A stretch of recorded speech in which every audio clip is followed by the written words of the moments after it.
By the power conferred on me as the Prime Minister of the Biafra Republic Government in Exile. And after you have voted for the open gate for the Biafra freedom, which is 100% vote, this charter has become a law, and therefore shall be called the Biafra Helsinki Declaration 2023.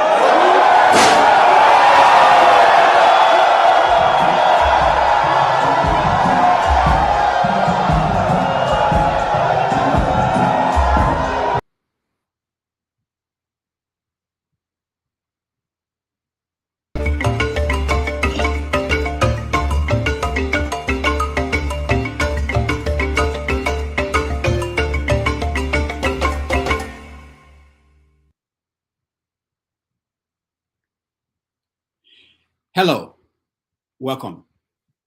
Yesterday in Finland, Biafran activists who support Simon Ekpa gathered for a conference on Biafran referendum. It is 4:30 p.m. in Lagos, Nigeria, 11:30 a.m. in New York City, 6:30 p.m. in Uganda, Kampala, Uganda, and 7:30 p.m. in Kinshasa, Democratic Republic of Congo. Wherever in the world you're watching us, welcome to another episode of 90 Minutes Africa. My name is Rudolph Okonkwo. My co-host, Chido Onoma, is on assignment.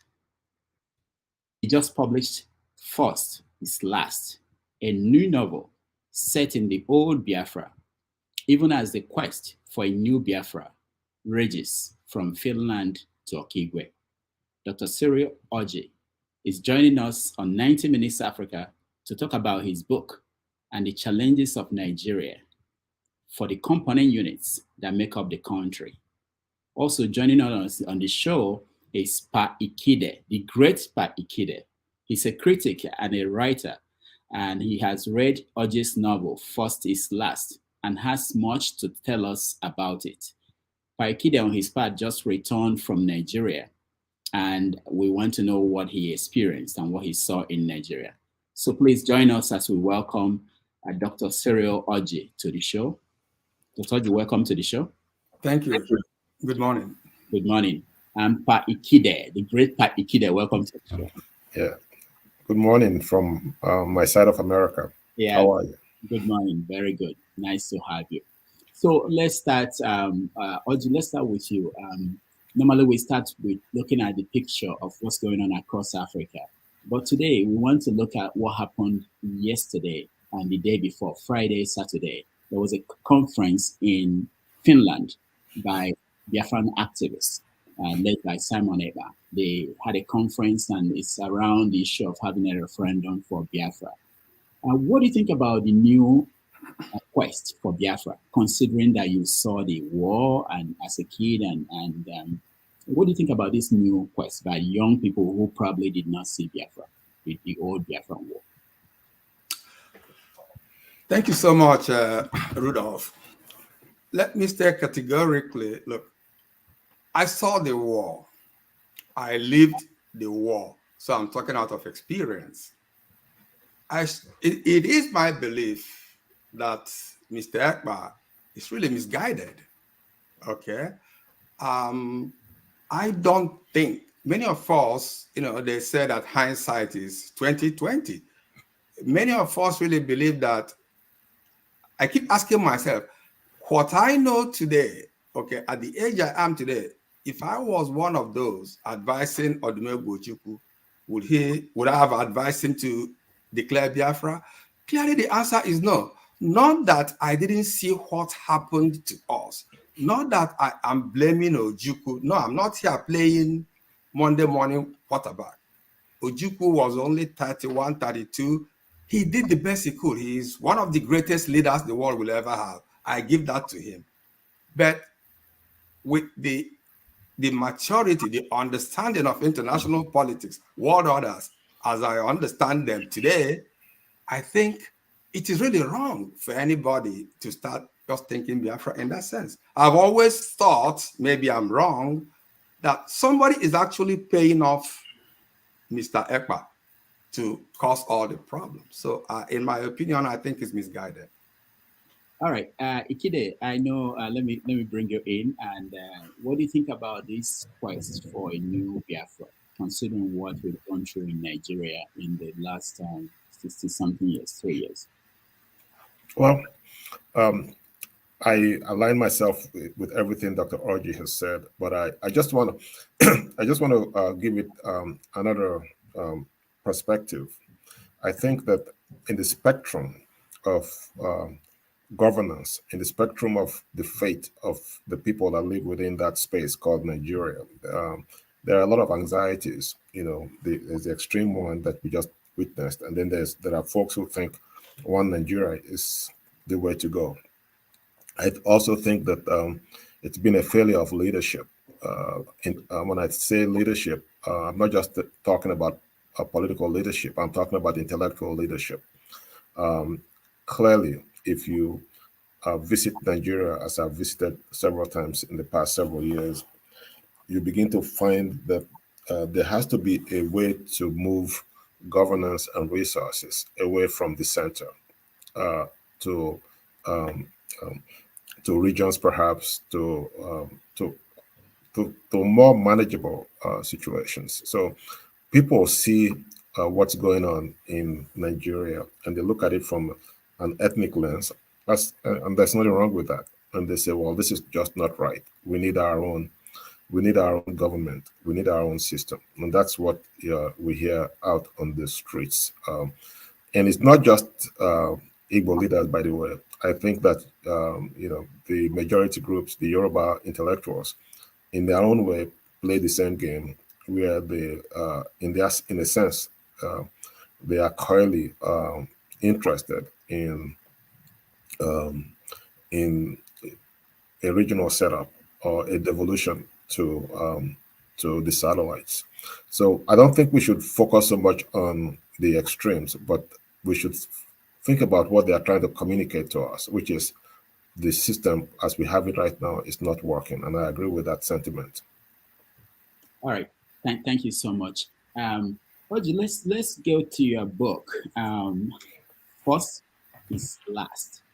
You made I found it very interesting that you started the story by talking about people who lived on 34 Chukwani Street, Coal Camp, Enugu. I also understand that you lived in Coal Camp. Well, is that true? Hey, I want to give a shout out to Eddie Kokam guy. You know, we are the greatest. I grew up a street away from Chris Ngige, you know. So, yeah, he was a bag and I was Chukwa and I was beating their own Olaga. So give a shout out. We are the greatest, yes. All right. So what is it like to grow up in Coal Camp? But Coal Camp, I don't know. Yeah, so I don't know. Yeah, again, my wife says that whenever I talk about Coal Camp, I'm so passionate. So why not? This is, a middle class. I will probably call it a little bit lower middle class society, but highly structured. If you look at the book, you will see how I described Coal Camp. I said it's, it reminds me of Manhattan, New York. You have the avenues and you have the streets. It was very well structured. We had everything. We had the public pump where we would go and fight anyway and still fetch water. We had the churches to go to. We had the schools. We had the markets. So again, my wife warned me, don't talk about Coal Camp and forget yourself. It is my life. I love the place. I give a shout out to anybody in Coal Camp. Yeah, just tell Chris you saw. If you start telling Chris you saw Dr. CY, no, he won't understand you.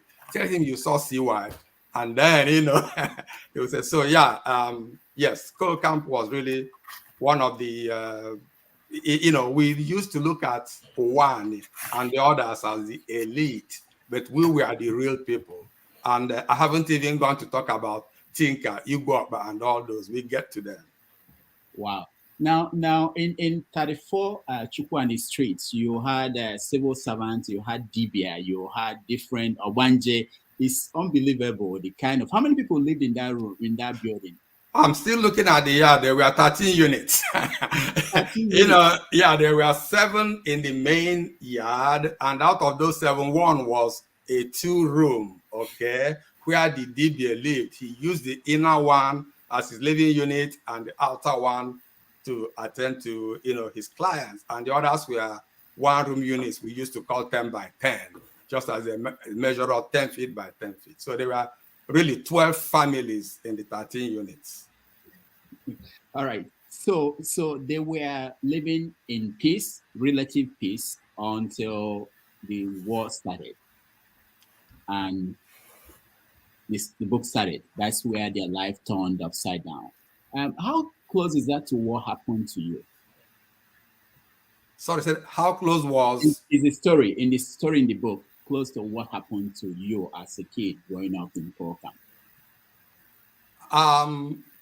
Let me make sure I understand the question. You're saying No, the story in the book, how close is that to? Oh, now don't ask me who was me in the book. No, because I saw somebody I suspected is your dad. Okay, Look, I mean, again, if you look at the copyright, you know, everything is fiction, you know, sort of fiction also. Yeah, but to get to the point, yes, it was very close to me. Yeah, so it.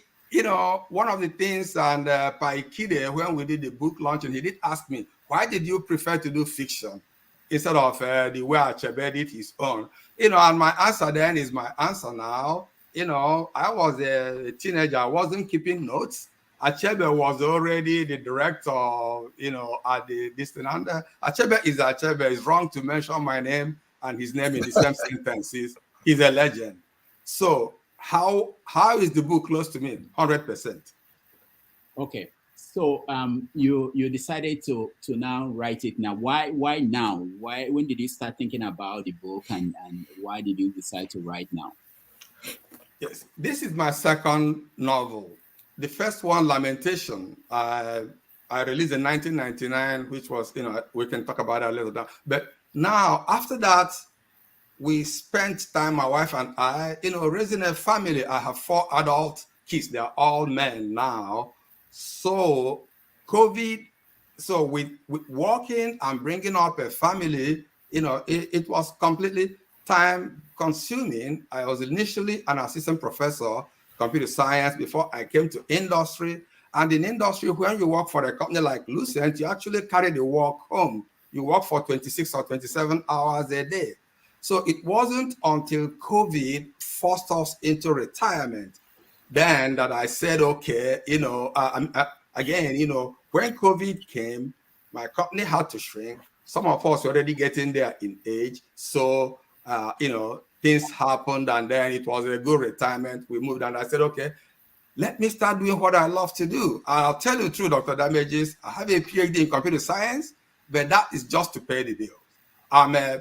You know, I'm just a social scientist. So that's what I enjoy doing. And that's when I started to write the book. And I can go, as you ask me more questions, let me stop this one.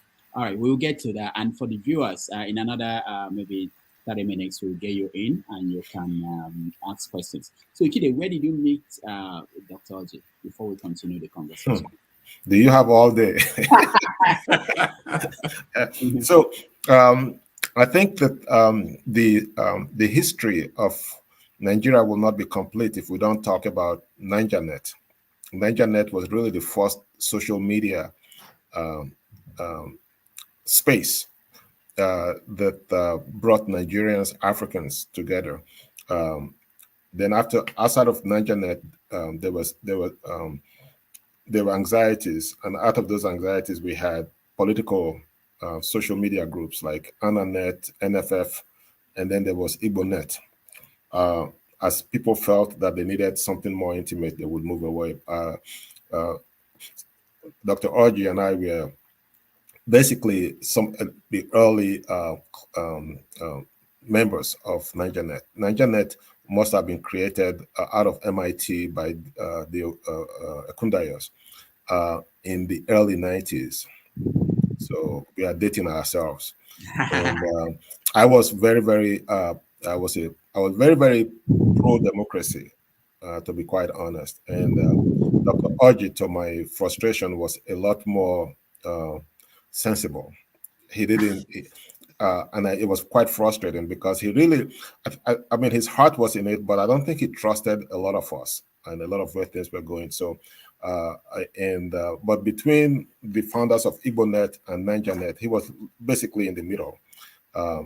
You could talk to him. So that was one good thing about him. And history has shown, in a sense, that he was prescient, he was correct in terms of, you know, the motivations of those who were in the pro-democracy movement at the time. I was just an idealistic young man. I was in my early 30s.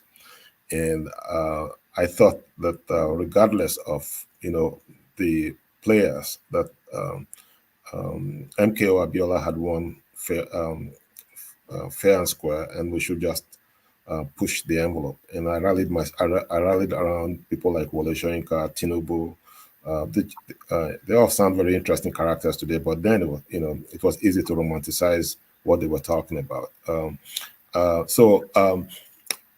At the same time, I was beginning to get interested in my writing, you see, and we shared a common love for writing. And I remember his book. I think I helped promote his book. And I was also successful. I was a high-ranking school system official at the time. I was successful in having the book be part of the curriculum of the school system. Montgomery County Public School was the 14th largest in the school district. So, but there was a period of time where we basically, I guess we were raising kids. So we just reconnected about a few months ago. And he was telling me about this book that he wrote, which I thought was interesting. I read the book, and I have to say, Dr. Damages, I call you Rudolph because I don't know you other than Rudolph. I guess familiarity breeds contempt. So I think your opening questions were brilliant, because the first thing I asked Dr. Orji is, why didn't you name it 34 Chukwani? Because it's really the brilliance of the book is it's about the war, but then it's about us. The humanity of it just gets to you when you're reading. I don't remember what he told me when I said, why didn't you name it? But of course, it's his book, you know. But you just taken, just like I was taken, just like you were taken by that building, that facility. It's that the facility is a character in itself. Exactly. And you follow the character from place to place. I think that was, I don't want his head to swell up, but that was near genius, to be able to make something that's not a living being to have a soul of its own with people. And you began to see that, you know, like you said, it was a peaceful community. People seemed to like each other, and then boom, it exploded. But the tentacles of relationships, everything, they kept struggling to the very end to be together. Yeah. Yeah, I really, I was thinking when I was reading, I was thinking about 71 Iweka Road, Onisha, which is in Nollywood. Yeah, I was thinking, I hope they preserve their house and you know. So anyway, you took me to somewhere, and I wanted to, let's touch on a few things happening today that are connected to what is the subject of the book. So let me come to you about the statements. We've seen what has been going on in Nigeria, where there is this election that happened in February, and several characters came out, and it was just a reminder of what Nigeria was like. I wasn't there, but before the war, what led to the war that we're talking about, which was that there is this distrust amongst a component elements. We had someone like Bayo Anonoga during this election made statements like saying that Igbo people should mind their business. They should not be involved in the business of politics in Lagos. I want to get two of you, your take on that before we get back to the story of the book. Let me start with you, Orji, Dr. Orji. Yeah, I think it's a misguided statement. You know, he you know, one of my best friends, and I don't want to start throwing names here if the person is not here to defend himself or herself, is Yoruba.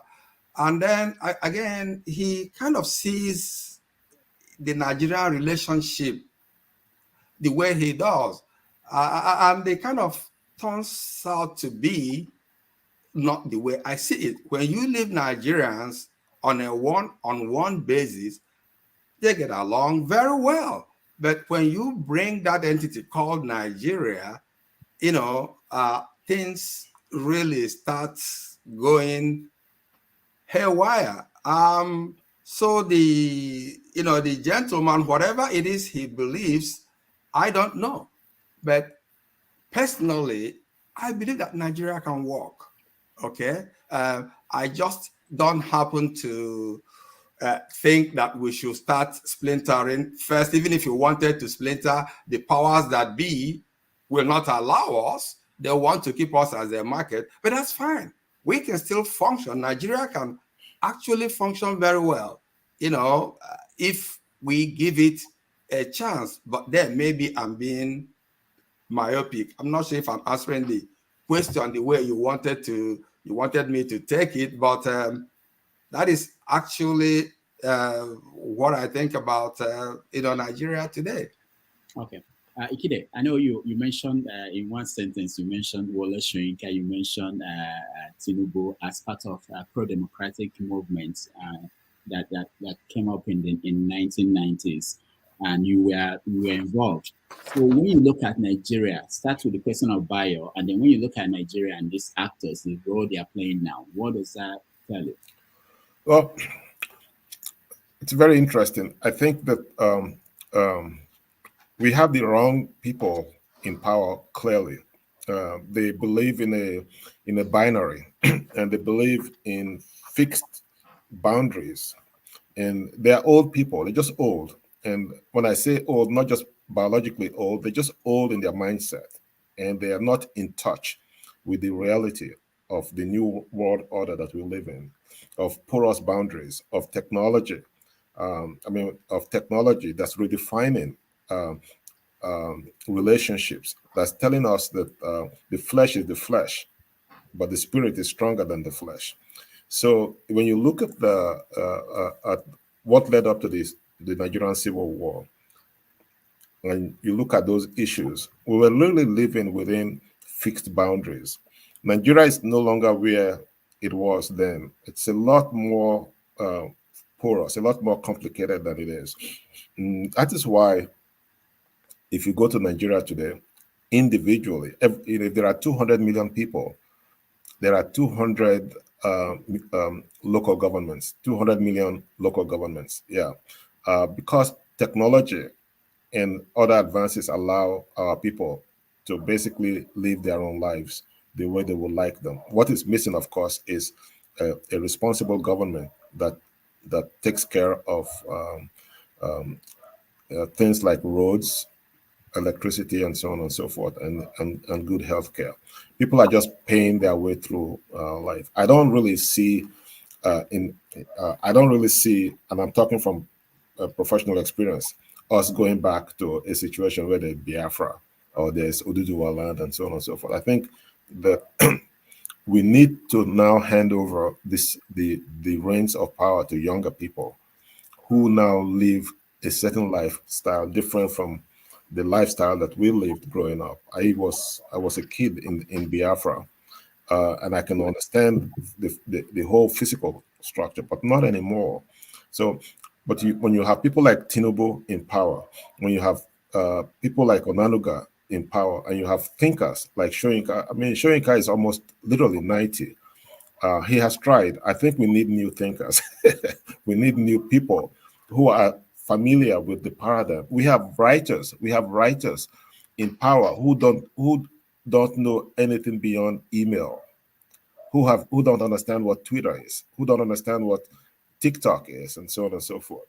So there is a huge disconnect between amongst generations. You see, the younger folks do not say the kinds of things that we hear this other person saying about Biafra. They're really thinking about self-actualization within a particular space. And I think our job as elders is to not only support them, but to really hand over the keys to the trucks for them to do as they please, for good or for bad.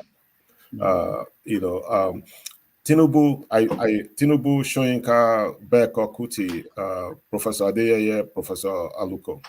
These were brilliant people that Dr. Orji knows about. They were characters on Nigernet in those days. I don't know if you remember Ganiyu Jayola. He's still there. He's still there.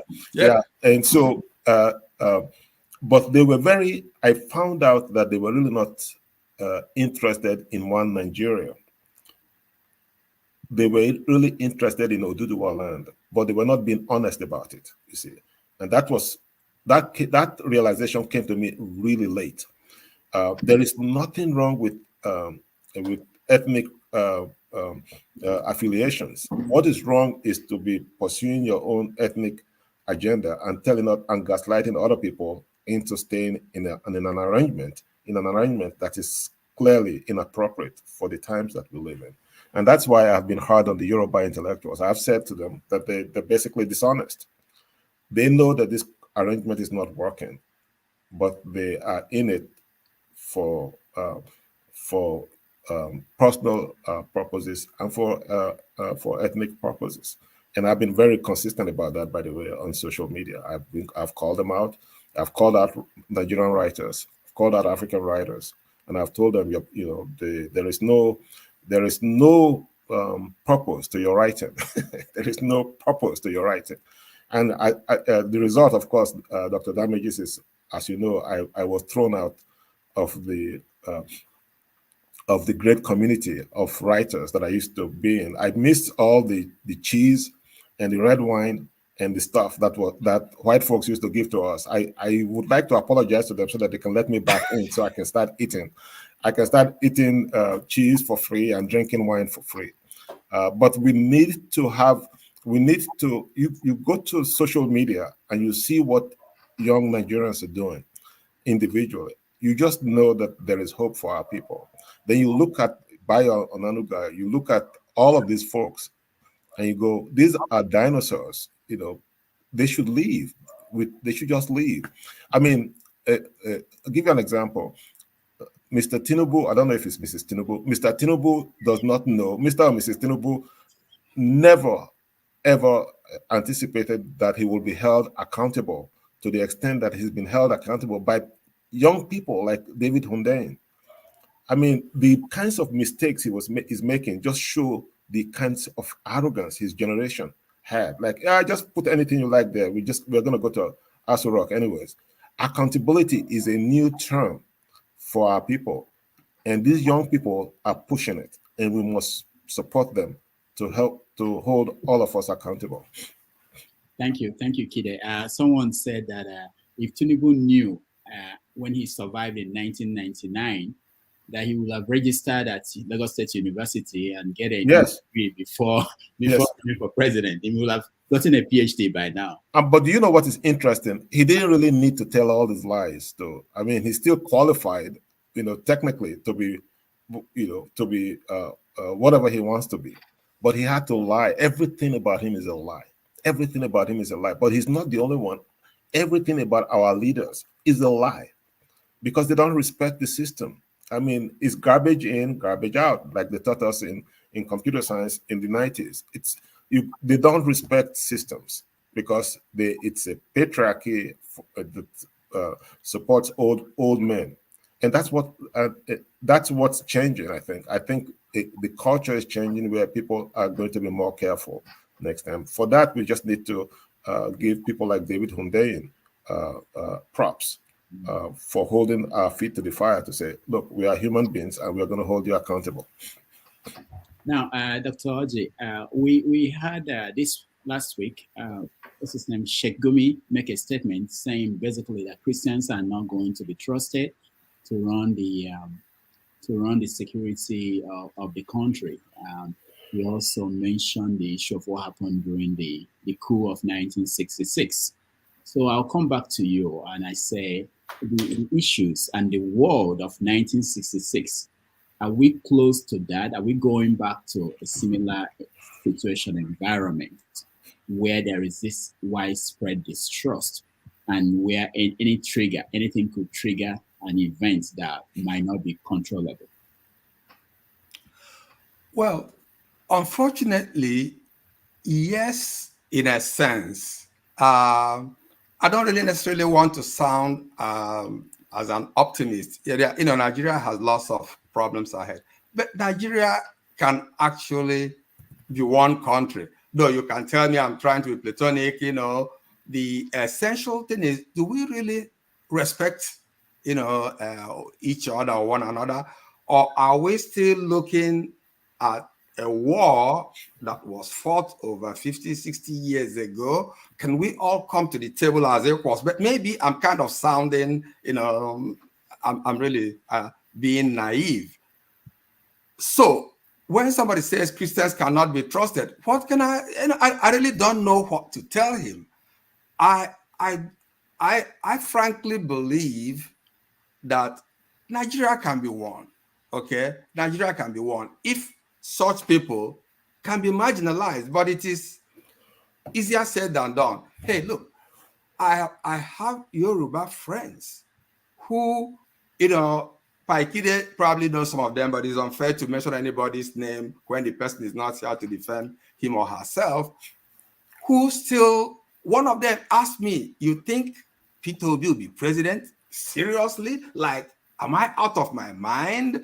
So they still look at us Igbo as second-class citizens. You guys can be here, but really don't think about, you know, being in the forefront. And that's why people like Dr. or Mr. Ekpa, this question you started with, that's why they still have relevance. Mr. Ekpa is not going anywhere, in my opinion. He has an extremist view. But again, when people treat you and make statements like, oh, these are Christians, they cannot be trusted, you really don't know what to say. Unfortunately, it is likely that we may go back to 1966. It is possible, rather, but not likely. Why is it not likely? Well, all the security apparatus, everything is in the north. So anybody who really tries to fight will be destroyed. And I don't really support the fighting, but I kind of believe in persistence. We will have to persist, hopefully. And each time I think about it and say it, I ask myself, what are you talking about? You know, you just believe that something will happen from heaven and all these things. So I really don't know how I look at people like this, you know, Mr. Gumi or whatever he calls himself. It's unfortunate. Such people should be marginalized, okay? And even in the East, if we have such people who hold such extremist views, they should be marginalized. Look, Nigeria can walk. I believe that, but do I see it in my lifetime? I don't know. That's the way I will answer it. All right, thank you. Ikhide, what about you? What do you think? Well, I hate to break it out to you guys. Sheikh Gumi has not said anything that certain Nigerian intellectuals have not said. It's a failure of leadership. You were around 2014, 2015. There were certain things that some Nigerian intellectuals, and I named names, said that I just found shocking, just totally shocking in the year 2014, 2015. So we cannot now say, Sheikh Gumi said this thing and this is a horrible thing. There's enough blame to go around, in my view. It's just not right that these people who really should be sidelined have such a strong hold over the fate of that country. The treatment of Mr. Obi is an example of how disconnected these old people, these old folks, are from the reality. I think that the young people who rallied around Peter Obi know that he's Igbo. They know. You don't need to remind them. That was secondary to their decision to rally behind him. We are being disrespectful to the aspirations of millions of young people who said we are better than this. We can do better than this. This man is not perfect, but he is miles better than any of the options that I have there. And they, they've done things that have shown me that it is not in us to project ourselves as we are inferior to other countries. If we push this envelope hard enough, Nigeria will change in our lifetime. But I'm just afraid that the fiscal power and the money is centered in the hands of a few people, and until there is some kind of trauma, I don't see much progress being made peacefully, to be quite honest. And I don't know what the nature of that trauma will be. But the way Nigeria is going, to be quite honest, things will not end well. All right, Dr. Orji, let me come back to the book. On 34th Chukwani Street, like I said before, people were living their lives, and something is happening in Lagos. There were military officers who planned a coup, and they decided who to kill and who not to kill. And one thing led to another, as we say and we know today, and it led to a civil war. Now, the interpretation given to that coup has been something that is a source of problem in Nigeria. So, what do you think about what happened that period, where an action of a group of people, some soldiers, became an action of an ethnic group or a region? How did that come about? So remember that, look at me, how old I was then and whatever. So I'm actually, again, looking at this backwards. When I say this, it becomes sort of the challenges I have with my Igbo friends. When I tell them, hey, the war was bad, they killed us, but we, the Igbo, we actually no sense. There's enough blame to go around. I encourage everybody to pick my book and read it. Those who know me will tell you, I try to, one characteristic is I'm always trying to, if I'm exchanging views, arguing with you, Rudolph, I'm always telling myself, suppose I was Rudolph, put yourself in Rudolph's position so you can see where it's coming from. So then let's go to the coup. You wake up one morning, Sardauna was killed, Ahmadu Bello was killed. Let me leave those two, Festus Sokoto and others, but let me look. These two were the gods in the north, Sardauna in particular. And now you come to the east, you tell me, oh, by the way, Opara was Zeke and Ibiam. None of them was killed. Put yourself in the position of the Hausa. You wouldn't be happy. So whether it was designed that way or the people who executed the coup messed up and they turned out that way, it is what it is. They killed the northern leaders, the easterners, the Igbo, they were not killed. They had a right to be annoyed. But my question, and it was, I think it must have been Mami Ifi, a character in the book, who asked it, how many Igbo do you then need to kill to avenge these two? Haven't you killed enough?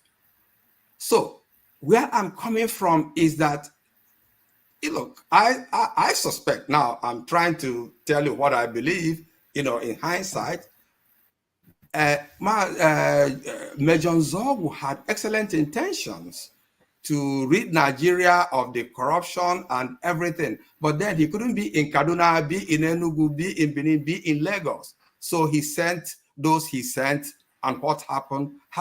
So from the point of view of the Hausa, I think they had a right to be offended. They had a right to revenge. Orji, what people who are listening to you will be asking is, and I have the same question, if they were offended by what some military officers did, is that the reason to kill people who had nothing to do with that decision? Is that just like we are seeing in the Middle East now, where you find Israel killing people in Gaza who had nothing to do with what Hamas did? That's actually why I said, I asked the question, how many of us will they kill to be satisfied? But then, Rudolph, if you are asking me that, hey, they've killed Saduana and Abubakar, so they must go and find Zeke and Ibiam because there are people comparative, at the same level to kill them. Well, that becomes a little bit theoretical. It's not really practical. So again, don't get me wrong. I am not trying to defend the genocide on the people, on the Igbo people, not in the least sense of it. I lived through it. I saw it. All I'm just trying to say is I'm trying to put myself in their position. There is enough blame to go around, okay? But I think they have gone beyond extracting revenge. So I don't know whether I am answering the question, in a way, but this is really what I have always felt, that the way the coup came out was wrong. Okay, the optics. I don't think I wasn't there when they were planning it, but what did we have? Northerners killed, no Igbo man killed. That doesn't look good. But does that defend what has befallen the Igbo since then? Of course not. All right, Ikhide, what do you think? Yes. Well, clearly, if you're a historian, of Nigeria's anxieties, it is easy to make 2 points. One, it was, from my perspective, it was at best a southern coup, not just an Igbo coup. Secondly, even if it was, the trauma inflicted on Igbo land is umpteen million times over and beyond the crime that was committed. You have to remember that there was a counter coup, right? That basically tried to avenge what the northern soldiers felt happened earlier in the year in 1966. So all of this, to be honest, is now quite academic. If you go on the streets of Nigeria today, you will see how disconnected we are from the reality of people's daily lives. There are some people, sadly, who don't even. I met a 35-year-old several years ago who had not heard of the Nigerian Civil War. There are, if you were to take your microphone to the streets and ask people about the Nigerian Civil War, you'll be shocked and saddened by how ahistorical we have become. Which is to say, again, that we have to somehow connect our thinking and our actions to where people are. I came back really almost embarrassed at how my activism on social media was just disconnected from what was on the streets. People don't want to hear it. They just want to do certain things, and it's just not politics. They see Tinubu as at best a comic actor in Aso Rock. They really don't take the government of the day seriously. That's a very expensive way to enjoy comedy. And so we are not going back to the 60s. That was at a time and a place that's totally different from the world that we live in now. And the young people keep telling us this. We're just not listening to them. We are just stuck in this binary of Igbo, Hausa, Yoruba versus the rest of us. It's just not the way it works now. I tell people that everyday tribes are formed, and they're not really necessarily along bloodlines. Just look at the three of us. We probably have. I have met Dr. Orji once. I don't remember if I've ever met you. No, I don't. Yeah, but we are probably closer than blood relatives. Mm-hmm. You understand? Yeah. It's just the mysterious way life works, and so we have to now begin to change our thinking. I worked for 31 years in a school system that got all of his revenue, all of his expenditures funding from property taxes from the local government. The local government had its own government, had several police forces within within that local government.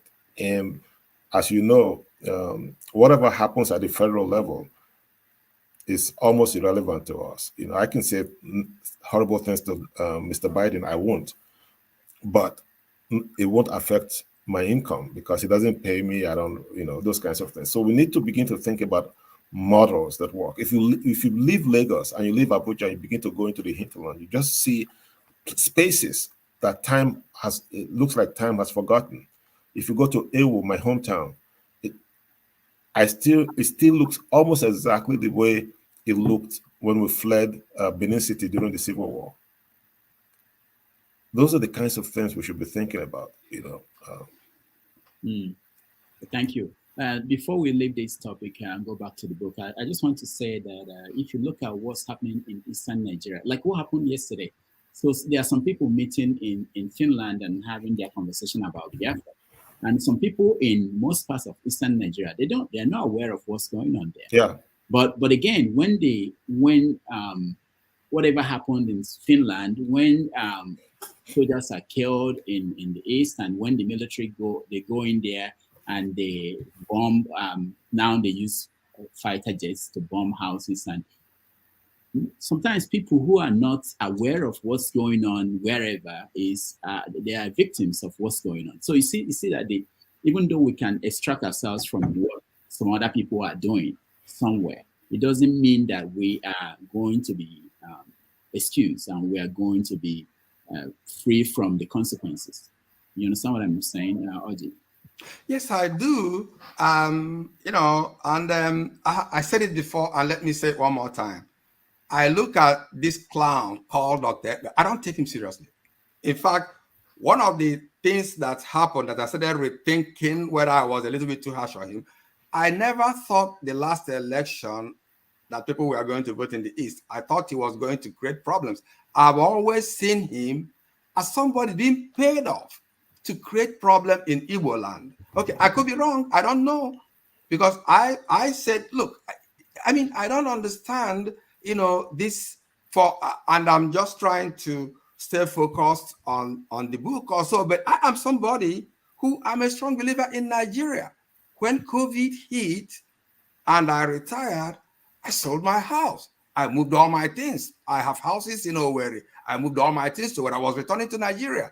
I didn't stay 2-3 days and they declared 10 days sitting. My wife and I rushed out, said, look, we're not going to have this thing. You know, so I don't understand what the guy is doing. I don't know what he has in mind. It is a failure of leadership in Igbo land that guy has the freedom. I'm not calling for anybody to kill anybody, so I want to be very clear about that. But somehow he should have been told in a language that he will understand that he is destroying lives. And again, Dr. Damages, I'm trying to, you know, my wife always wants me, you talk too much, I've been a teacher. So I become so conscious that sometimes I don't completely make my point. In one of our last visits, I'm a yearly visitor to Nigeria, at least for the past 10, 11 years. I go every Christmas. So Dr. Ikhide, they are celebrating him. They should be celebrating me. I'm a more frequent visitor. So, but on a more serious note, my wife bought this bundle of chewing stick from an old woman. So this woman said, how much? And my wife said, how much? The woman said 500 naira. My wife said, no, it's too much. I'll pay you 200 naira. The woman hadn't seen 200 naira. He said, okay, madam, give me 300. My wife gave her 500 naira and told her to keep the change. The prayer that lady prayed for my wife is, you know, what is the point here? When this guy locks people in the house for a week, that stick could actually be the woman's income for the week. But so that's really the point I'm trying to make, that I don't take Dr. Ekpe seriously. He's a saboteur, to use the word, you know, the cliche during the war. All right, thank you. Ikhide, also you just came back from Nigeria. What's your general feeling about how things are? So I was there for 3 weeks. And I traveled. I got into Lagos. Then I traveled to Abuja. Then from Abuja, I traveled to Edo State. Then from Edo State, traveled back to Lagos. This time by road. And then I flew into Bayelsa, and then came back out into Lagos after about a night or two. Now, Nigeria is an enigma. There is, in all of my 3 weeks, I did the extremes, of people extremely wealthy, and then you go to places where people are extremely in need. So my sense is that there's a lot of money in Nigeria, but it is concentrated in a few hands. I love the food. The food literally is just coming fresh out of the farms.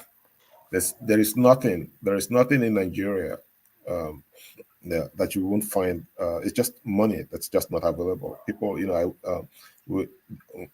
as we were going into Edo State, people were on social media complaining about bread, the cost of bread. Bread was like 1,000 naira, 1,200 naira. In the 3 nights I was in Ewu, my hometown, we didn't eat bread once. we just sat out on the porch, and people would just be bringing food, and we would be paying, and it was very cheap. The dollar is very powerful, and it's powerful every day. So when I got in there, it was selling for a little under $1,000. It was selling for like $9.50. In 3 weeks, it was now selling for over 1,000 per. So if you have, I have joked that I could have married 3 other women on top of it's a terrible joke. I hope my wife is not listening. I could have built a home in my village with $2,000 and so on and so forth. I think that I was inspired enough that I would encourage people to visit our home. For some reason, I didn't feel as unsafe as I used to when I was. There was not a whole lot of talk about kidnapping and things. It's a very apolitical space, meaning that people don't really want to talk about how to change politics. They just want to survive, and it's amazing how much abuse they can take. Now, if you fill somebody's tank, that's a very valuable gift to them, because you could really fill a tank with like 30,000 naira, 40,000 naira, and there was a lot of demand for those kinds of things. But I was taken by how apolitical most Nigerians are compared to all of the intensity of the conversations we have on social media. People just don't want to have in Lagos and in Abuja, things are built around what are called estates. You're just driving around broken roads, and you are going from one estate to the other. Within the estate, it's like a local government, and they're trying to build cobbled roads. They're trying to do things, beautiful homes, and you come out, everything is broken. So we've got to come up with a system, I think, that acknowledges the rugged individualism of Nigerians, but then also acknowledges the fact that there's got to be municipal governance, good roads and things. I enjoyed the air travel. It just seemed like very clean airlines, local hubs. You go up in the air, within 30 minutes you're down, and so. But the roads, man, I would not, I would not encourage anybody to use the roads. I think that I want to be like Dr. Orji. Every year I want to be going home.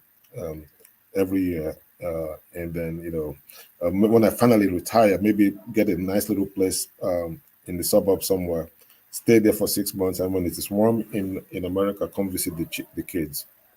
But I had a great time. And that's the other thing. Before leaving, I checked the American the State Department's website about travel advisories. You are required to register and all that.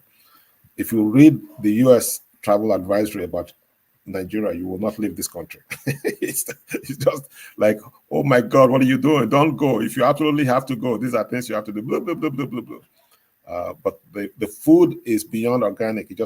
Food is delicious. Don't drink the cognac; it's all fake. The beer is good. All right, Dr. Orji, let me. You had so many interesting characters in the book, and one of them is Professor Eric Mwamba, who was a Biafran Research and Production Directorate staff. And I was fascinated at his view about Nigeria at the end of the war, as he was thinking about what to do next. And he said things like, I don't know if they will want us back. He was talking to a friend. I'm worried that they still think that all of us as a threat. But any smart government won't disband the directorate, but will allow us to continue researching as Nigerians. Did you base that character on anybody? Yes and no. Yes, in the sense that yes, that there was somebody I know who had those thoughts, but then in fiction, you kind of I couldn't have written that as a memoir of any particular person. But yes, it was actually based on people. But think about it, Rudolph. After the war, they disbanded, the Biafran Research Organization. Any good government couldn't have done that or shouldn't have done that. So in the book, again, it is fiction where you use characters and then you expand on a little bit things here and there.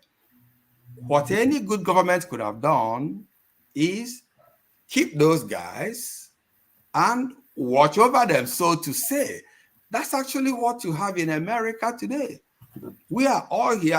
I haven't discovered anything, but almost all the scientists, all the top people here are immigrants. So what America does is America welcomes everybody, but America has spies all over you watching your steps. So that's actually what Dr. Nwapa in the book, the character Dr. Nwapa was trying to say, because they disbanded them, they threw them out. Okay, these evil people go away. And then everything they had in their head. Look, think about what Biafra achieved during the war. I mean, if they had maintained those, if they had kept those guys, we could have gone to the, Nigeria could have gone to the space. But then it is just the way the black man looks at himself. So yes, to strictly answer your question, was it based on somebody? Yes, but then with a little bit of enhancements here and there. That's why it is fiction. All right. Why I said that is that I know someone who worked in that department. He died in North Carolina a few years ago. And but there's also one common thing I saw across the book. This kind of feeling. One of the characters, I think it was Ama Aziago, was talking to. He was saying that we will never recover from the consequences of the coup, and also in another place where I think the same professor was talking about, with the death of Biafra, there is no more hope for the black man in our lifetime. So is it really the final thing, that conclusion that there is no hope, or that it will take a long time to fix things? Yeah, I would like to believe that it is not the last, that it is not the last hope, but based on what we see at this point in time, unfortunately, that's what it is. There is really, look at Biafra. If there had been a Biafra, Africa could have been proud. Okay, so people don't, if I keep asking you, oh, Rudolph, you have to respect me, you have to respect, I'm really wasting time. Respect is like money. You have to earn it. So I have to go and earn that respect. So Biafra could have helped Black Africa earn the respect of the world. Today, I'm not sure that we have that respect. Look at what is happening in Asarok and all over the place. So unfortunately, it is where we are, but is it where we are going to end? I hope not. All right. Ikhide, I know you schooled here, and I'm sure, Dr. Orji, you went to University of Illinois. So let me ask you guys about this issue of certificates and diploma in America, which is at the heart of what we are going to hear at the Supreme Court tomorrow. Is the American diploma useless? Is it, what is it? Is it, do you use it for anything? I mean, I just find the whole thing amusing. My sense is that these guys are formerly close allies and friends who know each other's secrets, and there's a lot more behind the scenes that will come out that we don't know about Mr. or Mrs. Tinubu's academic prowess or lack thereof. I think that Mr. Atiku knows something that will probably come out eventually. But you and I know that the certificate, the university diploma is really ceremonial. It's I don't even know where mine is, to be quite honest. If somebody wants to prove that I went to school, they would ask for transcripts. That's so I don't know. I just really don't understand what the issue is. I think given the anyhowness in Nigeria, I can just see Tinubu saying, "Yeah, just go online and download something and give it to them. Let me rest." I don't know. If I went to graduate school, I went to university in Nigeria, by the way. Then went to graduate school, the University of Mississippi, and I think I was given a diploma. I couldn't find it if you asked me to, but it's the transcripts. It is transcripts that are important, and so they are trying to prove something, and I think time will tell us what they are trying to prove. But even before all of this, clearly it reflects very poorly on us that somebody like Mr. Tinubu is president of Nigeria. It's really awful. Thank you. Orji, you were in Chicago area. I don't know if it's the same period when Tinubu was there. What was it like that time? No, I came in after Tinubu, had left. I entered the United States on 30th December 1979. He just left. But when it comes to Chicago State University, I know it, in my fingers. Just across the street, across the Ryan Expressway, is a community college called Olive Harvey College. So when I was a grad student, I was also teaching at Olive Harvey College. So I will pass, so we had lots of students from Chicago State. It's a black school. So I want to be very, very careful that I'm not denigrating the school. So, I mean, yeah. So I know the school very well. So let me leave it like that. But one of your guests, I think the last 2 weeks or so, did make a point that Atiku may not actually be after Tinubu's diploma.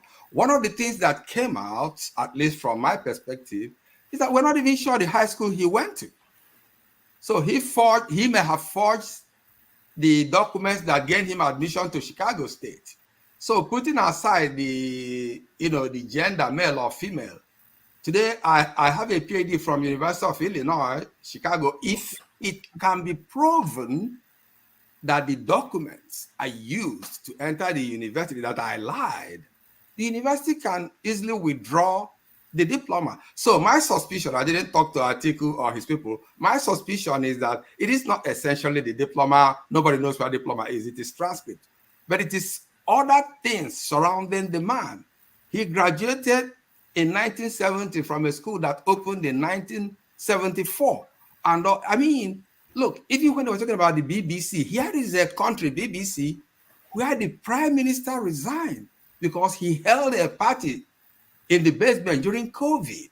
That was enough to resign. But here in Nigeria, a president is forging all these things, and the BBC is allowing a bunch of guys to use their name to, I mean, it is what it is, but it's unfortunate. So yeah, I know Chicago State University. Let's leave it at that, and yeah, it is just what it is. Tinubu is just an interesting character. And I challenge my Yoruba friends. Wole Soyinka is not my friend anyway. I don't know him, so don't get me wrong. But my friends that I know personally, and Pa Ikhide know some of them, I challenge them directly. Look at a person like Wole Soyinka, who had the audacity to come out and say, hey, Obi lost the election, and he knows, and he's just deceiving his supporters. Does he have the audacity to come out and say, hey, Tinubu, you know you are lying. You're dragging this country to naught. That's why ethnicity has just, it's killed us. All right. First is Last is the name of the novel by Dr. Orji. Orji, where can people get it other than Amazon, which is what I'm showing? Is there any other place they can get it? Like people in Nigeria, can they get the book? Well, Amazon is actually worldwide. I know a couple of friends have bought it in Great Britain. I have not heard of anybody who bought it successfully in Nigeria. But let's look at it. I don't know how it is going to go in Nigeria. Look, this book sells for about $25 or whatever. So, I mean, convert it to Naira in a country where people are unemployed. I mean, last week or last 2 weeks in your show, somebody told an author, hey, I would like to buy this book, but make sure you don't sell it more than 500 Naira in Nigeria. It kind of struck me. So the book is strictly on Amazon. If you wanted it from me, I'm not, just in case you wanted me to autograph it and you want to buy from me, yes, I can give you from my, I can do it from my autograph. I can autograph from some of my auto copies that I bought from Amazon. Everything here, Amazon controls. Even this copy that I have, if you look, there is a band here which says not for resale. This was the copy I bought to proofread the book. Amazon controls everything. So strictly, the book is on Amazon. All right. Thank you. Ikhide, one last word before we let our audience in. So this is something you brought up last time you were on this show. This is a book that I feel that for those who are talking about history, being able to know what happened in Nigeria, especially the young ones, they should be able to read this book. But of course, at $25, we know they can't afford it in Nigeria. How do we get the books like this to get to Nigerian readers? Well, you are trying to make me sound like a broken record. I on record as being on Facebook and berating people who sell books because my generation grew up on books, on reading. It turns out, and in those days, your parents could subscribe to magazines like Reader's Digest, True Romance, True Detective, Drum, Boom, Fearless Fang. I don't know if you all, Dr. Damages is not old enough to remember the elephant and Fearless Fang on the elephant running around. And so we really loved reading. You could be if your parents told you they were not going to allow you to read a book, it was punishment, and because they could afford those things. But now, if I give my nephew 25,000 Naira to buy a book, they're not going to buy that book. They will lie to me that they bought the book, but they will find a way to not buy the book because it's been priced out of. There are people who don't even make 25,000 Naira a month in Nigeria now. So, but we need to figure out how to make people read. And I've said that the internet and social media and the proliferation of phones in Nigeria provide an opportunity for people to read. It is not true that Africans don't read. We actually are reading nonstop these days, but we're not reading books. We're just reading our phones. And so it's a failure of leadership. How do we move good content, into the hands of folks, and how do we engage people?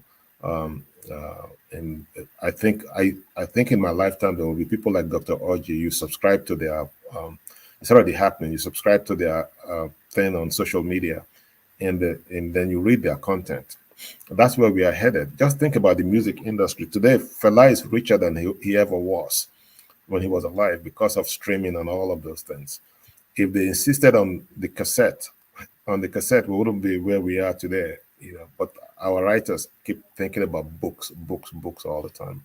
Ain't gonna happen. We have moved beyond that, and in the absence of leadership, people are on Linda Ikeji's blog having a great time. They're on WhatsApp, passing out broadcast messages that are clearly inappropriate. Whereas we can push good reading into a medium like ours that's affordable. But the other day, Professor Sherika wrote a book, and it was like 35,000 naira. Ain't going to happen. It's just going to be amongst a few elite people. So we need to think about these things. All right, thank you. So let's get to our viewers who are joining us. When we call you, just ask a question so that we can get other people in and get into us. Afam, you're first. We are here with Dr. Cyril Orji and Pa Ikhide. Yes, thank you, Rudolph. I was wondering, Dr. Orji, do you have plans for a second version? Probably elaborate more on the dynamics of Nigeria, and probably Biafra could be, a little bit in the past. Do you have perspectives on the greater Nigeria? Yeah, thank you, Afam. Yeah, you never say no. Let's get this one out. Yes, I have some materials that I keep updating. So I won't be surprised if I start, kind of working on that. And I'm not exactly sure, but let others come in before I want to, maybe while answering them, I would kind of like to expand or expatiate on the reasons that I actually wrote the book in the first place. But what about the second one? Well, let's stay tuned. I have nothing to announce at this point in time. Thank you. Thank you, Afam. Cyril, let me just ask you, what do you consider success for this book? Because sometimes we don't. What do you consider success? Is it that it's been published, or is it that if you sell 1 million copies, or if people read it and review it? What do you consider success? Before we go, it is actually the latter. Okay, it is actually the latter before the former. It's not that I hate money. It's not that I'm just, my wife and I, we go, month to month. So we are still managing. So let me put it this way. If somebody gave me $1 million to burn this book, it will never be seen on earth again, or leave my book, let 500 people to 1 million people read it. I will take the former, because look, right now, my kids are grown, okay? Not that I need money. Well, I don't know if need is the correct word. Maybe 20, 30 years ago, the temptation would have been different. But with all the kids grown also, it is more like letting people, when I see your audience, younger ones, we really haven't gotten into telling some of the stories in the book. I will appreciate more people really reading the book. If I'm able to make it home this Christmas, I hope I do, yes, I intend to go home with some. I'm not expecting to sell it. Nobody's going to come and give me 25,000 naira, so I don't know if I answered the question. Yeah, that's good. And then let's go to Mazi here, so that come back. Well, thank you very much. Good morning from here to Cyril and Pa Ikhide. My question is around leadership or generation, because just this week alone, I overheard different people saying, "Oh, leadership is a problem." The president himself said it. Said leadership is a problem. Senate president said it. Leadership is a problem. Pa Ikhide said everybody is saying leadership is a problem. I would say is generation. I would say, with due respect to my headers here, I'm not pointing at you directly, but I will use you as a point of contact, as our religious leader will always say. Your generation failed us. People who are in their 60s above failed Nigeria. If I should use Donald Trump phrase, make America great again, if there's any time in Nigerian history we say that, oh, Nigeria was great, it was during the time that you guys are growing up. He had the best of education, the free, best of everything. But today, as we speak, you guys will look to us, the young people, and say, "Oh, leadership is the problem." And I'm confused. Who is the leaders? The whole generation of leaders have failed us because nothing is working in Nigeria. It's not just the government that are not working. The banks are nothing to run about, the journalism, everything is not working. And your generation had the best of it. Why? Why are you guys pointing to the leader instead of saying, me, my generation, we failed? That's my question. Why pointing at the leader instead of the whole generation, group of generation, 60 years above? Ikhide, let me go, then you take it because I know you probably have a better perspective. So, Mr. Ovi, everything you said is perfectly, you are right on the money. If it is the president of our group, yeah, or say Okigwe, what you said is right on the money. But let me give you another perspective to it, or why it happened. I always blame everything on the war. Okay? When the war ended, okay, the people just look at the character that Rudolph mentioned in my book, Dr. Wampa. Professors, PhDs, well-educated people, they were forced out of the system. Everybody ran abroad. I was sent here by the P&T. I was working when I graduated, in 1972 or 71 rather. I had a grade 1 I worked for P&T. They sent me here to study. But every day things kept getting worse and worse and worse. In fact, it is your people that will keep telling you, don't come back. And if you decided and you insisted and you went back, you will be frustrated. So, again, let me leave it at that so that I'm always time conscious. It is this question of the war flushing out what I will call the elite, if you will, include me in that elite class, people who could actually think. And that created space for people who may not, I'm not talking down to anybody, please, but I know when I went home, specifically in 2014, that was when they finished building my house. I went to open the house and I was talking. One guy called me, Mazibiko, come. I'm from Arochukwu, by the way. The governors, Abia governors will go through Akwibom to enter Arochukwu. My house is 10 minutes to Akwibom, to Akwibom boundary. But they told me, hey, close your mouth. They will kill you. If they hear this thing you are talking about now, and yes, they did kill. I'm not calling anybody a killer, but the point was that the war forced people out. There was a vacuum, and people who took up the space have left us where we are. And thank you. All right, Ikhide. Yeah, there's nothing to quibble about. I am on record as saying over and over and over again that my generation and above failed Nigeria, period. And I think we have to be careful about how we define leadership. Leadership is not really political from my perspective. It's more than that. I think that when you are a writer, and 1,000 Nigerians are slaughtered because one of them dared to touch a general's car, and then somebody else buries them in unmarked graves, you have a moral responsibility to do what a normal human being of moral courage would do, which is, go to the rooftops and yell about this. But what do? You go to the person that buried them, and you take money from them so that you can write more poetry on the graves of children, women, and the poor. You take General Buratai and make him the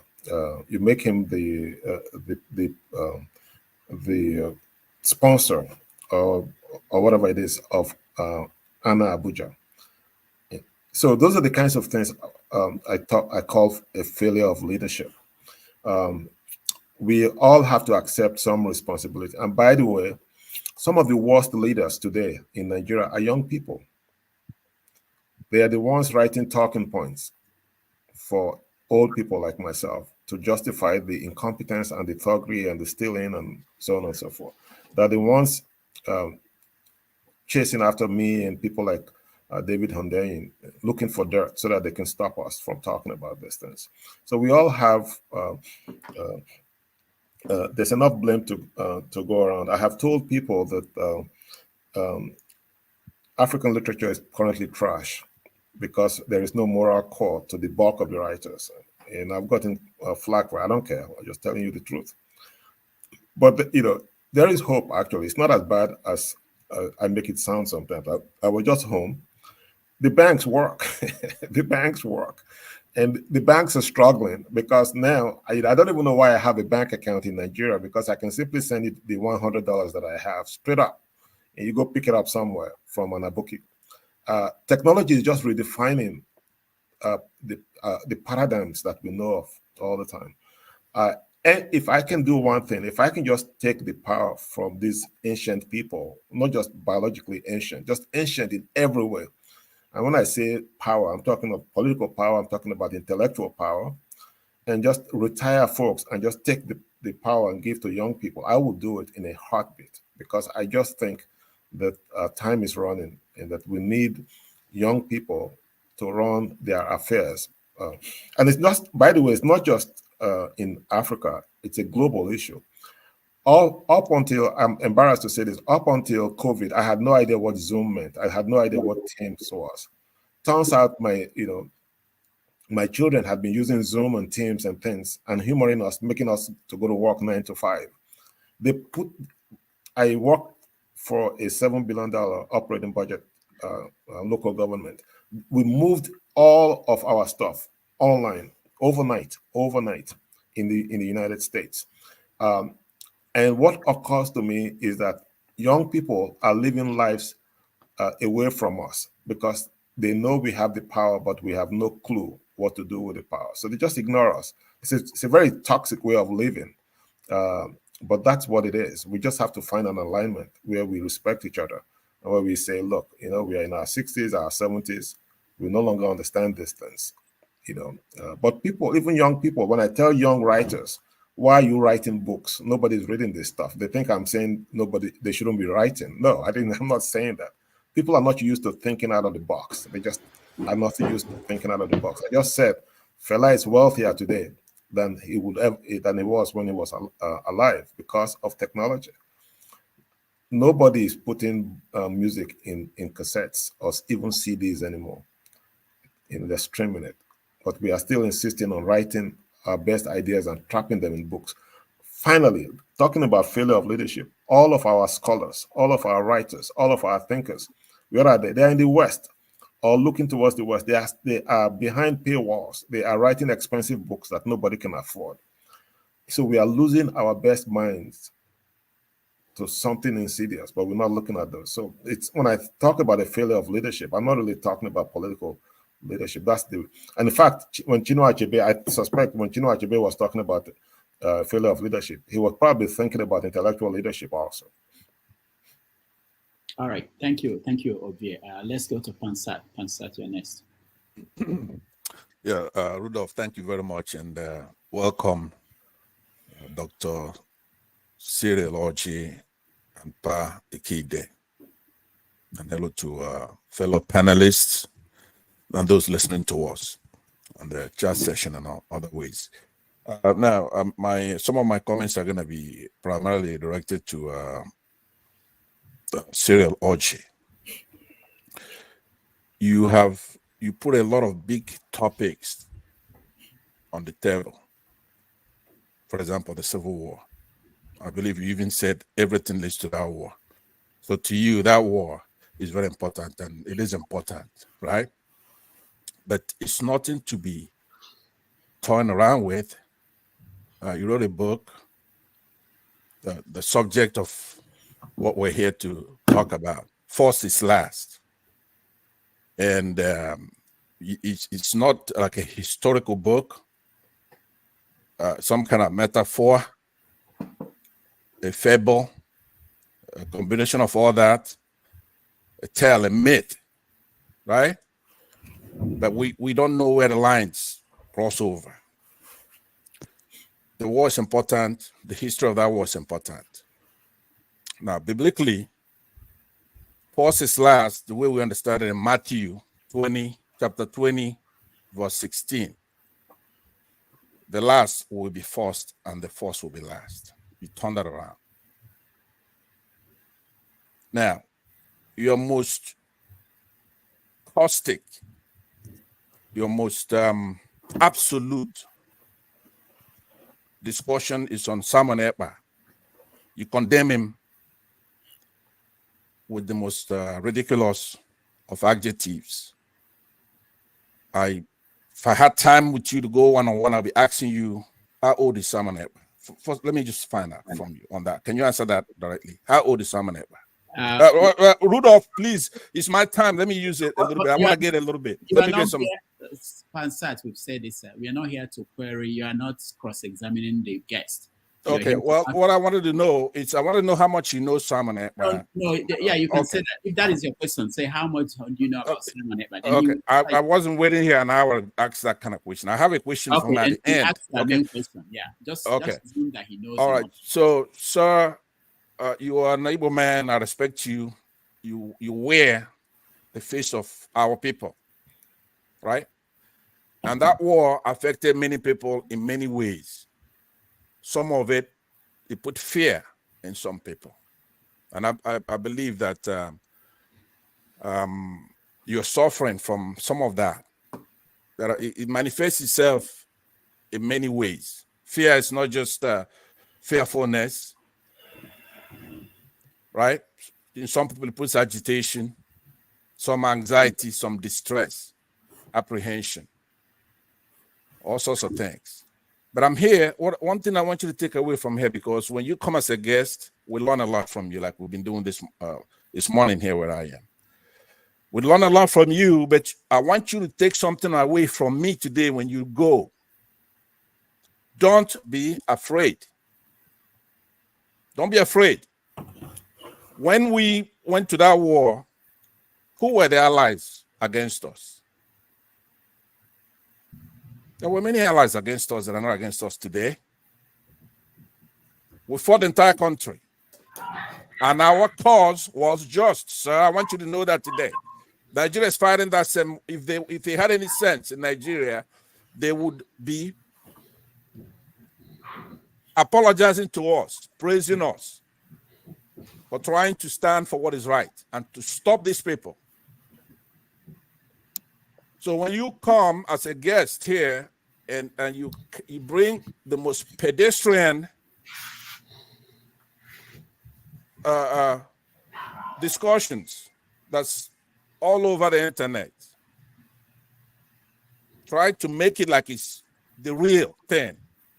Okay, Pansat, can you get to your question? Because I'm sorry. I really, this is very serious. Now, if you want me to go last, because I really wanted to talk to him on this. This is very important.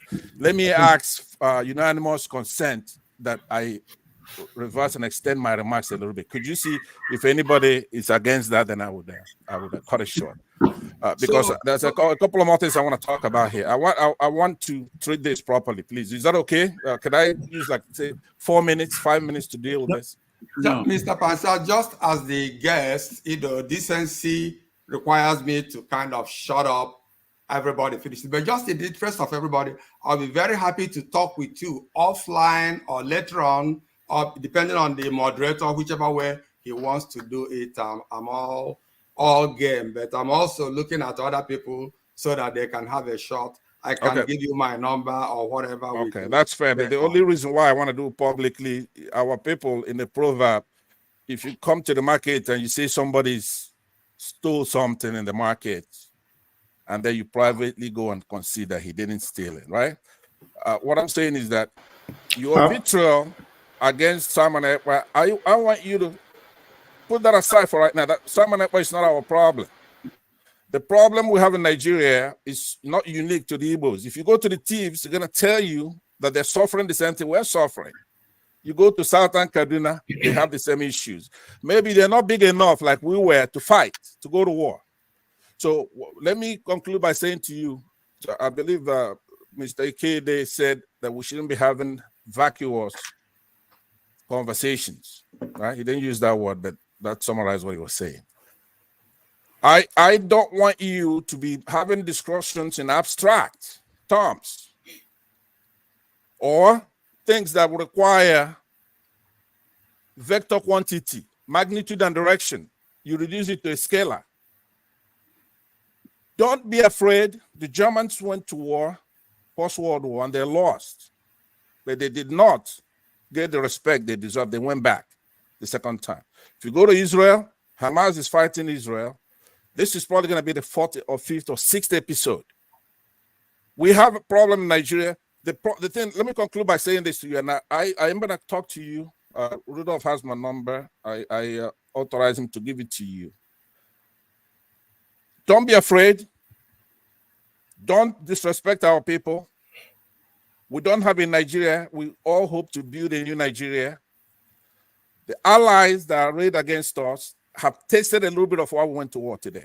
So if there's a war today, most of people in the South, Christians, are going to fight their brothers.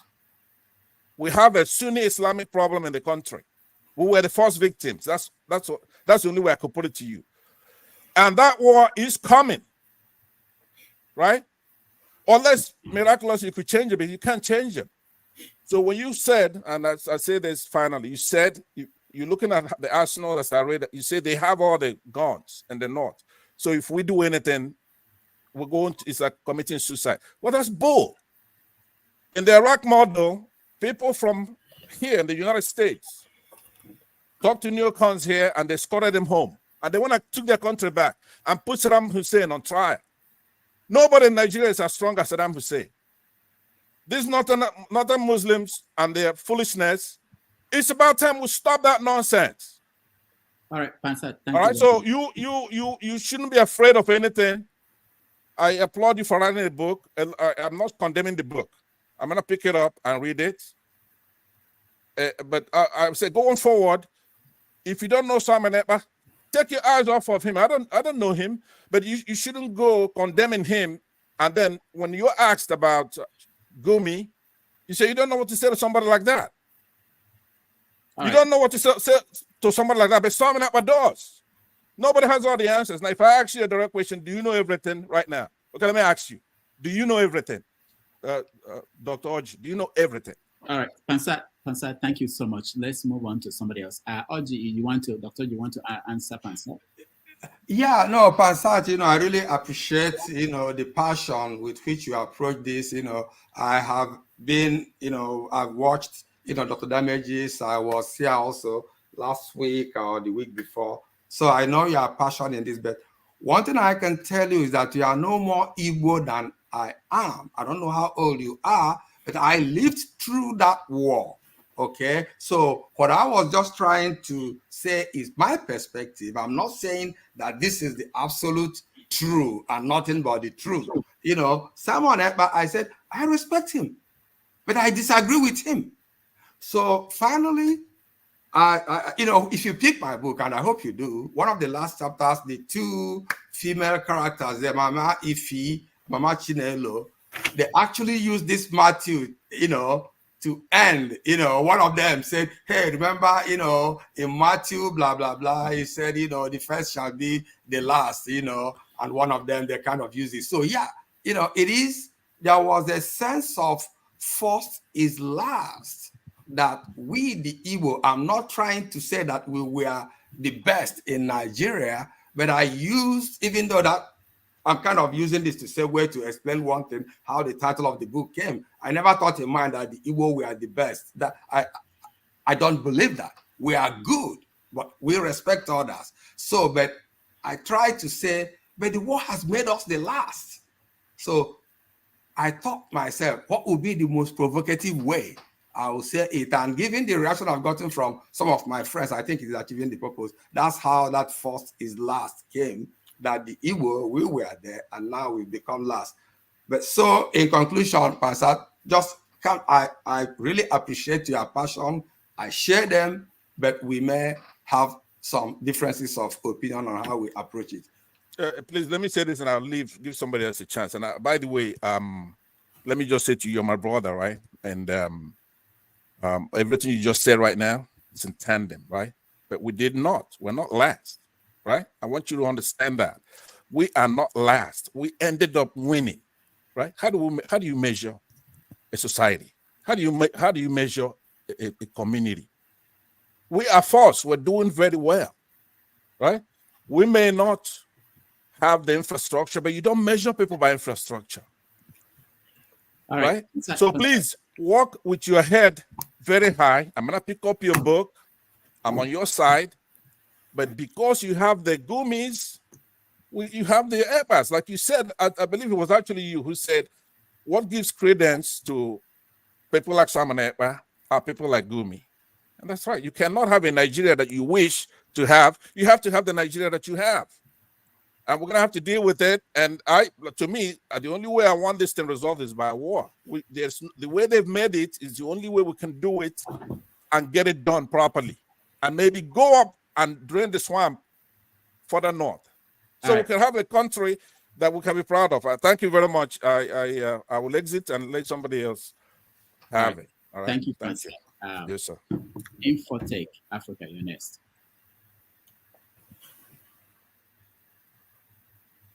Femi, unmute yourself.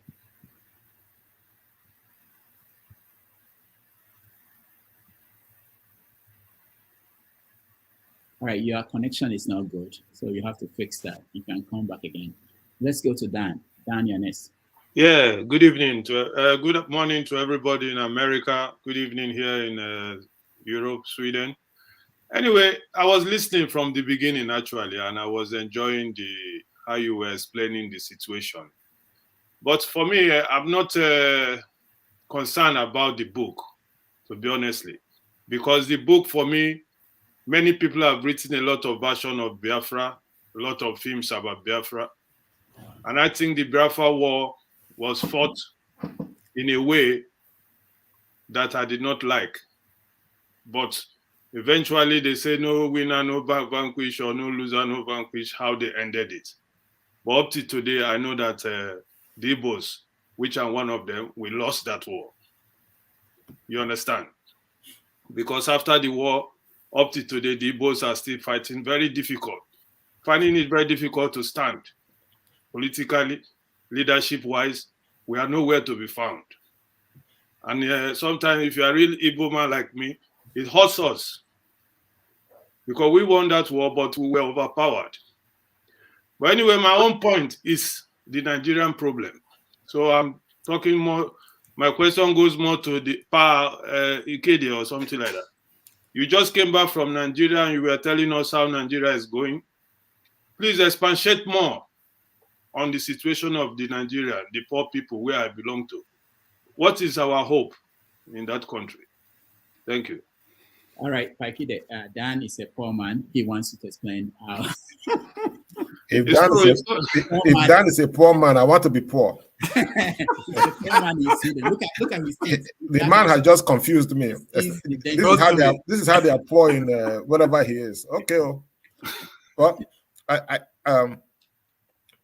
I all my life I've been a student of people, just of society and of things. And you look when you go to Nigeria and stay 3 weeks like I did. I would literally, I was on the streets. I love the streets. I love theater. I love street food. I was just on the streets. I didn't like the island. I love mainland Lagos. And you could see me, if you were on social media, you could see me just dancing on the streets, eating the local food, just doing. It's a beautiful place, Nigeria, of beautiful people. Really, really some of the best people on earth as individuals. The problem is the collective. And one of the things that occurred to me is that perhaps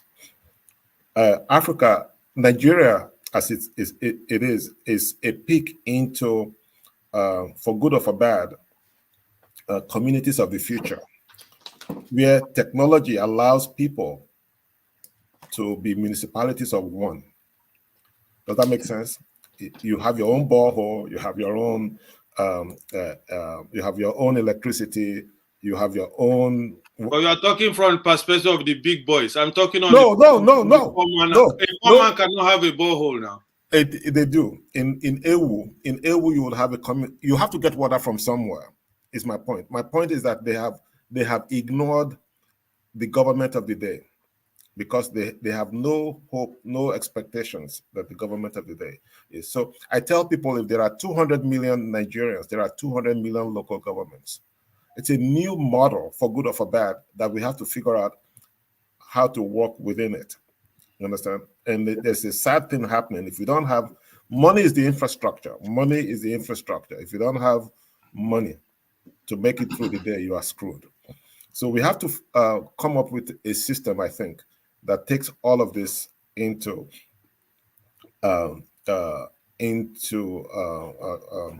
effect.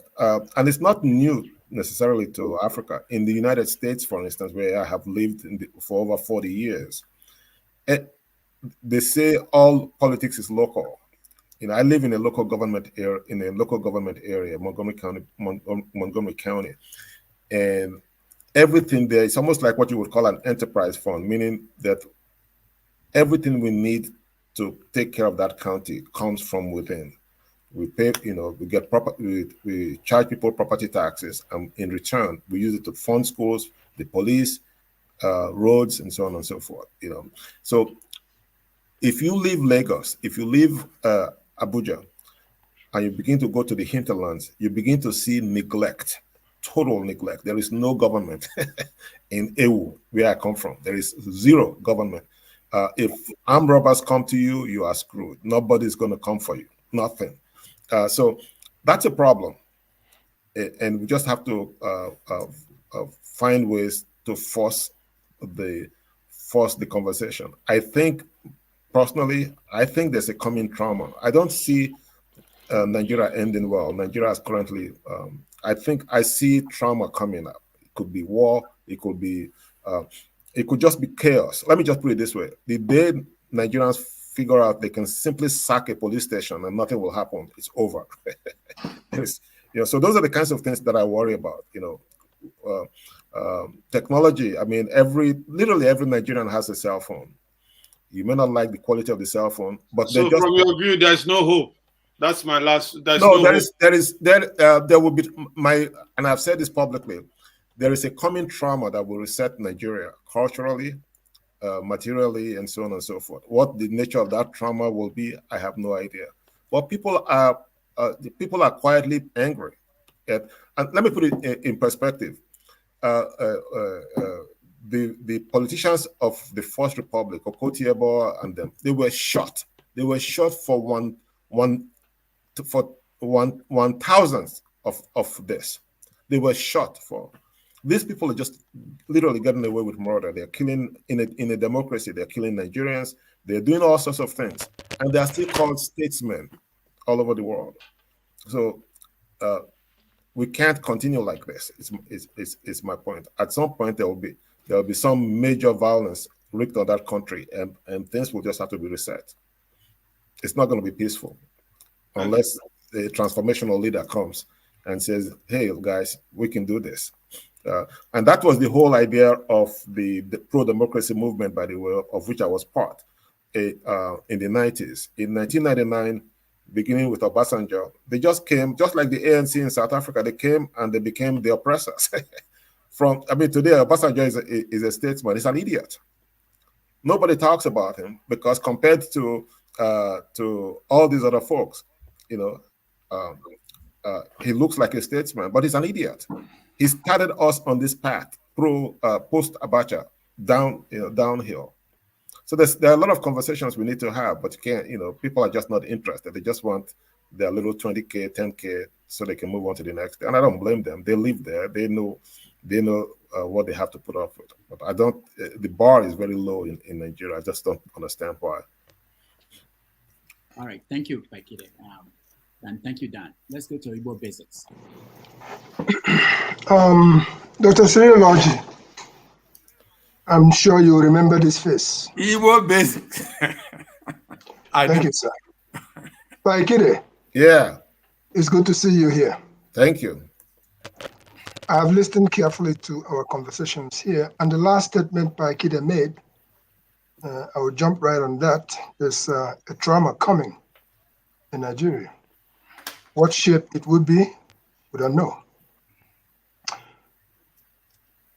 We are here for different reasons, but the same reason. Yeah. Somebody says, Dr. Cyril Orji said that we are forced out of Nigeria. I like to think it the other way, that we were dispersed like Oba, which when it shoots out, bah, it goes all over. But what Nigeria did not know was where the Easterners would be. So cut through it when we talk about living through Biafra. And I experienced it. From 1965, 34 Tafawa Balewa Street, Jos, that's where I lived when I went to St. Teresa's Boys School, Jos. From there to Umuahia. From Umuahia to Ibere, and from Ibere to the bush. And through the... Doctor, please take me out. I'm going to walk. Thank you. I'll be listening. Thanks a lot, brothers. Okay. So when it comes to issue of Biafra, I feel it in my bones. And that is why I came up to have this conversation today. Dr. Orji, I very much commend you for the effort. I have not read the book yet, but I will buy it. I will read it. And I will also put it in the shelf where the rest of the books are. Having said the brief thing I just said, I had Pansak talking emotionally, which is great. I'm talking about people like Simon Ekpa. Because our topic today is Tales Out of Biafra and the human situation in today's Nigeria, based on your book. The book I'm currently reading is this, and I encourage everybody to go pick up that book and read it. That is This American Life Safe, by none other than our own Rudolph Okonkwo. When you read that book, you will find yourself in that book, if you're a true Nigerian, in one way or the other. And it also prescribes the solutions of where we are going to land. This is after Biafra, Samania, 1999. Dr. Orji, I'm quite sure that you know about that book. This book is Afia Became Home by engineer N.D. Uche, and this is a case of the displaced people of Biafra, how we ended up in the bush.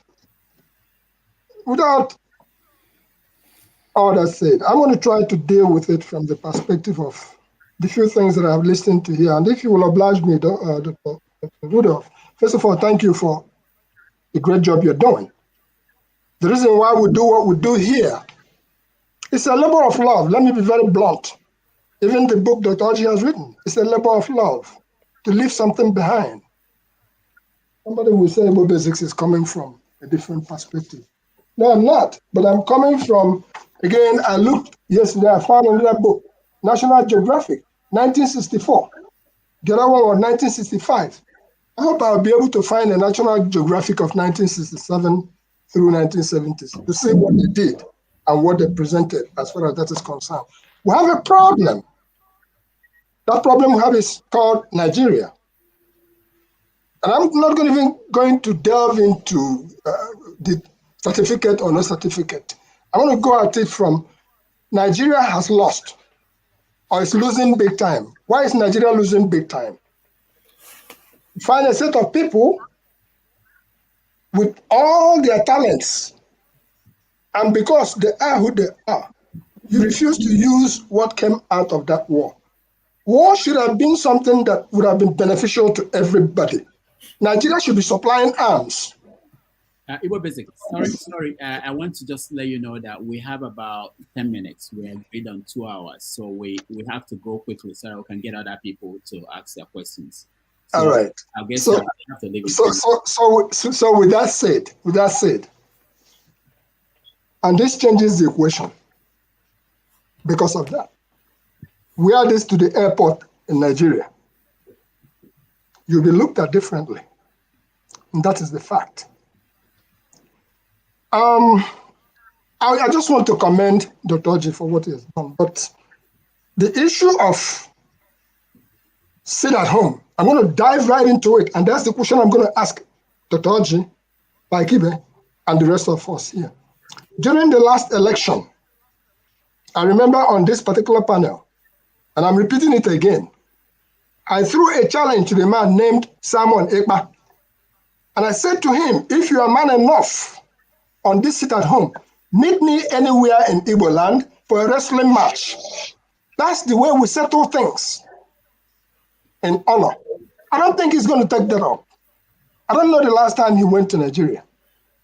But last week I went to the embassy in New York to get a death certificate for somebody through the National Commission. And I was told you have to get one from Nigeria.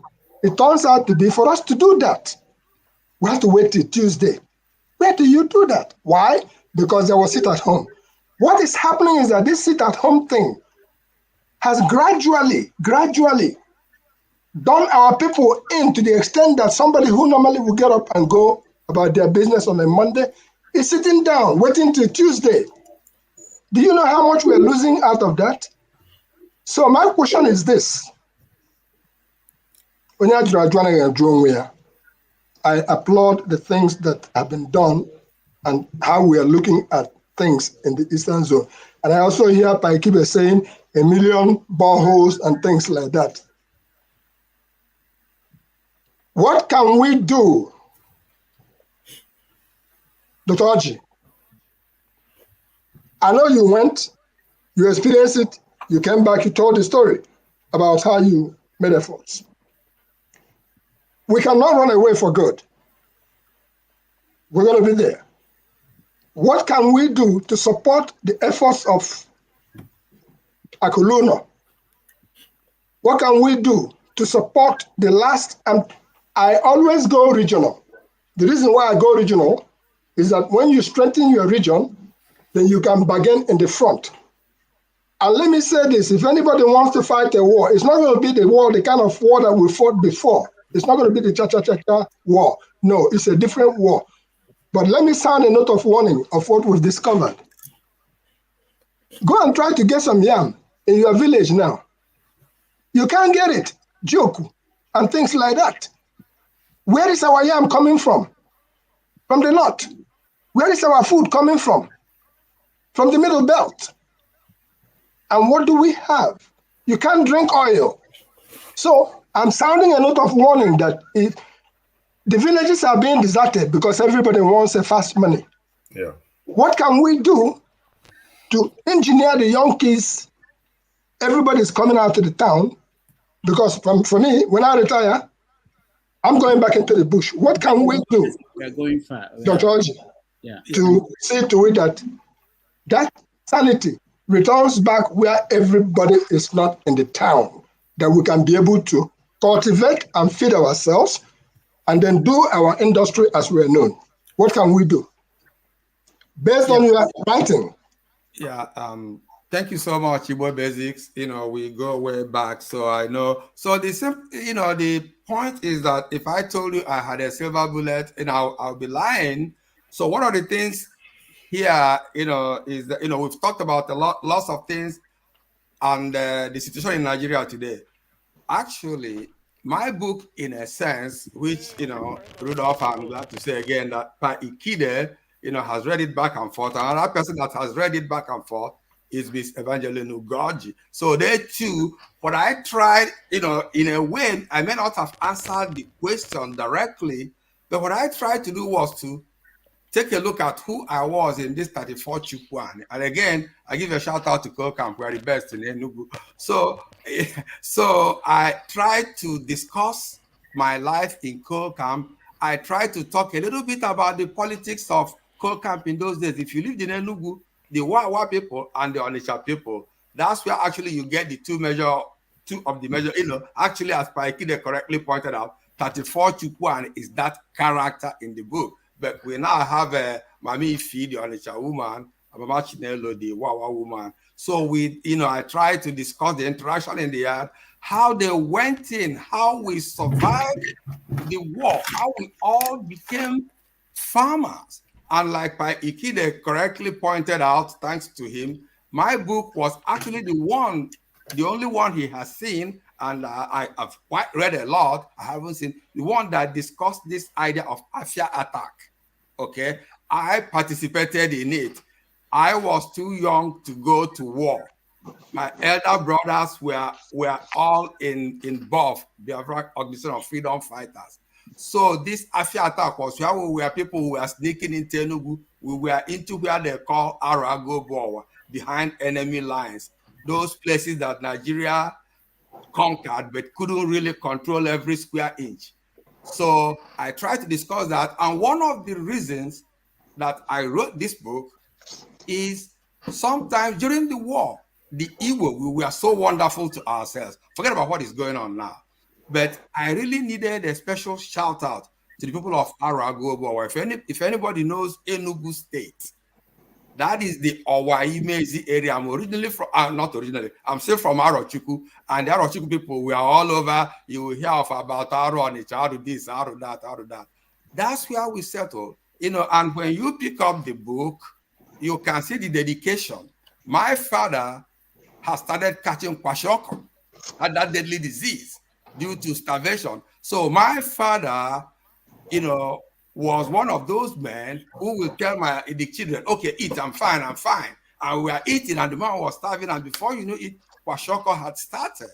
So we were lucky eventually to get behind enemy lines, this Arago, where they picked us up and nursed us, they took care of us, and from there, we melded in. So I became a farmer. I could really make the mounds. And from there, we could go to this Afia attack at Orio and all those kind of places. I really encourage you to read, because the book is not about the shooting war. I didn't go to war.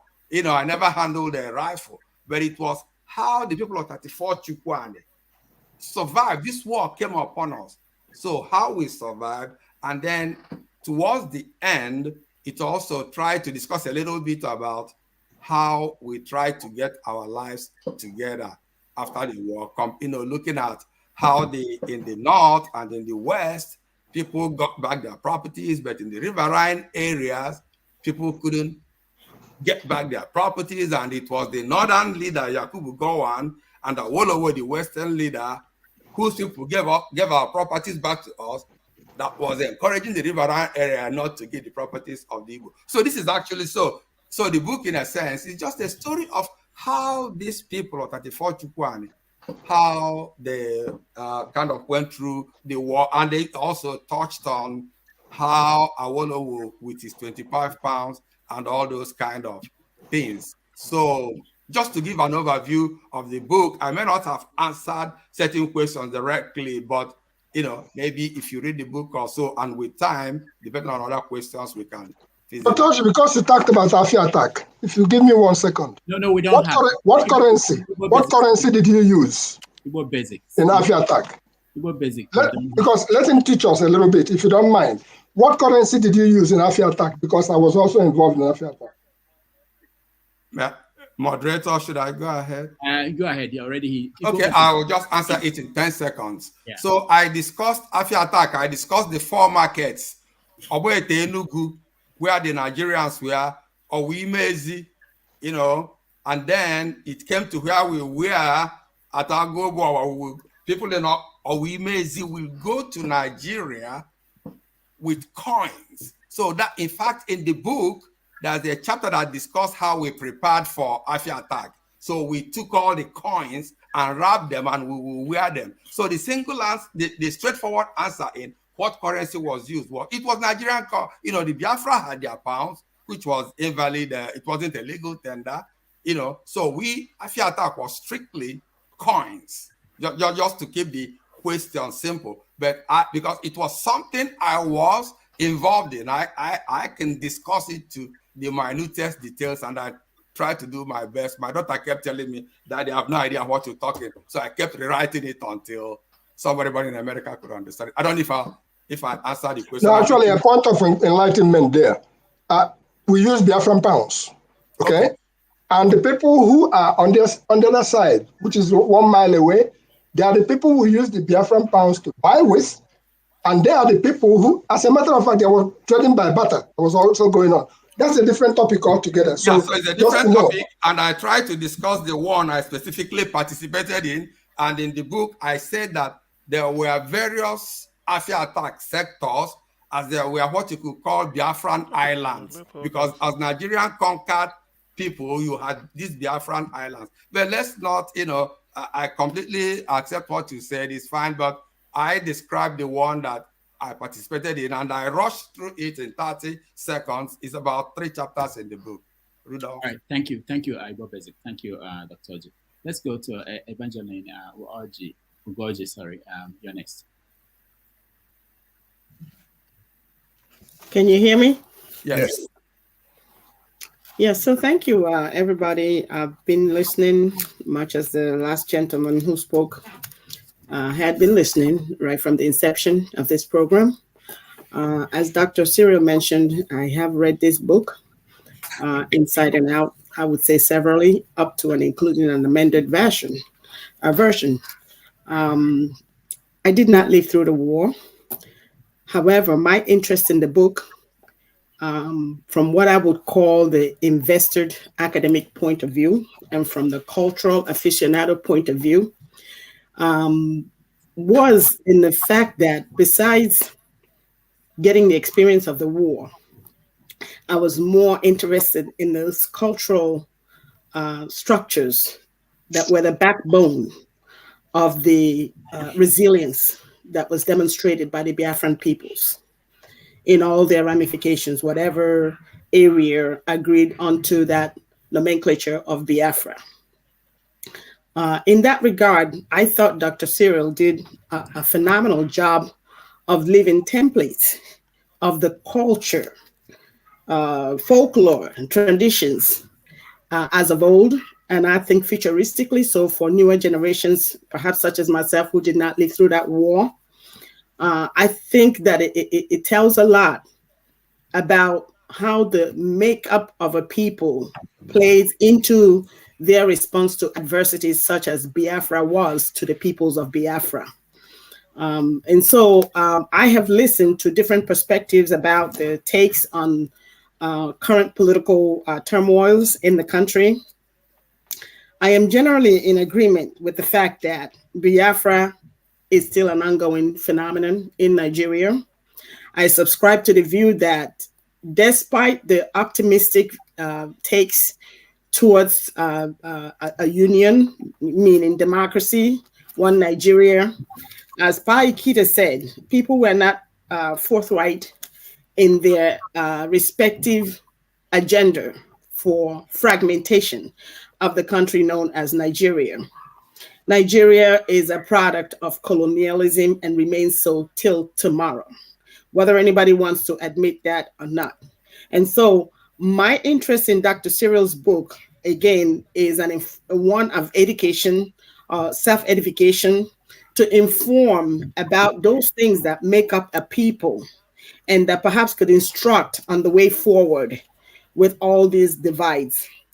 At the earlier stage of this whole program today, Mr. Anibogo wrote about what he wanted to know about the way forward for the government.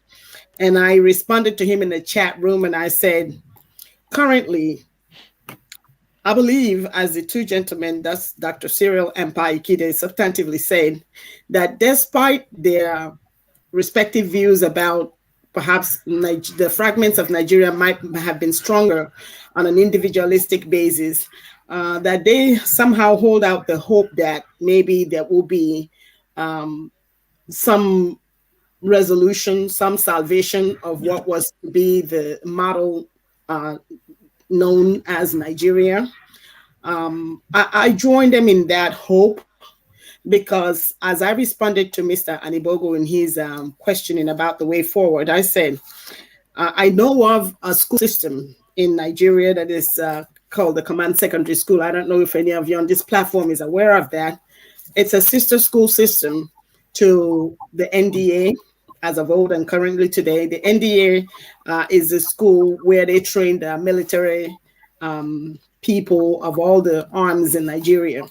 And they went on to get onto different, I would say, leadership roles in the governance of Nigeria.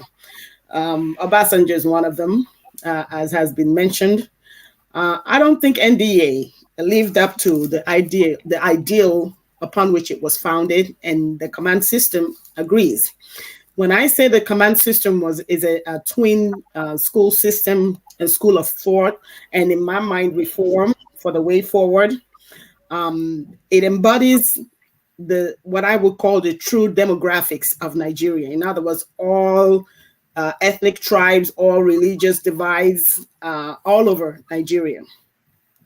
In that school format, it wasn't just for school, it wasn't just for children of military officers, it was also for children of civilians who were affiliated in any way with the military families and or establishments. Currently, I'm aware of deliberations and progressively so talking about the way forward. In agreement to the points made earlier by Dr. Cyril and Pa Ikhide and others here about efforts that have been made in the past towards going home and perhaps trying to change our community from that which we have learned and or acquired in the way of any assimilations that we were subjected to in the diaspora. As was said, and accurately so, those schools of thought, those efforts were frustrated by the people, very same peoples in different areas and or regions and or ethnic communities all over Nigeria. There was resistance. People had become complacent. People had bought into what I would call the dysfunction of political leadership in the country. In other words, there is a resistance towards change because there are those who stand to benefit, and I'm talking deeply rooted so by the status quo as it is today. However, on an optimistic and finishing note, I would like to say there are also more people from that command school system, and we are talking about people in both the military and civilian levels and arenas of life and all manners of successful levels who are engaged in the discussion about the fruitlessness of all these ethnic and religious divides that are in the country. And I'm optimistic that pretty soon, hopefully, change will come about in Nigeria. I subscribe to the notion about the fact that there is trauma that will happen and needs to happen. That trauma should be on the level of eradicating that which is in the old governance system, perhaps a few generations back from the current one, in order to actually make for a sustainable change. We have to rid ourselves of the old system in order to move forward. And so I do subscribe strongly to that notion and that idea that a trauma is on its way, and it does need to happen for there to be an appreciable change in what should be or what would be a workable Nigeria. I am, how do I say it, appreciative of all the different facets of what is known today as Nigeria, like Pa Ikhide espouses in his takes.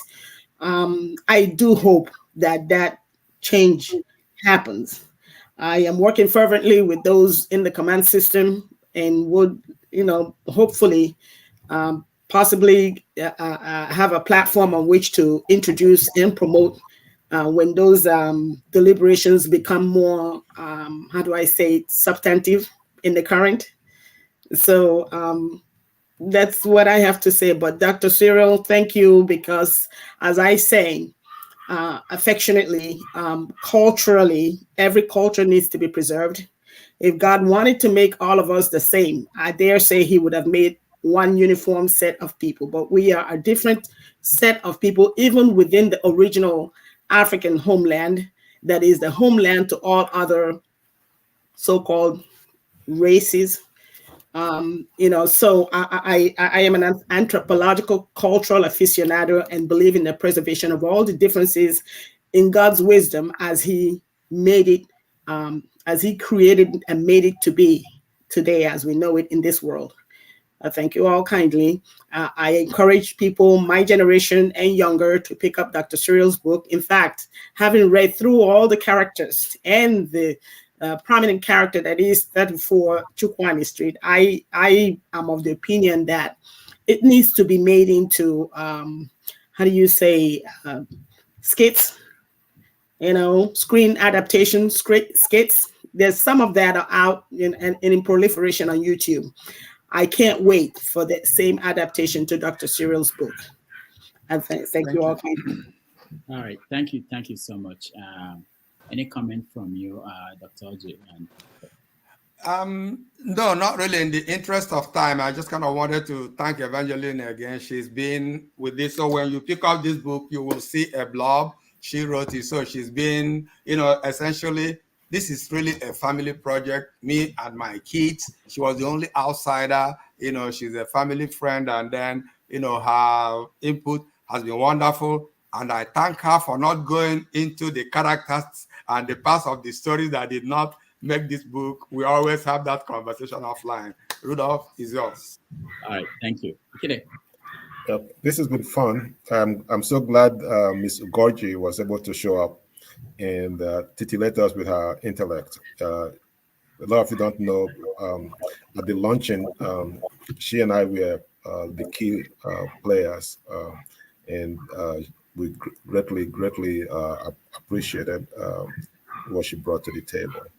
And I think she and I should take our show to the road and other books and stuff, because right. She has a different way of looking at things that's refreshing. All right, thank you. Janaba, next. Femi can talk. I think Femi was there and he went out. Femi can go. Okay, Femi, go ahead. Can you hear me? Yes. Okay, thanks, Bros, Janaba. I just want to modify something real quick that Madam Goji just alluded to. Nigerian military schools area actually is more in tune with NDA than command secondary schools. I just wanted to modify that a bit because I was closer to getting to NDA, and I know a lot more about how the structure of NMS ties to NDA. I just thought it was important to correct that point. Not that we were wrong totally, but anyway. To our guests, Pa Ikhide and is a professor now, Orji. As a matter of fact, what I typically do when I have PhDs like you from American schools is to go to rate my professor. And I can assure you that you're safe. So the reviews are good. If I had to take my classes now, I'll probably pick you because I hear you people get easy A's. Now, on a serious note though, there was something pointed that you mentioned that I've continuously alluded to. And I keep referring to a book I read as far back as my little sojourn at the Nigerian Defense Academy. And it ties to what is happening even up until this moment, not just in the East, the country as a whole, but in particular the East. And then when you now look at what's happening between the Palestinians and the Israelis, basically just the Arabs, because I mean this thing goes all the way back. You know better. You know better too. Now, that what you said that caught my attention is where I start my thoughts from. How would you explain to someone who is too religious? And of course, this speaks to you, Ms. Pa Ikhide, as well, because of course we know you as a father, fighter, lover, and troublemaker. And that troublemaker is a I am not a troublemaker, I'm a lover, man. You did mention, I think you specifically mentioned it yourself that you're I'm just messing with you. Okay. So where do you how would you explain to Nigerians in this case, in considering how divided we are, that sometimes a lot of times you have to do away with emotions, with religion? Because for me personally, I think religion, if nothing else, is a major problem. Yeah. And of course, I know that we can blame the West all we like. After all, in London, we hear that a lot of churches are becoming nightclubs, for example. So they don't really care about the same religion they brought to us. for example, and of course anyway. So how would you explain and try to enlighten a Nigerian, a 6-year-old, a 50-year-old? Because a lot of us, we're too much invested in emotions versus actually looking at what exactly is at stake, like the history, doing away with emotions basically to understand the topic. Because it's dangerous when you see people come with this agenda of ethnicity, thinking that, for example, the way some people will look at me and tell me, there's people in my from my part of the country, as you can tell, I'm Yoruba, that would make it sound as if I'm being anti-Yoruba when I say certain things. Because again, I keep pointing to the fact that I am all for fairness. I see, because a day will come, like I often told some people from my tribe that are so invested in tribalism, and it's not limited to one people. A day will come, if the same thing happens to you, some of the things that saying people will complain about, if it happens to you, do not complain. How do you explain to people to do away with emotions and look at the bigger picture? Because we are all at fault one way or the other. How would you? All right, thank you. Let me just take it quickly, so Pa Ikhide, so that others can come in. Yeah, my answer is kind of straightforward. I don't believe it is religion. I believe it is more like ethnicity. We are different. Maybe it's not only that. In part of the book, again, I discussed, a pre-1959 meeting, the then leaders, Dr. Okigwe, and Saduana Sokoto, plus Chief Awolowo. But this dialogue was essentially between Samadu Bello, the Saduana Sokoto, and Dr. Okigwe. Saduana, in my opinion, was ahead of his time. Zik, in my opinion, again, I know I'm Igbo, I'm not supposed to say anything critical, I'm not criticizing Zik, but I believe that in that instance, with Samadu Bello was ahead of his time. He told Zik, look, listen, I am Hausa, Fulani, I'm Muslim. You are Christian, whatever. Let us come to the table with our differences so we can understand our differences. Once we understand our differences, we can then see what we can do together. But Zik was of the opinion, we are all together, let's go to Nigeria, let's have a united Nigeria. Actually, one of the characters in my book suggested that if Zik had the foresight that Samadu Bello had then, the entire Aburi Accord, which we haven't had time to mention here, that was the last straw that broke the camel's back after the leaders went to Ghana and then Gowon, on the advice of the British, reneged on implementing the Aburi Accord. One of the characters in the book said, look, what did Ojukwu achieve in Aburi? Confederation. Suppose that Zik had the foresight that Saduana had without trying to force a union. Maybe in 1960, Nigeria could have entered independence as a confederation of regions. So in the summary to your question from my perspective, so we have time to move on, is that I will blame ethnicity more than I will blame religion. Ikhide. Yeah, I mean, I don't know. So I think that it's fascinating to me that we seem, as a people, we seem bent on proving racists right, that perhaps we are not the same human beings that others are. I'll give you an example. When what's his name was murdered by the American police. What's his George Floyd? George Floyd. Yeah, when he was murdered, the American writers, Black American writers, did not stop until they got some sort of closure. That is, you can say all you want about African Americans. If you touch one of theirs, whether an Agbero, whether a Nobel laureate, they will not stop until. We had 100 African writers who weighed in on the issue. To this day, there are dozens of Nigerian youths who are behind bars from what happened, from what? NSARS, who are behind bars. 3 years they are behind bars.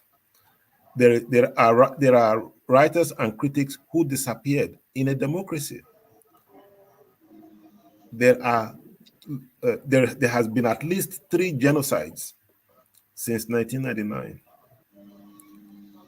Writers will not come and write, oh my God, this is what happened to. If it's going to give them clout, yeah, they will show up. We have to accept responsibility for the fact that by our inaction, our behavior, we are compromising our humanity, is my point. And so you can play a part like I do. Whenever one Nigerian is hurt, that Nigerian is a human being. Make all the noise that you can. Hold somebody accountable. Where is Dadiata?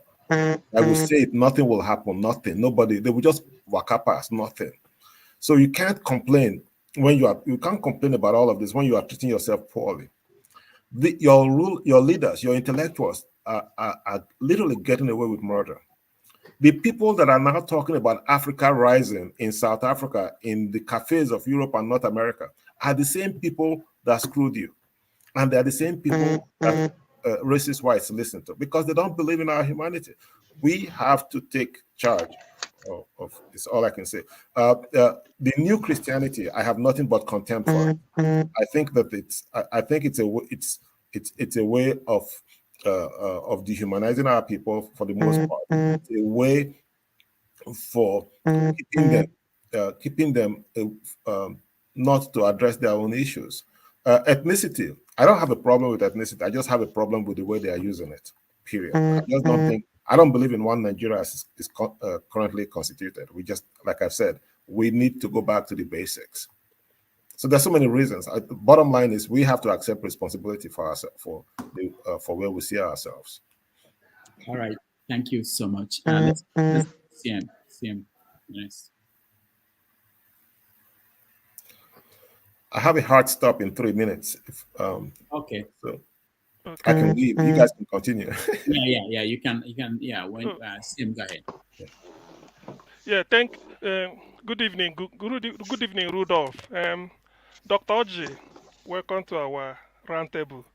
Pa Ikhide, I know you went to Nigeria what is making the noise to devour Amala, but so far, I know you left some for us when we come back. Now, my question is this: I have because of what the book Dr. Orji wrote, and then what Rudolph introduced before about Simon Ekpa. Please, I want to read just a very short paragraph. Then you ask a question based on that. After the First World War, the victors treated Germany with the same contempt Nigeria is treating the Igbos. 2 decades later, there was a Second World War, far costlier than the first. Germany was again defeated, but this time they won a more honorable peace. Our present political leaders have no sense of history. There is a new Igbo man who was not born in 1966 and neither knows nor cares about Nzogu and the Ojukwu. There are Igbo men on the street who were never Biafrans. They were born Nigerians, are Nigerians, but suffer because of actions of earlier generations. They will soon decide that it is better to fight their own war and maybe find an honorable peace than to remain in this contemptible state of Nigeria in perpetuity. The northern bourgeoisie and the Yoruba bourgeoisie have exacted their pound of flesh from the Igbos. For one Saduana, one Tafawa Balewa, one Akintola, and one Okotiebo, hundreds of thousands of Ndi Igbo have died and suffered. If this issue is not addressed immediately, no conference will ever solve Nigeria's problem. If you are wondering who said this, it is a Fulani man. Alhaji Sanusi Lamido Sanusi, the former governor of Central Bank and former lecturer in the Department of Economics, ABU Zaria. He's well educated. Nobody is more Fulani than him. Now, having listened to this, are you still blaming Nnamdi Kanu or Simon Ekpa for what they are doing? Or are you blaming the Nigerian state in view of what Sanusi Lamido Sanusi said about Ndi Igbo? Those that were not born during the war, those that were born as Nigerians, they are Nigerians, but they are being made to suffer because of the activity of people they do not know, what they do not contribute. Because of one Sadwana, one Amadu Bello, one Tafawa Belewa, one Okotiebo, hundreds of thousands of Ndi Igbo are treated like they are slaves in Nigeria. What do you say to that? Hold on, Orji, hold on. Kide, hold on. Let me just say this. CM, I don't know the source of what you just read, but I can tell you that Sanusi did not say this. It was this is okay. Yeah, let me tell you the title so that you Google it and see. This was a lecture given by. It is called. The title of maybe I will write it here. The title of the lecture is "Yorubas are the problem with Nigeria" by Sanusi Lamido Sanusi. He gave his email, but let me see where it was given. Yeah, so you can Google you can Google it. You exactly. He said yes. He said bid an excerpt from a paper presented at the National Conference on the 1999 Constitution, jointly organized by the Network for Justice and the Vision Trust Foundation at the Arewa House, Kaduna, from 11th to 12th September 1999. Okay, so these are the particulars. Send it to me. Let me cross-check because I don't believe most things without checking the source. Okay. Someone can write all those things without telling you where actually that it happened, that he spoke there. Okay. So let's check that.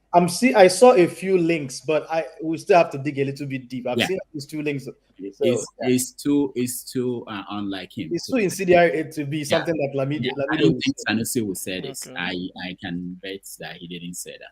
But anyway, as Dr. Orji, you can answer.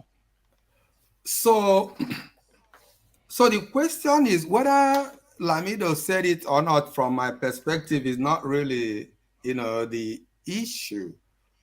Okay, as somebody who really, saw the war, lived through it, and I like to call myself a student of politics or political science. I didn't study it. I studied computer science. I like to study and see what goes on in the world. How should we do things? I did say in my initial comment that given where I am in life today, if I was one of those advising Ojukwu at the time that war happened, despite everything that happened to the Igbo, and I'm not minimizing it, okay, I would not have gone to war. From my perspective, don't go to a war that you cannot even get a draw. Somebody says, giving all the things happening, Dr. Ekpa is saying this, and you go to war and you throw up a white handkerchief again, what did you get? So what we should do, you don't really start fighting in this modern world unless you look at what is happening in Ukraine. If it wasn't for America, the war would have been over. Okay, so if the Igbo, and I don't know why we are such a disliked people, why nobody likes us, maybe it is the man in the mirror. So if we cannot get a world power that will speak for us, if it is for us again to go to war again like we went in 67, no, can't me, that is lunacy. How do you repeat the same thing over and over and expect? So if we go to war now, how different is it than when we went in 67, when we even had a clear leader, somebody everybody believed in, but we didn't have the arms? There is nothing Nnamdi Kanu is saying that I disagree with. There is really nothing Simon Ekpa is saying in a sense that I disagree with. I know we are being mistreated. Okay, I am living in economic exile. I should have been in Nigeria doing something better. I'm not saying I like how the Igbos are. So we see the same problem, but the issue where we differ is how do we solve it? Is it by going to war unprepared without any world power backing us? we will be destroyed. I rest my case. All right, thank you so much. CM, so far my two fact checkers came back and said Sanusi denied saying that or being in that conference. So, but I'm still waiting for you to send it to me. I will personally do my okay, yeah, don't worry. All right, Janaba, you're next. After you, then Dr. Dominic. Thank you, Dr. Damages, Dr. Dominic, and our guest, Dr. Cyril, for coming. I've been listening to you from the other side, and I learned quite from you. The only thing is that you are holding back. I think the warning from your wife is still holding you back. So, which is okay. I understand that. Dr. Dominic may not understand that yet, but I got you. My question goes like this. Do you believe in one Nigeria? And do you regret not standing whatever might have been the outcome of you went home and sit at home or whatever have pushed you to come back, whether you have done it differently? Thank you. So let me make sure I understand you. Do I believe in one Nigeria? And the one that I don't quite understand is, do you say, what was you saying about sit at home? Do you mean, what should I have done differently? You say when you and your wife moved back home, yes, if I understand you correctly, yes, you sold everything and you want to settle, but when they announced that make you comfortable to come back, is that did I understand? That's correct. That's correct. Yeah, I said, do you regret coming back, or you can still do it all over, or you could have stayed back and faced the consequence? Of course, it was the worst mistake of my life. I won't do it again. No. I mean, I was a college professor. I was okay. Then I came back to work in industry. The kids were grown, everything. Then with COVID and everything, we said, hey, let's go back to Nigeria. I'm originally from Aba, but my eldest brother was a teacher at Albany Koku, Owerri. So my family moved to Owerri. So Owerri is actually where I go to anytime I go to Nigeria. So when I go to Owerri, I'm fairly comfortable. So we sold our things, my house, so we started really buying things again. Why should, no. It was a big mistake. Do I believe in one Nigeria? Let me tell you, Nigeria can work. I have a model, and my model is no better than any other person's, but let's not mix it up with my book. What we really want in Nigeria, but maybe asking too much, a simple question. Do we all believe that we are all equal? Maybe it's a difficult question to ask, because I have a very good Yoruba friend. We were professors in the same university. We were so close. I mean, it doesn't even come. He is the person I run to when I have any problem. He comes to me. We were this close. What really, we are still friends. But our people say that whatever falls on the ground has picked up sand. What really put a little strain on us was when he asked me a question that meant, hey, you really think an Igbo man, Peter Obi, can be president? He wasn't telling me that Peter Obi lost the election, but he was telling me, how do you think an Igbo man, after you guys fought the whole country? So from that perspective, it makes one Nigeria difficult. Then I asked him, look, are you looking for a footmat? You want to keep me in Nigeria? You won't treat me as an equal? Doesn't it tell you why the black man was the only enslaved people in the world? Because you won't let me go. You want to keep me as your slave.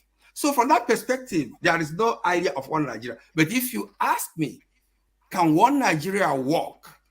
Which is easier, one Nigeria or Biafra? I will tell you that one Nigeria is a lot will work, because hey, let me tell you, don't think that we all the Igbo, that we are all that together, but we can walk through our differences, however. But just to keep the answer brief, do I believe in one Nigeria? One Nigeria can work, not with the way it is now. So I went to Nigeria and ran back. Was it a mistake? Hell no. I doubt. I wonder why I even tried it in the first place. Congratulations on your book. Don't read that much, but I'll find a way to read it. Thank you so much. Thank you, sir. All right. Maxi, can you hold on? Let's go to Istimili. She has to go to work, so we'll come to you next. Okay? Istimili, go okay. ahead. Okay, thank you. Go ahead. Hello, Dr. Damages. Hi.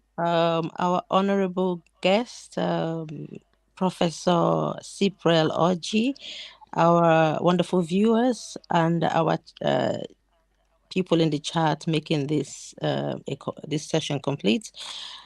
I was listening in the background, but I was disturbed by the kind of aura that I was getting, points of view, as if a lot of Nigerians, including the youths, are confused, maybe myself included. And like I said, I've said many times in this show that I'm learning politics. Maybe we have a few women who are interested in politics, but their voices are not heard.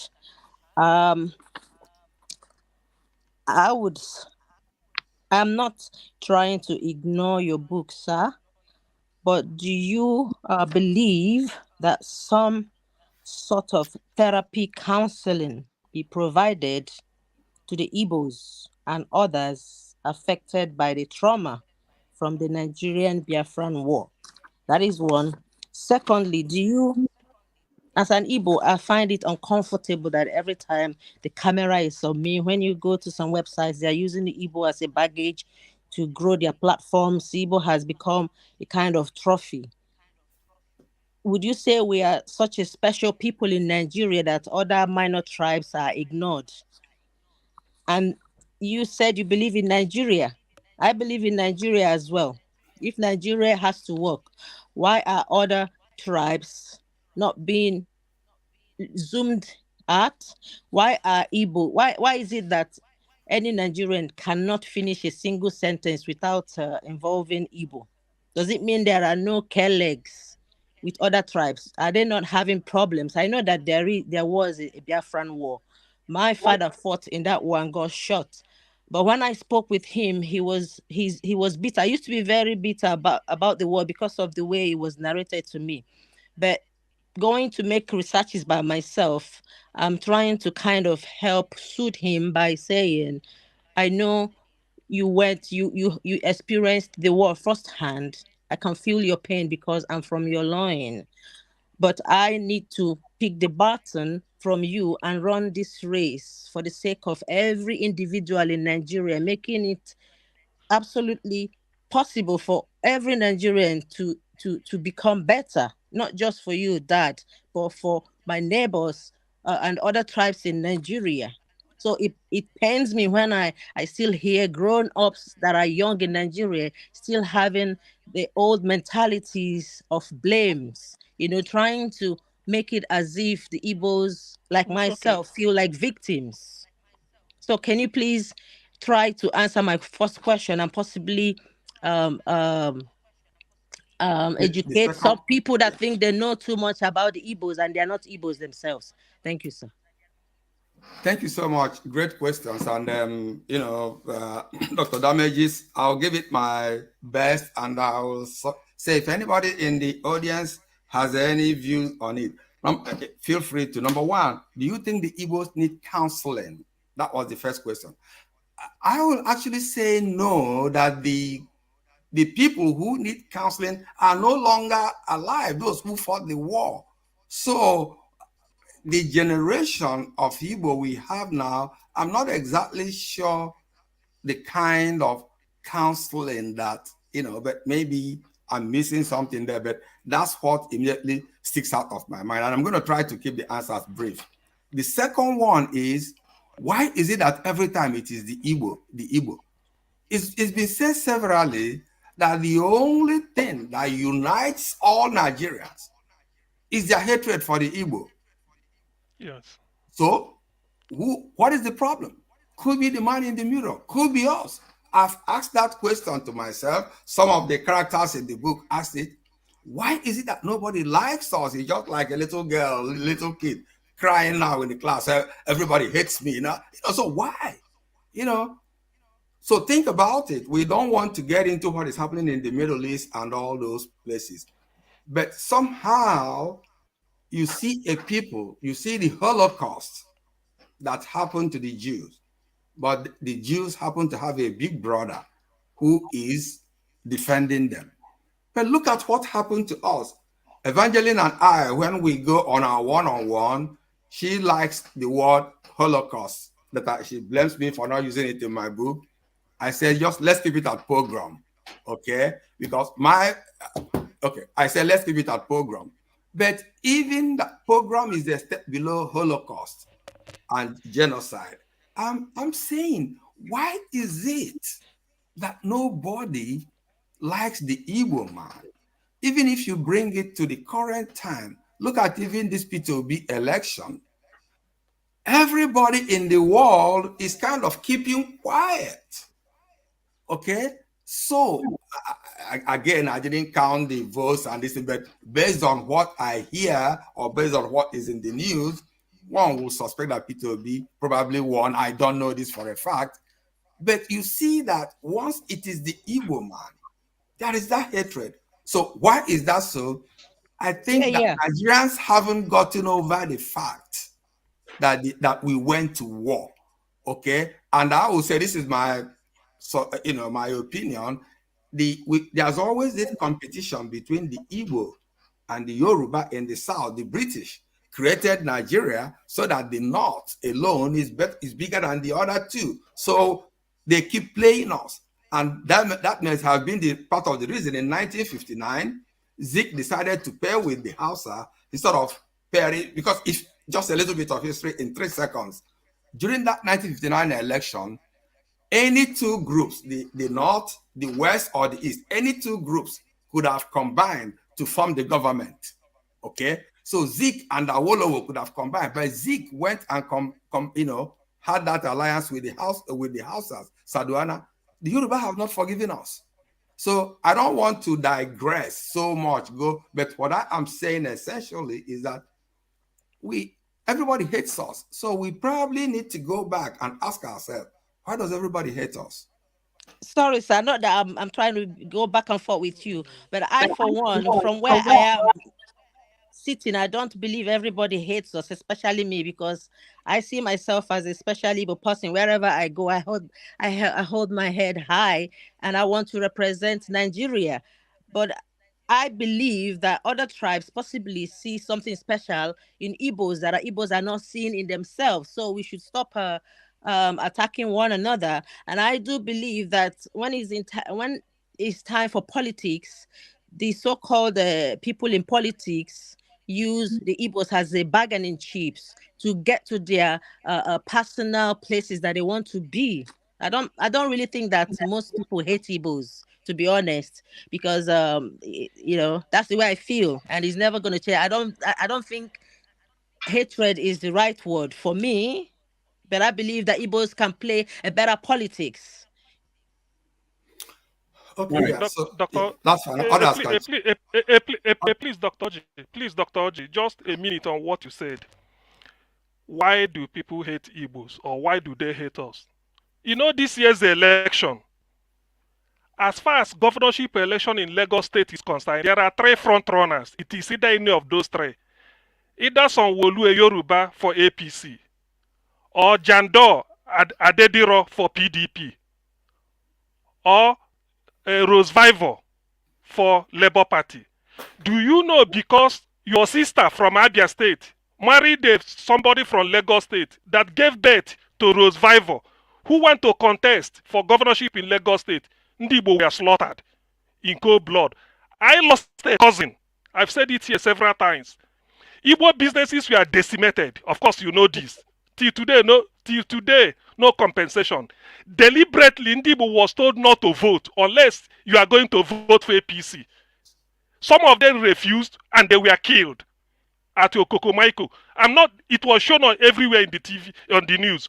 Now, as a result of that election, do you know that Igbo businesses, as an Igbo man, you cannot use less than, in today's dollar equivalent, 100 million naira to set up a motor spare parts business at Ladipo. Some of us funded it. They are not. They will all set ablaze. Do you know that today, if Peter Obi has been the person championing Tinubu's case at Chicago State University, Igbo businesses would have been set alight in Lagos. But because it's a Fulani man, nobody is saying anything. People are just discussing it in different TV houses. If it were Igbo, so what you should ask yourself is, forget about 1966. That's the paragraph I read. That's what he's saying. Let's forget about the past. Some of these people that are opening businesses in Lagos, they were not born 1966. Some were born 1970. Some 1980. Some 2000. They all have businesses. What do they know about? But they are being punished when they remember Igbo. The whole of Lagos State, Ijos are living in Lagos. I can tell you businesses and the people that own them in Lagos. There's a place called Tejuosho. If you go behind it, they sell what they call timber. That business is dominated by the people of Ondo State and Kwara State because they have bushes. If you go to My 12, that is where the whole cattle, meat sold in Lagos is being sold. Who sells them? The Fulanis. They were not touched. People changing currency in Lagos. Even if you want to import 20 containers, you must go through a Fulani man to buy your dollar at the street level. So when you do all these things, but they left it. If you go to Lagos Island, there's a place called Jankara. They sell what they call lace. The type of lace you will see costing millions. Yorubas sold it, sell it. If you go to Balog where they sell gold, Yorubas are selling it. These places were left because they know that the people owning that businesses are not Igbos. But they went all the way to all the way to Laripo Imushi to go and set it ablaze. Ojo Alaba the same thing. So when people are doing this, you ask yourself, is Rose Vive not Igbo? Because tomorrow somebody may tell you we need to intermarry. Now Rose Vive's mother is from Abia State, your state. It might even be your sister or your cousin if you inquire very well. Moved all the way from Abia to Lagos just because of love. Now they gave birth to who they call Rose Vive. I mean Badebo. Badebo is a Yoruba name. As an Igbo woman, you will like to give your son at least to make the two tribes. You give him the name Chinedu. They said Igbos want to dominate Lagos, and it didn't end there. All Igbo businesses they were set ablaze. Till today, nothing happened. Some of us lost money, millions of naira. That was in January. Now check what dollar is today. If you are using Toyota car in Lagos, which is the Intin, you buy the parts from Japan. For you to buy it, you need the dollar, and for you to get the dollar, you go through the Fulani. After buying it and importing, they set it ablaze. So when you ask, why do people hate Igbo? What did these people do? If you can't allow me to vote for your brother, either a PDP Jandor or some Woru in APC or maybe Rose Vive, then I stay in my home and enjoy my pepper soup, only for me to wake up in the morning, all my businesses are in flames. So I will lose my vote, you disenfranchise me, and then you don't allow me to sell my businesses again.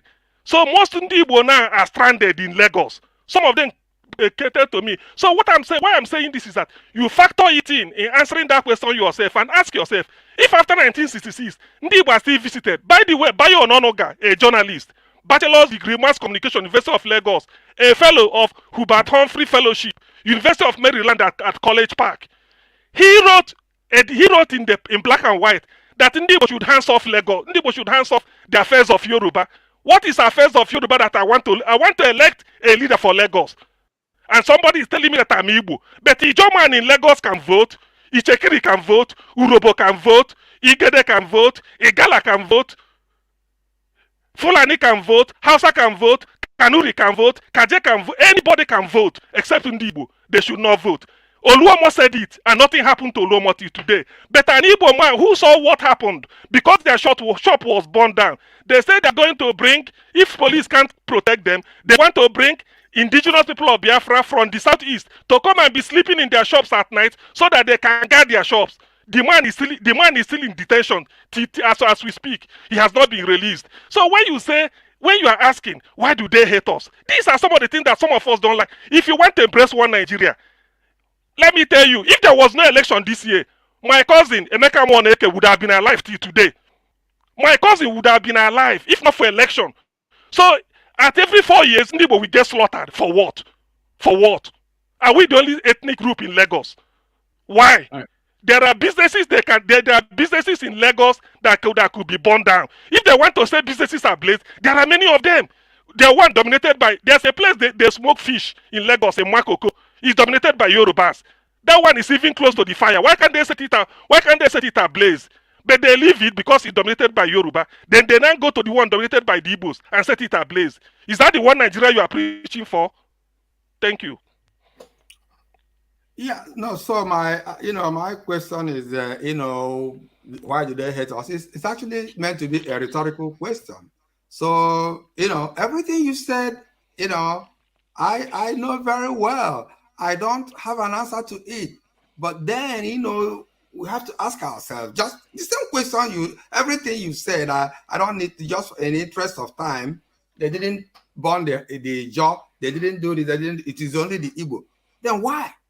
Why? So then we have to think about it ourselves. Is it the way, like Simon, okay, they've locked Nnamdi Kanu up for all these years, and the man who said, I will invite IPOB, they locked him up. So that's why I say that in a sense, we are still defenseless, that we have to figure out a way that it is not by just saying, hey, we can't. I understand everything you said.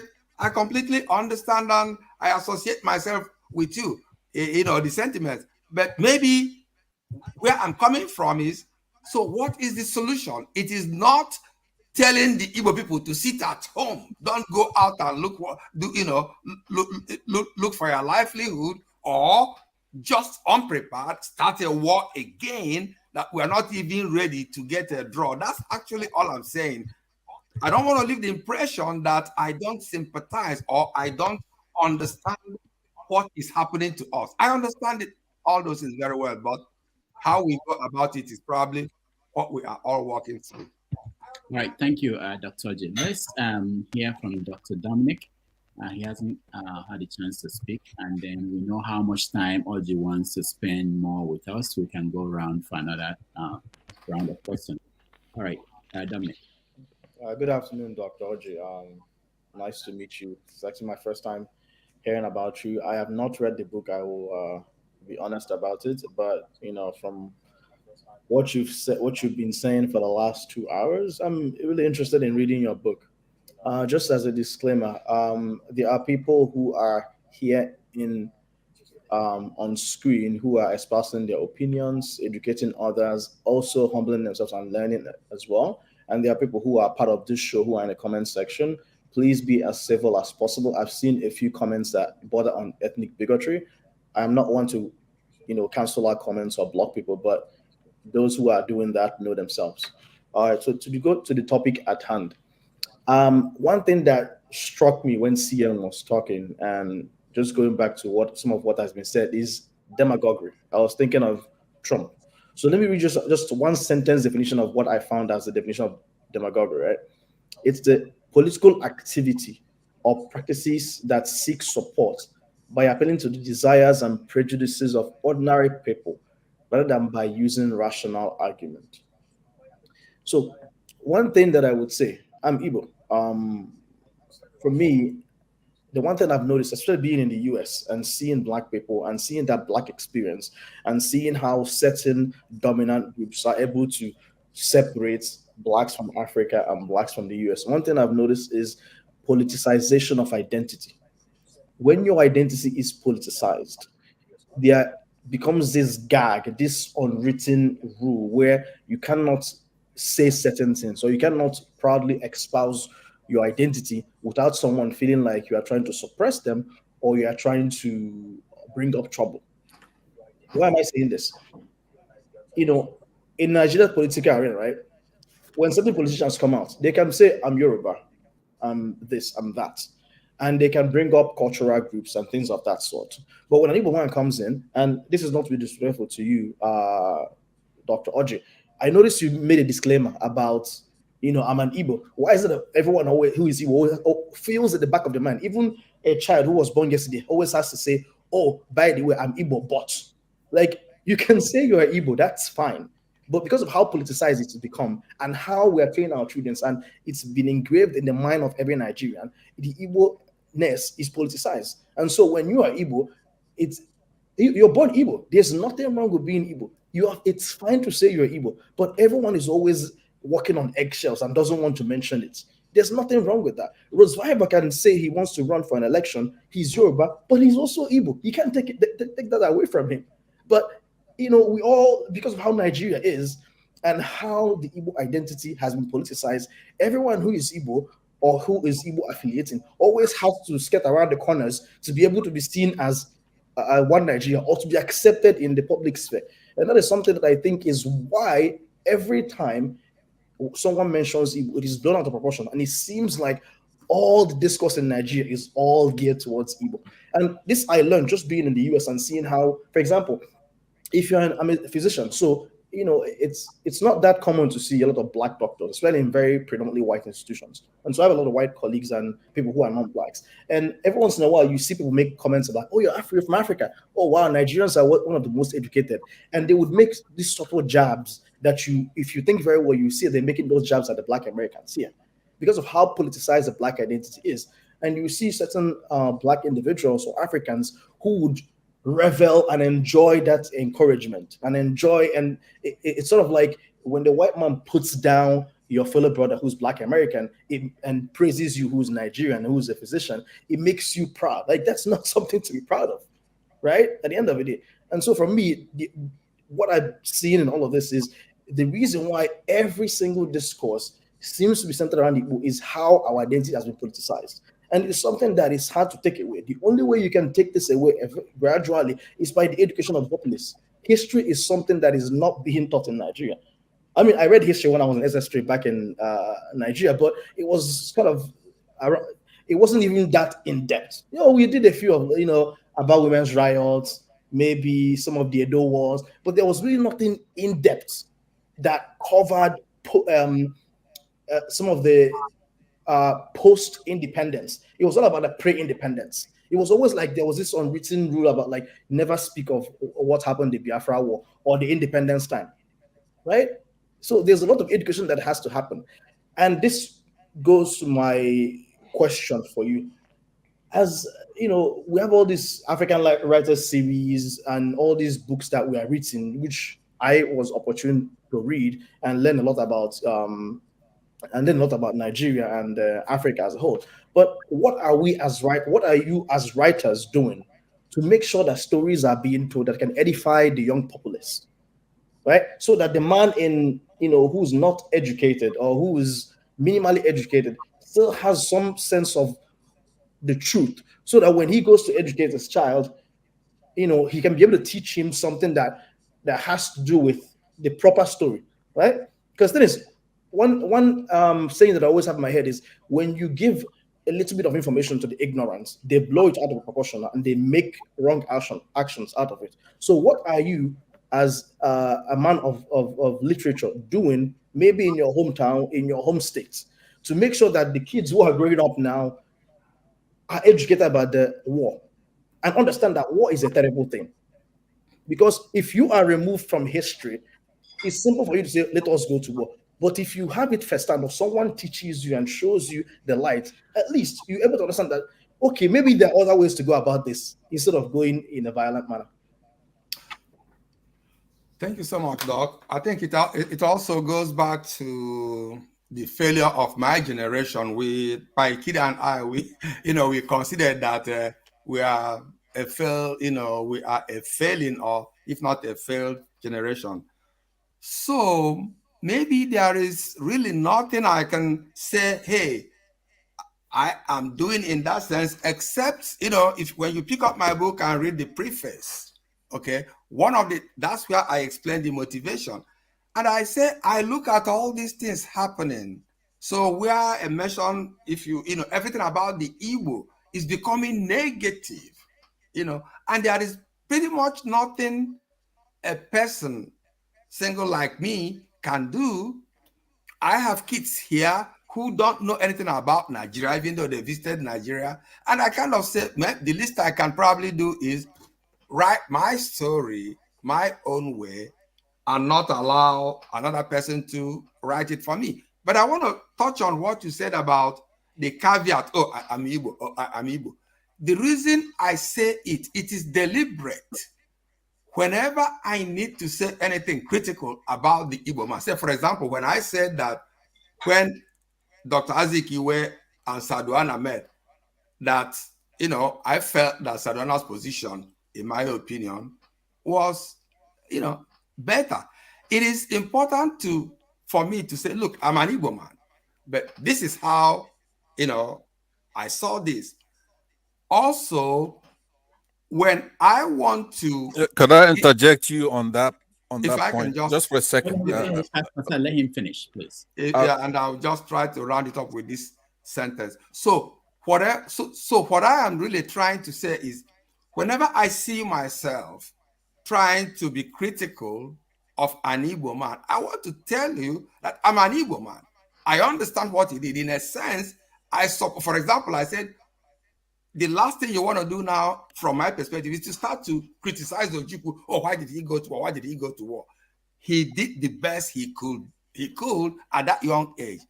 But at the same time, I'm saying that given my maturity level now, if I had it then and I was in a position to advise him, I would have advised against the war.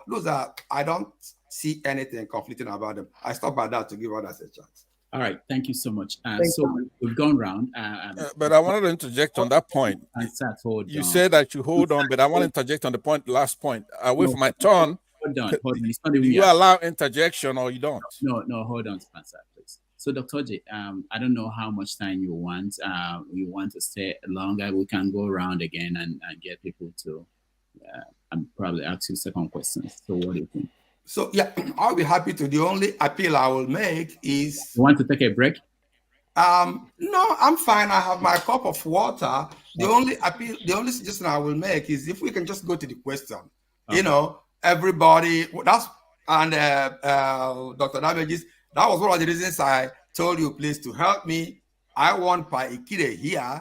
I want Evangeline here. I want Afam. These are the people that have read my book. I want something about my book. Now, people can come here, we talk everything about Nigeria, which is quite fine, but I will still want to go back to the reason we are here. So my plea is, as we go one more round, if we can just, you know, if you see your question lasting more than 30 seconds to 1 minute, you are making it too long. Thank you.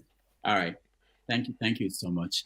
Let me start so that maybe I will give an example of Let me start. So in the book, you talked about one of your characters talked about Marshall Plan for Europe after the war, and kind of suggested that what the Nigerian government under Gowon and Awolowo did with the big 3 R's, reconstruction, rehabilitation, and reconciliation, that it was not the same. And incidentally, what's his name? The president of Nigeria went to the UN and talked about Marshall Plan for Africa, that was what they expected after colonization. So what were you, I wasn't there when they implemented the big R's. What did they do? Did they actually reconstruct the Southeast? What was it? No, it was all fake. They did absolutely nothing. So you know, like I said, all these things happened, but then there was the concept of is fiction, imaginary, and the other things here and there. So think about the Marshall Plan, you know, when Western Europe was defeated, see how America poured money into Europe to rebuild Europe. So what did Awolowo do? It took away all the money we had, okay, and gave everybody 25 pounds. I lived it. It's not that I'm thinking. I remember it very well. But that wasn't all. There was this idea of all the soldiers in Igbo land. They were the ones that had money. I could have become a dry cleaner or whatever for them. People could have opened mom and pop shop and they inject buy things, service them. What did Awolowo do? He told Gowon he withdrew all the soldiers from Igbo land. Many people didn't understand it. They thought, oh, they don't want to rape our girls or anything. No. So he took away the people who had the ability to inject money into the economy. Moreover, he went further, and maybe many of you may have heard this, but you're hearing it from somebody who lived it. So Awolowo knew the Igbo very well. Okay, there was maybe this in his mind. These guys, I got them where I wanted them. All those things that the Igbo wanted, for example, okrika. Okay, so he withdrew. He said, no more, you can no longer import okrika. If you went to Kingsway store or Chanrai in those days, Terelin shirt will cost £3. Was it what he wanted the Igbo to buy? So I'm not sure if I'm Dr. I'm not sure if I'm answering your question. You're right, but I wanted to make sure that people know what okrika. You said you should say. Okrika is second-hand clothing. Okay, so it's important. Okrika is second-hand clothing. Some of these things you go in the Salvation Army, they distribute and they send them to Africa, to third world countries. So it used to be, what people could afford. Sometimes they give it to you free. Sometimes you could buy it to 1 shilling, 2 shillings, whatever. So okrika is nothing but used clothes, second-hand clothing. Awolowo banned it. Therefore, if you needed to buy any clothes, you had to go to Kingsway store. And the shirt then, Terelin, was £3. Now, tell me somebody out of the war, you will go and take £3 out of £25 to buy a shirt for you. How many people in your family? So, talking about Marshall Plan, all I'm saying that everything they were doing was against what what America did in the Marshall Plan. Okay, injecting funds into the economy. I don't know if I don't know if you wanted me to talk about that, but that's essentially, if you understand what Marshall Plan means, it was a plan that America instituted to rebuild Western Europe.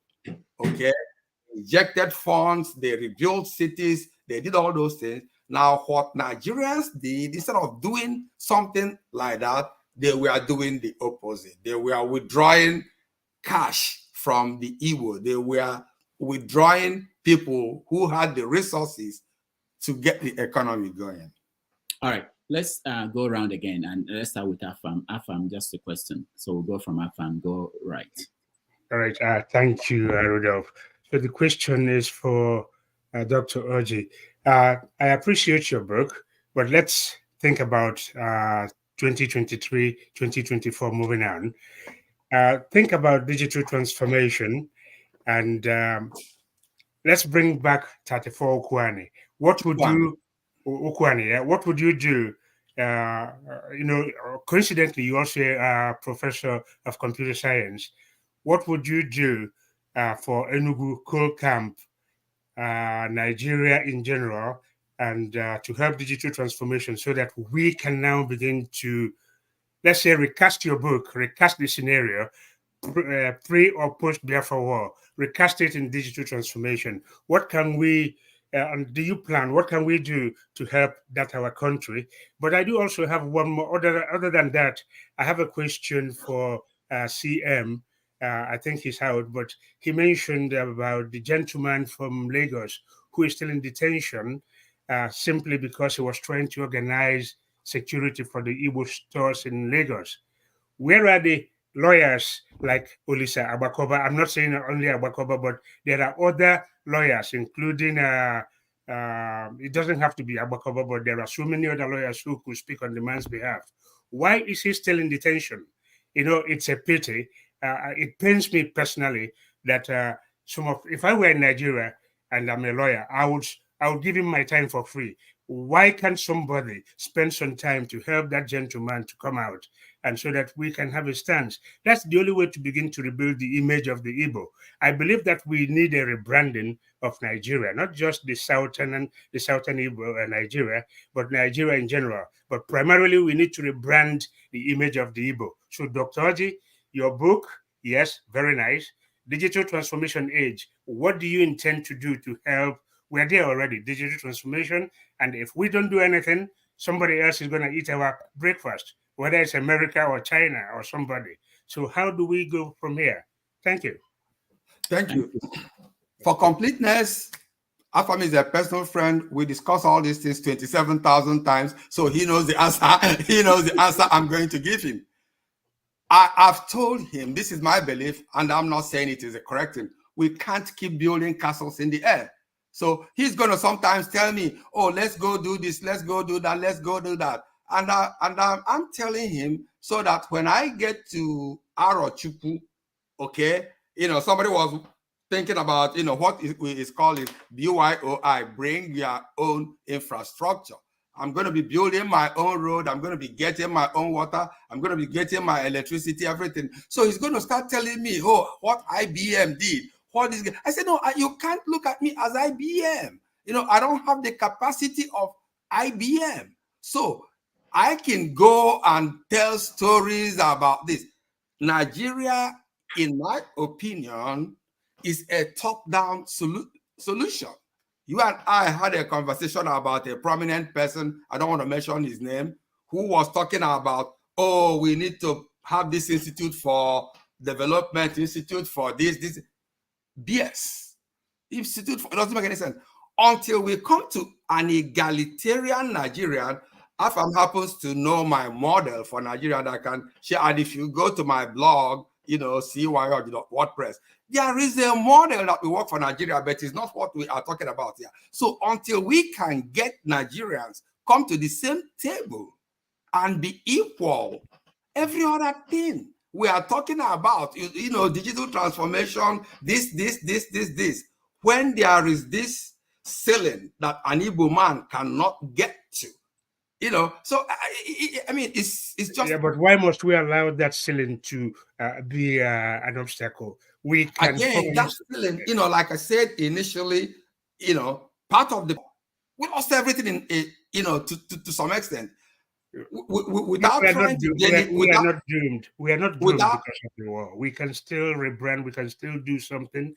We can relive our lives through our youth. The young ones, if we teach them, we cannot just be doomed because of the 1967 war. It is done, finished, finito. Now, we must now move forward and think about how to get our youth, mentor them, and then put the war on one side. It's a very good historical value of its own, but let us now find a way to transcend, because nothing good comes easy. We should not continue to think about what Nigeria is doing to us. What can we do for ourselves? How do we go the extra mile? And I'm thinking, and please, I'm not being antagonistic, but I'm trying to imagine how we can all have a think tank that will help to rebrand ourselves, transcend that challenge, and then come to the bigger picture, which is Nigeria. Because if we can rebrand the Southeast or the Igbo stigma, for instance, maybe some other people would imitate, and maybe we're not rebranding anything, right? We're not rebranding anything. I want to be able to talk. I mean, everybody said, "Why don't you want me to talk, Rudolph? Why don't you want me to talk? Let me talk." You can't jump anybody. I was the first here. I was the first. I gave people a chance to talk. I left, but I'm back. So let me talk for a minute. We're not going to rebrand. After John Rudolph, come to you. You can't. Rudolph, let me just respond to that. Then you come to my turn. Let me respond to what they're talking about. It's a very important thing. Please, I'm begging you. Please, hold on 1 second. 2 minutes. I'm done. Sir, Mr. Anibogo, we're not going to rebrand anything. We're good. We're actually the best, right? So to sit here, you heard the anecdote that Dr. Cyril Orji gave. He said he has a best friend. Listen to that story, because that's a nutshell. He has a best friend that is a Yoruba guy. They've been friends forever, right? This Yoruba guy during this election told him, hey, what do you guys expect? You really expect me to be president, an Igbo guy to be president, right? Now, what does he say in response to that? That's his best friend told him that. He didn't discern over the months, over the years. If anybody's going to say something like that, I will know from all that activity. But he waited until that Yoruba guy, his friend, told him something that's stupid. So what does he do? They're still friends. They're not best friend. So what his response to that is astonishing. His friend, his best friend, made that statement to him. So I'm saying, why would we rebrand? What's wrong with us? We're the best. We're not only suffering some of these minorities like this.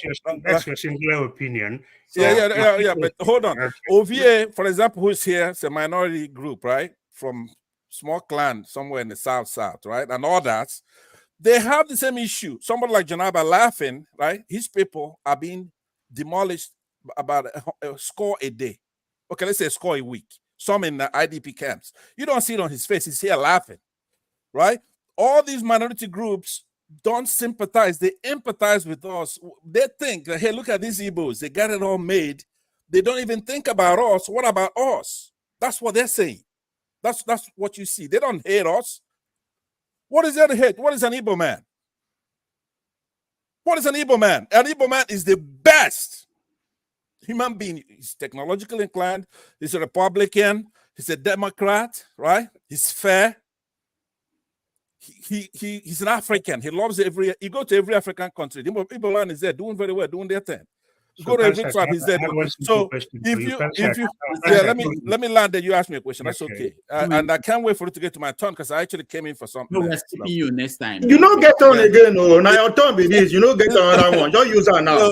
Now, some of my response, for example, to Dr. Cyril, it's not really about his book. His book needs to be written, right? I like people writing books, giving the opinion. He's a gentleman, right? He's a nice guy. He wants the best thing for Nigeria. That's fine.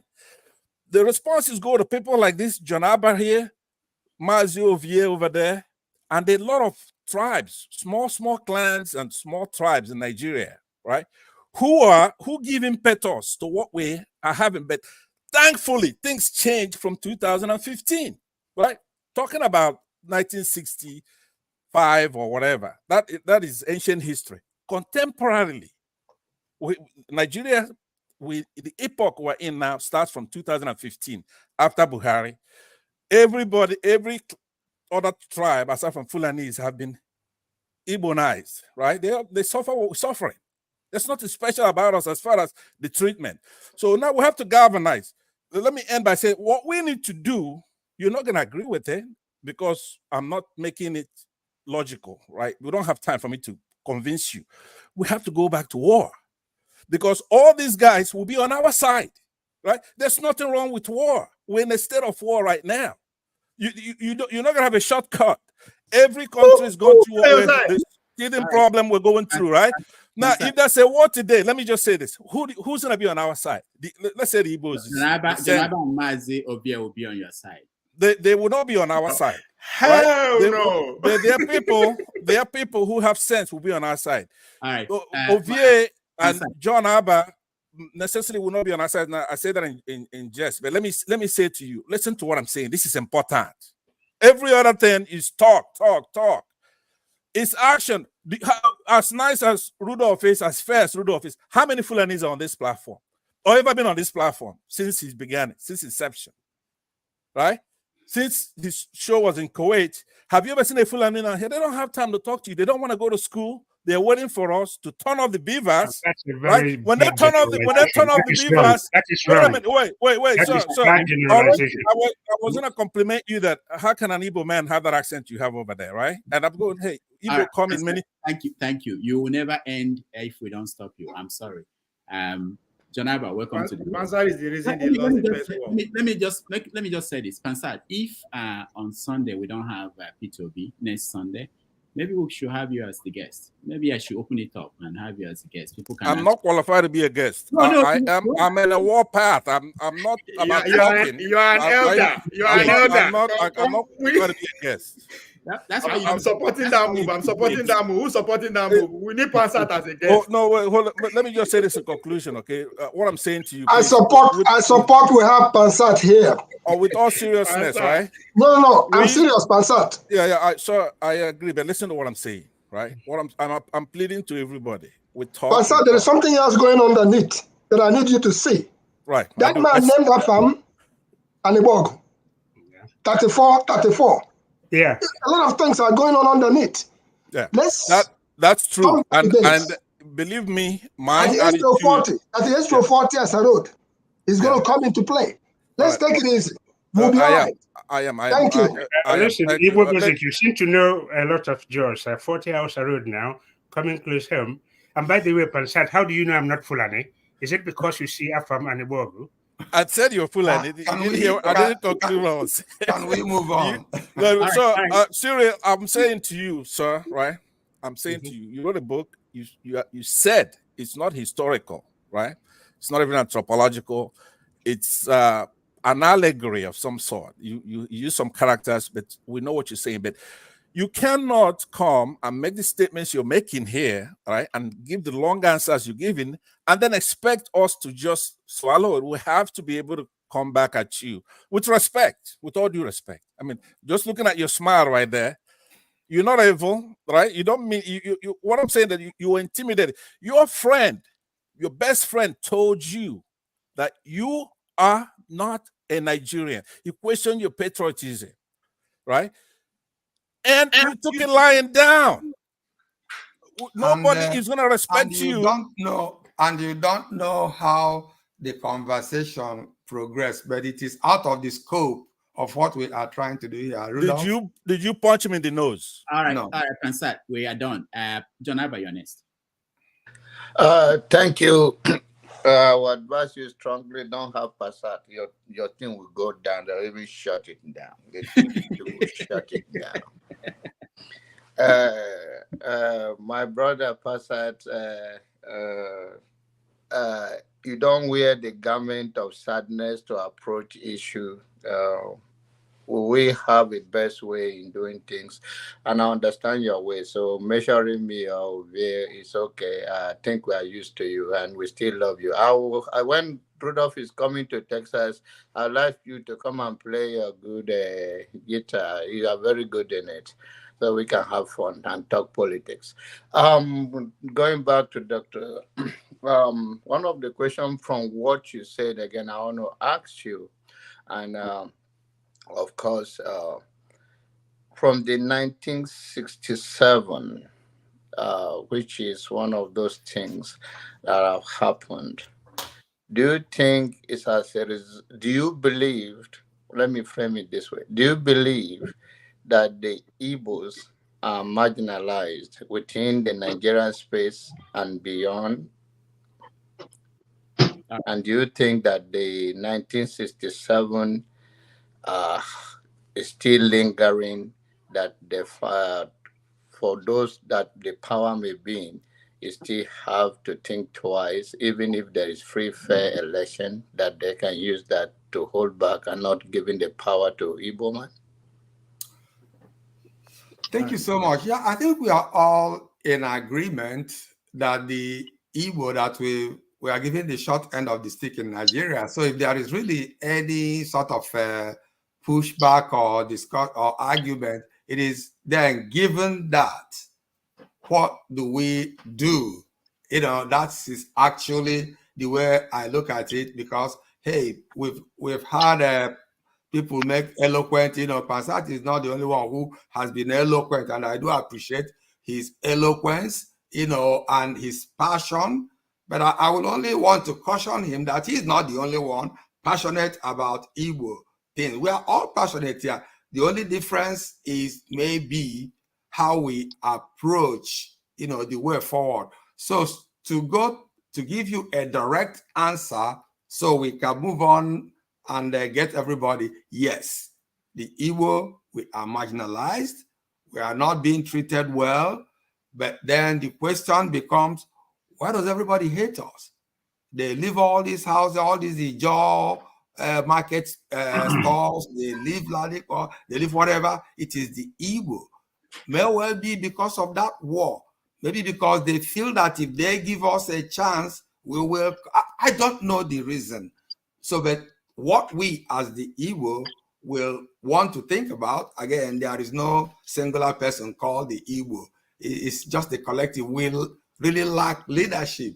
And I want to blame that from what happened right after the war. I said it at the onset without trying to denigrate anybody. in political position in Nigeria today, I think that those who started representing the Igbo from that first or second republic, whenever it was, they may not have been the best, okay? Because those who probably were a little better just got frustrated after the war and went abroad. And that has lingered. And you just cannot go. Look, I'm from the same local government area with Ojo Zokalo. You know, I'm not suggesting that I'm better than him, but you think I can actually go home and be a real challenge to him? My wife wouldn't even allow me to enter the plane in the first place. So that is the tragedy of Nigeria. Next question. Before we go to the next person, let's Dominic has something to clarify. Yeah, I just want to make a disclaimer. I understand that things can, and I'm only saying this because as one of Rudolph's moderators, there are certain things Rudolph does not like. But I will always say it, whether or not Rudolph agrees or not. Please let us respect. I know sometimes we can be tempted to veer a little bit off course and start our own show on the side. He was here waiting patiently. I'm trying to draw everyone's attention so we can keep asking questions and something certain time, every once in a while, people make very incendiary comments about certain ethnic groups. At the end of the day, everyone is welcome here. This group may be in this platform. For some reason, there may be over-representation of certain ethnic groups. It's not an excuse for you to, because certain ethnic groups are not always represented, for you to make incendiary comments. Please, keep it safe. Thank you. All right. I don't know your connection. My time. It's my turn. Yeah, is it your turn or is it my turn? Over here, we're going circle. It's going clockwise. It's going anti-clockwise. It's going right. Ovia was here before me. I can certainly say that. And Madam, it's actually my turn. It was Afam, John, Pansat, even though Pansat is skipping. It's my turn. No, it's my turn. It's my turn. You used your turn already. Pansat, you already spoke. I just wanted to ask Dr. Orji. 20 pounds. No, wait, please, let's go. I didn't speak yet. Go, you are next. Yes, Pansat, you have opportunity to come and respond to Gumi. You chickened out. Rudolph is giving you platform to come and respond to Gumi's. You said no. You are the reason the Southeast lost the Civil War because you put all your bragado outside. Even an ordinary full animal will still will defeat you the way you are putting all your technical side. And the reason why also some people, my tribe will not join you is because people like you will use us as shield because you say we're small. You use our human shield. They're going to finish us first. We'll not go agree. But based on my question is off of CM question earlier on when he made a quote and attributed it to Cyril Orji, even though we are trying to discredit that. But I would say let's look at it critically here. I will argue that first of all to our guests, the first question is who are the class of people, elite, that actually sold this party democracy to us instead of the one we are practicing before? And I will argue that the current political setting, this party democracy, is 100% against the Southeast people. I don't know if it's deliberate, I don't know if it's a mistake, but it's against it. And I'll give you an example. What is the reason that brings about Southeast having a 5 states and some other region having 7 states? That's 2-0 on a start, because in a party democracy, that's very important because it's based on delegates. So from the word go, you're already coming from 0.2 down. I'm talking about the way the political Nigeria is set. So based off of that, I think even though what CM is trying to say cannot be attributed to Sanusi, I see it from that angle. There's a deliberate attempt to actually put that side of the country on the disadvantaged side, just like what is happening to America among the Black American people. Is it deliberate or is just that we don't know? Because all this confusion that even that I disagree with Pansat, I could see where it's coming from because it's actually see what I'm seeing too, even though we have different approach to how to arrive at that point. Is it a deliberate attempt to make it like that, to them be coming from a 2-0 in terms of politics? And who are those group of intellectuals that actually sold this party democracy to us, instead of the regional one we are practicing before? All right, thank you. So I think the answer to your question is very straightforward and simple. Let me start from that you agree with Pansat. I am not sure that anybody actually disagrees with Mpansa's passion and the points he makes. If speaking for myself, what I may disagree with is, maybe his approach or what he thinks is the way forward. Simple. Now, coming with how they structured Nigeria, you really have to go back to the amalgamation. Look at the, and it was a kind of discussed a little bit in the book. See how the North alone is much bigger than the West and the East. So that structural disadvantage has been there since 1914. And since after the war, and especially since Buhari came, effectively took over Nigeria, and in my opinion, Fulanized it, stacked the court. You ask him, sorry, go to court. He stacked the, everything, all the security apparatus, everything. So since then, everything is in the name of democracy, but you know that there is no democracy in Nigeria. That's all I can say about it. All right, thank you. Let's go to Evangeline. Evangeline Orji, Mrs. You're next. Unmute yourself.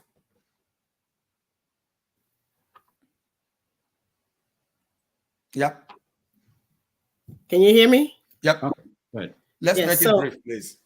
Right. Yes. I'm in the process of writing out for everybody's consumption the summation of all that's been going around regarding why or the perception about why the Igbos are so vehemently hated and or punished, so to say.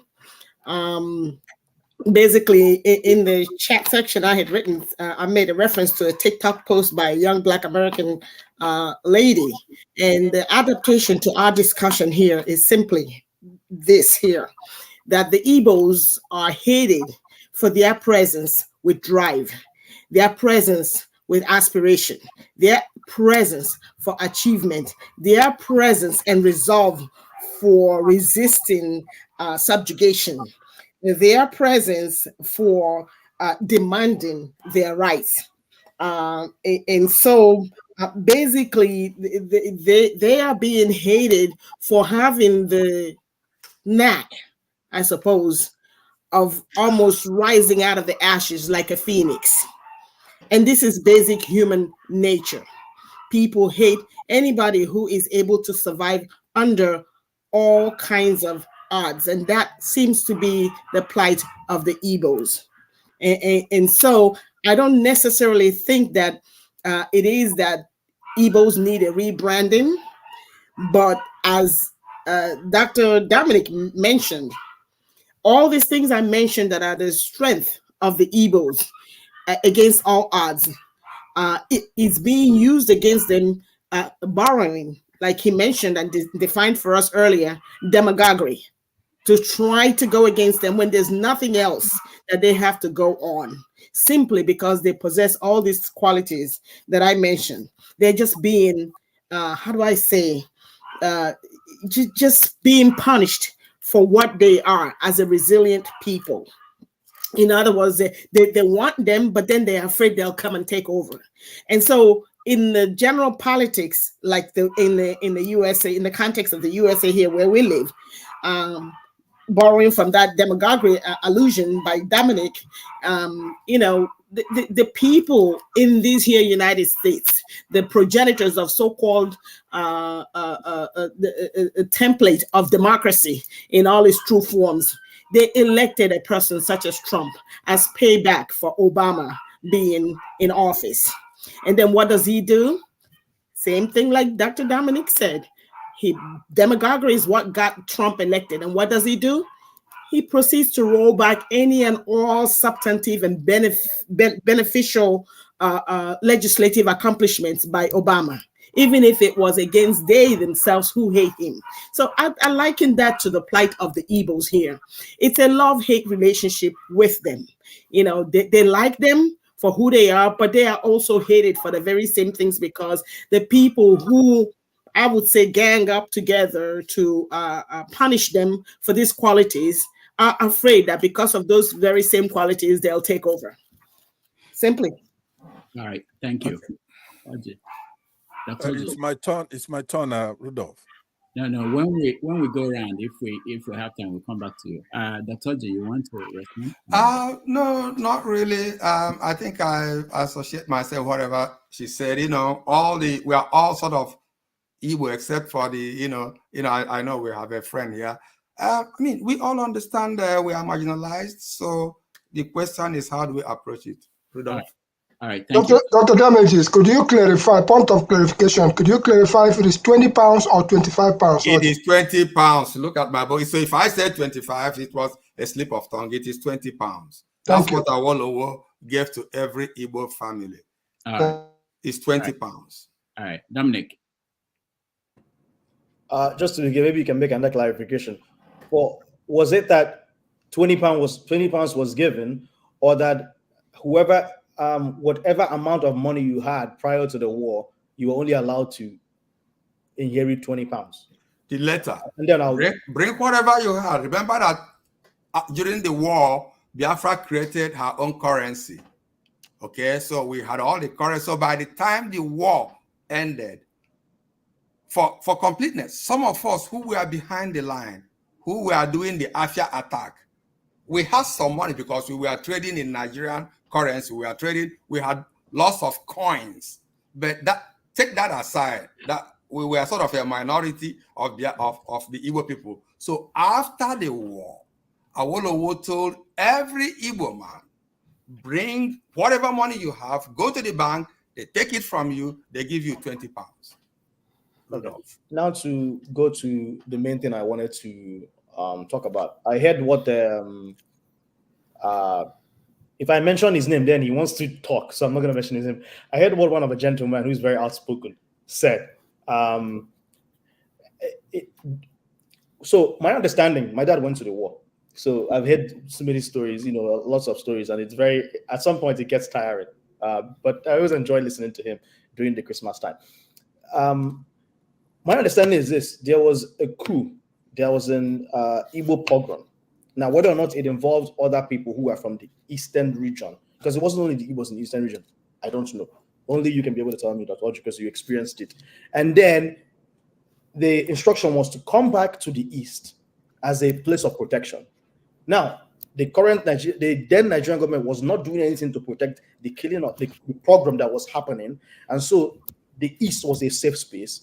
And so, allegedly, I don't know if it's true, you can confirm this, Ojukwu was like, okay, this is a place of protection. Nothing is being done to protect the Igbos. And so we are left with no other option than to secede. So when he seceded with the already governmental and bureaucratic infrastructure that was already there. So he ended up taking the whole of eastern Nigeria, which included not only Igbos, but everyone else. But obviously, as the war went on, some other ethnic groups, I wouldn't use minority, because minority can be a little bit insulting. Some other ethnic groups joined, some others stayed neutral, and some others did not join. And not to make any incendiary comments, there are other Igbo groups, or what other people will say, Igbo affiliated groups like the Ndoni or the Ikwere, some of whom may say they're not Igbos, who decided, we're not Igbos. And so when the attack came at the coast, River State, many core Igbos, not to be insulting, left, and then those others, I was told, changed some of the names to not be affiliated with Igbos, so the Nigerian government and institutions would not kill them. And so, in my understanding, that is where the politicization of the Igbo came in. And so, if our brothers, or maybe those who are affiliated with us, like the Ikweres and the Ndonis, could deny their Igbo affiliation, or maybe for some people, their Igbo blood, whether or not they are we actually did or not. Now, for you to make such a comment as, the minority groups will join us and fight Nigeria because they empathize, because they have some similar suffering, isn't that a little bit uninformed? I won't use the word ignorance. And the last thing I will say is this: there's this young lady who many Nigerians know, Chimamanda Ngozi Adichie, who has written so many books, some of which have talked about the Nigerian and Biafran story. She had this TED talk about the dangers of a single story. I've also mentioned it before, where she talks about how people in their niches do not have the stories of others in other niches. And so when they make judgments, or when they think, or when they think through the prism of their own story, and do not make the effort to understand everyone else's story. And this is something that I would encourage everyone to listen to. Right now, she has about 12 million views, and she's actually one of the highest watched TED Talk video. About 14 years, she did this about 14 years ago, the dangers of a single story. Can you comment on this? How the danger of a single story can make people not to be able to understand how to relate across ethnic lines? And do you think this is the issue that is plaguing Nigeria and why it is so fragmented? Yeah, thank you. Yeah, again, Chimamanda, like Achebe, they are such celebrated people that, you know, I'm always careful not to mention my name and their names in the same sentence. You know, they are way out there. The Half of a Yellow Sun is Chimamanda's story about the Nigerian Civil War, way out there. So, part of what I like to, if it is a credit I want to give to myself, but people have spoken that of me, and I want to latch on to it and believe, is this question of people being unable to put themselves on the other person's side, side. Okay, so I look at it that when I put myself on your side, put myself as an Hausa man, a Yoruba man, how would he view this? I am better informed.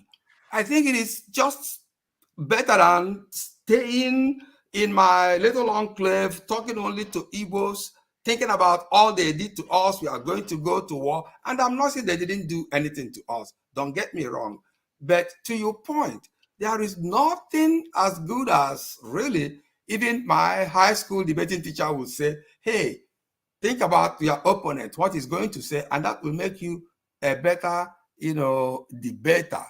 So not sure if I answered that question. And again, one point I wanted to make, going historically, and I tried to discuss it in this book, after the Aburi Accord, okay? Aburi Accord was when it wasn't safe for Ojukwu to go to any place in Nigeria for a peace, for a peace meeting. Then General Ankara, their brother in Ghana, invited them to their coastal city of Aburi and then hosted them. That was really the last attempt to make Nigeria work. That was in January 1967. And as soon as they came back, Gowon reneged on it. In fact, that time, every market woman can tell you, oh, on Aburi we stand, on Aburi we stand. But fast forward, when Ojukwu said, no, if you cannot implement Aburi, then I don't know where I'm going with you. Then there was this consultative assembly that told Ojukwu, hey, we have to secede. But before Ojukwu could secede on May 30th, about a week or a couple of days before that, then Gowon created 12 states. So everybody knew that one of the major strategic reasons was that was when they carved out East Central State and made Ojukwu governor of East Central State and took away the rivers states and the Cross River that were all formerly part of Eastern Nigeria. Okay, so by the time the war started, the people in those rivers and Cross River, some of them sort of felt we are no longer Nigerians and whatever. And then again, prior to the war, they believed that the Igbo were really dominating them. So this was their chance. Point of correction, Dr. Orji. It was Okpabia Seka that was made the administrator of East Central State. No, you are wrong. No, you are wrong, please. Listen, when the 12 states were initially created, Ojukwu was the governor of Eastern Region. So when Gowon on May 26th or 24th, whatever, it is clearly in my book, when he created 12 states and then created out of the former Eastern Nigeria, created East Central State, created the river state, the Cross River, whatever it was, Ojukwu was demoted from being the military governor of Eastern Nigeria to being the governor of East Central State. It was only after the war started, after Biafra was created, and then after the Nigerians overran Enugu and other places, that Opa Abiaseka was brought in to become the administrator of East Central State. I'm not thinking about this. I will start corrected if that's the case. I would look back into it and research. No, I'm not even thinking about it. Yeah. That's what it is. Yeah. Just give me 20 seconds to mention something, and this is not to be insulting, and then I will head out. And this is just for me to buttress my politicization of the Igbo identity.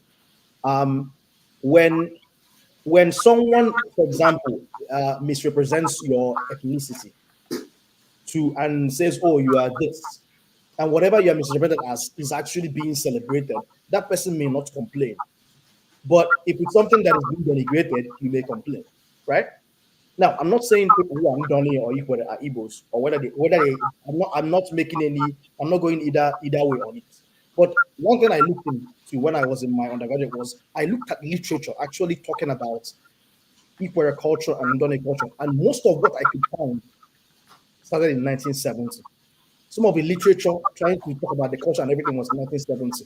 So I couldn't find anything beyond pre-war. And so it begs the question, not whether or not they are Igbos, but what does it say about how the Igbo man has now is now being represented, or the consciousness that is being created around the Igbo identity? That's, such people as Ikwere and Ndonis feel the need to distance themselves. Now, whether or not they are actually Igbos or not is not what I'm saying. I'm just trying to buttress the point that, like, from 1970, you now start seeing literature talking about, oh, we are not Igbos. Let us educate. Could I help you with that? Could I answer that for you? The question was not asked to you. I understand, but Dr. Dominic, I'm asking that I'm allowed to answer the question. So long as it's not incendiary. It's not going to be incendiary because the answer is obvious. You could tell by observation. There was oil discovered in that part of that country. And that's actually part of the reason why we went to war. The remote causes of the war, not the immediate cause. True. But those people in that region, you could tell one of their leaders there at the time is actually the main reason why we went to war. Because when Ojukwu and Gowon had agreement in Aburi, this particular gentleman went to Gowon and said, hey, look, you shouldn't have done that. These people are going to dominate us. But to make a long story short, he was eventually killed by his people, the people that he was fighting for. Even the Gowon himself, he just passed away. He saw his people being decimated. So it's the oil that these people from that River State area don't want to be with us because they want to get the oil, right? They think we want to be with them because of their oil. We don't want the oil. We're doing far better than they're doing by going to school and selling in all disciplines, right? In every country where you have that oil, it's a cost because it makes a lot of people lazy. So once that oil is rendered useless, it will be in the next 10 years or so. Here where I am, in the next 4 or 5 years, there'll be no automobile operated with gasoline. So I know we have a guess. So to answer your question, which nobody's raised that issue, that oil, it's a resource there. You go to Congo, they have the same problem. Everywhere they discover that oil, that's what caused that war. So I want now to ask that I speak on my turn because I do. It's not. Let me just quickly make a comment about the Ogoni people and people who say they are no longer Igbo. You can look at it from two perspectives. So we can say that before the war, the Igbo dominated Eastern Nigeria. Okay, those who want to go to history, we know that Ayu Akpabio was senior to M.I. Okpara. Still, Zik passed Ayu Akpabio and made M.I. Okpara premier. Okay, so then after the war, after the states were created, those people felt some level of autonomy. It doesn't mean that every minority person was against the Igbo. You couldn't get a more loyal person than Philip Effiong, the guy who eventually surrendered. But the summary, my one sentence summary is, who likes to associate with a defeated person? After the Igbo lost, it was easy for everybody to say, I'm not Igbo. Rudolph. All right, thank you. let's go to forefathers. We're going down and we round up us. Thank you, Dr. Orji. Thank you, Rudolph. All right, Dominic, thank you. For those who do not know, Dominic is a co-host of this show, so he has privileges. Okay. All right, forefathers, go ahead. Rudolph, don't put me in trouble, I beg. Please. I'm just a moderator, I beg. Okay. Thank you for having me, Dr. Rudolph, and thank you for coming in, the guest, Cyril, and greetings. Greetings to everyone on the panel, the chat, and to the viewers. Regarding this topic, you know, people like Pansad are the reasons why that war actually happened. People that cannot see beyond their own tribe.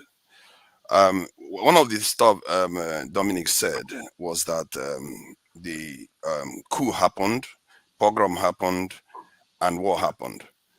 But he missed what happened in between. And my concern is that we don't tell our people the truth of what actually occurred. If the events that occurred in January had led to Agwin Rosie prosecuting and executing all those people responsible for the coups, and the Southeasterners didn't go about mocking the Northerners to the point whereby Agwin Rosie had to pass a decree, maybe the pogrom we saw may not have happened. Maybe the Northerners would have seen the coup as a freak event that occurred and they were not under attack. These same Northerners refused to join Nigeria to become a nation. They delayed our independence by 2 years or so because they were afraid of that specific event. And they confirmed it. Nobody seemed to tell our people what happened. And when some people, you look at the country today, what I see is what it's supposed to be. It's like our security. We expect something to happen when he didn't put any work into it. I don't know. I really don't get people. If you look at the Southwest have a territory and they have access to the ocean. The other groups have access to the ocean. Even the Hausas that make up the largest group in the country have not produced a democratic president in Nigeria. They produce Fulanis, but not a democratic president, a Hausa president, someone that can identify themselves as Hausa in this country. And yet, somehow, they are the largest group in the same country. Then you have the Southeast, that is basically inland. They are the major group, but you can't expect them to perform more. It's like you are expecting miracle to happen and you're setting your people up to lose. I don't understand that. How can you, in our culture, they say you have to use your tongue to count the number of teeth in your mouth. When you just aspire as the greatest, when there is a larger group there that doesn't even have the position you have, there is another group there that also is not doing that well. Most Nigerians, look at the South, we are not doing that well. The North is not doing that well. What part of Nigeria is doing that well? The presidency, look at what P2B did. And this is why I really credit what Afam is saying. He is actually talking about creating something new. What do you want? You want to keep going back and complaining and saying you are the victim when you can be strategizing to change the future? Because if you do that right, you are going to cut you are going to be someone like these people like Peter Obi. You can see what Peter Obi accomplished in 8 months. It shows you what is possible. While other people want to tear the whole region up, want to keep reminding people, you know, when you bring the specter of Biafra up, it's not only the Northerners that are affected by it. The Southwest is affected by it. The South, if you keep reminding them of it, you bring the specter up. And I don't understand when people like Panzer just keep doing this. They are damaging their people. People are losing their lives. And some of all these people, they will go say they care about their people. They'll be supporting things that are damaging their people. I don't understand it. What kind of mentality is that? Do you want your people to prosper or not? Then you have to be open to innovative ideas that gets the people into the future so that they can have prosperity while all their neighbors have prosperity too. What Afam is saying is the right thing to do. You have to know yourself. What you see in Nigeria, personally, when I look at Nigeria, I'm not surprised with everything I see. Everything I see is where it's supposed to be. The problems we are having is what we are supposed to have. Just evaluate it with other people's lives and you find that what I'm saying is accurate. And I believe to get out of it, there is already a sign out there. The signs are there and people like Pansat are not picking up on it. You see someone like Peter Obi, 8 months, he won Nasarawa, he won some states in the northern part of the country. He spread all over the place.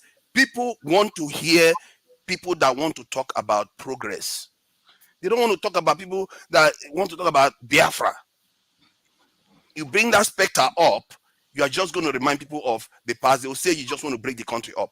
That's how nobody. Why would anybody entrust the nation to you when you are talking about Biafra all the time? You are basically driving votes away from you. I can, like Obama now. If Obama wanted to become president, if he start talking about racism all the time, do you think they will elect him? They won't elect him because they'll think when he gets in there, that's all he's going to be doing.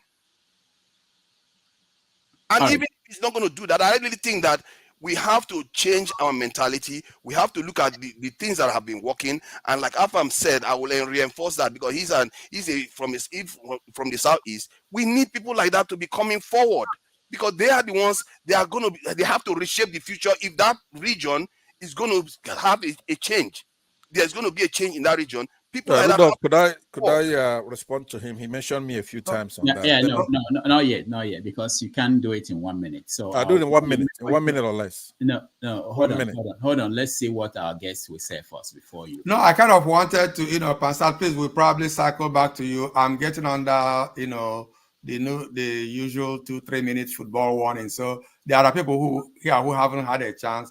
So let me moderator, just one specific if question. you want to get everybody question to the guest, I will. Yeah. So please, let's make it. I think we all have an idea of where we all belong. If we can just come in, if you make a comment, let it. Yeah, I'll just. If you have a question, ask it so that we can. Yeah, a specific question now. Yeah. Why is it that they omit the events that occur in between the coup and the civil war? Why do they often omit that when they are telling the story? Because they are not letting the people know the texture of what actually happened. They just omit it. And that is a very, very serious omission to do. All right. Thank you. So Dr. J, he's talking about the reaction to the coup. Where you were in Enugu, what was the reaction when people heard about the coup before the war? So remember, to be honest to you, people were jumping up, people were ignorant. People didn't know any better. There was a coup. People didn't really understand. I again, remember, I'm kind of I was a small boy, but I don't think people had any particular feelings. It wasn't until people started seeing the effect of the coup, the counter coup, and the killings. So initially, life was good prior to January 15 or 16, 1966. Life was good. I was in government college, Port Harcourt. Everybody was going to school doing things. Oh, there was a coup. We didn't know any better. So I don't think I can really tell you that this is what people felt. I can tell you what I believe people felt after the counter coup. Now, Igbos were being killed. It's just like, they killed Saduana, they killed Ahmadu Bello. People just, people moved on with their lives. Not until there was the counter coup and the pogrom that started in the north. That people. Did you know about the decree that Angwin Rosie passed? Yes. Again, you really, since I'm trying to keep us in point, look, everybody can look back and play Monday morning quarterback. Okay. So Agu Ironsi thought, in my opinion, he didn't consult me, thought he was, again, the same idea. Dr. Nnamdi Azikiwe had one united Nigeria, a unitary system. Let's have one Nigeria. Let's not bring in this and this and that. And then, in my opinion, that wasn't how the Hausas saw it, because the Hausas knew that if we were one Nigeria in that sense, where everything went to the best, they couldn't compete with the South. So they started putting, again, they didn't talk to me. I'm now telling you what. Sorry, doctor, I meant the decree to prevent some people from mocking Northerners. Because there was a decree that he passed to prevent the mocking. They were playing music to mock Northerners that perished during that coup. Okay, you mentioned that. I'm not aware of that. The only decree I'm aware that Agu Ironsi passed was the unitary system of government. No, it was never really on paper. Look, this question of that the Igbo we are mocking the Hausas. These are the things people drummed up to, you know. I actually have the gazetted copy of that decree that he passed. Again, no, I can like I share the said, link. I'm not Yeah, aware but it's of that. Rex Lawson from your place. The musician that they said is mocking them, it's from your South. So yeah, why would you? so And he knows anyway, that. the point about the history of the war or anything is really part of the reason I wrote this book. Remember that history is always given from the point of view of the victor or whoever is the victor. So Nigeria hasn't really encouraged teaching people much about the war. Rudolph? All right, thank you. We're rounding up because our guest has been here for over 4 hours now, and we have to be considerate. We haven't even had a break. Jagun, you are next. Yeah, Rudolph, just before you go there, because I have outside of late, there's something that our guest talked about. Hold on, Igbo Basic. Let's get to the people who are here to speak. I really want to make sure. Not a problem. Jagun, go ahead. Thank you very much, Rudolph. Our guest, are you Cyril or Cyril, as people are calling you? Yeah, I just kind of just left it. I'm Cyril, Cyril. Indeed, that's what I read. That's what I read. Yeah, but everybody seems Cyril, to be saying but, Cyril. Yeah. No. Thank you so much for coming on board. Congratulations on your book. Thank you. I have two questions, and I have many points of view where Biafra is concerned. My two questions are: firstly, a hypothetical, if I may. If the East, Biafra, had won the war, what would have been the outcome? Would they have actually left, or would they have stayed in Nigeria? What do you think would have been the real outcome of a Biafra win, firstly? Secondly, more pervasively, there is, the way I see the Biafra situation is highly convoluted. And it seems that from the East, there are many narratives that come out in terms of Biafra, the Igbos, and those that are claimed or associated with the Biafra project, as it were. When I glean and look at the internet, what I find is that when the Igbo conjecture is one of victim. We are victims. We will also point the finger of blame at every other area of Nigeria. And it seems to me that there is no blame for the Igbo. I've seen a lot of rhetoric and propaganda from the Igbo people who will be saying things, incendiary things about other ethnicities, blaming them, and really putting forward a narrative that is wholly untrue in my sight. I have not seen any internet videos where the North are calling out Biafra. Maybe they are, but I haven't seen them. I've not seen Yorubas, really targeting the Igbos in such a way as it happens in the opposite direction. And I can bring up 1,000 videos of this. I took a good 6 months looking at what's been said in terms of my own understanding and learning.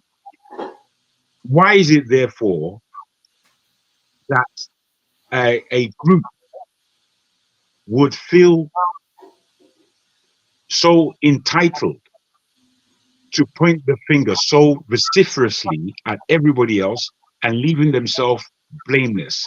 Can we get the truth out of such a scenario? Those are my questions.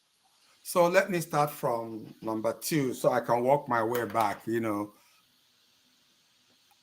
I don't know about feeling entitled, but let me try to defend the Igbo in a sense, then I'll tell you my personal view. The Yoruba, they are the victor, and the Hausa, they are the victor. We are the vanquished. If the only thing we can do is just talk, so be it. That would be one naive way of saying that. But I have always been against anybody who tries to project the Igbo as saints, and that the problem is with the others.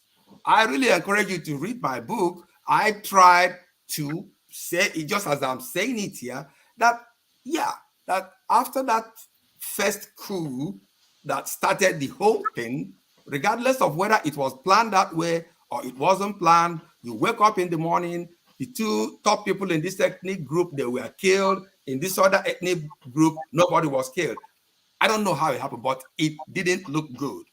So my answer to that part of the question is that, the Igbo, we could be blaming others because we are the victims, we are the people at the short end of the stick in Nigeria today.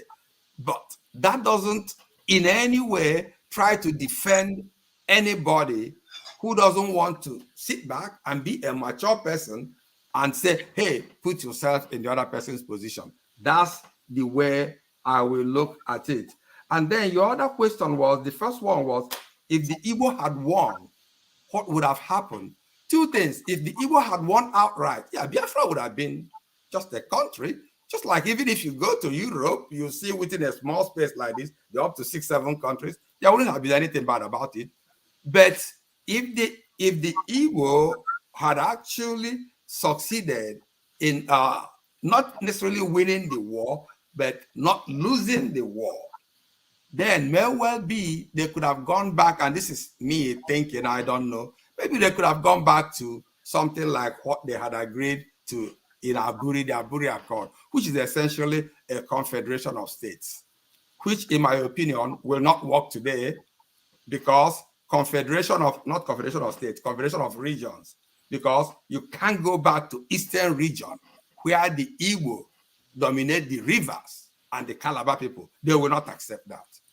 You didn't ask me that, but we can talk about that. No, that was very much part of it. If I could just quickly put this to you, my view on Nigeria as a whole is that it's a highly constrained country by the homogeny of the Fulani and any partner that they can glean in order to control Nigeria. So less than 12% of the nation, the newest comers to the nation, are largely controlling the country. And it's oppressive. I believe that Biafra would be exactly the same thing as Nigeria, whereby the Igbos would have dominated those other regions in exactly the same way as Nigeria is today. And this is why my belief in Biafra is at a minimum. I don't believe in the word Biafra. I don't believe that's an African word at all. I believe it's a Portuguese word. And it's none of your business. You don't have to believe it. You see, this is another thing I want to ask. My friend, Pansa, mind your own business. Let me land, please. Because this is another thing. Nobody says you should accept it. Mind your own business. No. Put yourself aside for a minute. Put yourself aside, my friend. What I'm trying to say is that this attitude of people like Pansa is across board. It's not only Pansa that is like this. Whereby, how is it that somebody can think to themselves that their neighbors cannot speak about them? How is it? Where does that come from? Because for me, it's the most stupid. Can I tell you? No, don't. I'm not speaking to you, Pansa. I'm speaking to the man. Don't just shut up, my friend. Please don't get me riled. What I'm trying to say is, you have to mute him. He's insulting me. You need insulting. You need insulting. Let me finish my question. Let's go to No, exactly. Please, I'm trying to get Pansa. Please, can you let him finish his question, please? I just can't operate this. Somebody is trying to come in. This is. I want to put to you, Cyril, my brother, that there is this thing that doesn't allow communication, and it comes from the Igbos, whereby someone like Pansat, of which there are many, they are not small. They're not small. The example I'm talking about in terms of the narrative of the internet, it is this kind of perspective that comes out that says, basically, to the rest of Nigeria, shut up, shut up. It's a weakness that is dragging Nigeria back. It's one of these things. I don't believe that enough responsibility is being taken by those who call themselves Igbo or Biafra. I'll leave it there. Thank you so much. Again, I think we are now, Dr. Damages, we are now at a point where we all really understand, where we are all coming from. I quite appreciate the only segue I will make from your last point is, if I understood you correctly, you said it's only the Igbo. I'm not exactly sure.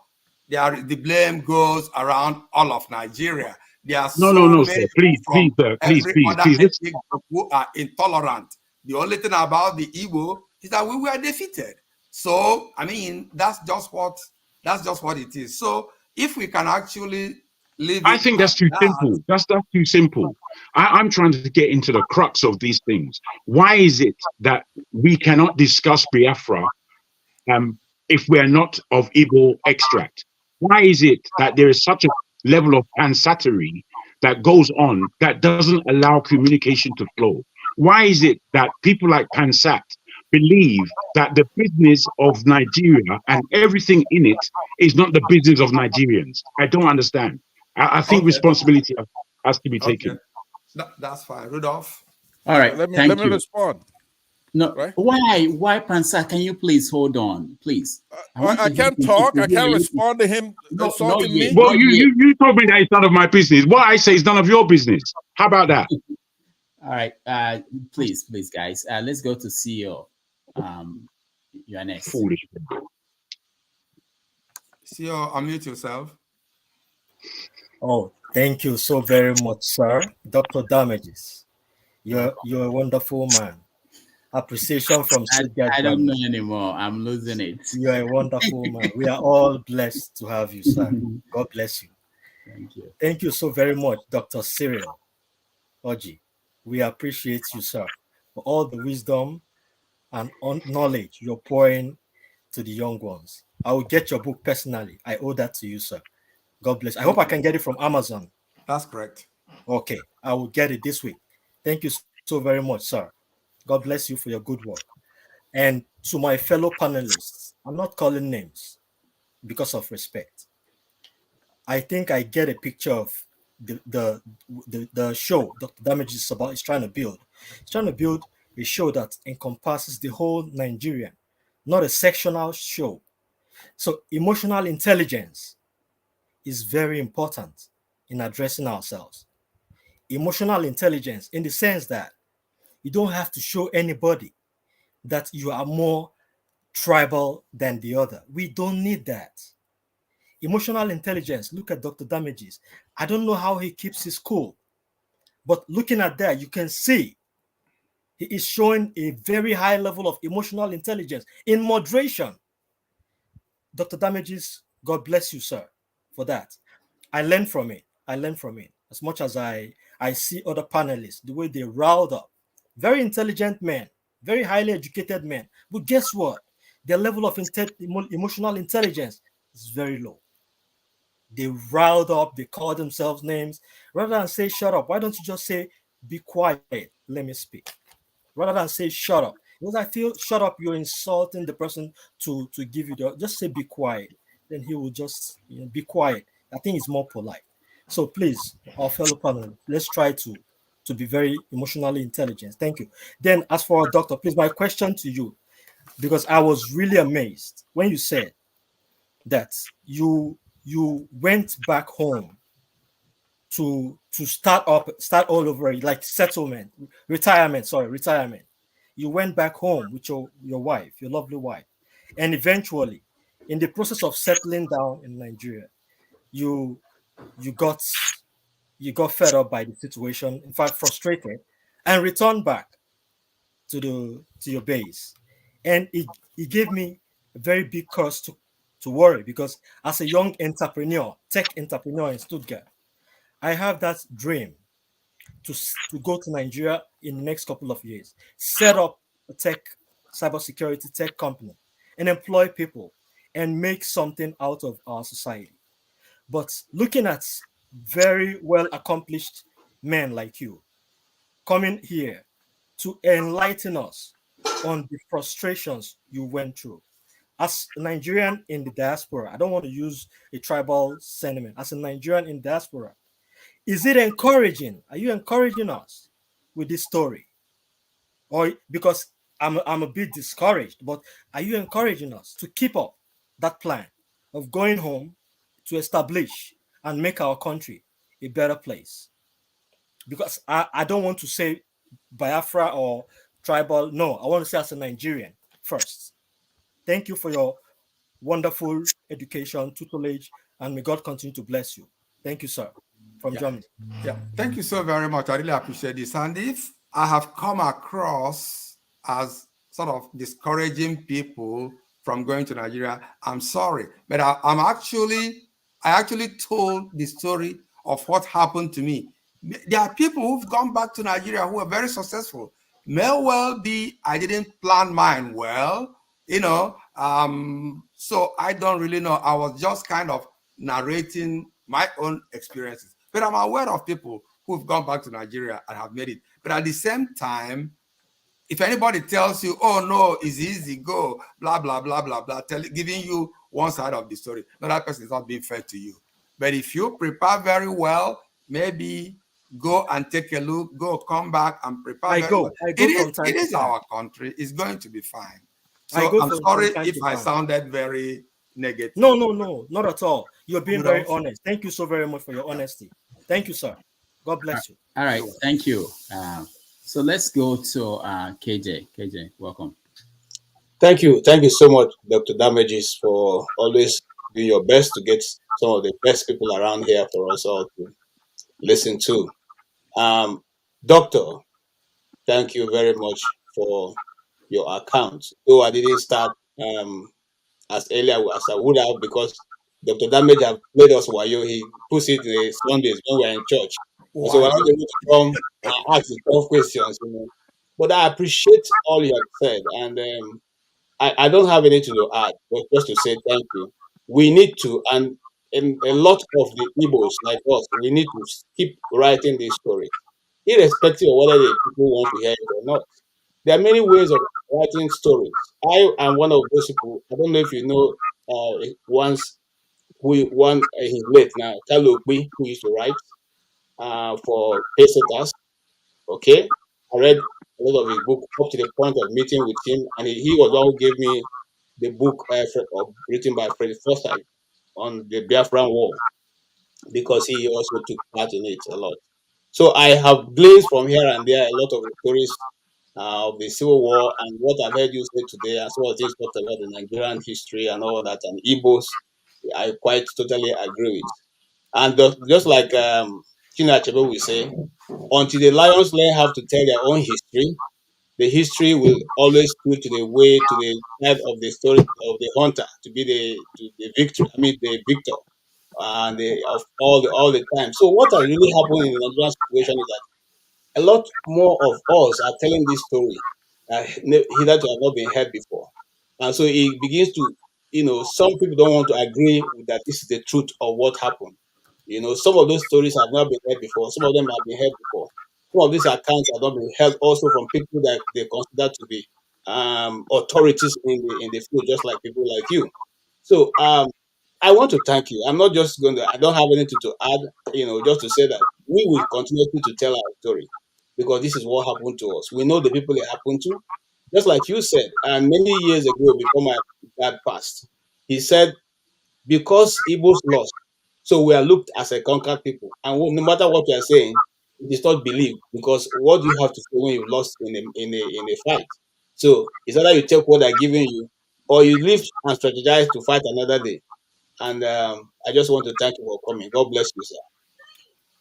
Thank you so very much. Actually, your point is very, very well taken. And, there are really 4 quick points that motivated me to write this book. It's just the history of the Igbo is becoming extinct. And if we don't tell our story, somebody's going to tell the story for us. And then it's important that we keep the story of this war afresh. It doesn't mean that we are going to be calling for another war, but people need to know about, since unfortunately we don't have an advocate like some people in the Middle East, let's do the little we can. And again, I have children here, I want to leave a legacy for them. And as I said in the beginning, during the war, the Igbo, we were the best. We loved ourselves. We were doing everything. There is this community in Enugu State that saved my life. I want to pay tribute to them. Rudolph? Yeah. All right. Thank you so much. And what I will do now is, if I get the permission of the guest, I will let Pansat and Ibo Bezik have one more question, and then that will be it. Because we've spent over 4 hours here, and it's not right to keep him this long. So I will go first with Ibo Bezik, and then. Why before me? Why are you going to move? Oh, you want to go first, but I don't know how much time. My brother, how long you're going to stay. I'm trying to see because I can make you the last person. I'm on your side. You are one more that I really wish. That's right. Go ahead. Go ahead. That's okay. I'm trying to help Pansat, and he's just. Somebody, there is okay. She's back. Okay, well, I could sing Gozika. All right, but let's go to, I already called Ibo Basics. That's fine. We'll take her. She has a question. Okay. Just please, my appeal, please. Yes, my dear brother. Yes. The question. This is straight to it. You keep talking about 34 Chukwu and the street. And you keep hailing the people from Coal City. We are the best. No, you are not. We are from Aba, Enyimba. My question is, with 34 Chukwu Street, did you ever visit Aba? Like 38-40 Asa Road, Aba? Because you've given us that side of it. In line with all that, I heard what you said about Zik lining up with, I'm talking about the book now, with the North, as being one of the first big mistakes that was made. Much as I wanted to do a little bit of explanation as to how we traded in the Afia attack on our side with both pounds and coins and stuff like that. That's different. In the Nigerian context, I see the seat of power as the problem always. And from my view, it has always been as if the Western Nigeria and the Eastern Nigeria, and if you like, you can say the Igbo and the Yoruba, have always been looking at the Nigerian seat of power as the beautiful bride. It looks to me like when man and woman, one man and another man, they pursue one woman, they could throw blows at themselves. So do you think that the relationship between the Igbo and the Yoruba, vis-a-vis chasing after the seat of power of Nigeria, is not the real issue here? All right, thank you. Dr. Orji. So I don't know what the real issue, if I knew it, I will, but the point is, I go back to the structure of Nigeria. The way the British, structured Nigeria, they deliberately made one part to dominate the others. So in 1959, they had the election in preparation for the October 1 independence of 1960. The way the constitution was then, after the seats were won and lost, of course, the North, NPC, had the greatest number of seats, but not enough to form a government. NCNC in the East had enough, but not enough, say with the Action Group. But any two of them would have aligned and then would have gotten the prime minister in Lagos. But again, without going into details, which I can't even claim that I know why, Zik formed this alliance, Nigeria Progressive Alliance formed it with the, with the NC, with the, with the MPC in the north. So that's how they got Tafawa Balewa as the prime minister. And then that's how Awolowo became the leader of the opposition. So that's just the much I can explain there. So let's leave about Enugu and Aba. We can come to that later. We'll be gentlemen. We'll be Aba. Okay, Rudolph. All right, thank you so much. Pansat, I can go to Mazi Dimba and Ngozika. You have the last word, or I can come to you, but make sure in 2 minutes we move on from you. Go ahead. Let's hear from Ngozika and Mazi Dimba. Okay, Ngozika, go ahead. Ngozi, it's good to see you. Yeah, Ngozi, unmute yourself if you have a question. Is she? I think she's frozen, probably. Yeah, she's frozen. All right, let's go to Mazi Dimba. Dimba. Maybe it's Dimba. Yeah, Mazi Dimba. I thought Mazi was the same as Dimba. Okay, go ahead. Yeah, you're right. It's Dimba. Can you hear me? Yeah. Go ahead. Can you hear me? Yeah, yes. We can hear you. Go ahead. All right. Thank you, Dr. Rudolph. It's first time here on your show, although I've been watching from the side and in the comment sections as well. Thank you. It's a lovely place to come, which anytime I'm around, I'm always here to learn history, because this is one damage Nigeria and the British did to us. I got to hear a lot about what our forefathers, our ancestors did, that made them great people. But a lot was thwarted. In the sense, I'll give one example. They told us in school back then that it was Mungo Park that discovered River Niger and River Benue. But people have been drinking and using that river before Mungo Park came there. So it's difficult. It's just like as I'm living in London, I go to Westminster. I'm telling the white man that I'm here to discover London. It sounds stupid. I was really late on the show, so I would want to know the name of Dr. Cyril's book.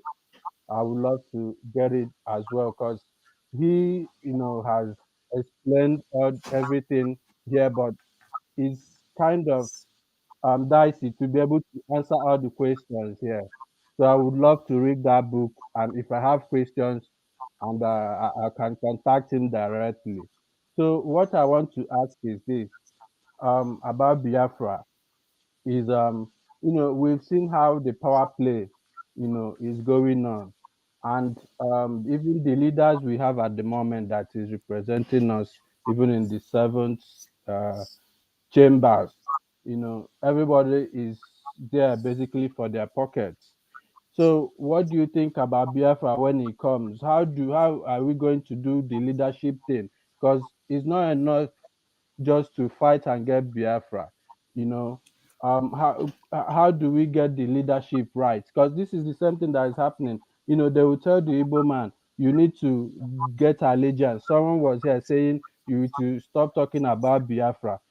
It is something that telling Black Americans that they shouldn't talk about slavery, but the whites talk about Jewish genocide. Nobody questions them. But when Black people talk about slavery, it's a big deal. You understand? So you are telling us to forget about Biafran war, which we won't agree with that. So they tell us to forget about the Biafran war, get allegiance with the people in politics, with the North, maybe with the South. Today, okay, let's say our current man in power has gotten that allegiance with the North. He's victorious. How is the common man in the Southwest feeling that victory today? How is the common man in the Southwest enjoying that victory today? So it's not just enough to tell an Igbo man to get to get allies from the north to work with the south to go get the seat. When you get there, what happens next? Because you are telling us to do the same thing and expect different results. So, Doctor, over to you. Thank you. All right, thank you, Mazi. Go ahead, Dr. Orji. No, well, I think the question, unless I didn't understand it, the question presupposes that I am preaching for Biafra, the creation of Biafra. Unless did I get you wrong? I have never been an advocate of let's go the Biafra way. To the contrary, I have said that I believe that Nigeria can walk, but I've also said I completely understand that we are being marginalized, so that somebody cannot say, "Oh, this guy doesn't understand what is happening to his people." I do understand, and I wish I had a magic wand.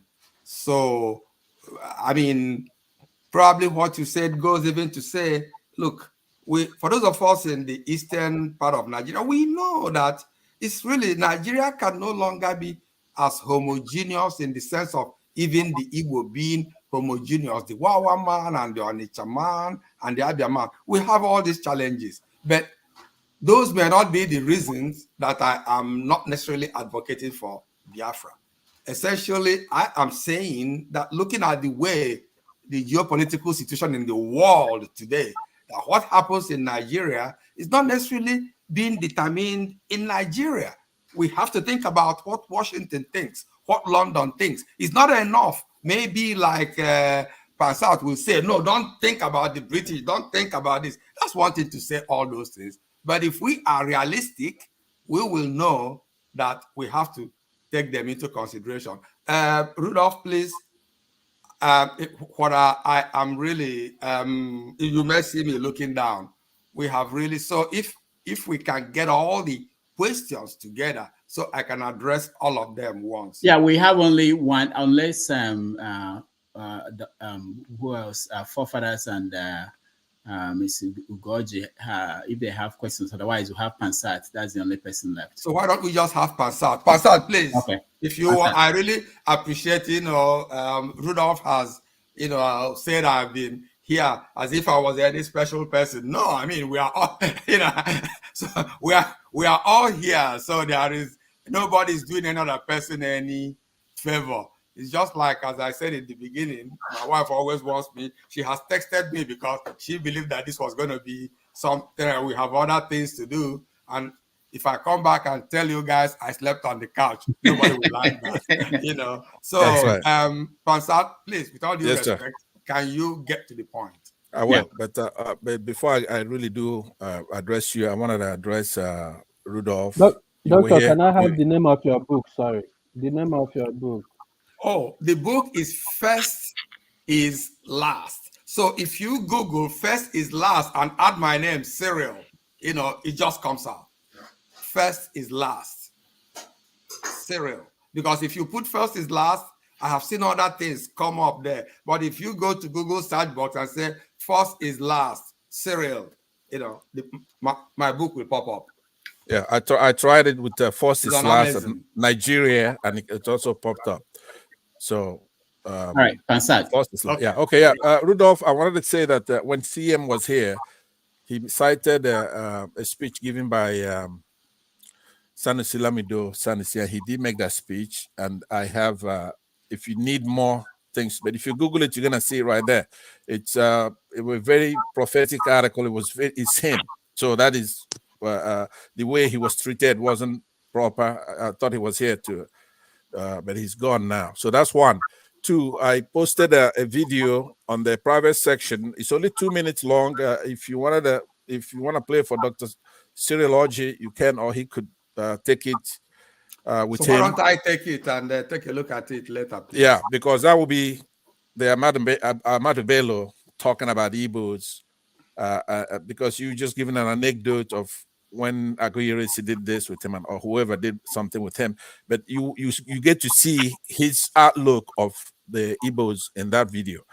Now, to forefathers, you said people like me. Now, Ken Saro-Wiwa was the guy that I was referring to. Is from your section. I was also going to say to Dr. Orji that somebody like Kaduna Zog, where is he from actually? Is he Igbo? Is he from the 5 states? Or is he from the South? He's more from the Midwest, old Midwest, those states or something. So. Yeah, or even the South. So, but we accept everybody who wants to be Igbo is Igbo, right? He's included as an Igbo, but they can't have it both ways. If the people who caused that coup are not really from the Igbo, indigenous Igbos from the 5 states, then it's something that we should point out. We're not denying them, right? But if you're gonna do a historical thing, is to say where is this anthropologically? Where are these actors from, right? So now let me then address what I want to say to you. With all due respect, I want to say that I really do respect you a lot, right? And you haven't done anything wrong. You wrote a book. I said that earlier, and I'm gonna pick up that book. It's not a historical book, though. We agree with that. So I don't think that anybody listening to you or some others here, it's gonna look like we're coming at it like we're victims. No, we did not lose the war. Now, immediately, there are tactical winning and there's strategic wins, right? So we're not coming. You may do that, but I'm not gonna do that. There are more Igbos, and I'm gonna say this. Rudolph is gonna get wild up, and they're gonna try to cut me short and all that. There are more Igbos than the other tribes combined. So those people, the Fulanis, are about 3 or 4 or 5 million people. If the Hausas want to be eviscerated and made effete by those people, that's their business. But the Fulani himself knows that he's not a Hausa man, and he treats them accordingly. Okay, so saying like forefather said, the Hausas who are more, that's his wish. You wish that the Hausas are more than the Igbos, but that is in your fucking head, right? You don't have more Hausas than Igbos. I'm sorry for my language there. All right. So, but what the fact, I'm sorry for using that. I'm sorry. Remove that 4-letter word. But what I'm saying is that that's what you want, but that's not the fact of the matter. Concert, I muted you. It's not enough to just say you are sorry. What I want to understand how your brain works. How do you just go from talking? What made you? I don't get it. I don't get it. Why do you have to do that? And you know the consequences. You know, use that word. You know you shouldn't. Why? Well, these kids cost more than a seller. I mean, who are you protecting? All these kids here, all they do is cost all day. But I'm sorry for using it. But they're not. You don't even get it, because if you have, that's your answer. That these kids, what kids? What are we talking about? We have rules here. All right. Please, let me finish. I'll come to your question, please. Okay, my question, sir. Go to your question, please. Yeah, I'm sorry about that, by the way. Genuinely, I normally don't cuss, so when I do it, it sounds awful. When anybody does it, they're used to it. They know how to say it, and it goes. But anyway, so I was saying to you that what I would like to ask you is that, do you see from 2015, like when you did your research, do you see a new epoch, a new phenomenon in Nigeria, whereby they were smoked out? The people who are actually causing the trouble in Nigeria were now smoked out. And people like Edo people now can say, you know what, we want Peter Obi because he's a true Nigerian patriot. He wants to do the right thing. We're going to go with him. You have people in Benue, Christians, normally who had lines. They don't have any line now. You have a genuine candidate, Peter Obi, okay? But because of Buhari's reign, they were smoked out with the Roga incident and all kinds of things. So it's no longer going back. Only lazy people go back to that the First Republic. We have contemporary issues with Nigeria, with progressives who want a new Nigeria, right? And they're doing the right thing, Democrats, and then those who want to be mired in the past. Do you see a new Nigeria that's different from the background that you wrote your book on?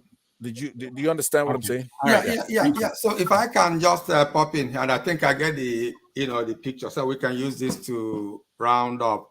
There is no doubt that P2B really changed the equation, but we still have to cross that hump so that we don't have just a few people or a cabal that will determine, that the elections are lost and won. But there is no doubt, that things are moving gradually. Do I believe that this gradual movement will eventually get us to the promised land? I really don't know. I used to say that until Nigerians can storm the street in peaceful demonstration, I'm not calling for war, I'm not calling for any violence, but in peaceful demonstration, we can all go and see that at the National Assembly, singing the national anthem is peaceful, we are not doing anybody, but maybe sometimes it's not going to work. If they are doing it in Enugu, but they're not doing it in Ibadan, they're not doing it in Kaduna, which is something analogous to sit at home. We are doing it in only one place. The rest of the Nigeria doesn't know what we are doing. If, for example, the sit at home was, we say, hey, all Nigerian youth, please, on Monday, nobody should go to work, nobody should go to school, and everyone does it, then it will be effective.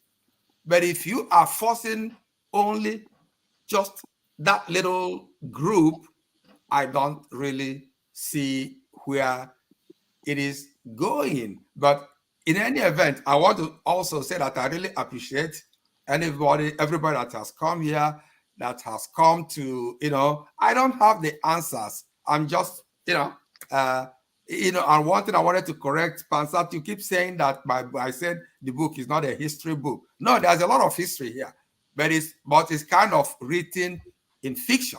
If you read my book, you will understand everything about the first election. You'll understand everything about the so-called number of republics Nigeria has had. It is history. But again, as Ms. Ugoji wrote in the blog, I kind of took liberties and then kind of turned things here and there just to get my story true. So I don't know how to thank Dr. Damages. It's been so wonderful. I wasn't a visitor to the show. I wasn't coming before until Pa Ikhide, told him, hey, here is this guy, he wrote this book. And then, he said, yeah, it is our thing. Let's talk it in our forum. So if any of you sees him, just say, I say, thank you so much. Rudolph. All right. Thank you, Dr. Orji. We appreciate all the time you spent with us, almost 5 hours. We don't normally do this on Sundays. We do 3 or 4 hours before I leave, but thank you so much. And hopefully people can get a copy of the book and read it. And maybe down the road, we can also bring you again to talk from that perspective of people who have read the book, because sometimes it's easy to criticize a book you've not read when you read it, and there are marvelous things in there, especially the history, especially for young people who do not know when people were not there when it happened. So thank you so much for joining us. And also thank you, Afam, and we appreciate you. Thank you, Dr. Orji. Thank you very much. Thank Appreciate you so much. it. I'll read the book and now hope to have you back. Rudolph, please, my own thank you. Please, my own thank you. Dr. Orji, I'm so happy you came. Thank you very much. Dr. Damages, I wanted by writing the book.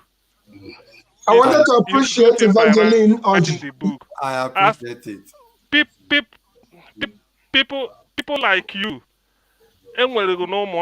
what I will also advise you to do, when you go home to your village, assemble the young ones. Tell them most of the stories you know about the war. We did it after the war. No Monnam. I'm only Zinifite, Agwa, Anambra State. In no Monnam, they did it. Gathered us when we were even in secondary schools.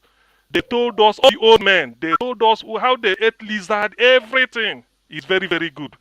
As an Igbo man, Biafra is your history. You can never, ever wipe it out. The Jews for Holocaust, the Igbos for Biafra. Nothing more, nothing less. Thank you.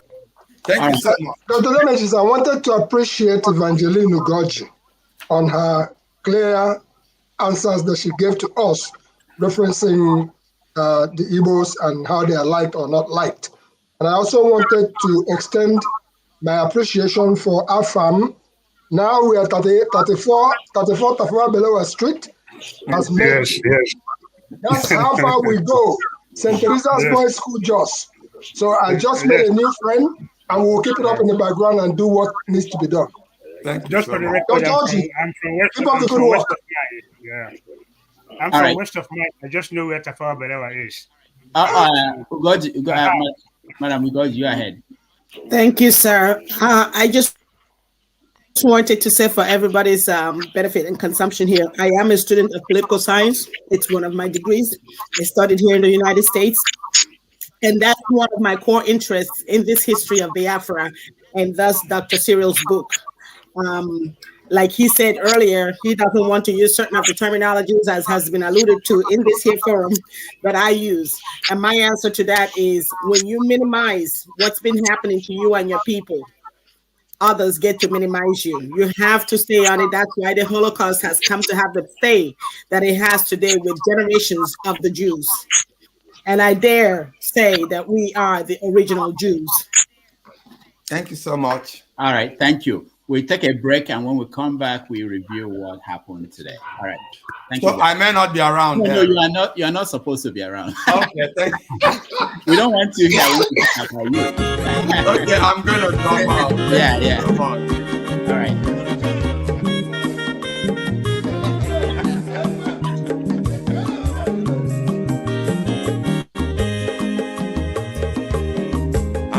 Onye ọma zoro bio, akwa nwa zoro bio,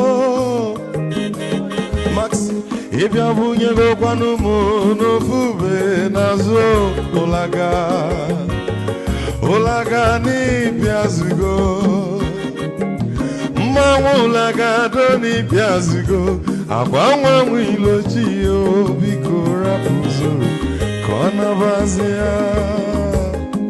Onye ọma zoro biko, abọmma nwatara ndasari, ịbịa onye nịgwana m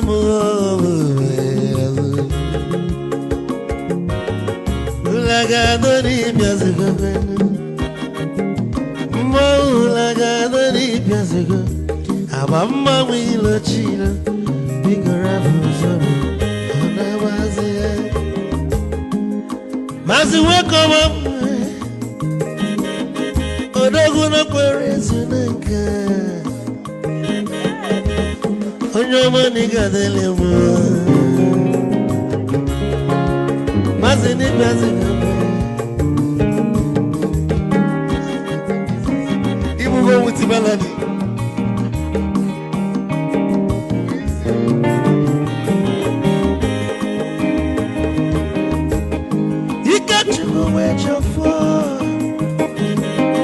Odogwu nachala n'ọka, ezi nwanne m n'ịgadele m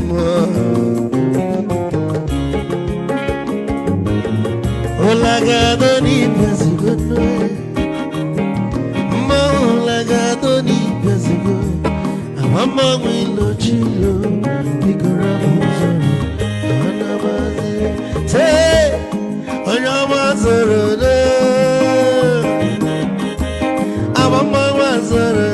sorry, if I were to go on a fool, Mulaga, don't need Piazugo, Nazaboy, Mulaga, don't need Piazugo, Amama Wilo Chilo, Biko Rapuzoro, Anabazi, Ice. Odogu can never be kitchen for. Amakwa mnika gogodia, Oligwe kwelo ikejo mabele bege. Hey, you want?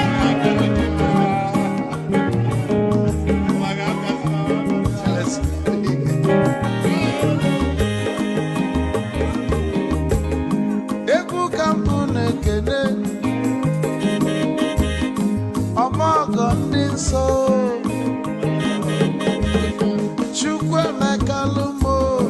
Chukwu negaji esi nwanne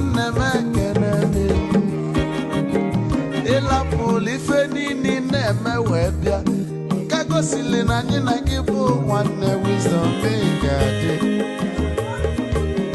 ka nye gị maịkị ka ogobanya bụ egwu isili maxi ọ bụ na-etiri egwu a malụkwa malụ n'imego m ife ọjọọ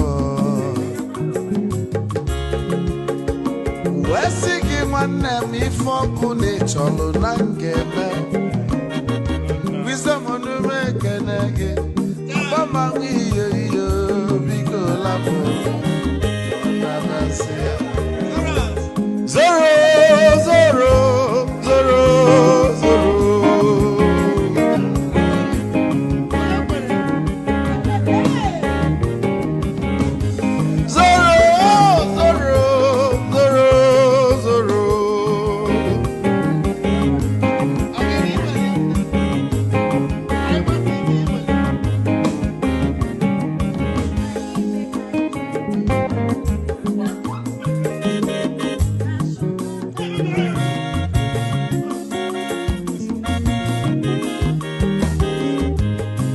Geduru joy na bugwu Hausa Sokoto Ujembe nwilo anụ solo nwe ma n'ọfịa na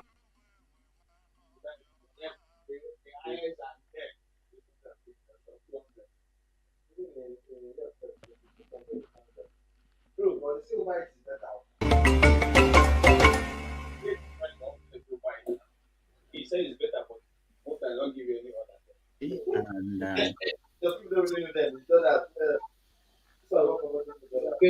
the show is still on.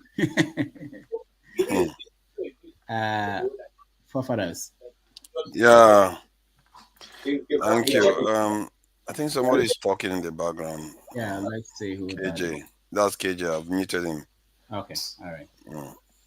So let's do a little review of what happened and talk about next week. Personally, I'm a little bit disappointed with the discourse, and I'm not sure anything has moved actually in terms of progress, because we seem to. What if people forget about what is happening with the Jews? You know, my analysis of the Jews, what is happening in the Middle East. What do you think is going on? They are using them against each other. And that's how they're going to use the Biafra issue against Nigeria. Because there are Nigerians out there that are so happy if a European gives them weapons to fight against their fellow brothers. And Africa, there's nothing we are not going to cling on to. Other than claiming being who they are, they will claim that they are from Egypt. They will claim that they are from Israel. They will claim that they are Igbo. There is nothing we are not going to claim other than our own true heritage. An Israeli guy was talking to ambassador was talking to Wike yesterday. He was saying we could kill for this weather that people have here. He said it, and he had to be careful because I felt like when he said he had to. You can tell within himself that he may be giving away something, or a kind of worry that he actually said that he was willing to kill for that because what is going on in Palestine. So what we have is a very valuable thing. But our people give it up for trinkets because they are everybody else. They program themselves to be prime operatives for foreign powers. Because when you do this, it's where you are always pitching yourself against your fellow countrymen, your fellow human beings that have lived with you for thousands of years. What happens then is exactly what the Europeans did when they came. They saw the Igbos fighting each other. They supported one against the other. Then by the time the fight is done, they took the last one out, which was Arochukwu. They took them out and they took over the southeast. And that's why they are so efficient. They divide people and they conquer them. And if you let them in, we will never know progress. We will never know it. And we have not even started yet. You see what other people have gone through in this world. Look at what is going on in the Middle East right now. And 200,000 these Russian soldiers are dead. You don't see them budging. They are still willing to fight on because they will never cost that their land. They will never disown it because that is they know where they are. I don't understand the heritage God has given us, and we are so quick. I fear that this thing that we are doing is such a natural cause that we will lose this land, and our people will not be here before long. It's such a natural cause because the land that gives you life, you are willing so fast to give it up.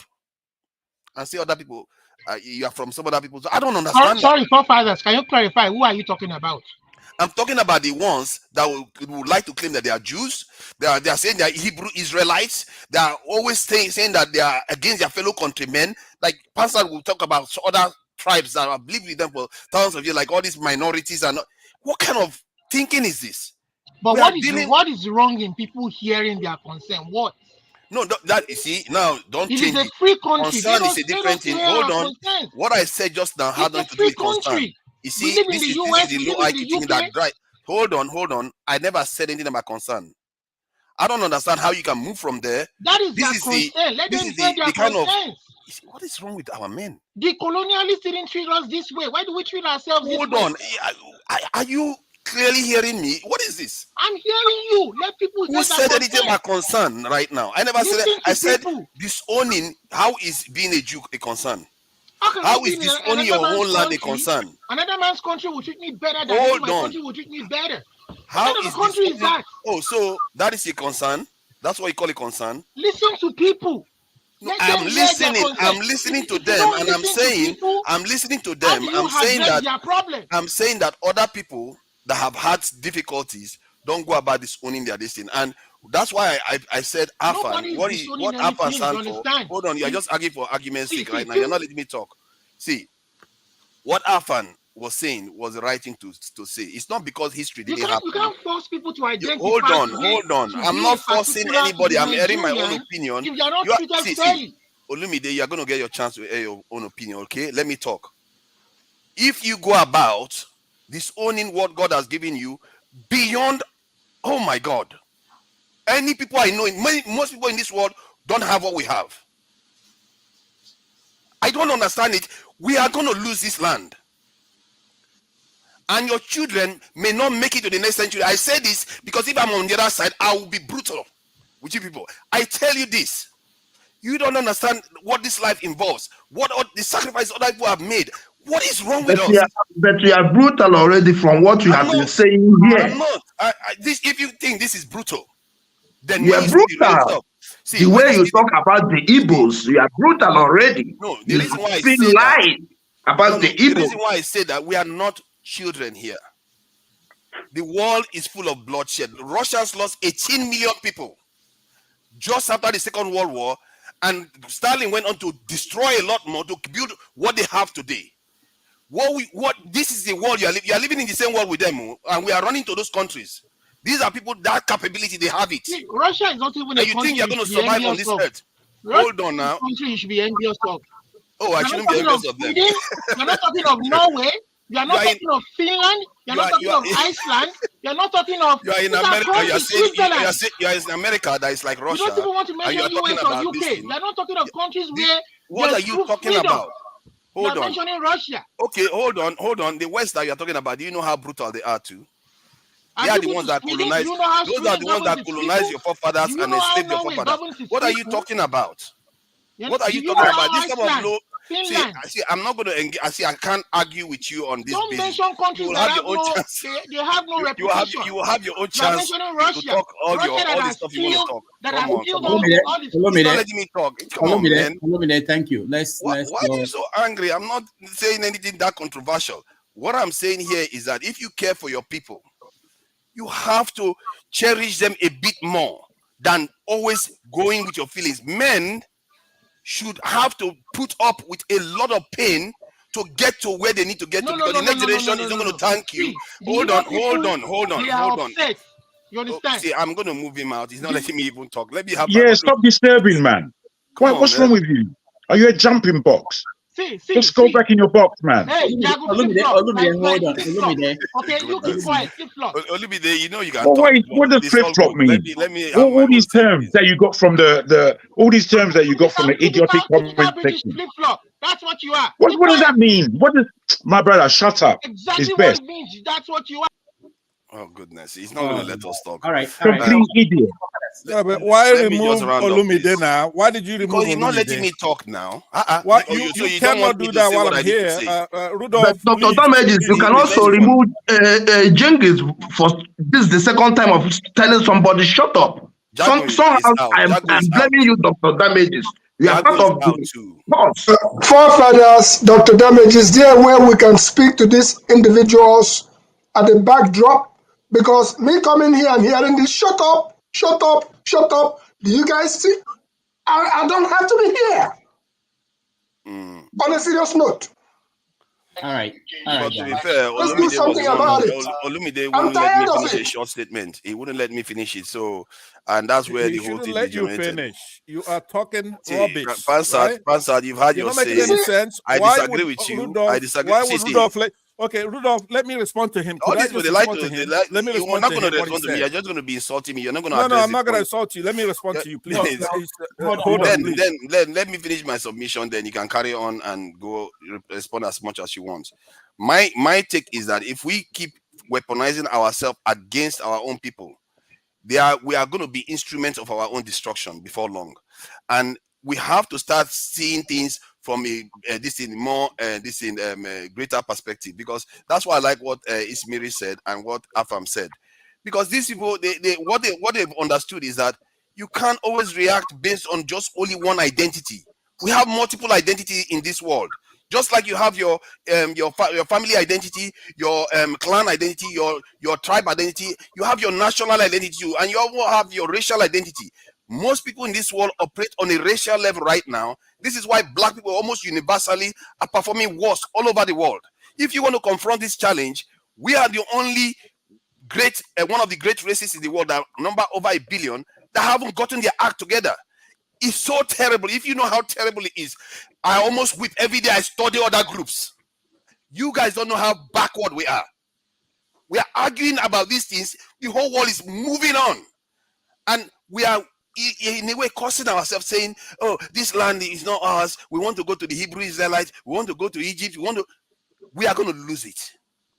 That's what I say. And Pansad, if you understand anything, you have to take yourself out of that singular identity, because we all have multiple ones. And the way the world works right now, you need to operate at a higher level. Otherwise, we are done for. I can assure you, if I'm on the other side, I will make sure we are done for.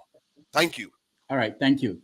Let me, Pansad, just hold on. I wanted to hear from people like Clifford, who probably were listening to us. I wanted to give them a chance to tell us what they had, and they didn't have the opportunity to come in and join the conversation before we go to people who have been here all day. So Clifford, let me hear from you. Thank you. My first request is somehow you have to also caution forefathers. One, we don't know his identity. So when he's speaking about Igbos, you have to listen to himself after the show. He talked everything bad about the Igbos. Then when Pansat are talking, you try to correct Pansat. Why not correct forefathers when he lies about the Igbos? The music he said that the Igbos were enjoying, I don't know how during the 60s, we don't have internet when this music was spread, or people enjoying this music, laughing at the Hausas about the AU of CM have corrected him about who produced the song, who sing that song, but he's still hammering the Igbos and this song. So how did he know that the Igbos were enjoying because of how they were laughing at the Hausas because of that music? That is why they start killing the Igbos. So he also spread propaganda here about the Igbos, but you don't caution him or correct him. But when Passat talk, you try to correct Passat. So I don't know, from your own side, what are you thinking about the Igbos or the Biafrans? Dr. Damages, I'm asking you actually think that I'm lying about no, that. not asking you. I'm not asking you for fat. I'm asking Dr. Damages, not you. It's Dr. Damages I'm asking. Thank you. Thank Why you, he gives. Thank you. Thank you. So someone has a music on, please. Can you, I don't know who that is. Can you mute yourself if you're playing music?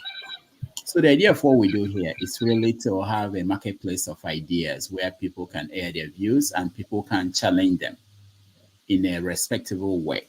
Okay. I'm not here all the time, and I'm counting that this is an open forum. Anybody can come here at any point and join the conversation. So if someone is saying something that you know that this is not accurate, you present the right view. And when I hear someone say something, even something I don't think, like what CM said today about Sanusi, it didn't sound to me like what Sanusi would say. And I said, I don't think this is what Sanusi said. And I will go and check and cross-check. And so that's the goal. The goal is not But I've cross-checked and I've told you, right? No, you didn't. Pansat, hold on, Pansat. Sometimes you didn't tell me the source. I know I've Googled that. The source is important. Don't tell me that you saw any website that has it. What is the source? Is it a credible source? I'm in the media. I'm not. It's not about anything. Can I answer you? Hold on, yeah. Rudolph. Hold on. The So first find a credible source, and it is a credible source. Tell me the source. Yeah, I'm gonna tell you. Just hold on 1 second. Hold on. Okay, let me finish what I'm saying. Then you can weigh in on that. So what I'm saying is that so this is an open forum for everybody to join and have a conversation. And if I'm wrong, people correct me. I'm not saying I'm always right, and I understand. That's it.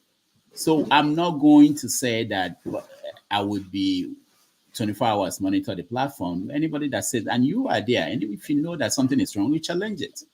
That's what we want to encourage anybody to do. All right. So Pansat, tell me what is the source? Yeah, before I land on that. It's not yet your turn to talk, but I know, but the source. I want to respond to you especially because the concern that Clifford raised is asking you, where you coming from, allowing this people to do this on your platform against the Igbos, right? And I went and I looked at your politics. I look at where you are doing sketches, you're doing comedy, and research your articles, research your books, and you are not somebody who's apolitical or somebody who couldn't make a judgment call of true or false, or even somebody whose politics is different from progressive Igbos. But you, for whatever reason, when you're here on this show, first time you say, hey, look, this is have your say. People could say whatever they want. And it's disingenuous. And it's doing a lot of harm. You can't be saying, you're putting your thumb on the scale when an Igbo man is speaking. Somebody as educated as Dr. CM is a doctorate. He cites something, you don't have anything to refute what he's saying, and you want a primary source material before you take what he says. But you're going to have these forefathers here. I don't even know if he's educated at all. He does superficial Googling stuff, and he's here talking, and that's okay. Now, believe me, I don't have any problem with that. You cannot have a doctor, a CM, who is known outside your platform. He tells you that Sanusi said that. You Google it on, for example, Nederland. It's on Nederland. No, that's not a source. I'm not. I know, but what I'm saying, you're looking for a primary source material on this. Mm-hmm. But in no other case have you gone with that. That article is an in-depth article. It's not a superficial article. It's a very solid article written in the 90s by Sanusi, right? It calls it, it's prophetic. First of all, it's true. Even if he denies that he didn't say it, what he says that article lays it down for you. But I'll wait for my turn. I believe I'm next. So no. I will say who is next. I'm talking to people who are yet to speak, who are joining us, and Okigwe is here. I thought Forefather just finished speaking. Forefather is not new. He's not new.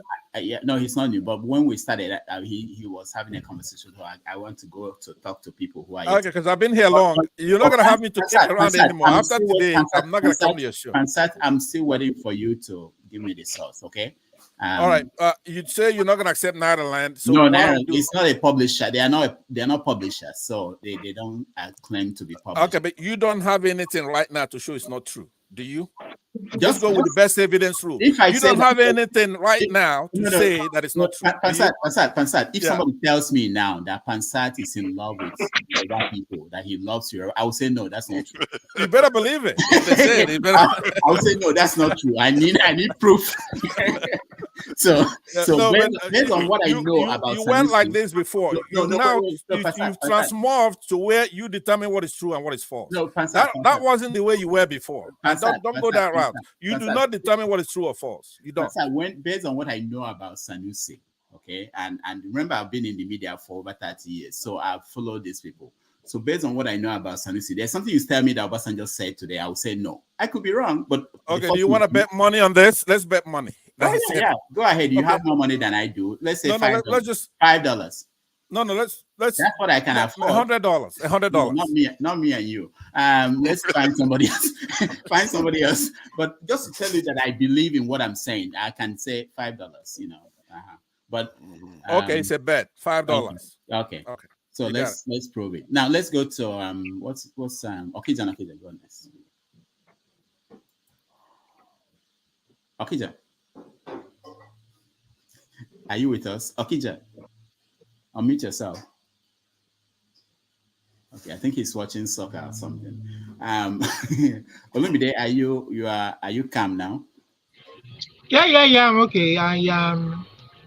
I mean, I didn't. It's just that sometimes when people talk and they're not being factual, you know, I just want to, I'm just tempted to always interrupt because they're not being factual. You know, they're not saying what is true. You know, just because they want to make a case, an argument for themselves. If you want to make a case, an argument for yourself to support an issue, at least let it be based on truth. You understand?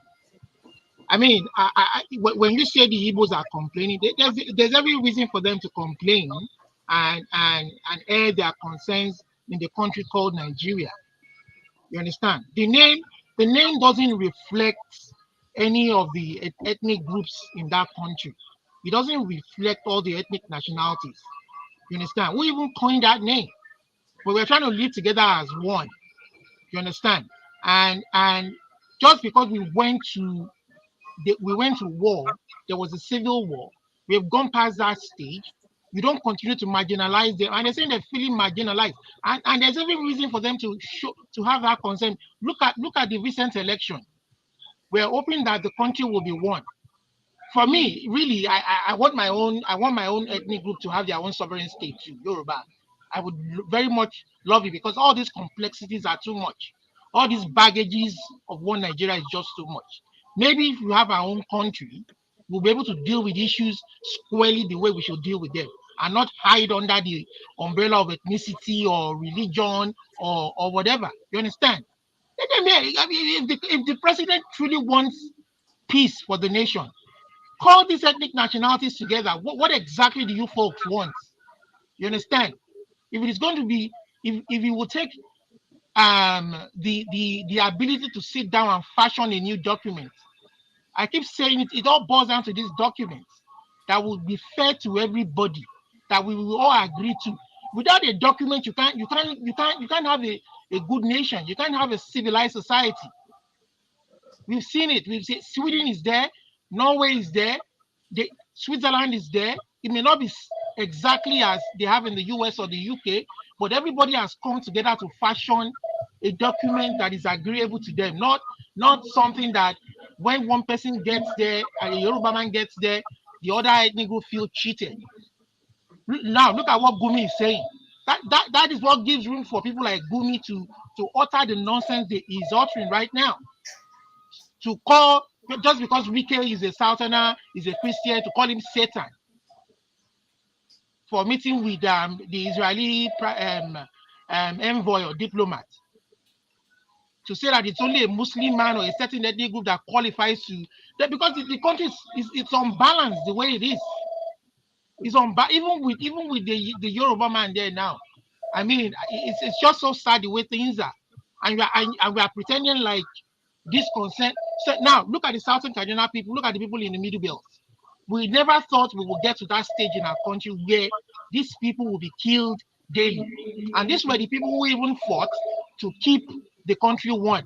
They are aligning with the core north. You understand? To keep the country one. Now, is it until they start raising hands before we start to believe that their concerns are genuine? Until they start raising hands, now they are helpless because the state can't help them. a state is supposed to provide security. That says in the constitution you can't have a state police, you can't have a local government police, you can't, even when you have a certain kind of vigilante, you can't even carry certain level of arms to match the people, the opposing, the bandits or whatever are carrying AK-47, have access to them because certain kind of ethnic group is in power. And we are pretending, and they are using religion to cloak our eyes. They are using religion to kind of manipulate the people. And we are pretending like all this doesn't exist. And somebody is saying that, why do you guys come here to talk about this all the time? Because that is what bothers them. Because the way the country is now is stagnating them. Fine. I mean, that mistake was made. We all agree mistake was made. Okay, an Igbo man led the first civil, the first coup. They enacted the law, the unitary system. But we've all seen that mistake now. And we are saying, let's come together and do things that will be fair for everybody. You understand? And some people don't want that change because it benefits a particular set of people, and they select a few among all the other ethnic groups and make them rich. Look at this Niger Delta problem now. Whether we like it or not, we are sitting on a keg of gunpowder just because now what's his name? Asari Dokubo, Tompolo, and all the rest of them have contract. They gave them contracts to silence them.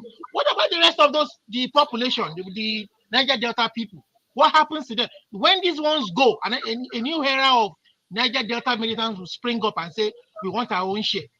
But when you make policies that is directed towards everybody from that area to benefit from it, nobody will rise. Is it free education you want to give them? Do you want to give them checks every month for them to benefit from the resources? You understand? You've killed their source of livelihood, farming. What are you doing to support them to make things change? You understand? It's a Yoruba man today. It's going to be this section tomorrow, that section tomorrow. Can I ask you a simple question? Can you give me a nation that operates the way you are describing right now? I can tell you that the country I'm in here now. I'm in Canada here. Let me tell you, forefathers. Let me tell you why I'm proud. I'm proud of Canada. You understand? In Canada, if you immigrate from Nigeria and come to Canada, you, your wife, and your children, whether they are 4, any Canadian here or in the background can bear me witness. Without you even being a citizen, the moment you become a permanent resident, that child until the age of 18 years will collect check.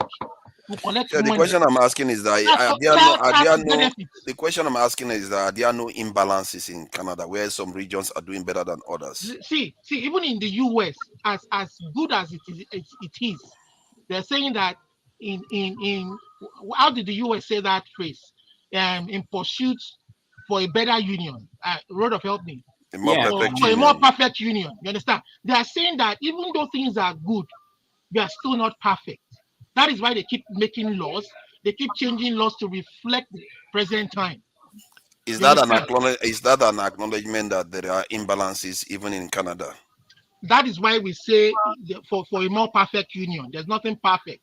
But like I said, like I said in time past on the platform, that Nigeria does not meet the benchmark of a civilized society. We don't miss the benchmark of a civilized society. Is a society that cares for its people, that listens to the people, and cares for their welfare. We don't even meet that benchmark. All right. In every respect. Thank you. Let's go. Let's hear from Okija. It's my turn. Okay.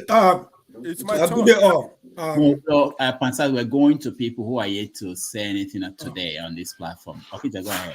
Okay, I want to thank the guests for coming. I was listening in the background, and but I'm gonna comment about forefathers. One of the reasons why I don't like forefathers is and I'm not mentioning was I don't like forefathers at all. He's a dictator, and if you look at him, you know that it's all over him. And when he handles the show, he's a dictator. Constantly, all the time, he sees something that is so mean, So I mean that I just think one day, forefather said, "If you know what is going on in my mind," and I was there watching it, I said, "God, I don't want to know because you must be a mean person. You must be a mean person because my God, each time we talk about Igbo issue here, okay, or if people raise issue about Biafra, whatever, he will go to refer them to Agiyu Ronsi, and he refer them to people singing song.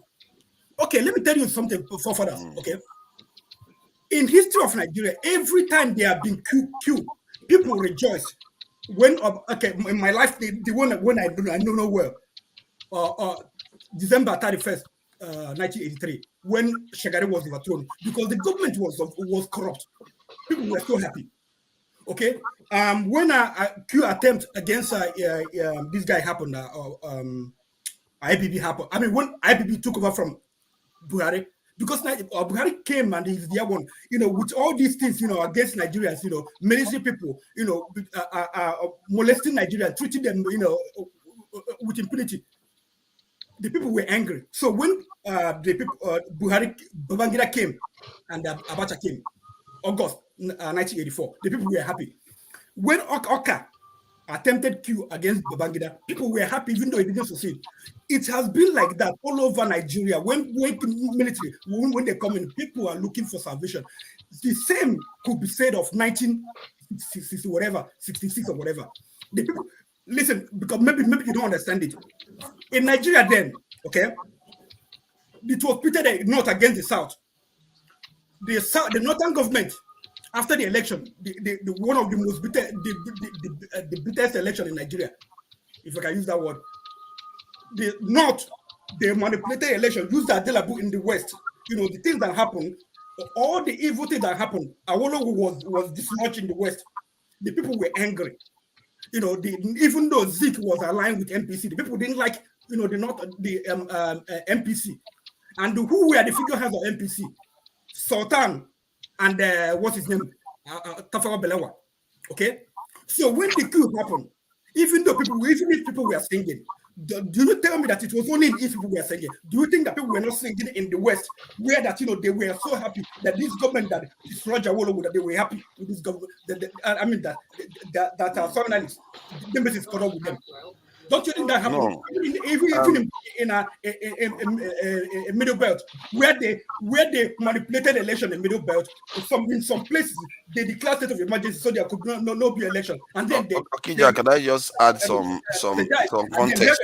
And they won, even when some parties boycotted the election. Okija, can I just add some context to what you are saying? Hey, I'm speaking, please. Oh my God, there's a bit of noise coming through. Forefathers, let Okija finish. You're the one making the noise. No. There was noise from. You're the one making the noise, please. No, not you. Okay, fine. Yeah. So when this thing happened, the people were happy that there was a queue against these people. So it's possible that people were happy singing songs. But let me tell you something about the pogrom, about killing Igbos. It didn't start then. Before the independence, they started killing Igbos already. And there was a committee, a task force that was set up by the British government. They said that if things that contributed to this wasn't taken care of, it could happen again. They said that. So you are not telling me that the program started just the 1966 or 1967. They were killing Igbos before then. So in 1967 or 1966, they found another reason to kill Igbos. It had nothing to do with the coup. It had nothing to do with the coup. It has been with the hatred they had against Igbos. So whenever you are still analyzing all these things, use your brain. Don't just use your mouth and say stupid things. Just what you say all the time. Every time you break Igbos, okay. In Nigeria, there were three classes: the military, the politician, and the civilian. Okay, the military, they took over from the civilians. I mean, from the politicians. They planned a coup against politicians and they took over. This was a war between the politician and the military. Okay, even if Igbo, some officers, mostly Igbos, organized the coup, it was the military against the military. Why all of a sudden they started killing civilians? What had they got to do with it? And each time you come here to rationalize it, to find a reason to rationalize it, that's what I mean. Your mind is something else. I know you have demons inside of you. All the time. What you converse here, Igbos, that they deserve what came to them. All right. See, can I just talk to him, please, so that he can understand where I'm coming from? I don't understand where you're coming from. You're coming from hell. Come on, calm down. Okija, my computer is very it's almost frozen, so I can't even meet people quickly as I want it. So let me just say this. It's very important that one of my goals is to constantly bring people here who will enlighten us, tell us things that probably we didn't know, we didn't see, different viewpoints, and we hopefully will open our minds and weigh them. I'm not saying you should buy any of the things anybody is selling. I mean by ideas they're selling, but I hope that over time we will have had different viewpoints from different people, and then we will adjust accordingly. And I know that somebody mentioned, I think it was Dr. Dominic mentioned the danger of a single story. I really will recommend that I teach that. That's the first thing I teach in my class when I talk to students about Africa.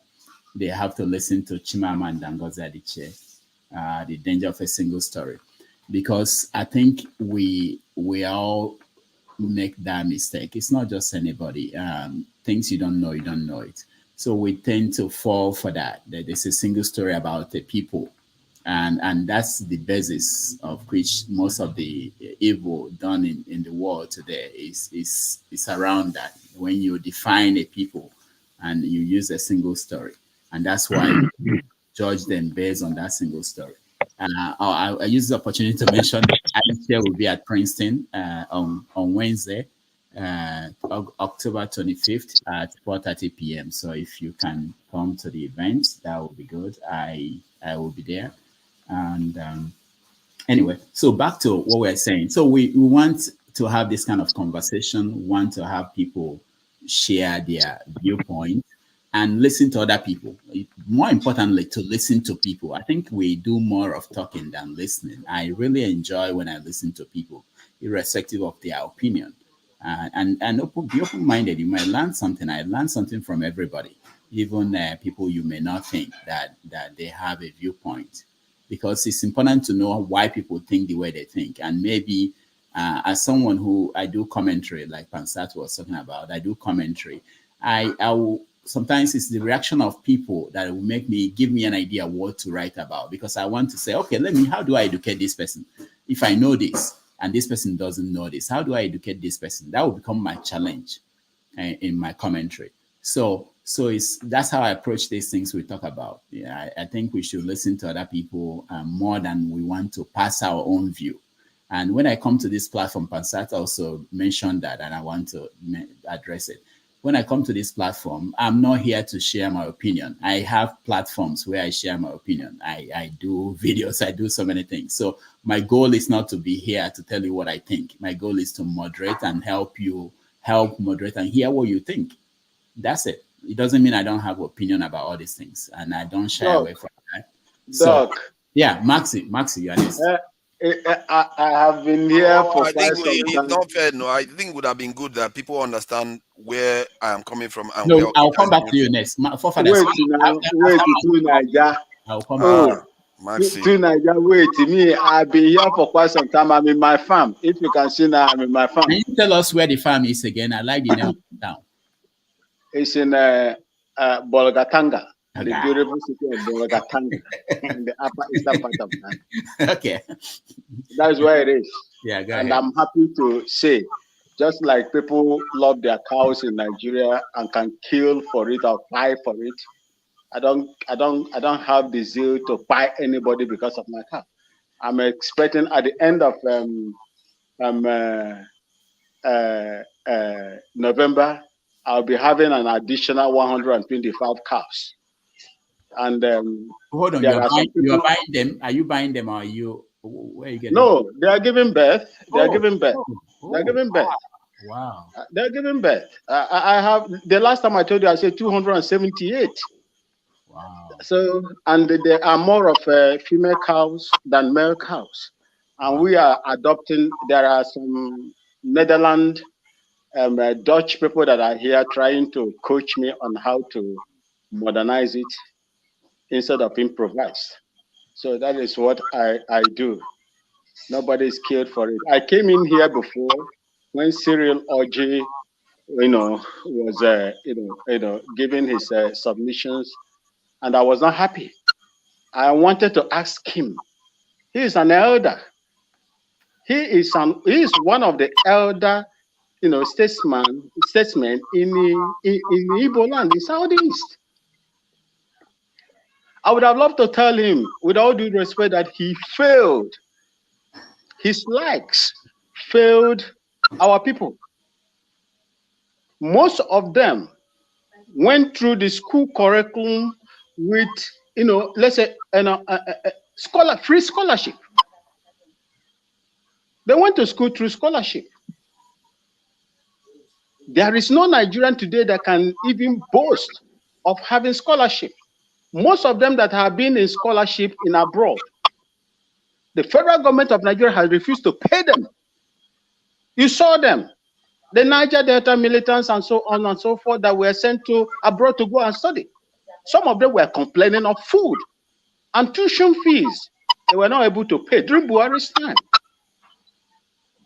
I would have loved to tell him, ask him, the symptoms in the southeast part of Biafra. What is the cause of it, Dr. Rudolph?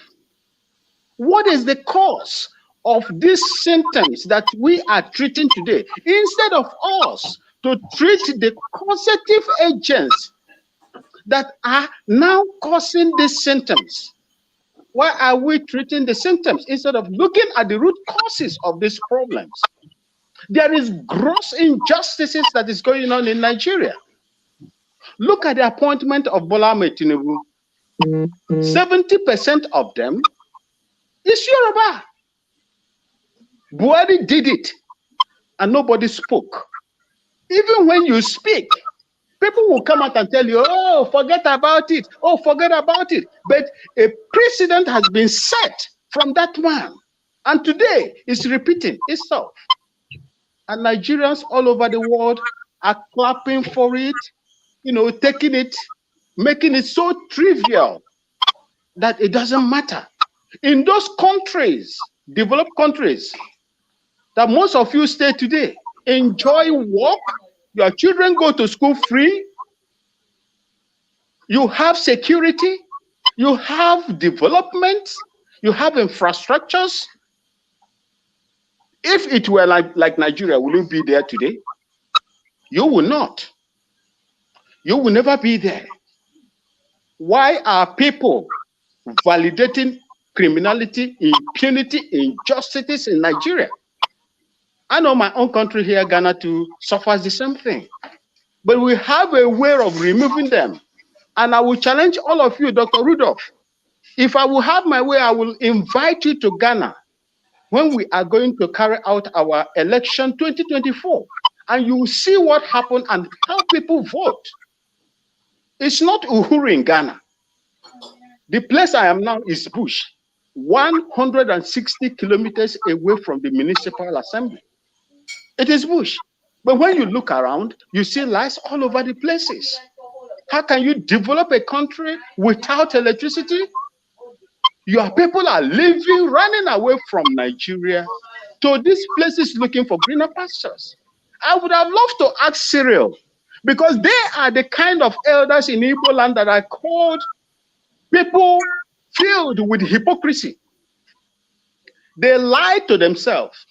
They always like to come and be politically correct. They don't want to be blamed. Whereas their counterparts in the north are supporting their own people, canvassing for amnesty for people that carry automatic assault rifles to buy people all over the places. They canvass for them. But our own elders in Biafra land refuse, rather they put their youths on the slaughter board. I would have loved to ask him, if it was in the north or any other part of Nigeria that Mazi Nnamdi Kanu, an appeal court, has ruled that that man must be discharged, and he is still illegally detained in DSS prison, not even in the correctional centers, what will he have done?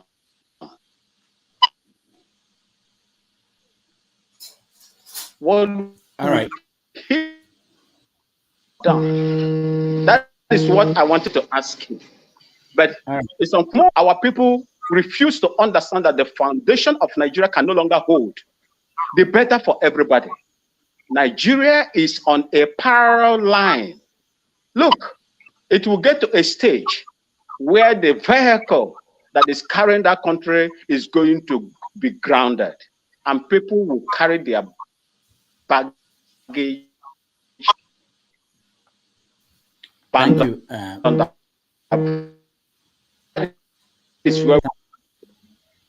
Maxi, we're getting problems hearing you. I think not my own end alone. Thank you so much. We have I had calls. I had calls coming in. Okay. I think my family are worried that I stay too long, so they are calling to find out what is happening. Okay. And that was the reason. Okay, thank you so much for your contribution. What I will do is I'll give forefathers 1 minute or two to respond to Okija, and then we go to Pansat, and then we'll go around. Thank you, Dr. Damages. Regarding the 1966 events, the reason why I think it's important is because of we omit it quite a bit. And when we talk about the songs, I don't know how many songs that were released. If it was only that one that was released, it's not about the maker of the song, it's about how it was used. There are songs people can sing today to mock somebody. It doesn't mean they invented the song. And also, when you say that this is what people do when a coup occurs, it took Agui Rosie from sometime around January, if I'm not mistaken, when the coup occurred, to around June to pass the law. So it meant the stuff didn't happen just in 1 month or 2 months. It went on for a while. They had to pass a law to stop it, a decree. Do you know what it takes for a head of state to suspend other businesses, to pass a decree to prevent people? That has never happened in the history of Nigeria since then. And it was too late for him to even be saved because of what happened during that time. And I don't believe that is going to happen today again, because we are now more sensitive to each other's pain. But when I hear some people talk as if it's only one-sided, I just feel like we are doing a disservice to the future generation, because if you don't give them enough information, how can they make informed decisions and make better decisions? You have to tell them the whole story. Not just say, okay, and Okija highlighted something I didn't even know, that there was a kind of team that was put together, or a kind of program that was put together to prevent such an incident occurring. Clearly, the events show that stuff, they didn't work. They blew past it. That Nigerians, it was so hard to contain Nigerians that they blew past it. That a military dictator had to pass a rule to do that. I don't understand what our people do to themselves, because these are people that just... It's been a minute, and this guy just talking and talking. Okay, it's not making any sense. It's been a minute. He gave you a minute, and 1 minute. You know what? Fair point. If you want me to shut up, I'll shut up. I do want you. I do. Unfortunately, should I shut up? Damages? Come on. I'm not you. I'm not talking to you. I'm talking about the person I see. The point I'm making is that we just kicked Igbo people out of the country. And we should remember how we got where we got in the first place, because we're busy fighting each other. Now, we saw another tribesman getting this thing killed, and we're laughing at them to the point whereby a military head of state had to pass a decree. It meant we didn't learn any lesson from what happened to us. We didn't. And we are still there till today. We are stuck in the 17th century. We have to move on. If we don't, not that move on, I'm not saying you should forget, because I think people misunderstand that I'm saying you should forget. I'm saying you have to create plans for the future. That's all. Thank you. All right. Thank you, forefathers. Pansat. And sorry, and all the ones they've been killing Ndibo since after 1966. Ndibo, they've been singing songs and they've been killing them. You see the song they sang that 1991, the Bauchi, Adamo, everywhere. I agree with you on that one. There is an element of extremism. That's why I don't want it to continue. No, you have to add it. You have to include it, because if you know people are in a certain way. Hold on. If you go and draw the image of Muhammad, no, it's not necessarily true, Okija. If you go and draw the image of Muhammad right now, it shouldn't mean that they should. Hold on now. You give out these lies, and some people they take it's not a lie. It's a fact. spreading the lie. You see, Because all right. If you give me 1 minute, I can also add a bit to what forefather is saying. See, forefather, I went to school in the north. As young as I am, that song was sung to me. I can still sing it to you because they sing it for me and my sister whenever school finishes. They'll be following us behind and singing, hey, hey, yamu yamu jiakari. They sang it to almost every gate of my house. Fellow students, fellow primary school students like myself. What about the one they talk about? Do you know the meaning of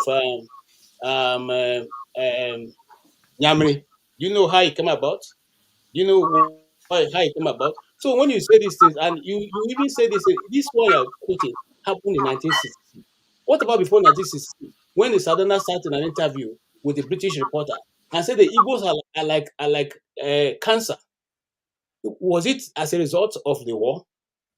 Was it as a result of being killed? What happened that the Igbos became a cancer to him? Is that a good statement to make for your fellow? Of course not. So why then do you always bring this issue that? No, I bring it up because it has to be accurate. We tell this part of the story all the time. We don't tell the other side. We have to tell both sides of the story. I've seen this video several times. The Igbos. Could you perhaps explain that to me? Well, the Igbos are more or less the type of people whose desire is mainly to dominate everybody. If they go to a village, to a town, they want to monopolize everything in that area. If you put them in a labor camp as a laborer, within a year they will try to emerge as headman of that camp, and so on. Well, in the past, our people were not alive to their responsibilities, because you can see from our northernization policy that in 1952, when I came here, there weren't 10 northerners in our civil service here. Then I tried to have it northernized, and now all important posts are being held by northerners. Is this policy of filling all key posts in the north solely with northerners and not with other Nigerians a temporary or permanent one? In actual fact, what it is a northerner first. If you can't get a northerner, then we take an expatriate like yourself on contract. If we can't, then we can employ another Nigerian, but on contract too. This is going to be permanent, I should say, for the as I can see. Can you pause it rather for a second? I want to say dangerous something. to see the number of boys who are now Can you turning pause from it? all our learning institutions coming out. So if you listen to what he was saying he was saying the northernization agenda. That was during the regional system, which is okay. You understand? Which is okay. But now the problem we are having is that this regional stuff, they're trying to northernize the entire country. That was what Buhari did during his own time. You understand? Now, Fafara, if you listen very well, and the reason why Nnamdi Kanu had a lot of followers was because this guy was resisting that kind of agenda when they were trying to impose their people, the Fulani herdsmen, and give them land without consulting the owners of the land, and carrying AK-47 and killing people and raping people, and you are telling them not to talk. What kind of a country is that? And you don't want them to pretend like nothing ever happened. Look the other way. And this guy came out to do what a constitutional government should have done to protect its people by setting up a vigilante, and now they put him in what do? They kind of kidnapped him. Until today, even the court say this guy did nothing wrong, free him, and they refuse. And you are telling them to keep quiet. It's all about you. I just said I never tell anybody to keep quiet. I just said that we have to tell the full story. I've seen the video several times.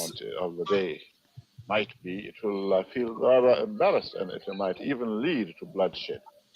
Doesn't this damage the idea, sir, of all people in all regions in Nigeria being fellow citizens of one country?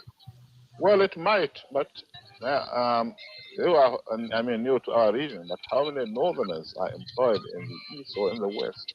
The answer is no. And if there may be 10 laborers employed only in the two regions. All right. No. Dr. Damages. Yeah. Dr. Damages. Yeah. Dr. Damages, please. I just want to say, I just want to take two minutes of your time to say this so that I will leave. Forgive me, I beg you. Okay. Go ahead. See, I would like to tell our people here, especially the Nigerians, to stop nomenclaturing 1966 coup as an Igbo coup. It wasn't an Igbo coup. I was a military personnel as well. Anything that we do it in the name of the Nigerian government, not tribal. Not tribal. They just devised this nomenclature of 1966 coup as an Igbo coup in order to kill and to subjugate the Igbo people. If you look at the bulk of the people that carried out that 1966 coup, they are no longer in Southeastern region. Go and check it. If you call 1966 coup an Igbo coup, what will you call Obasanjo coup that brought him to power? What will you call Oka coup, a TV coup? What will you call Buhari coup that brought him to power December 31st, 1983? What will you call 1985 coup that brought IBB to power? What will you call Abacha that brought Abacha to power? What will you call them? Will you call them the Northern coup, Fulani coup, or Hausa coup? This is the misinformation you people. No, hold on, my brother. Hold on. To Niger, please. To Niger, please. To Niger, please. To Niger, please. Please, I beg you. Okay. I have never seen in the history, for 18 years I served in the North, I had never seen Igbo people going into the North, carrying AK-47 or killer weapons, taking their lands from them. I've not seen that. Igbo people goes into your place, use their own money, their hard-earned money to rent apartments, rent shops, and do their business and develop your place. Why will you keep on hating these people? What domination? This man that you played here now, this was not before the Civil War. This was before the Civil War. Why this hate against the Igbo people? That is where my mother comes from. And I stand anywhere to defend them. And that is the reason why I concur with Mazen Namdekano, the likes of Sunday Igboho, the Akintoyes, and Simon Ekpa, and everybody that wants to get out of that contraption called Nigeria, because it's not helping anybody. Rather, look at what is going on today. Are you better off with what is going on today? Are you better off, my people? You are working to feed your people in Nigeria. $1 today is 1,250 naira. Are you better off today, my people? Thank you. All right. Dr. Damages, thank you so much for having me. I have to go now. My apologies. Thank you so much. And may God bless all of you. And may God bless my Biafran people that are here and those that are supporting the Biafran reality. And we are going to get it. Thank you so much and God bless. All right. Thank you. Let me, KJ, hold on, okay? I promised Pansad that he will speak. He just have to, he promised us that he will speak for 2 minutes and not more. Okay. And then we go on. Okay. God help. I'll try. I'll try. What I do, I've been here longer than normally I would stay. It's interesting discussion, and hopefully, forefathers is listening, because in that video that was just played now. By the way, thank you for playing that video. In a nutshell, that is the intelligentsia of the North. I've relegated everything that happened in the 60s all the way back, because believe it or not, I'm a pan-Africanist. Nigeria is too small, right? I'm a pan-Africanist in aspiration. But we may have to step it down first to Biafra and then go Pan-African, because Ghanaians, they're Africans, South Africans, they're Africans, Igbos are Africans. I don't know about the rest. I really don't. It's just the truth. There are some who believe in that the Arabs, especially in the north.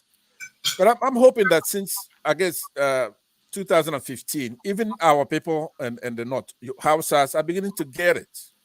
Anthropologically, there are Fulanis who came into our country and conquered people. They're not indigenous to any part of the country. They're not. Now, if they amalgamate, fine. There's nothing wrong with amalgamation. After all, we're in diaspora here. We're not from here. Home is our place, but nobody's going to take that place from us. I just want you to know it. And it's not going to come by being nice or wishing that they leave us alone or that kind of. No, we're stronger than they are. They make nothing. They have nothing.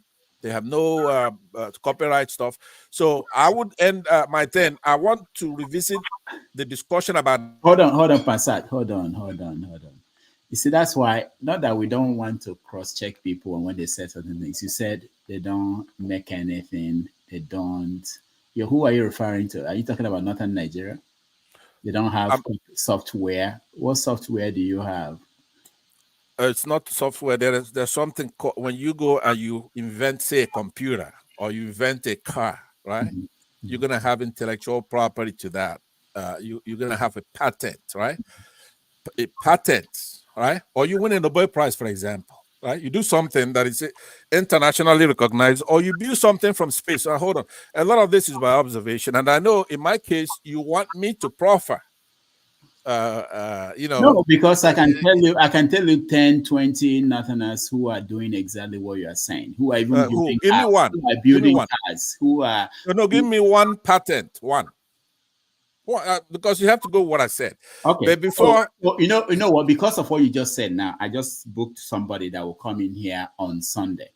Okay. His name is Sadiq. Okay. He has let me see, and that's what I'm doing. I'm actually discussing that with the he invented. Hold on, because there are so many. It's just that when you say that, it means that you don't even care to look, or you don't know what's going on in the country. I am saying that there isn't any patent. It's called Nova. Okay, you can Google it now. This is something that is coming to me now. I'm not even talking about something I paid attention. What are you talking about? The software? Yeah, or something like that. Oh no. That's nothing. I mean, I'm talking about a patent. Hold on for a minute. So writing software, every high school kid. Okay. These kids are very good with that. But what I want to tell you, forefathers, is called Ihe Chinyere Anyị Onyananane. As a matter of fact, let me take 30 seconds to play for you in a ballad on a guitar, right? Ihe Chinyere Anyị Onyananane.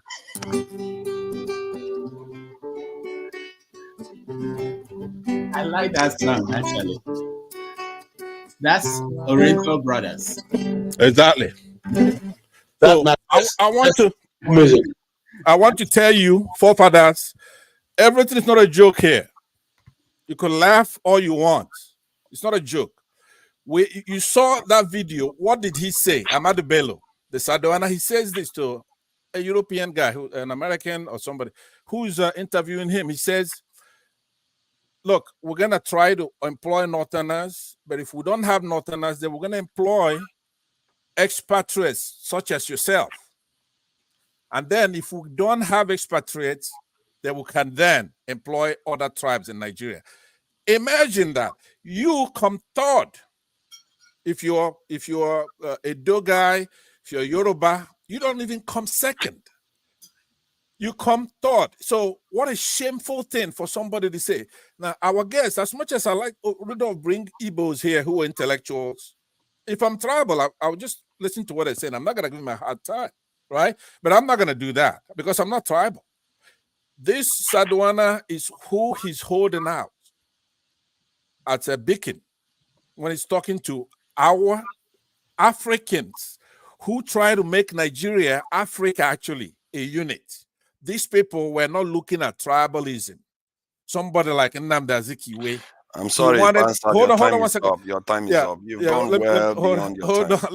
Let me say this, like right? 4 minutes. I'm saying that 2 minutes. if Azikiwe was short-sighted because we're looking at it from 2020 vision. Okigwe, who is like Zeke of Africa. Okay, you have people from Ghana who are in his class, people from Tanzania who are in his class, right?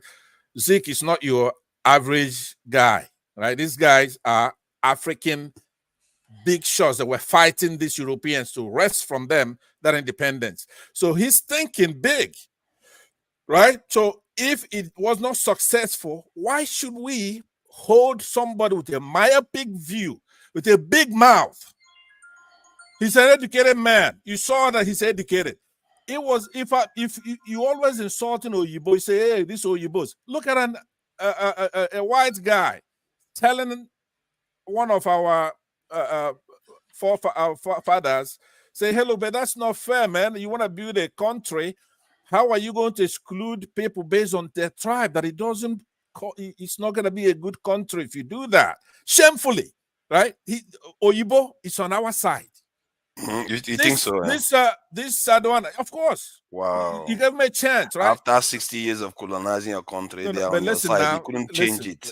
Listen to me. Listen, if you look at the Lord, right? If you listen to the Lord, who your neighbor doesn't necessarily mean somebody who lives next door to you. If you look at the Good Samaritan, so I see Rudolph showing signs that I grew up in Nigeria, in the northern part of Nigeria, Sokoto,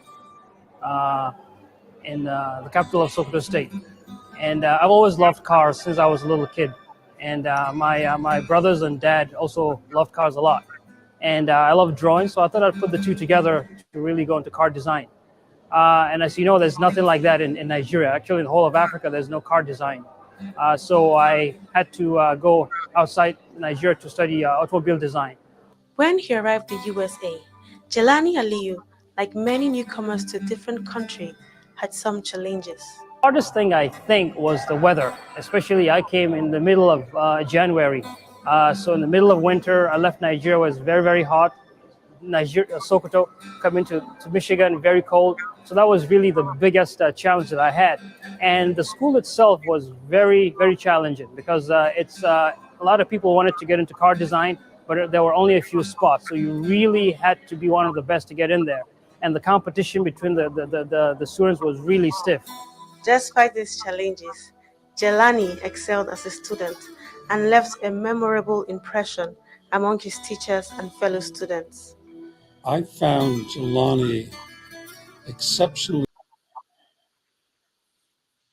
All right, so you can watch the rest of the video. He designed several cars for Michigan car makers. Now he's in Nigeria making what they call solar powered, not solar, electric vehicles in Nigeria. So when you don't know a lot of things and you say statements that that is totally not true, it worries me. So you can take caution and just simply say that I don't know, but okay, all right. I'm okay. just. Okay, no problem. I understand what you're saying, and generally, Answer is over. Sorry, let some other person talk. You've had your time. I had to stop when you asked me to stop. Only be fair. Okay, yeah, I agree. But Fansad, just 1 minute, just round up. Where is he from? The kid Aliyu that you said. When you say the north, Sokoto State. Sokoto. Okay, very good. I'll look into it, and I hope so. I don't want to be right in what I'm saying. Right? I want them to have sufficient number of people go to school. I want them to embrace democracy. You cannot turn off that BVAS, right? And do it with impunity. First of all, I'm not gonna let that happen, right? We're waiting for the Supreme Court to come in and let's see. You cannot turn off that BVAS the way I said it the other day. And then we just move on. It's time to start having consequences. That's what we shouldn't be going back to 60s. Let's look at contemporary issues. You cannot turn off that BVAS with disrespect the way they did it. We shouldn't allow things like that to happen. Thank you very much. Thank you. And thanks. I will exit the show now and I'll listen in the background. Thank you, Rudolph. I've been hard on you. I'm sorry to do that. We have respect for you. We love you. That's why we're here. But you're not infallible. Especially with the company you keep, like forefathers there, OVA and all that. You're going to have to do something about it. That's just you have a problem. Right. Thank you very much. You don't have issues. All right. Thank you. Thank you so much. I'll have to go, but before I go, I want to hear CM because he was here from. So let's go to Mazi Dimpa and then CM. Then I have to. I'm almost 6 hours more than my time on Sunday. Go ahead, Anyway, Dimpa. okay, thank you. Okay, I thought it's me. Yeah, thank And you, let's hear Rudolph. Mazi Dimpa Actually, so that we at least. Okay. Yeah, because I think I've had enough time. I would love to go to bed soon. Can you hear me, sir? Yes, we can hear you. Go ahead, Dimpa. Go ahead. All right. I've listened a lot. Okay, I've heard a lot today, and I've learned a lot today. But I don't know. Forefathers. He has some points, but I think he's kind of using the same strategy Nigerian government is using when they want to solve problems. They go with blanket statements. To elaborate on that, I will give an example of, let's say, when doctors, nurses are traveling abroad, what do? They want to draw a bill. Let's stop them from traveling. They use police, DSS, harass them wherever the interview is going on in Abuja, in Lagos. Would that solve the problem? No. Is that the best way to go about it? No. Yeah, even if we want to have international recognition as forefathers is proposing, which I am also in key with that, we need to start solving our in-house issues first. Olumide was talking about things that is happening in Nigeria, and you are telling us about imbalances. Even the down barrel of Canada, you can't compare it with Nigeria. If you want to talk about imbalances all around the world, even someone who is in the big mansion in Nigeria do not. So how can you weigh these imbalances? So we should come to the standard of Canada first. Then we can talk about these imbalances you're proposing. Um, there's a lot here. Even at this time, I think I'm kind of the youngest here. I've learned a lot. I'm not saying what you are saying is not right, but come down low. Just like Pansa has said it. We can start from Biafra. Even okay, let's say Biafra doesn't work, but can Nigeria itself answer these questions Biafrans are asking? You know, can they bring forth? Can someone receive health care? On social media, I think early this month, a lady was stabbed. I think in Abuja. Hospital couldn't attend to her just because of wrong policies. All right, Dimpa. Thank you. Yes. Thank you so much. Okay, We sir. All right. appreciate you. All right. I know Thank this is you. the first time, but we hope you'll be coming back, and we appreciate your time. CM, go ahead. um, actually, yeah, thank you, Rudolph. Actually, what I read out to Dr. Orji when he came in, he was just to underscore a point. Normally, when you want to, there is nothing about Nigeria that, in fact, the most significant aspect of Nigerian history, there are many milestones, but that civil war should should be number one because that is part of our life journey as a country. Now, normally in war, there are emotions. People will fight on this side and fight on the other side. In 1970, they said the war has ended. Gowon said, no victor, no vanquished. In other words, I didn't lose, you didn't lose. All of us are victors, all of us are vanquished. They brought out a program to integrate. Normally, when you finish a war, like the East was pulverized. You have to go and rebuild them, just like what is happening in Gaza today. I'm not happy about that, but it should be rebuilt if people should live there with all those rubbles. Owerri, Umuahia, Okigwe, Abagana, Onisha. There was no rubbles in Kaduna or Meduguri, or even in Lagos, or maybe in Ibadan, Ilori, all those places, Sokoto, Kaduna, there are none. But we had them here. So after that, people said, okay, let us rebuild. Was it done? It wasn't done. People coming out from the war with rag. All you could do to them was to give them £20 to go and rebuild their life. This £20 is not just because you want to give them money. This is for anybody that can show evidence that he has got money in Nigerian bank. £20, not more than that. Okay, that's okay. Then they continued. Whenever there is fighting, whenever there is a war, the first casualty, the institutions that are the first casualties are one, the schools, because there won't be any education going on in that place. Like in Gaza now, you can't tell me people are going to school. No way. The hospitals, because of bomb. The market square. The churches, if there are mosques, all these things. So people cannot gather.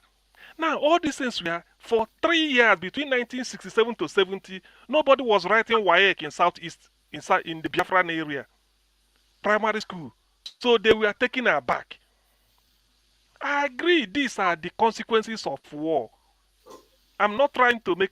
But the thing is that as a government that want them back, why not start a Marshall Plan and go and rebuild those schools? Were they done? I want people to read the biography of Edwin Clark. I'm going through it now. All these things, the Igbo said, okay, if you reject me, I can't reject myself. It's a popular saying. They went to task and start doing things on their own. To the credit of our Southwest brothers, houses Ndi Igbo left in Lagos, when they came back, it was given over to them. Olumide, I know you know about this. A prime example is Otumba Subomi Balogu, from Ijebu Igbo or Ijebu Oda, I don't know, but he's Ijebu man. He is the owner of First City Monument Bank, formerly First City Merchant Bank.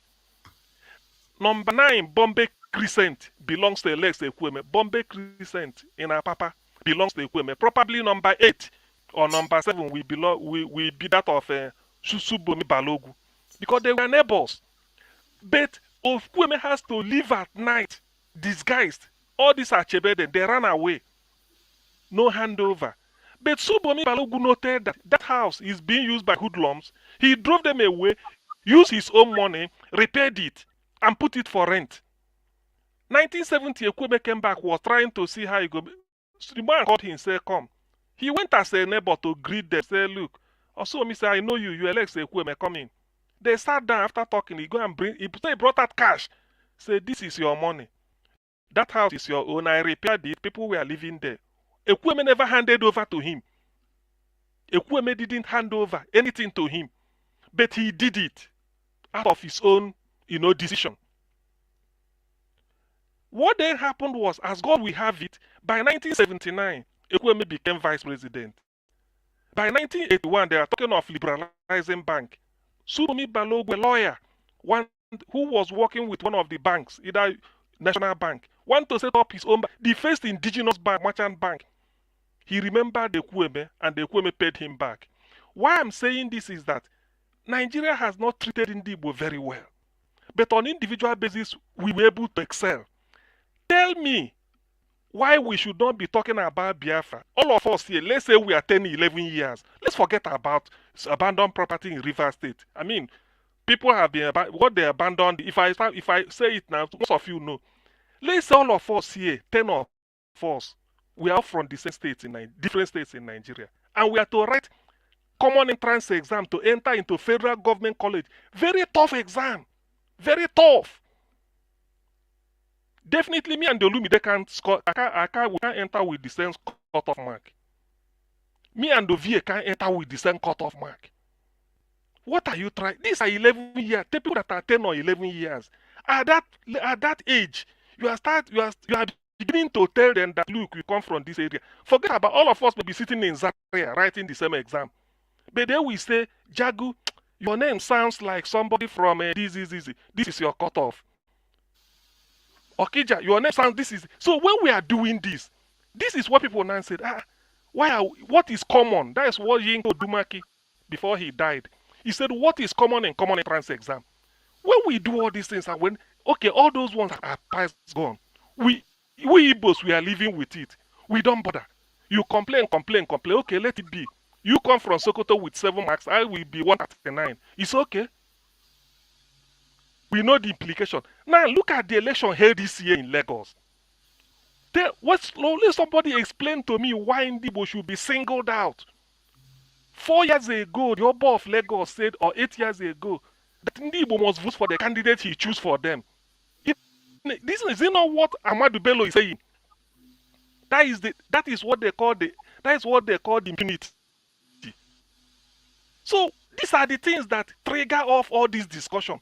If you want something to go, you bury it. Ndibo have taken the civil war behind them. But this generation now, they say, look, why? Why are we being punished?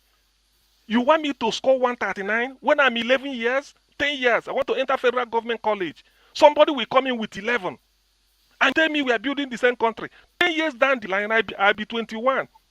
If I now waving another flag, you say, look at, I didn't see war. Why are they being punished? Why are they setting a different standard for them than other people? That is what is causing the problem. That's why Ojukwu said, it is not the Igbo that we are that is causing the problem, but the Igbo that people see us to be. Why? Why must you set a different example? A different cutoff for Igbo to follow? That is what is causing it, because I don't want to go into, if I start telling you all these things, but let us say the civil war, everything has gone. We've forgotten. We lost 5 million people. We've forgotten. Our property in Port Harcourt abandoned. Yes, let them take. We've forgotten that. We put it behind us and we are marching forward. Then why are we still being made? This at the age of 10 years. Even if you don't want to do bridge for us, that is structural, no money. I agree. You don't want to do this. No, yes. Why does it cost not ink? 10 biro like this, it will cost you. To write off that and say, look, henceforth, everybody should score the same. That's what we should do. So when you now start at the age of 10 years, Shoyinka said at the age of 11, a child is still the age of innocence. What does the 11-year-old child know? That you will subject him. The implication of this, let me tell you what it means. If you bring 100 candidates from Imo State to score 139, the chances of 100 getting 139 is very high, is very bleak. Maybe 21 or 28 we get 139 to pass. But if you give the people you said bring 100 candidates and they have to score 7 or 11, the chances of 99% of them, 99 of them or 70 or 80 passing that exam is high. So in the end, maybe Imo State will contribute 28, these people will contribute 92. Is that how to build a country? All right. That is not easy, because I've taken ourselves out. We're adults. Just think of 11 years, our future. This is what we implement to them. So if you now say that I'm in Nigeria, you didn't build road for me, I didn't get a job, you didn't promote me to general. Let's leave that. Let's talk of people that are 10 and 11. How you subject them to different types of discrimination.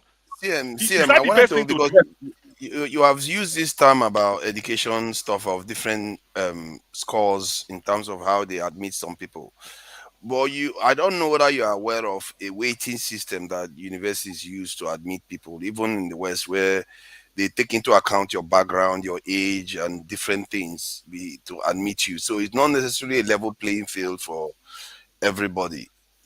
Are you aware of that? Because I think you are involved in academia to understand. What you should have enlightened me was why Nigeria is doing it. That's what I want to know.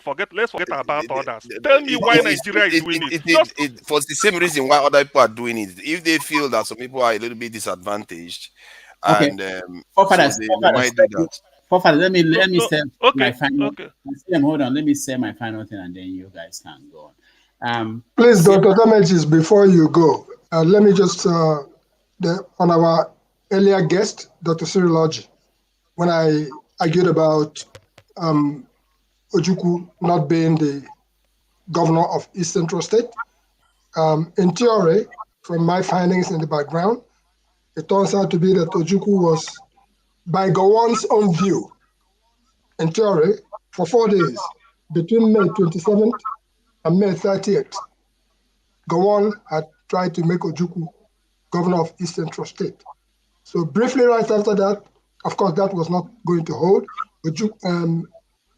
Okpabiasika was made the administrator of East Central State. So let that be on record, because Dr. Orji was adamant about it that he won't even blink. So for 4 days, that's what it was. All right. So thank you so much. Let me just say something about. Please. No, Rudolph. I want to know the advantage, like Fofara is saying. The child from Imo State, living in Kaduna, born in Kaduna, what advantage has that child as 11-year-old wanting to take entrance exam to maybe to King's College, Lagos, or Federal Government College, Warri? What advantage has that child got because he's from Imo State? The parents are from Imo State. What advantage has that child got than a child from Plateau State or Sokoto State? All of them living in that same Kaduna State, the same environment, playing the same street, and they wanted to write. Just tell me the advantage, because that is where they say the standard. So tell me, if maybe you know more than I do. Tell me, let us know what advantage, so that you can tell the boy, though it doesn't mean, so that your name is Igbo, you are from parents are this, you must call this. So tell me the advantage that child had, that 11-year-old or 10-year-old over his peers when they are playing in the same on Tudunwada area of Kaduna, and they want to take exam. Let me know. Yeah, like I personally, you see what you said just now makes sense. When they are all in the same environment, why disadvantage one of them against using tribe? Basically, I never subscribed to the idea of using tribe to disadvantage people, especially when they are of the same distance. But this is Nigeria you're living in, where if you are in the same state, you are born there, and when it comes to you grow up in that state, they will treat you like a foreigner because your parents are not from there. This is the madness that we live in, and it needs to stop. I agree with you on that front, but the idea of waiting when you were putting it up, that's why I was asking that you understand that they are waiting in different countries. You see, they don't have to, they don't. You see, in Nigeria, there is no justification for it except to punish that is the those Nigerian people you are system. giving. I think it's because they believe the Southerners are more educated than the Northerners. That's the key reason why. But it shouldn't be based on pride. I can tell you the most intelligent Nigerian of his time was Jubril Aminu. The most intelligent. He won a national essay competition in 1960s. The whole country beat their hands down. Jubril Aminu is from Adamawa State. He's a Fulani, former minister for petroleum, former minister for education, former minister for, Weta is senator. So I can tell you, Ibrahim Taye, what is his name? Mamo Otoko, the one that is a mathematician. PhD the gap is massive between the South and the North at that time. You can punish people like that. At the age of 11, 10 years, what does he know? Even till now, the gap is still there. What are you talking about? Even now, the gap is still there. You can do that. They've not even caught up till now. FIFA,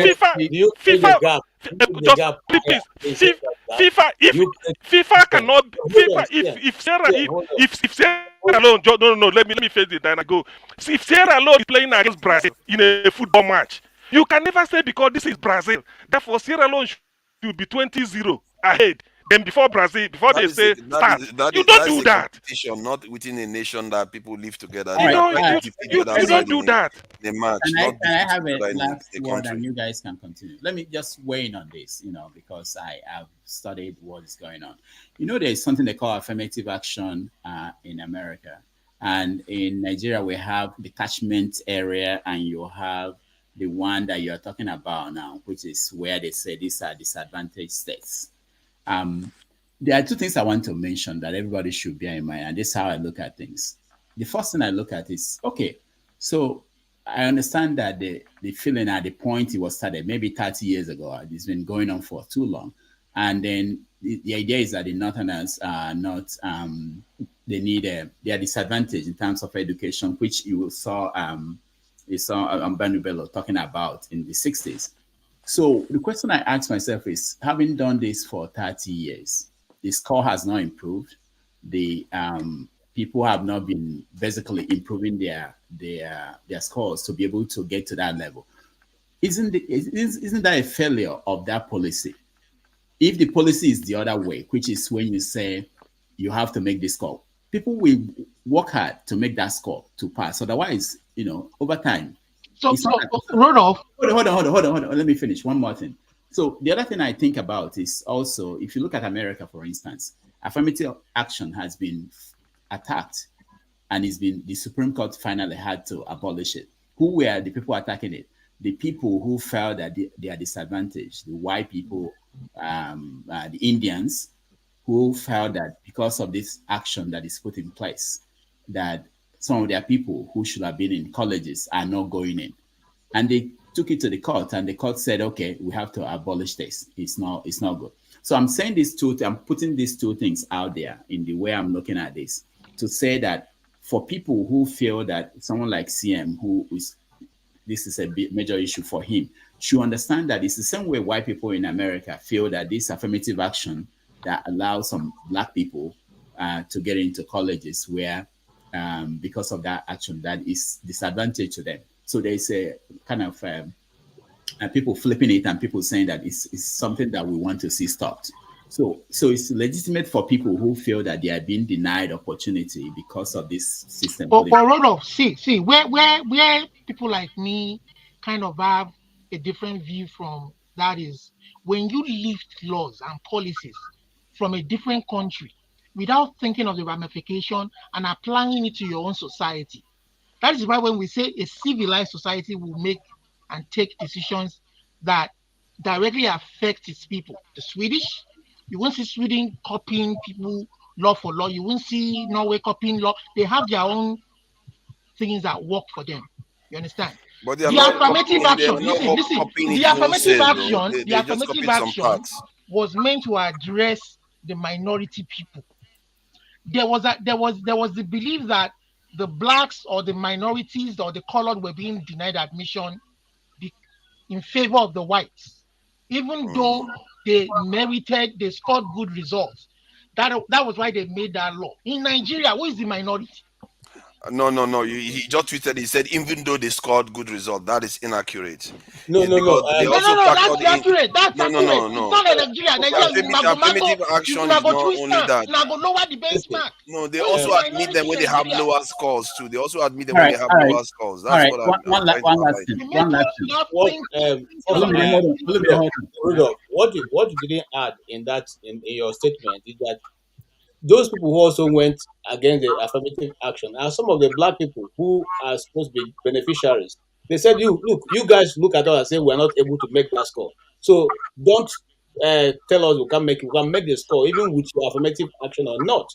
So you can take your affirmative action away. We still beat you in your average score. Yeah, but by that reasoning, then Nigeria will tell you that don't tell me about Biafra. Pick yourself up by your bootstraps. You see that kind of like that kind of mentality doesn't always helps. What the Biafra people are saying is that we want to manage. It's not the same thing now. It's not the same thing. No, it's similar now. It's similar because you are saying that it should not, because 1 minute CM. That's why we are calling for revolution. Nigeria should understand the situation in the country. Then the next thing you say you don't want affirmative action. But if you don't want affirmative action or you don't want people to recognize you, then you guys you should pick yourself up by your bootstrap. I don't know how you guys operate like this. Olumide likes to just talk about people. Hold on, now, calm down. Forefathers, hold on. I don't know how you guys operate like this. I can't. But let me say the final thing. There's something you mentioned that I thought you were going there. Which is that when you come to the black community also, African Americans. Guys, I will join later. I will join you guys later. All right. African Americans complain that Africans are taking the spots that are given to black people. So that's another subsect of what is going on. That Africans, when they say, okay, affirmative action, we're going to give room for black people, that they end up being children of Africans. And you can't stop them from getting this position because they are black. So there are so many angles to this. But what I'm saying is looking at it as if we want to care about what other people feel. I understand why white people will feel the way they feel, And I understand why maybe an Igbo person or Yoruba person will feel that somebody is getting to common entrance and getting in, while they will get 150. The cutoff is 160. They won't get in. I understand that. Okay. So the goal is always to put ourselves in other people's position, and then maybe we'll understand it more why this is the way it is. And my main concern is that after doing it for many years, it hasn't improved anything. God bless you, Rudolph. That tells you that it's not working. How do you know, though? We have defense ministers, defense secretaries, No, what I mean by improve anything, Obama and all of them. No, wait. That's what I mean is that the scores are still the same thing. The cutoff is still 2. It's still 4. And you can't do something for 30 years and that didn't improve. Then you have to change it. Oh, you mean for Nigeria? For Nigeria, that's what I mean. So what is holding Nigeria back is way bigger than that. This is one other aspect that people don't always address. Right. Let me Maybe one way to help them is to lower the score to 50. Let me thank everybody who joined us. I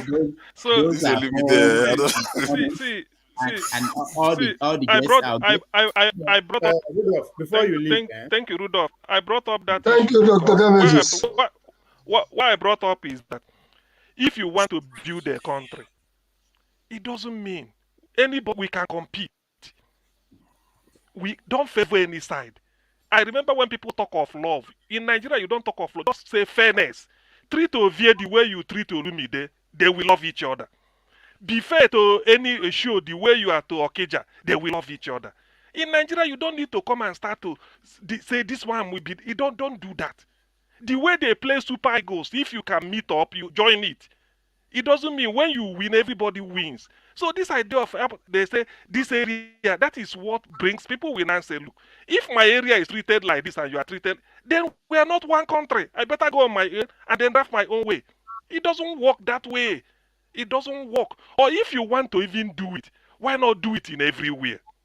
Must you always do it when you are passing an exam? Why not do? Why not say, since you want to do it, say because Southeast are having 5 states. What it means is that for every two local government in the north, you give them 4. You balance up because they are having few numbers. But you won't do it. You will say no. Local government should be the way. I don't know why we ask our country for something, but you live in a country that is not fair. No. See, listen, it's not when a country is fair or not. There are set down rules. Every rule you make, there must be a logic to it. So that people will take it, people will answer, okay, so this is what I'm up against. You don't just pick and choose. When you want to do, you do it this way. So after all, this is what it is. Do you know they were asking somebody, why is it that the Southeast got 5 ministers, others are getting 8, some are getting 10? They couldn't answer, the man couldn't answer, it was mumbling. Okay, one minister for each state. I can understand Southwest having 6. There are 6 states. Southeast having 5. There are 5 states. That's okay. But why should Northwest, if they have 7, that's okay. 7 states. Why should Northwest be having 10? Southeast are having 5. Are there 10 states in the Northwest? Are there 8 states in the Southwest? Oh, you're referring to Tinubu's cabinet. Listen. So even Buhari did it. So that is the thing that when you now say if you want to do character, if you want to do something, do it and let people understand. That's why people will now say that and say, look, what really are we getting in this Nigeria? When they want to share something, unless what we get out of our own. So that's why the issue of Biafra, and I'm sorry to say it, I'm not sorry, is my history. I prefer to take poison and die than to denounce or forget my history. I can't do that. No way. History is the most important subject. Will ever ask you to forget you history. are not dying. You are not dying. You are going to be around. Sure. Welcome to the show. All right. I will listen to you off camera and everybody else. Thank you guys, everybody, and I will see you next Saturday. I couldn't get a confirmation on P2B, but it might happen this week. I'll let you know. All right. Take care. Thank you. Okay. Sure. Give us your summary of what you've had. I know you are very good at it.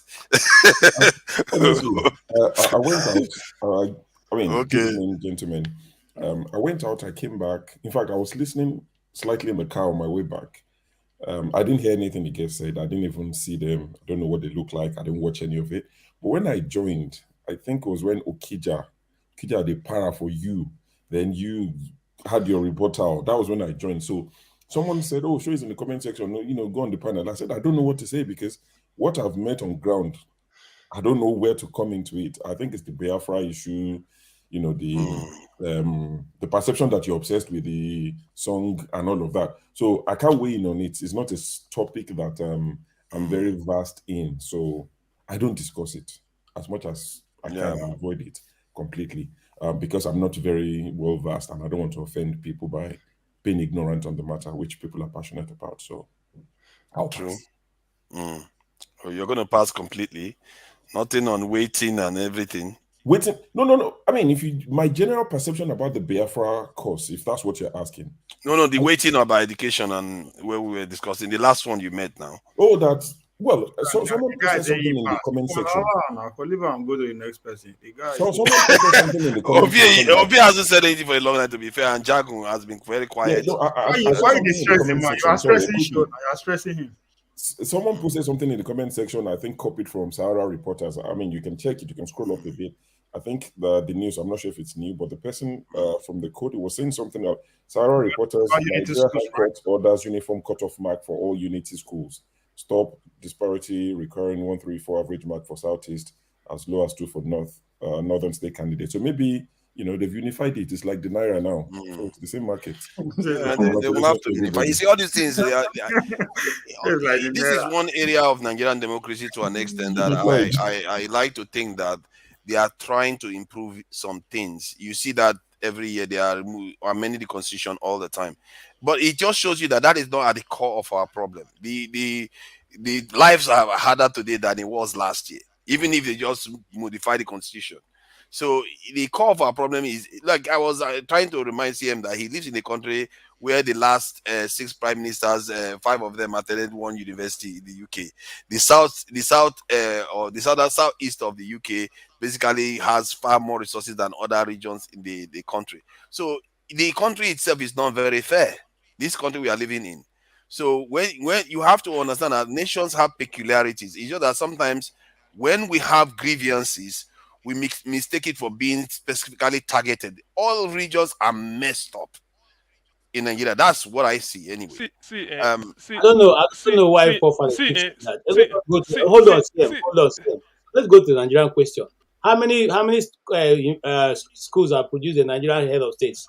It's not Barewa College and the Lagos College. How many other ones are CSU? Okay, how many of them? We know CSU now. That's what I'm asking you. How many of them have come without these 2 schools? Are we complaining about the school? We are saying that the systems are not working. And you keep saying that it's not the constitution. If it's not the constitution, who is holding us? Because the constitution has made some things you cannot. For instance, even if you look, Lagos State during Tinubu's time they built their own electricity system. They couldn't even use it to power Lagos State. They had to hand it to the federal grid before they can give them some. So we are saying that what is stopping the federal government from powering the country? Ask yourself. They can't do that. So why don't you give the states the opportunity to power them? What makes you think that the thing that stops the federal government is not going to stop the states that are smaller? Well, you see, this thing. You are just. No, I'm trying to get you to understand that our problem is deeper than that. No, our problem, just because you make it a state issue doesn't mean it's going to work. The states are quite terrible at even paying their staff. If you are going to go by what states are doing, they don't even pay their staff. No, I'm just Jagun hasn't said anything for a while. Let's allow him to let's bring people in. It's only fair now, isn't it? CM, let's just try to be fair because we are not paying anybody to be here. And Jagun hasn't said anything. Ovie hasn't said anything. Ed and Femi, please, Jagun, go ahead. Thank you. I've got a bit to say, but I do also like to listen to what's going on and see where we are. I mean, I don't know if I was disappointed with today's guest, but at the same time, I think I was also a bit enlightened by him because of many of the comments that he made that to me were pretty fair. And what I abhor is unfairness, and where responsibilities aren't really taken on board, where people aren't really counting for their own misdoings. It's another thing that I abhor. I just don't like it. whilst people want to remember Biafra and their history, so to speak, remember it was all our history. We were all there. We were all involved in that madness. To me, that war, it came to the point where it was possibly unavoidable. But there were points before where it was totally avoidable. But because of, I don't know, I don't want to call it hate, because, people are using that word a lot. Hate. What sometimes you get is a critique or a criticism. It doesn't equate to hate. And this is my headache. I don't know why we can't discuss matters. I understand that these things are very emotive. Don't get me wrong. But we're not allowing ourselves to discuss these things. And it's painful. I can't lie. This is the point, in reading the history the way I've read it, the major error in that Nigeria was between Zeke and Awolowo not making the government, the first real government in Nigeria. That was our error. We're now here fighting each other again. What happens is that instead of us partnering each other, because of our mistrust and ignorance, we partner the one that we're always calling out as the enemy. To me, I'm just listening. I'm thinking, my God, do we hear what we're saying? We're just bleating all of our pain, but making no sense of it. The only sense we will make of it is to run away from the country and talk about stepping down to step forward. If you get Biafra, salute. Me, I don't believe in it. I don't believe it's a Pan-Africanist ideology in any way. I believe it's I don't want to say selfish, but I would say it is running away from the issues of the country. I feel that there are many things that hold Nigeria back. And the fact that Nigeria did not embrace the end of the war, the Biafra region, so to speak, and did not really look to bring that area of Nigeria up to speed, to say that this no victor, no vanquish, to give it any credence, because it has no credence based on the way our country is today. But I still really feel that our emotions are running far further than our intellect, and it sickens me. That's what I want to say.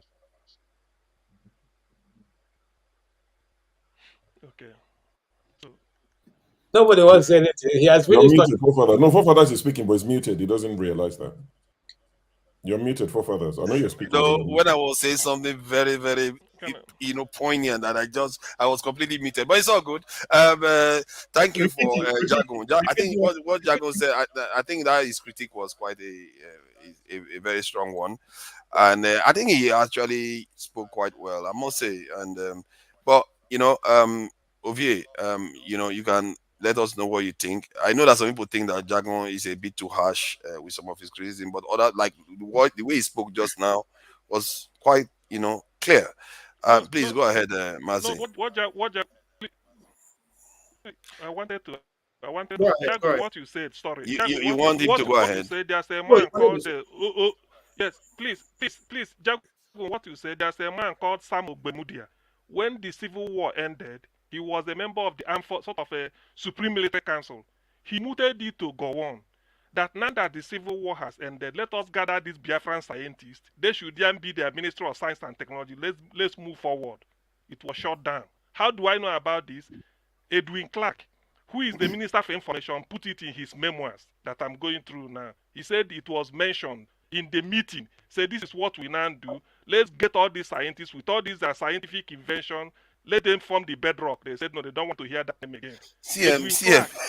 What did you expect? Just after a civil war, it's like after Germans fight America, then Germans say, you know what? Let's go and start inventing stuff like nuclear weapons. No. I believe PM. You can see why. No, I understand. I believe what he's saying, but I can understand why that is happening just after a civil war. And they know about. I don't know why. They know about the Budigwe. They know about the Budigwe. Come on, man. You're not gonna say, okay, let's go ahead and let's just go and start making it again. Ogbemudia is from Edo State. As a Benin man, he said, this is opportunity for Nigeria to make a technological breakthrough. Let's gather them and then put them in Ministry of Science and Technology, and then we start, because they're not doing it on behalf of Nigeria. Because no more Biafra. We are not talking of Nigeria. So Nigeria will now, from the ashes of war, they spring up. They shout Ogbemudia down, tell him that, look, they don't want to hear about that thing again. They can go to places. Yeah, I can't. The atmosphere wasn't right. Biography, I'm going through it. No, forefather, don't say this kind of thing. You went so that is, and that is an opportunity missed. That is opportunity missed.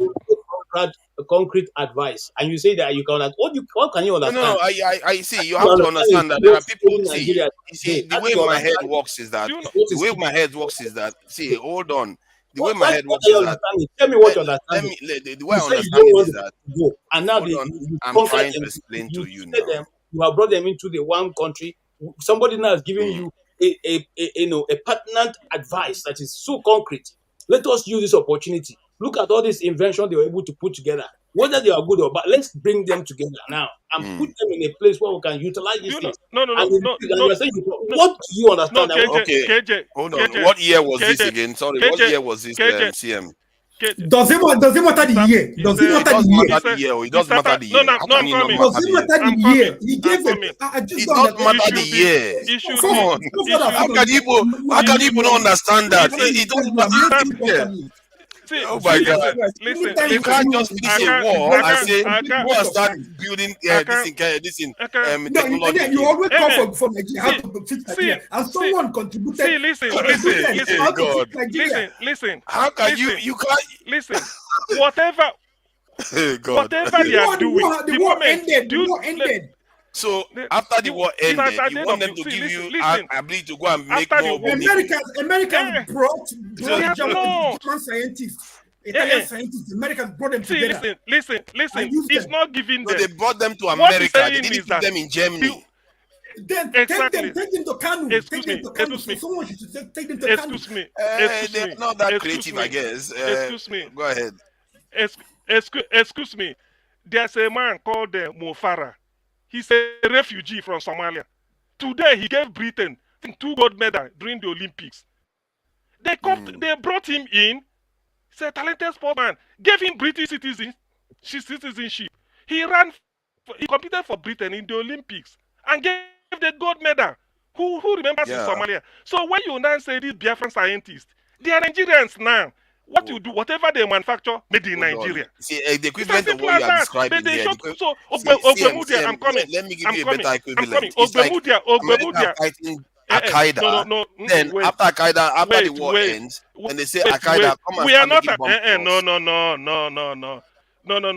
No, it's a war that has cost more lives. If the war, listen. There's something you are forgetting. If America fought Al-Qaeda, and in the end, they said, Al-Qaeda, come, you are not part of America. You are not American citizen. What stopped you? When you stop Biafrans, the war ended. You can have so them, people you can from have Owerri, them, are you you are not still going to have saying, them. no. Hold on. Don't interrupt me. See, this is where your bias comes. I'm trying to reason with you. I'm trying to reason with you so that you can address my point. You are not. Listen. When you fought Biafra, people from Owerri, Umuahia, Enugu, they are Biafrans, other country. Now, when you say no victor, no vanquished, people from Owerri and Umuahia, are they not Nigerians? Yes, they are. That's why you brought them in. Remember, there's a man called Jerome Udoji, who you made the Federal Public Service Commission chairman. So when you now bring these scientists, are they still answering Biafrans? Are they not Nigerians? But you said yourself. So you said yourself. Hold on, CM. You asked for one thing, and you just said you should never forget the Civil War, and you wanted to pretend as if it never happened. For us, when Babangida wanted to kill Delegiwa, when Babangida wanted to kill Delegiwa, you can't eat your cake and have it. You can't say that you will never forget the Civil War. When you are keeping the Civil War in the front of your mind, then they will tell you to go and build their most sophisticated technology so that you can use it against them. What is that? It's because. Excuse me. What Edwin Clark was saying was, he said when they finished the Civil War, they sat down to post-war meeting. He said we have to bury the ghost of the Civil War. Let us integrate. Remember you said reconstruction, rehabilitation, and reconciliation. You integrate them. When they now come in, somebody from Umuahia is no more Biafran. He's not called a Nigerian. because you are not spending Nigerian currency. So whatever he's doing belongs to. Okay, now, have you forgotten? In football, they did it. After 1970, Nigeria started playing football. Are they still playing a Biafran team? Nigeria went to All African Games, 1973. Nigeria hosted it in Lagos. Yeah, but you're not going to exactly use football to start a war. No. I'm telling you, you see the same thing. Now. Why not tell those people? Say, no. We want to see. But that's the difference. There's a difference there. Listen. You have to think about it from the point of view of security. Listen. No. What you should have said, forget about security. What you should have said was, Christian Chukwu, you are in Biafra. We don't want you to play for Green Eagles because you are Biafra. You leave him out. Only tell Shebodebami, Felix. No, because you brought those people and gave Chukwu captain. Gave Christian Chukwu captain. And they were all playing as Nigerians, despite the fact that they were from Biafra side. So why not take the... See, Ogbemudia is wiser. Ogbemudia wrote it as a memo. Say, look, now we finish fighting. We fought these people. We see what they can do to do. Now we're all Nigerians. Let us bring the talented ones among them. Put them into science and technology. So that Nigeria can take off. Hold on, CM then. Are you saying that you are for former Boko Haram joining the military? Hold on.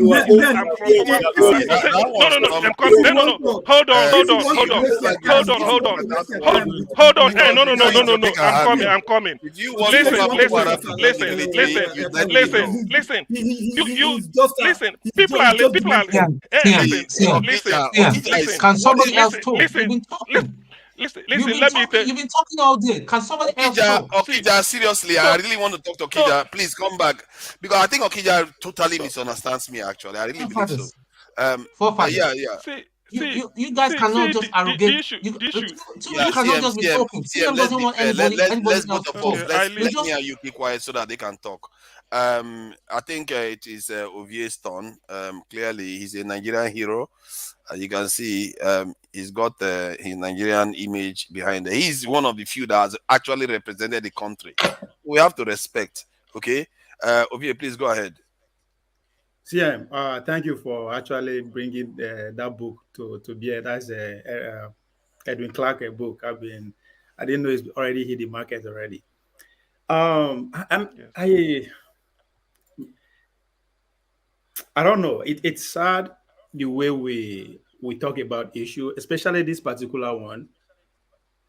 I expect us to either way or focus on where the problem start or solution, so that we can be on one accord. And at the end of the day, we'll get something out of it. But we're pretty much on the same side. Let's say during the war, we are on the same side of the war. We are from the south. But the way we dissect this issue is, I don't know, it's like we are fighting against ourselves. Like we are from different region or different countries. The way this conversation is going, that's why I just keep quiet and trying to see where I can actually come in from this angle. But before now, CM actually says something about this, about the school issue between the South and the North and all that. Rudolph also chipping. But I think what we are missing here is, I totally agree that system is done, is overdue. But I think the main reason why that whole system come to bear is the fact that, not necessarily because of cutoff points, getting credit and all that. At the beginning of our history, there are few schools in the North. But as we speak today, at least every state has 2 universities, including those in the North. So we have leveled the equal playing field. If you don't come pass, that should be your problem. But again, I understand, and I think that is the center of our problem. Tunaja is saying that our problem is deeper than all this. I agree. I think the question we should be asking, before independence, what kind of problem do we have? And I think everything is actually detailed a little bit. I don't know CM, if you have got into that place already, where Edwin Clark actually detailed exactly the disagreement that was going on between the North, the South, and all the players, all the major players. Because the guy started his own political career at the age of 17 or 18. He's been around for a long time, so he knows a lot. So the problem that they had then is quite different than the problem that we have after we got independent. And I also want us to understand that the problem we face after independence is different from the problem we are having now. That I believe that problem is ushered in with the kind of politics we choose. That's why I asked the guests earlier on, who are the group of people or generation that actually say, you know what, fuck regional way of doing it. Let's come to unity. Let's come to the middle. Because those people, they have something in mind. And that's why I draw that analogy between the Southeast people and the African American. You don't have to agree with me. If you go and study the history of the United States of America before the Civil War and after the Civil War, what is the gentleman agreement? Forget the Constitution. And that's the question we should be asked. What is the gentleman agreement within our leaders when they decide to say, this is the kind of politics we are playing? Because I believe, and I think there's an interview I watched Edwin Clark trying to actually say, there's a gentleman agreement between the North and the Southwest. And that's why I say I will argue it, that politically speaking, the Southeast are deliberately giving 5 states to start with 2-0 ahead. And I'm waiting for anybody that will come and actually let's have that conversation, because this is politics. This is party politics. I don't understand. You said they are giving 5 states. 5 states. Yes. What is wrong with having 5 states? You want them to have fewer states. You are on point. Forefather, all the states were created. Mark that word. Created. Yes. You understand? So if you create 5 states 2 years, there is a reason why you do that. It has nothing to do with the square, the area, or the population. Right? It has nothing to do with that. There is a reason. And I believe that reason is rooted within the gentleman agreement that they have. Let's forget about the Constitution. So if you're looking at it from that angle, there is no way. I remember the first time I came to this platform, went to this election, I said it. An Iboma will never be president, maybe in the next 50 years. People say, oh, you hate Igbo. No. It is party politics. But Hausa man has not been president too, though. Hold on. I will get to that place. Yeah, and often said it here that we, the general people, we don't get joy. We know it is not on us to determine who becomes the president. That is because of that delegates. Those are the people that choose our president. Because in a party system they play. That's how it is in America. Americans don't have determine who becomes their president. They choose, they give it to them. And that's the reason I said it will be difficult for Iboma to become president if we continue like this only in the next 50 years. Because how you want to get major party ticket? How? So see, like the way anybody gets, though, to be fair, I'm not subscribing to that. Hold on, Tunaj, I'm coming. And every problem today started from that this new dispensation with it. Everything is rooted in power. When you have power, you can do and undo. CM pointed something now about the ministerial appointments. Yes, the constitution say every state must produce one. But the constitution also give the president power to actually add additional 4. And that's why power is important. He can decide to say, those 6 people, they are all going to be my siblings. And nothing is going to happen.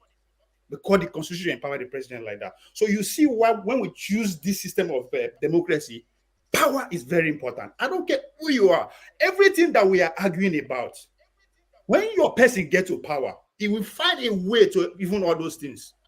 And that's why if you listen to people from the Southeast, when they actually put up their grievances, you can actually see that in between. Even though they will not say it out. It is going to be difficult, if not impossible, for anybody to be president from the East. And even that is going to happen. This same cabal, those same gentlemen agreement between the North and the West, they will be the one to determine that. They will bring somebody that will be their bid. That's how it's done. So it is impossible the way things are now. Because guess what? As I said, it's all about delegates from the primary. How many is going to come from the Southeast? Already they are at the disadvantage. So when people from the North are saying, you have to go and shake hands across the Niger before you become president, that's what they are telling you. I don't care how popular you are coming from this, you are already at disadvantage to become president of Nigeria. What is your point? You just you fall this way, you fall this way. You cannot comprehend what I'm saying. Just keep quiet. I'm not speaking for, I'm not talking to you or anybody that is here. I'm talking to people who are listening. Right? If you until we actually figure out that delegate equation, pay attention to American politics. Next month is they will start their first primaries. Just pay attention. Now, individuals and those individuals are money bags that they buy them. Hence, you see the millions Tinubu is spending. See, Ovie, hold on. If you I can just wanted to add something to what you're saying, that you know that the Southeast, what has been proven by P2B now is that they have a political punch. So all they need now is an extra set of votes from a few other regions. Any candidate from that region can be able to rule the country. It's clear. So, Nanja, what I am Mm. saying is that if you don't have ticket from these two major political parties, you know if you become president, or if you become second. Hold on. Who stopped Wike? Is it not Southeasterners and South people? If they supported him, Wike would have gotten the ticket. You see, that's to Niger was Wike supposed to stand for presidency? He wasn't supposed to, but in the end, no. But it's better than Atiku. If you ask me, Was Wike? So there is nobody. There's nobody reasonable enough. There's nobody, that garnered the political clout in Southeast to become the president of Nigeria. Is that what you're saying? We have the numbers to vote for our candidate. It's just that we just didn't do it. Finish my point. You guys are see, looking listen. at Yeah, you are looking at chatting rubbish. You're chatting. Let Ovie speak. Rubbish. No. Let Ovie continue. We keep on riding on us. What are you talking about, man? Ovie is. Who be this guy? Don't worry. Let Ovie finish.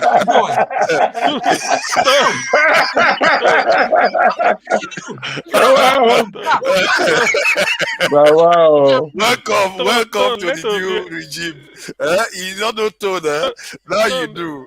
Let Ovie finish. The time people just be watching you. You just be spitting all over and all that. You go this way, you go this way. You're not making your point. You're not classified. We don't know where you're falling. We don't know what you stand for. One minute you go that way, 1 minute you go that way, and all that. What do you stand for, bro? You know, out of the 9 people on the 10 people, what do you stand for? Answer me. Answer me. Speak to me. We're both that in the question panel. Ovie is Kwakwanso. Mazi, let me answer him. You are asking me to speak to you. You just say I be kaki now. Ovie, what do you stand for? One day, at one point, you put Mazi in your name, and at other times, you remove Mazi. Listen, I see your comments and all that. Listen, I don't want to be disrespectful to you, but you don't seem to. It seems to me that you like listening to your voice. You're not making any point. Because I don't know what you stand for. KJ, I can tell you what KJ stands for. I can tell you what Fofather stands for. I can tell you what Diago stands for. You come here, you make some very, very flowery comments and all that. You fall this way, you bash Biafra, you bash the obedience and all that. You go there, and what do you stand for? That's what I'm just asking you, bro. Are you done? Yes, I'm done, sir. Okay. Out of the 10 people on the screen, you are the only confused one. That says a lot. Don't you see it? Everybody knows the truth. Among the 10 people. Everybody knows who is confused. That's one of my earliest criticisms when I've encountered you. But I think, Tone, what you are going to find is that Ovie, the way he comes across is he tends to say stuff. He just says it. He doesn't necessarily take sides.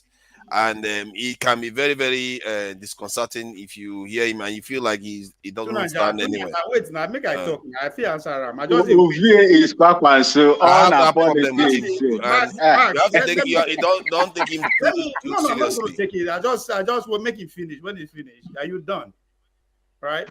Now let me continue. I think CM, who I'm actually, if I'm not actually answering anybody, I see him because of what he put on the table. And I think you understand me clearly where I'm going with this. Tunanja, we should stop looking at the surface and we bring in a weak. No. There are steps before you get to that place. Those are the most important steps. The most important election is the primary election when it comes to party politics. It's not the general election. The most important election is the primary. And we don't have a say. Right? So if you look at it from the root, just look at the conversation that took place during the primaries. You understand how the scheme will be out. It didn't even get to say I won't even try. Because you have to look at the science deep in between. It has nothing to do with the general election. Now festival. It's festivity. Make all of us go there and say, yes, we contribute. Yeah, now this is our choice. No, it has no choice. They were choosing and present before you. And at that process, I said, the gentleman agreement between our leaders. Sorry for interrupting. Actually, screw the Southeast off the equation. I think that's what is frustrating someone like Tone. And What you are ascribing, if you come now, you go understand. When I saw what this Tinubu was able to accomplish and what Wiki almost accomplished, then Atiku took it. I don't see that as a massive shenanigan or some kind of super conspiracy. This thing, I see people that are justly for power, and the idea is that some people just lost out, and I think Wiki played a very bad hand. Tunanja. In this game, there's only one thing: a winner.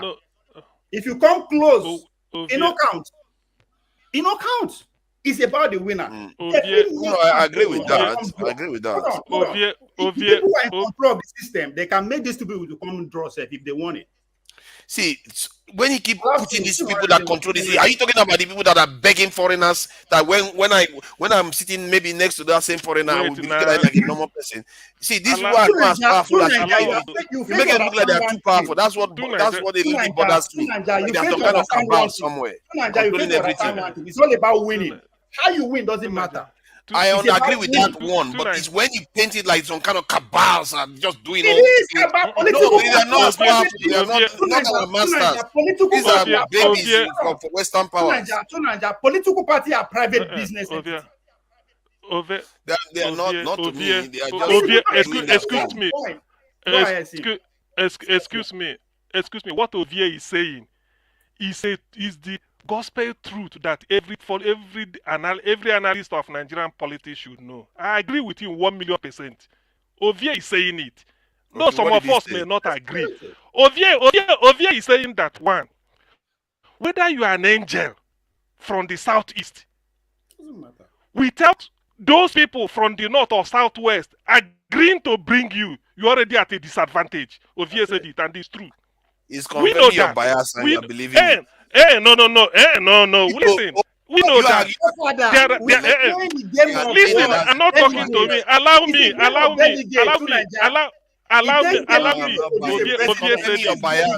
It's comparing your victimhood mentality.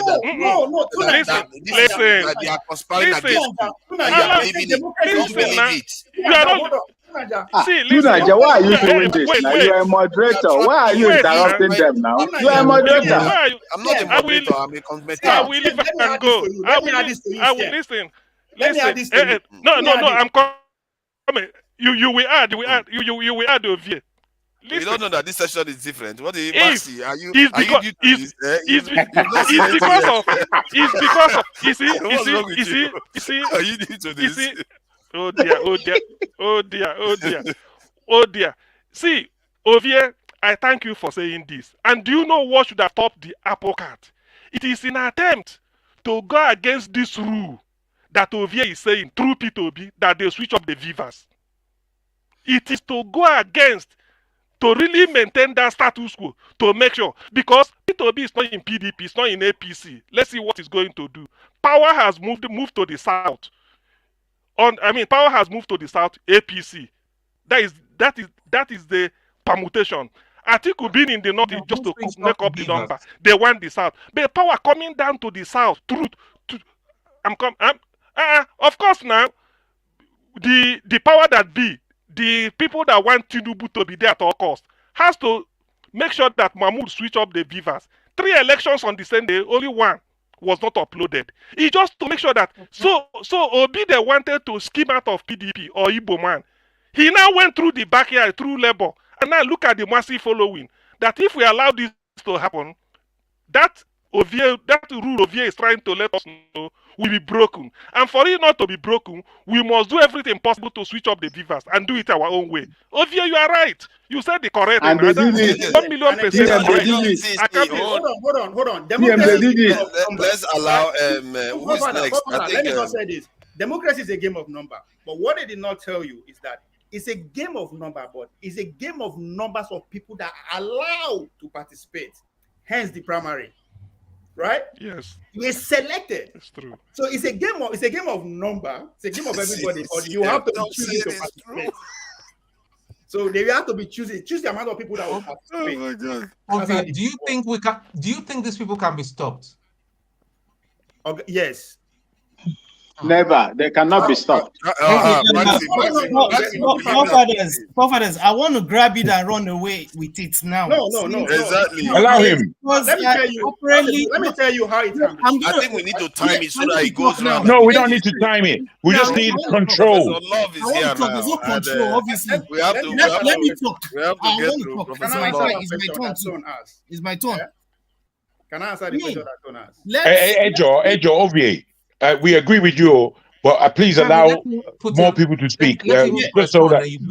Yes. Because we apparently for me, this is where I see Nigeria. We actually we behave like our leaders too. I am confident to say that. Yes, we do. Agree. We're trying to correct it, but we do the same thing. There's no fairness, none. Anyway, so there's something I heard, and I think I'm gonna become the fact checker now. I think it's unfair in the light of what we're discussing when a lot of times, I mean, we all got emotions, all got passion, but I think it's only fair to always be be circumspect in the way we accuse the generality of people, including our own. And this is why sometimes, Forefather, I'm not gonna lie to you. It's not every time I agree with you. But in retrospect, when I sit down, there's some things you say that are true. And this is what I came with. This is the opting time. And I keep saying it, I grew up in the North. I refuse to accept when people, and I'm not going to mention names, when people say things like, oh, the Northerners are saying, I mean, I understand the politics and all that, but you need to understand that the North has a lot of ethnicities that even we do not know about. I don't even know all of this. Most of the 500, you talk about 250, we have 500 tongues and ethnicities. But there's a lot of them from the North. A lot of them are not Fulanis or Hausas. Now, the reason why I bring this thing up as well is I do not want to hear, I hate when I hear this thing about how you think the IQs of Northerners are not, because that's the sense I get when I hear something. It's not true. I went to school with these people. I know. See, exactly. I think a lot of us need some education. Let's not just assume. I was born in the North. I grew up my there. Point. No. CM, please. Let me just. Point. I'm going to leave. There's a reason why I'm saying this. There's something that, in fact, let me mention his name, Pansat. Keep saying. Don't forget that there's a lot of us from the Yoruba tribe that are not in agreement with them. Because when you just lumping people together, sometimes you make excuses for certain people that do not agree with you. There are other ethnicities as well. You seem to validate why they say certain things, and you forget that other people as well have their own issues with Nigeria. I hate what's happening to the Igbos, but it's just the way some people play some things. Now, just to probably try to round up my point, because I'm really annoyed when I hear something. There's a lot of, okay, let's go down some this lane. Late Professor Umaru Shehu is he just passed away, was it recently?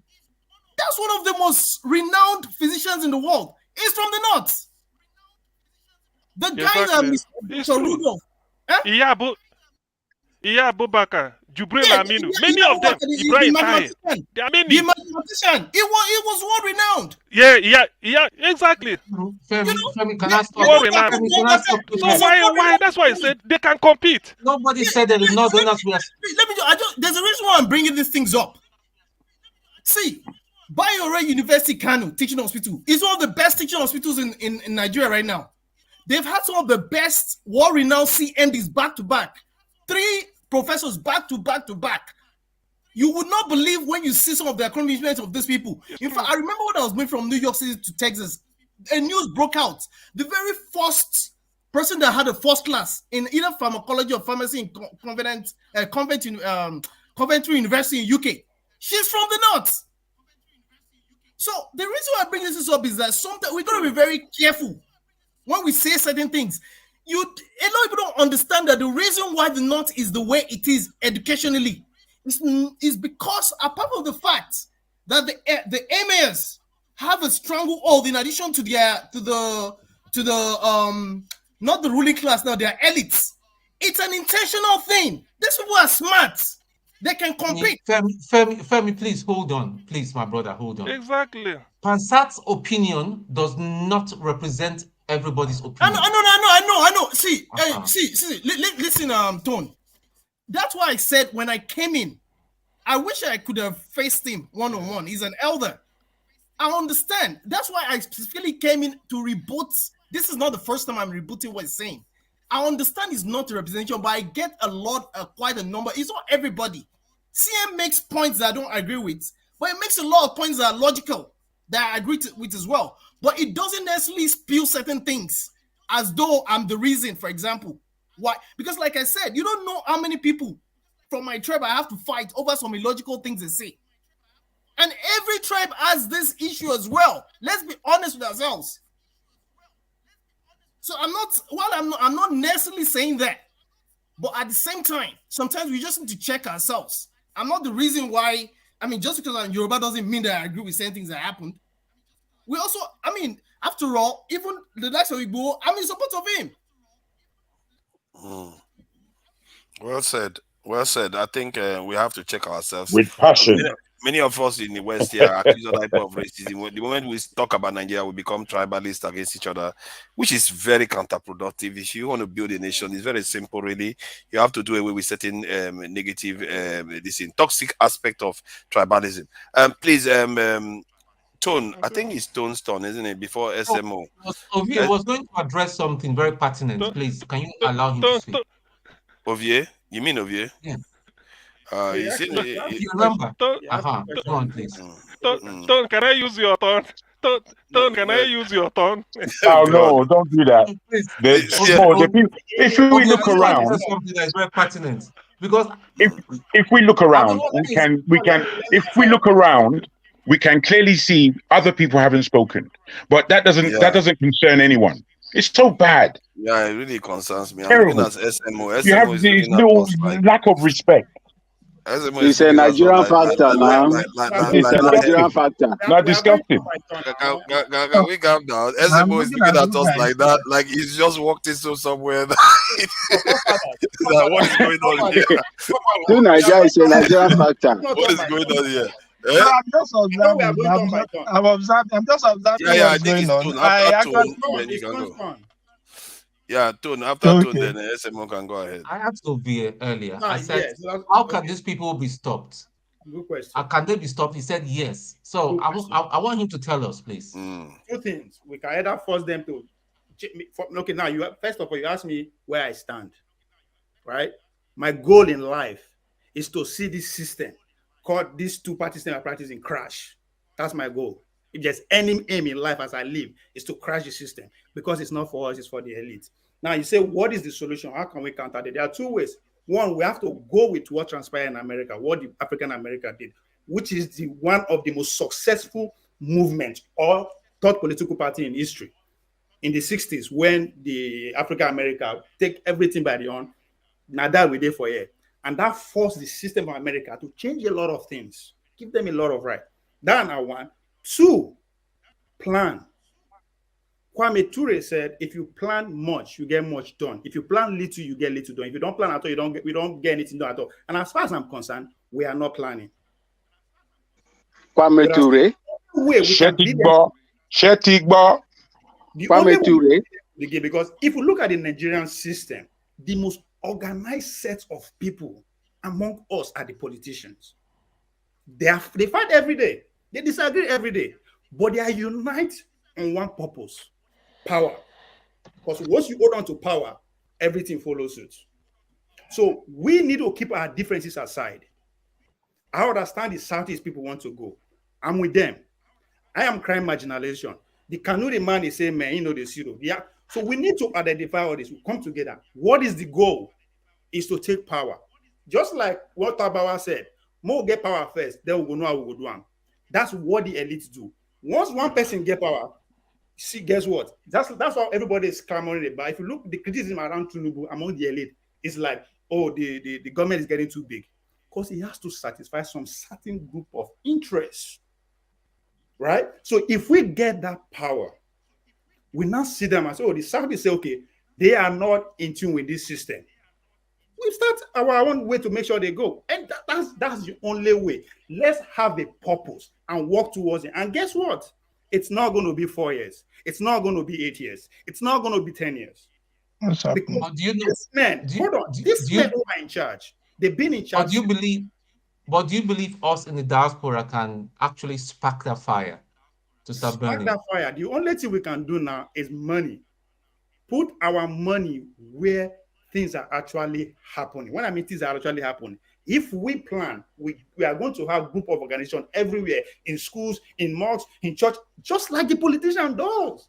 We will do it like that. And it's going to, if I remember correctly,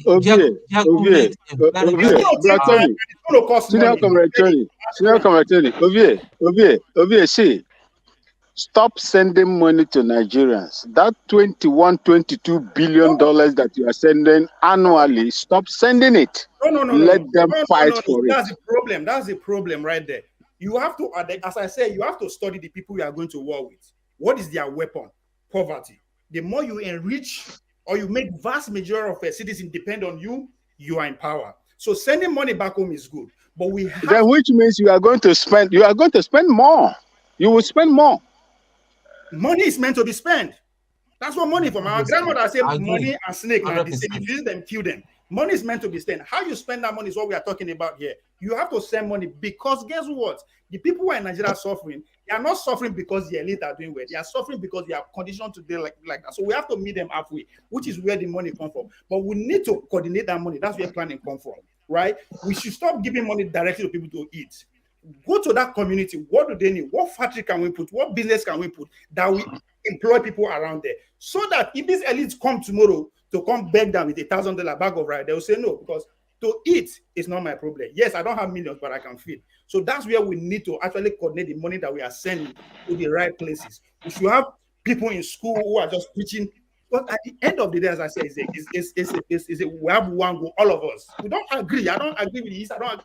No, that's okay. Because as I said, an Igbo man politician and Igbo man from Borno State, they don't speak the same language. They don't have the same goal. They don't understand each other. But guess what? How come we work together easily? Because there has a goal. So money, when you say I should not stop money is very important. We need money to move around. We need money to do everything. That's why it's expensive. For the people in power to spend 1 to 2 billion just to get power says a lot. That's why I said, when we are focusing on the person personality, we forget that this man spent 1 or 2 billion. Whatever you are saying about him doesn't care. So we need money to organize. That's what the money for. But it has to be very purposeful. It has to be in sequence, and it will take time. It will take time because we are building soldiers on the ground. Soldiers not to carry gun. Soldiers who are economically, they are doing okay. They can think. Because right now, trust me, if I'm not sure, if you come meet me, if you give me money, I will take that money first before I listen to you. And the guarantee that if I take that money, whatever you tell me, I will do it is there because you've already paid for it. But so organizing. Okay, let me give you an example. But Ovie, look at this little thing we have here. This person will insult this person. Where we're supposed to be brainstorming to move forward as a people. This person will insult you. This person will insult you. And you tell them, listen, bro, just be respectful. And they will think it's a joke. And again, it's frustrating. And again, we're all adults here. We all love, we desire good Nigeria. If Nigeria is good, the whole of us will benefit now. So, let's take it out of your head. There's one thing I need us to pay attention to. There are some conversation that we don't need to engage ourselves in. Just like Gumi. Who is Gumi? He's not elected. He's just an honorary cleric who has few followers. Why would they pay attention to what he's saying? It's to convince us because they know two things. Religion and ethnicity is the flow of our blood. So they know where to get us, right? To start fighting against stuff. We should stop paying attention. If now president talk You that, don't love this if now elected officials make that statement that Gumi made, man, we should go to war. But he doesn't count. His job is to rattle people that disagree with him. But Ovie El-Rufai said something similar, right? Huh? El-Rufai said something similar. When he was in power, what happened to him? When he was in power, he said something like that. But what happened? The outcry, that outcry was hinged on what he said when he was in power, and they skim him out, right? So that's why who is saying what is very important. Because as far as I'm concerned, screw Gumi, he has lost out of power. Atiku no win. So if now one kid they come in account before either by go negotiate with them, whatever, it's no longer coming or not delayed on day. So you can understand his frustration. You will do the same thing if you are in issue. You might not use the same words. So we should Ovie, when you send money, when you continue to send money to people on the ground that's supposed to fight against the injustices on the ground, they will eat belefu, they will sleep, they won't do anything. If they are also Let hungry, them fight for that. If they are also hungry, they can. If they are hungry, then they will come out to stand against the injustices of these people that have kept them on the ground. Nigeria has what it takes to feed the whole African continent. Nigeria has what it takes to feed. They have the intellectual capacity to feed, to change the African continent. The reason why African continent is where it is today is because Nigeria is lacking behind. Because you have the population, you have the resources, you have everything to change things. That is the reason. Mercy, hold on. You are not listening. They are doing it for a reason, to keep us poor. So what you are saying is not news. It's a fact. The people who are in charge to maximize our resources are using it to enslave us, to impoverish us. So if you leave them there like that, how do you fight when you cannot even think?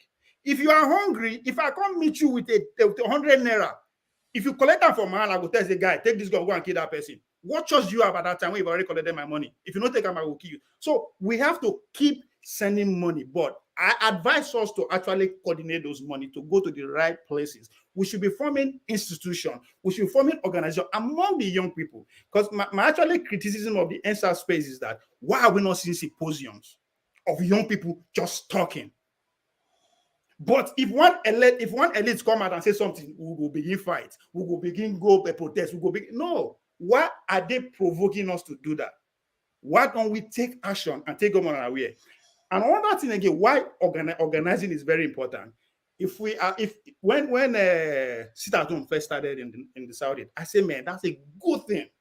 But they should find a way to turn it to a political union, not a political party. Why did I say that? I said, if people who believe in Biafra ideology take over the governance of their immediate environment from local government to the state level, guess what? You have a bargaining power. At that time, I think let's take about the draconian way now. If the whole South is actually believing there and say, you know what, every elected official will not want to see you for Abuja. What do you think the Nigerian state will do? They will start communication. They will start conversation. They are not going to send troops just because you don't go work. So there are so many ways we can counter these people. But first, we have to understand them. And again, they have partners. We focus on the politician because they're the people, man in the arena. No. Where is their sponsorship coming from? It's a senator would say spend 2 million. Where you get that money from? A business person is in charge. Our business elite, where are they? Are they with us, the masses, or they are with the elite? I will answer that question. What is the $8 Dangote and the rest saying about Tinubu qualification? Or even the election in general. Ovie, it looks like we need to move on you understand? So, SMO hasn't said anything. Why am I going towards their side? Whatever they are producing is not foreign, it's local. We can boycott their businesses and patronize our own little way. That's how to get them to talk. Like, I want Dangote to come out and speak to what is happening. Why is he not speaking? We are not asking those questions. So these people are so organized that they carry everybody along. So that's what we need to do. We have differences. What I want is not what CM wants. But our problem comes from the same roots. the men in power. Is what is responsible for me not happy, is what is responsible for CM not getting his freedom. Once we understand that, I swear me and CM will work together. And that, for me, that's what we need to be doing. It's going to be a long journey. As I said, Tinubu could have taken 20 years. The truth is that this current political class, they've been put aside for like two generations because of this, because of the military in and out. They were in and out for 40 years. That's why you see people like Tinubu in his 80s being the president, because they've been shot to. The military men don't bust and go corner for work 40 years. So they come out. So if we no do them anything. No be we the military not do anything. If we not organize here, we not do anything. Most of the infrastructures that we are enjoying in Nigeria today were built by the military juntas. It no be we. It be you, your own people. Your civilians, your politicians are more corrupt than the military juntas that led the Nigerian government. We are not. Mazi, listen not to argue. I'm just telling you the damage that the military in and out did to the people where they in China, then Tinubu in their 70s and 80s. They would have had the opportunity 30, 40 years ago, but they were shortchanged. Now they are head bent of recovering everything they believe that they have lost before they go even relinquish the power. So only organizing, just to tell you how they fear organizing reach. Make all of us, make like 2,000 people gather just to do party. They will send police consulate around because they know something will trigger for them to actually come together. They don't want to see group of people just sitting down having conversation. It is something that will kill them. So organizing is the way to go. And it's as I said, it's a marathon. But that marathon, we could achieve small things. Not like we are using Obi as an example. Yeah. Who is next? People coming. Ovie, come on. You have to be considerate of other speakers now. You have to be considerate. Who is that person? AY, you need to hold on. I think he's gone on for quite a long time now. Come on. You guys should be reasonable. I appreciate it. Thank you. Yeah. Who is the next on there? Is it SMU has been waiting? You people just went on so long that SMU has gone now. Yes, let me see. So let me make my point now. I've been waiting for so long. I think haven't you said something? I've not said anything. No, I've not been laughing since. Okay, please go ahead then. Please go ahead. Okay. Now that I've finished laughing, let me come back. It should be and I'm going to just speak for a short while. What Ovie said is very key in the Nigerian politics. If you have been a keen follower of Nigerian politics, the first time I heard that, I had an opportunity to listen to that was from Obasanjo, who personally said he went to the north and told them, that is the northern oligarchy, because I hate to say north, those who are in control. He went to tell them that, look, the war is over. Let us restrain or rescind what our decision before that was made against the East. And they didn't agree. That is why Obasanjo became a one-man riot squad, trying to do what he can to salvage the situation. That is why people like us also say that Obasanjo was part of the system. Though now he had repented, but he was part of those who put Nigeria in this trajectory. Now, is it the situation is so sad that you can't have a family, both mother and father and children are all working apart, and you think you can get something that will give you a family structure. You cannot have in Nigeria where certain policies are enacted for certain people, and those people are only the ones who will enjoy that listing, which is supposed to be a federal system. You cannot have a country where the oil in the south are for the federal government, the oil in the north are for the states, the gold in the north are for the states, the ones in the south are for government. It doesn't work that way. You can't build a people's mind, get patriotism from people who are reasonable enough to think for themselves, except you are saying we should not think for ourselves. So government will be doing all the thinking. So this is the bane of Nigerian problem. Certain people are building a nation. Others are not building a nation. They are building themselves. And this thing didn't start because whenever they say this thing, we take it back to the Civil War. It is the Civil War that brought all this thing. No, this thing started long before the Civil War. It was not the Civil War that brought it. there have been a particular, hatred or dislike for certain individuals called the Igbos. For whatever reason it was, it will not be, before now we used to think it was because of the Southerners, killing, but it's not. It's not because the Southerners themselves said the Igbos are cankerworms. They are like like like cancer. So it was before all this thing began, and because some of us who married, inter-ethnic groups, we had the opportunity of rubbing minds with the other side, and I have always asked my in-laws, why is it that these things are like this? And some of them are able to say, look, we don't know why, but we can only say that in the beginning, the Igbos were, like they are now, very prosperous. It was, they're always going for whatever they need. They were the ones who were bubbling, they were the ones who were developing, they were the ones who were making things happen. And so maybe because of that, there was this natural hatred for such a people, But for them who are from the Nile Delta, they cannot put any other thing to it.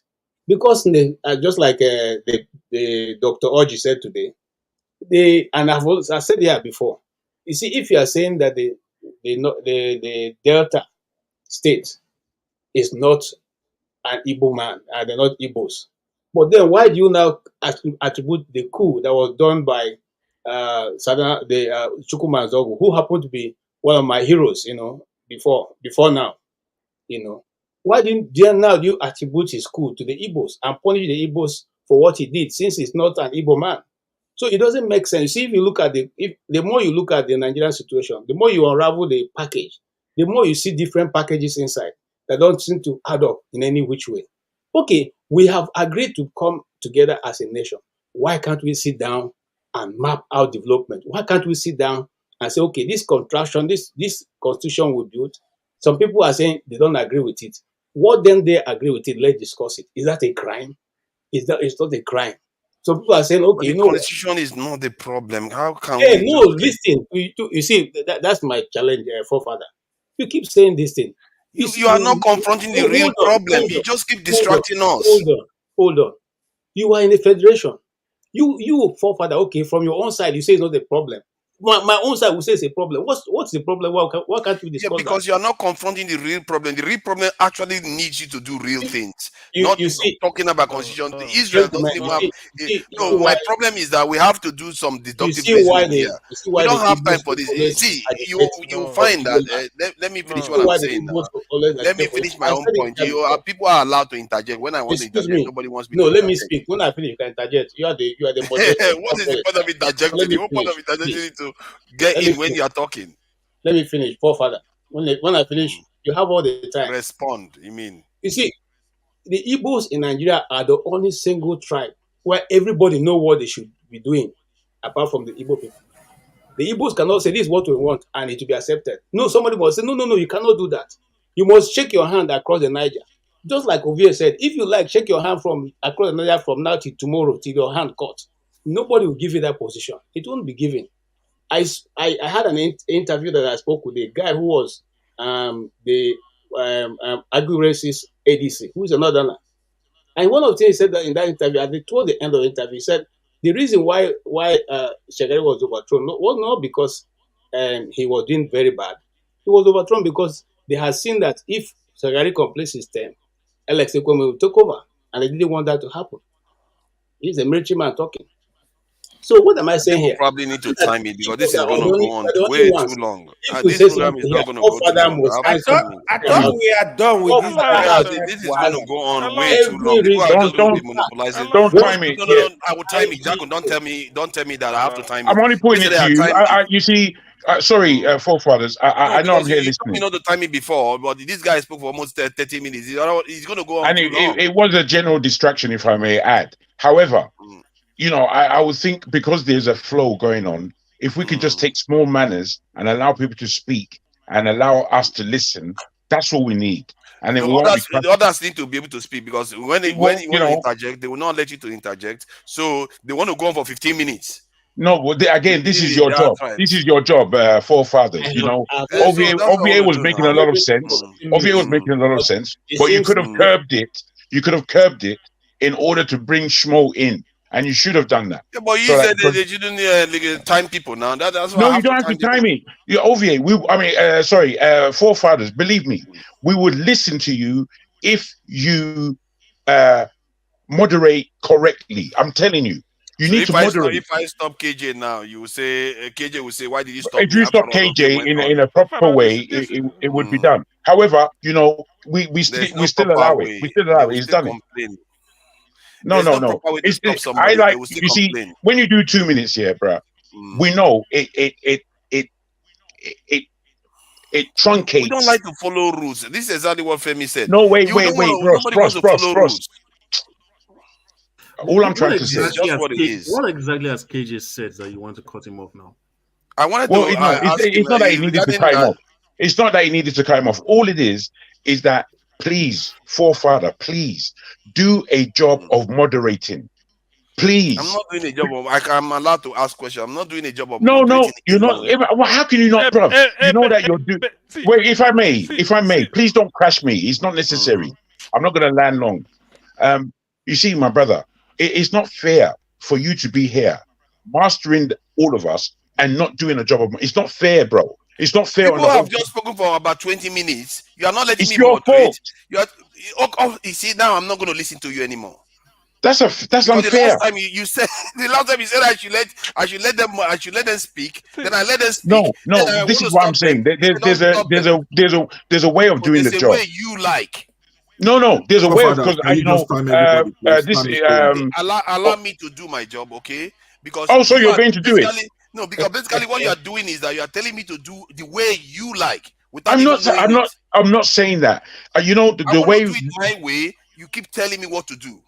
Let me put this to you, please. Understand. Let me just put this to you, please. Okay. You and Dr. Damages are different people. So don't get me wrong when I'm about to say this. There's a way that Dr. Damages does things that I don't always like, but he does it in a moderation fashion. And this is what's important. Your first job here, as taking over from Dr. Damages, is to moderate. That's your first job. We can always hear your point of view. We can all, you know, if someone like you took 15 to 10 a job to moderate. Let me land. Hey God. Yes, please. You know what I'm trying to put to you is not unfair. I'm just saying moderate the 10 people here. Moderate us. Do a job of moderation. I'm not asking. See, let me tell you something. When I'm here, I'm not asking for anybody for me to moderate anybody.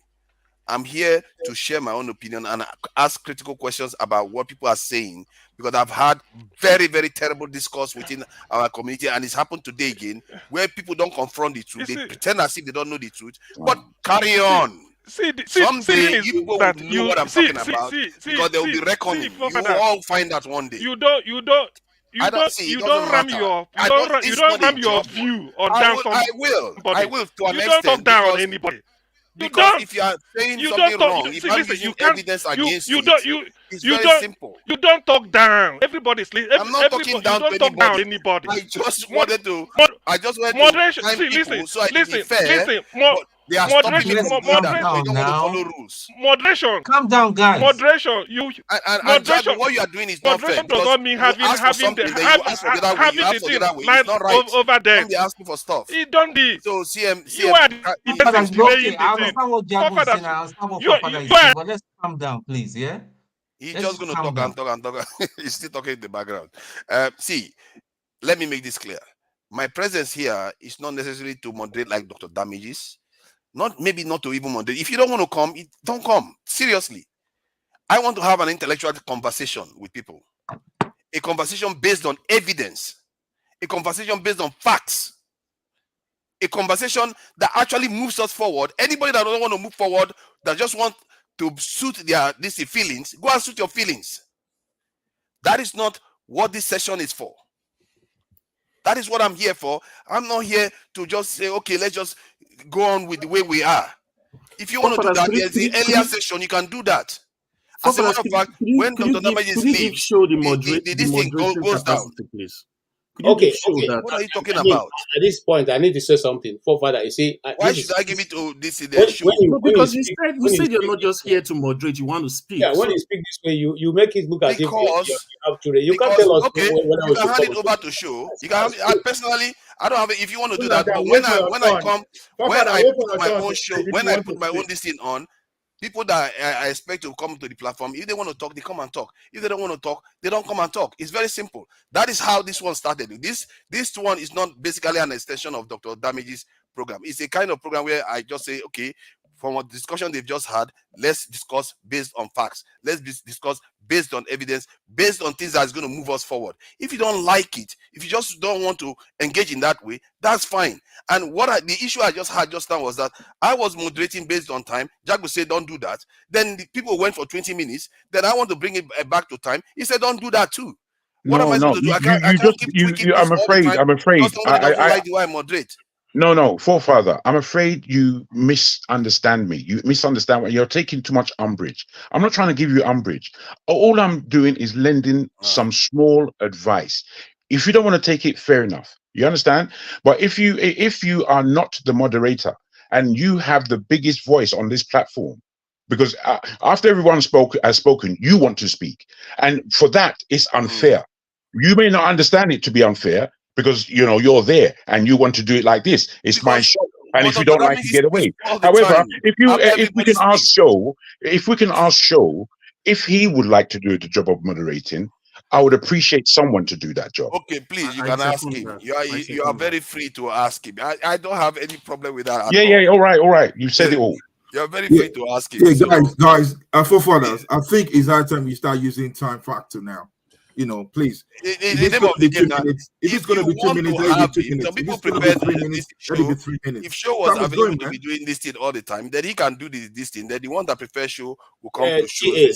The one that will want to engage with me will engage with me. It's that simple. It's not by force. That time factor that you're talking about also applies to forefather. It does not have to respond to everybody's comment. It does not have to respond and reply to, because we're not actually reporting to him to give us a mark. I'm asking questions. And you may not agree with our view. So you're not a teacher, you're not a headmaster. The truth is that you don't just agree with my view. You don't agree with my view. That's why you don't like it. Forefathers cannot be like Show, and it cannot be like Dr. Damages. Everybody has got their unique style. Let's just respect that. Somebody you cannot be commenting after everybody. It's a simple and simple. I agree with you, except that the issue of contention here is that we're spending too much time talking, and he's not doing a good job of helping us reduce that time by interrupting every time someone speaks. That's why we're saying if he wants to speak, which he said he wants to, let him go ahead and do that. Let Show take over the moderation. Ed is very hateful. Ed is very, very hateful. He holds grudge. He never lets it go. So, move on. I don't understand what's hateful. I'm only taking you up on your words. No, you are very, very hateful. Come on, move on. See, the point I'm making is that, the point is very hateful. The guy, you should forget about that. The point I was making was that when I tried to speak to KJ said I shouldn't interject. I said, fine.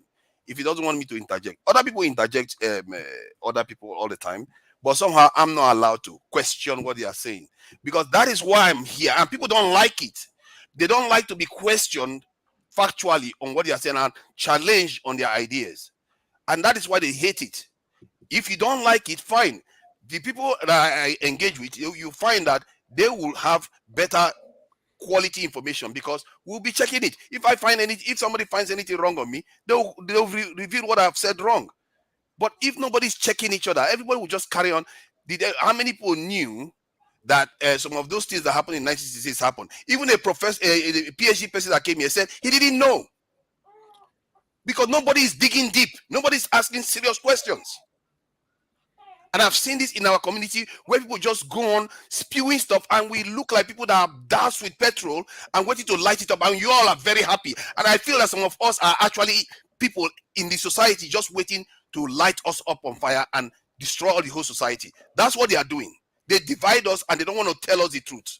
It's just awful. When I watch our people, you guys don't understand how bad it is. But it's okay. I'm the enemy. because I just want to ask critical questions. No, nobody's calling you an enemy. Even Hey, by your hey, own let me submission now, please, you are- please. Forefather, Personally, your opinion one right now minute. is Forefather, is 1 needed minute. in Forefather, my 1 side. minute. Can I conclude because I want to sign up. Who is scared of Forefather on this platform? Hey, now listen, guys. What Forefather is saying is, come here with facts. I know KJ has a lot of theory. KJ, you see, when the guests we had in, I think the past 3 guests or so, I was actually expecting you. They are from Igbo origin. I was actually expecting you to come on this platform and confront them with fact, because most of the stuff you say, they come here and say different things and say what is correct. For example, Professor Chidi Odikalu, frankly, I was actually expecting you to come on this platform and confront them with fact, tell them, no, this is not correct. I know when they are not here, you are able to have your free will, because some of the stuff are not actually correct. Because when we keep going back to civil war, Biafra, this war, first of all, it was unnecessary because of the greed of some people. We kill ourselves in a country, and today people are still discussing, let's go to war. You want to kill another 10 million people? Then we come back and cry every day. AY, can I ask you a question, please? It doesn't make sense. So AY, let's look for solution. Hold on. Let's look for solution how we can come together as a country. Let's stop dividing the country. The country is in a mess already. It's not helping anyone. I get it. Yes, some people, you can raise your issues, but the truth is, we're not gonna kill ourselves second time. All of us, it was a setback for the country. Nobody really gained. Even the so-called Nigeria government, nobody gained. We all fail. And it's still affecting us till today. And people are calling for another war, another crisis. It's not gonna happen. Let's take it easy. AY, your premise is a bit faulty, because it's only one person that has called for war in this platform. No other person has done So that. one person is not enough. No, but you're seeing people. You're seeing people. Forefathers, I think it's my turn now. I mean, they've had their share. KJ, can you finish and let me just say my No. Let me respond to AY because he called my name. Now, AY, like I said, I will time it if we are going to carry on, so that he can you go didn't time around. AY when you were speaking, but you want to time me now, Forefather. Yes, you have been speaking now. You have been speaking. Let I'm KJ giving you let to the start all over again. I don't want to waste my time with you. Now, I'm allowing you AY, to start all over again. you So said I don't something. know what You you're said talking something, about. and I don't know. You didn't see me when Odinkalu was there. And is there anything that Odinkalu said that is different from what I've been saying, concerning especially the killing a lot and of different groups? I said that many. In fact, if you have been following this channel and been here when I discuss, those people have been here before Odinkalu came here. I've quoted Odinkalu many times before he even came here on the research I've done in the East and the numerous groups that come up with. That is why when the people say it is IPOB, I said no, because there's more facts on ground detailing other people. I'm not, you see, I cannot leave church and come and be here because you are coming here and I have to be. I don't owe any allegiance to that. And the facts I put here, it's either you take it or leave it. I'm not trying to convince you. If my fathers who are late now didn't convince the Nigerian people of the way forward, is it me? No, I'm not trying to convince you. I give you facts. If you want to take it, you take it. You don't want to take it, you leave it. Okay? That's simple. So please don't bring me into this unnecessary argument. I don't like it. So I come here with what I know. When I say it. Okay? If you want me to point out, that's the same way that, I mean, Jonaba was saying, I will bring a Benin person to say exactly the same thing I've been saying here, who is a member of the government. At least Woodruff are giving us that opportunity to bring people who will know, who have those informations. I don't come here and begin to speak for what reason? Am I a politician? Am I looking for position? Is it a popularity contest? Am I looking for how to be popular amongst you?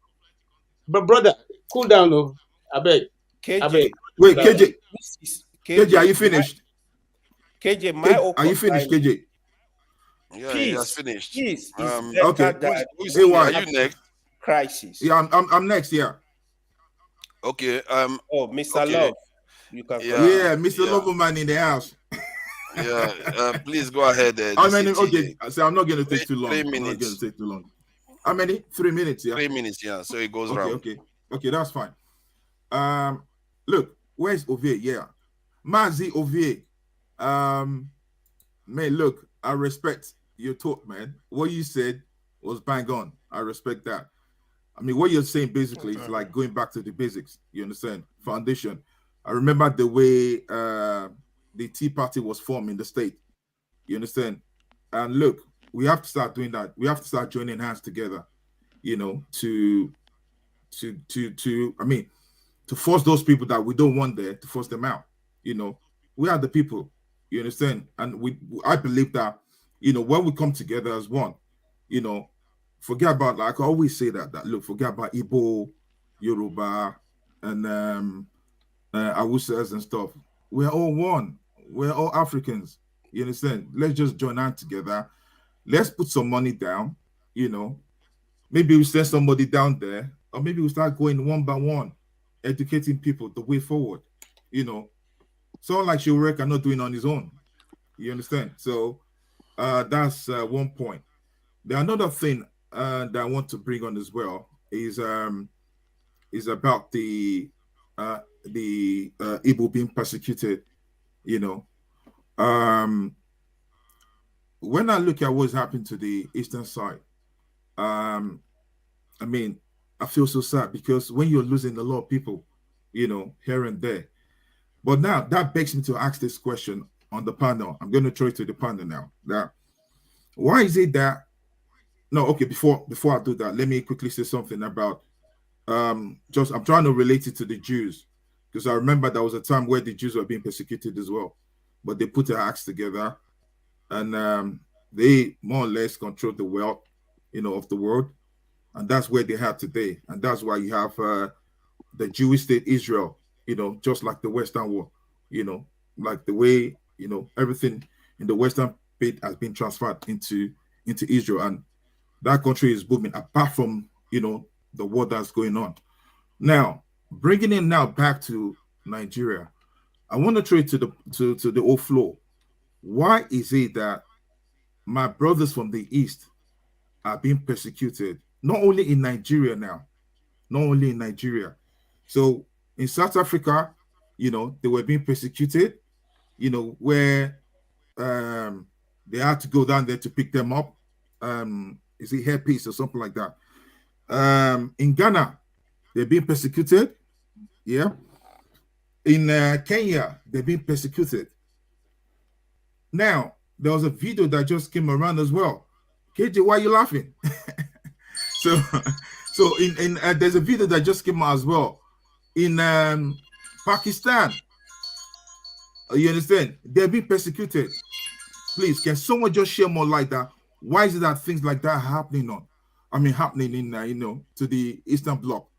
Is that not the whole Nigeria? Is that no, we'll leave him. Can you answer that question first before you throw it to the panel?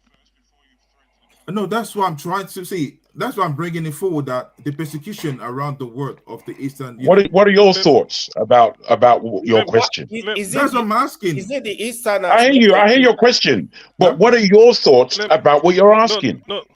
Let me ask. Let's see about that. No, don't answer CM. It's not for you to answer anything. I'm not going to go toe to toe. We have to go turn by turn, please. No, it's not turn to turn. I'm asking questions, yeah. Okay. So if I'm asking questions. Okay. Let me answer it. If you don't know, don't say it. Just please. It's okay. CM, you're trying to say something, tell you, CM. TA. Yeah. Yes. Let me answer that question.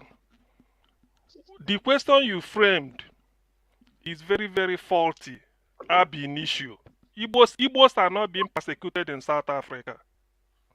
People that are persecuted in South Africa are mainly people that are not South Africans. Kenyans, we are persecuted. Zambia, we are persecuted. Absolutely. Zimbabweans, we are persecuted. Nigerians, we are persecuted. Absolutely. One moment. When AP sent the plane to... Oh, one moment, hold on.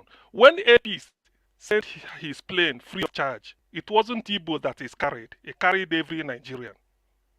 Yeah. Because that's why at the House of Reps, he stood there. Was it at the House of Senate? Somebody recommended him for national award. They clapped for him at the House. So it was a lie from the pit of hell for somebody to say Igbos are persecuted in South Africa. I think Ikhide was doing all those rubbish.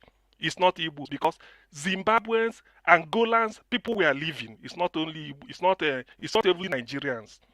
In Kenya, it was Nigerians. In Malaysia, it's all Nigerians. It's not Igbos that are persecuted. So that's idea of profiling in the Igbo worldwide. The idea was it's a bad press just to justify the persecution you identified in Nigeria, which is true.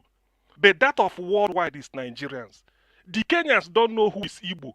South Africans are interested in, if you are not from them, if you are not South Africans, persecuting everybody. Why do South Africa, are Zimbabweans Igbos, are Zambians Igbos, are Kenyans Igbos, even Ghanaians who left South Africa, are they Igbos? So all these things, thank God you asked that question. This is bad press. Abike Dabiri has been fueling this. And when a peace is going to carry people, in Sudan, let me add this, maybe you forgot that. In Sudan, when they want to evacuate people, from Sudan, they should have gone to Ethiopia, Egypt. Was it? Ethiopia refused. Egypt. They now have to cross over to Egypt. Yes, they went to Egypt. When a peace sent his plane, he wasn't looking for, it was even people that I don't want to mention names, but he was carrying Nigerians from China, from everywhere. When Nigerians are in distress, a peace will go. So it's not only Igbos. So that, I want you to erase it from your memory. No, you know why I asked that question, yeah? You know why I asked that question? The reason why I asked that question is that, because apart from, Dr. Damage's show, I had an opportunity to be watching, I don't know if you guys know this lady. She's in, what's it called? She's in Germany, Blessidom. You understand? And she's an Igbo lady. And she's the one that's trained this thing now that, look, why are the Eastern being persecuted all around the world? And he was showing videos. You understand? So it's not that maybe I came up with that, but when I saw those videos, it was basically the eastern part of Nigeria, and they were, speaking, the Igbo dialect. That look, why are we being persecuted around the world? You understand? But you've said it that look, they're Nigerians. Well, I'll take you on board. It's not that maybe I'm trying to stereotype or whatever, because when I saw that video of you guys can check it. Blessidom is on, I think this in don't feel like you are making a mistake. And I've actually had this is exhausting our people. My God, this is exhausting. So I think I'm going to leave this place because people are exhausting. And I've had this conversation with CM. And he pretended as if he doesn't know the context you were talking from. This is scary. This is just scary. Our people, because people are so dishonest. You see videos, you know what? Sorry, forefather. You should come and take over.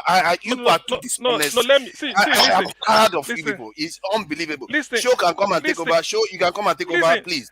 Forefather. People are just full of dishonesty. Please. They will never tell you the truth. I don't know whether is it. What are you accusing me? You've seen whether it's deliberate or not. Calm down, please. Something is broken in our people. Oh, Father. Something is broken. Calm down. We've had long conversation. That's made this. They asked a question. I gave you instances. A long one. I gave you instances. What is see, unbelievable. See, listen, forefather. Let me tell you. Let me tell you. Whatever. Listen. Forefathers, whatever you say, so you can come on whatever stage. You say, I'm I've known you. I've forefather. Sorry, guys. Sorry. No. Hold on. No. You hold on a minute, please. Let me address him. Please. Before he, no. Don't. Please. In order, it's still my flow, man. Come on. Before he it's still my flow. Unbelievable. Oh, just it's unbelievable. He's accusing me of lying, man. Then as if he didn't know about it. He didn't know about what I didn't hold any. See, listen. Yes, okay. Listen. No. Listen. It is me that has to respond to him. I've never heard. If you have the evidence, because most of these things done here, Most of whatever session we hold here is recorded. You can refer to it. If you know, I challenge you. If you know the session we had this thing, publish it. Don't even show, just publish it anytime. If you know when you say we have the discussion, publish it. Now you're accusing me that I'm pretending. I don't know. If you know when we have it, please, because whatever we say here, everybody can go over and refer. If you know it, bring it. But because you are talking of facts, so remember, you say all you say is that you like people to come here with facts. Bring whatever you say. Two of us, when we just publish it. When we had this discussion, I'm challenging him now. Show KJ, Tone, TA, ED, Jadun, AY, Aham, Ike. 9 of you are my witness. I've thrown a challenge. Let him bring it. Let me know. That is live from the pit of hell. Stay and he hold a situation. So what I've answered you, because I know this video you are talking about, I've seen it. When I looked at all those things, I laughed.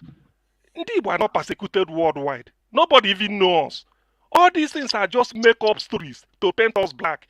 Our persecution is in Nigeria, which you said, and I agree. And there are evidences for it. So all these ones to Nigeria is saying, I don't really want to debate. I mean, I can't debate him. Let me quickly finish so you can. I can't engage him.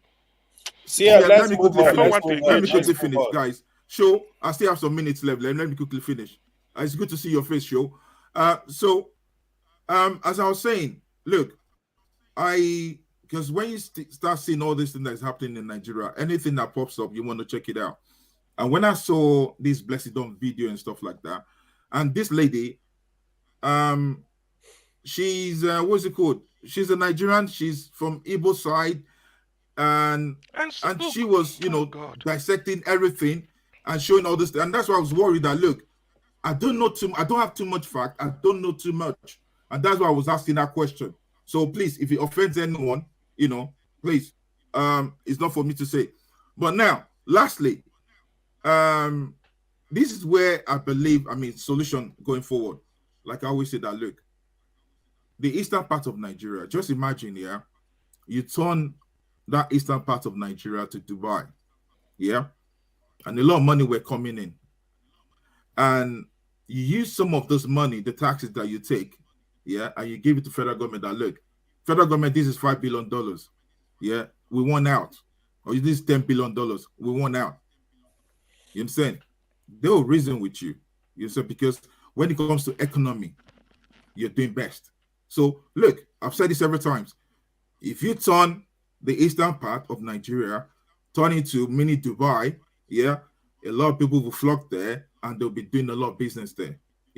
And that's what the Jews did. And that's why now on the internet, you see advertisement on Tel Aviv.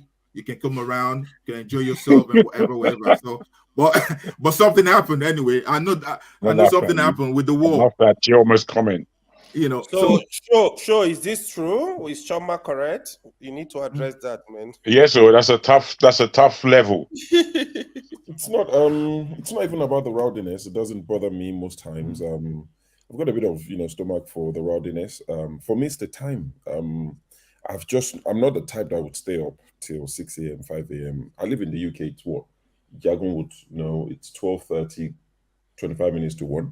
It's a Sunday night, so I would run it. I always say, this is even unusual for me to stay this late. That is why we need forefather. That's fine. And I've never, contested that. I would come in and step in. Give to you should leave the thing. I would moderate this thing correctly, Joe. So let me just finish. So right now, I leave the floor for you guys.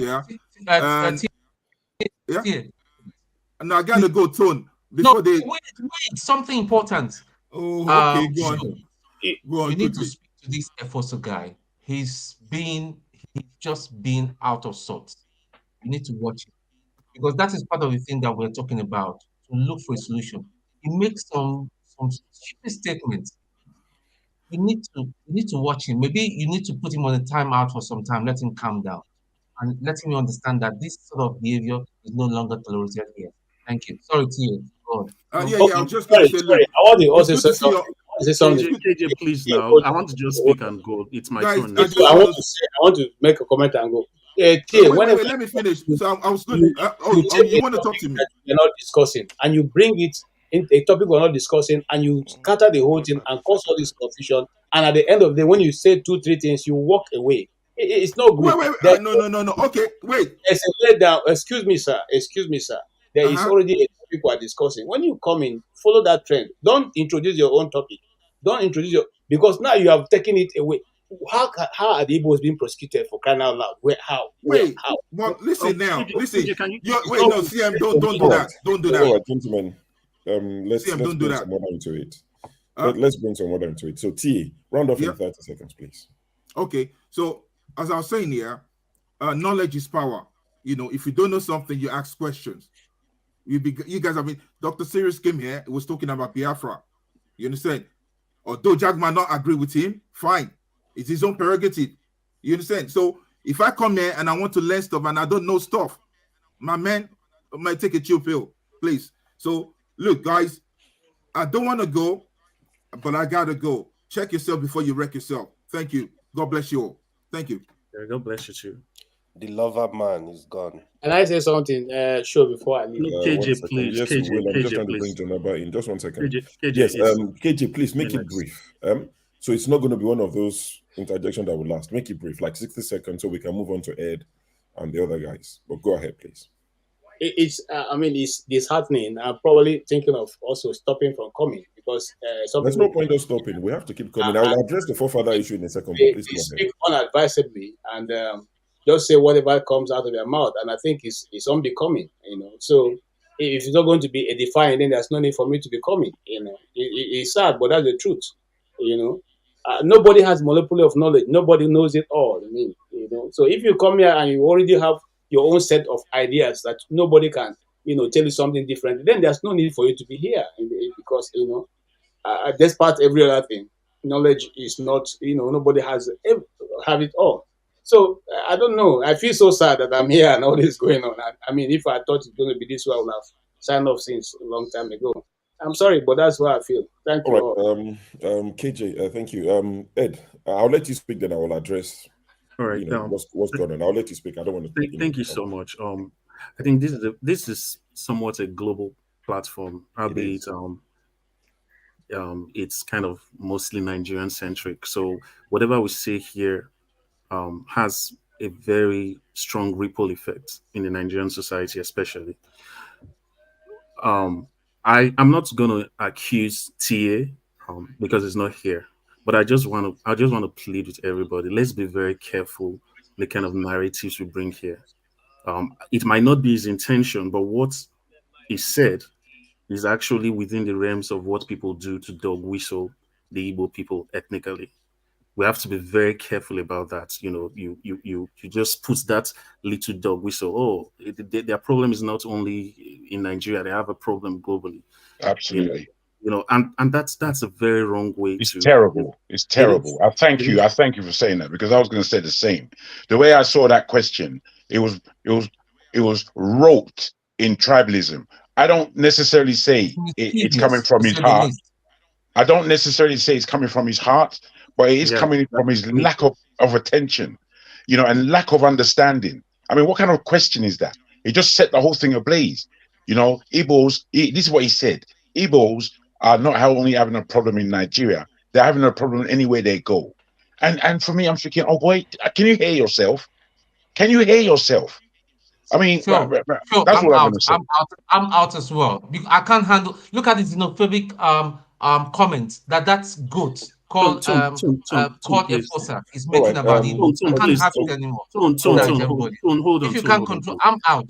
Hold on, please. Hold on. I will address all of it. I can't ban him. Yeah. Why are you afraid of him? Tom, calm down. So Tom, please. We had this issue before that you and I almost, raised voices at each other. Calm down, okay? Can I finish my point? Yes, that's where I was coming to, for you to finish without being interrupted. Okay. Please go ahead. So, and I think some allegations were also made against me personally, by forefathers. He said I'm a hater because I confronted him. I don't think that's something that should have been said, because he's done a lot of confrontation with every other person and I don't see people calling him a hater. You know, as I said, we're here for an intellectual discourse, and nobody has the monopoly of knowledge. We're all learning. You know, CM here is a PhD holder. Other people here also have some sort of qualifications, you know, and I know who I am, like, on a personal basis. So I'm not here to sell myself. I'm just here because it says have your say. We discuss stuff. And when I'm wrong, I mean, AY would actually attest to this. I was wrong about some facts a few days ago. I came back and said, sorry, I looked it up. I was wrong. So I'm not here to, like, you know, push a narrative, make a point. You know, it's going to be a sign of some sort of inferiority complex, or, you know, for me to want to, like, make myself larger than life here. I'm just who I am, you know. Having said that, I appreciate forefathers. I appreciate the fact that, I mean, I've made these comments to him, that he's a very strong man, being able to stay here like long hours. I also appreciate the fact checking, but I think the fact checking should be more it should be more profound, you know, because it seems like the fact checking is on the basis of things that he agrees with, and this is the reason why I say that. He made and I hate to do this because he's not here. I would have really loved to be saying this where Yes, he is. sir. I am, but I want to just put this out there because this is a very wrong analogy to make. That when they said the Biafran research people should have been integrated into Nigeria to, like, help our science and our discovery, he said, "Oh, that's like saying you should incorporate Boko Haram, repentant Boko Haram, Boko Haram. into." Yeah, and Who made that statement? Who made that statement? Yes. Who said it? Forefathers did. Forefathers. So Forefathers. Later you go. Hold on. Later you can go and listen to this particular broadcast. Please, later I want everybody to listen to it. You will see when he's. Ed, carry on, please. Why I was saying I'm trying to round off. he CM, hold on. I know this is a very emotional issue, and I've heard people, even the Efosa on the comment section, who's like my brother because we're from the same part of the country. They've accused me of trying to, maybe pander to the Igbos. But, there are just some things, especially when you live outside the country, there are just some general philosophies, some general worldviews you have, like I live in the US and I see what African Americans go through. And I see the way that the American side deals with issues like this. It gives you like a sense that, okay, if a particular group of people are crying about something, try to get to the crux of it. The Boko Haram people that you're comparing, they did not start their movement as a way of defending themselves over a religious or ethnic pogrom. The Igbos were being killed. And now let's not even go to the foundational issues. They were being killed, and that's why they had to fight back, hence the Biafra war. So that was like comparing apples to oranges. It just didn't make sense. And I felt like it was very insensitive to the sufferings of people. And then we brought the issue of affirmative action.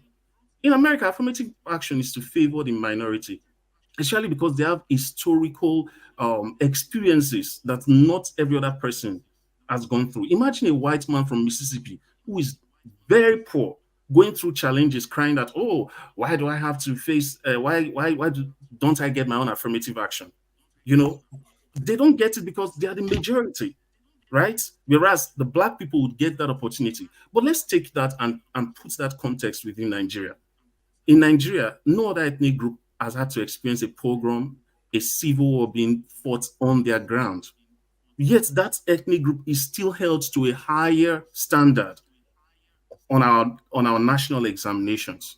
And then you say, oh, well, there's a reason why the people in the north, they are suffering and all of that. They are educationally non-privileged. They are. We agree about that. But have they not had more than enough time to correct that? Out of how many years of our national existence, the North has been in control of power for a long time. That should have given them an opportunity to correct things. I'm an applied economist by training, and I know that when you carry out an intervention, you look at the short-term effect, you look at the mid-term effect, and then you look at the long-term effect, right? We've done this for over 30 years. That's by any standard, that's long-term. We've done this affirmative action thing for the past 30 years. And as Rudolph rightly pointed out, the same outcomes are being experienced. Does that not mean that intervention is wrong? You know, and then it's like, for me, it's like, how do I put it? Like it's like undermining the northern people and saying, "Oh, you guys cannot go beyond this." Whereas the reality is that the northern part of Nigeria has produced some of the most brilliant people in the country. So we're even not helping them because, like, you're undermining them by continuing in this policy, and that's the point that most people have made on the platform so far. Ovi also made his own point, which everybody saw as very brilliant. You know, but when you disagree with him, it's like, okay, let me round up. It's like, oh, you, as in, you don't like facts, you just spewing, you know, and then, you know, it's condescending to us because, you know, the people on the panel here, the brilliant people on the panel here, is what makes this panel tick, you know, and if you keep treating them like they're babies, they will just take a hike. I'm sorry. Thank you. All right. I'm just going to address. Thank you. Please, please, before you address, let me just address what's happened quickly, so it doesn't seem like, you know, it's just happened and we're pretending like nothing happened.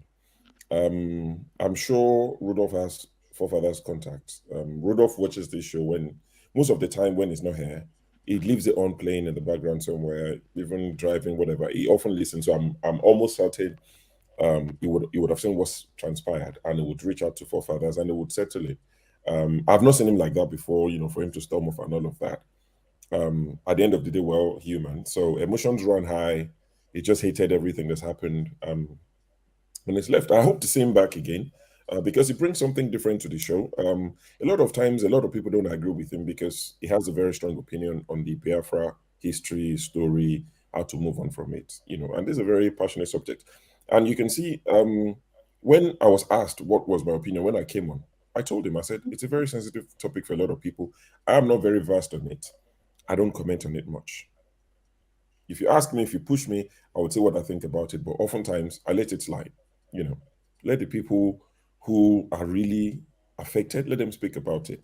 But there are other Nigerians from other parts of the country who have very strong opinion and want to air their views, and that's good. But it might lead to things like we've just seen. TA's questions.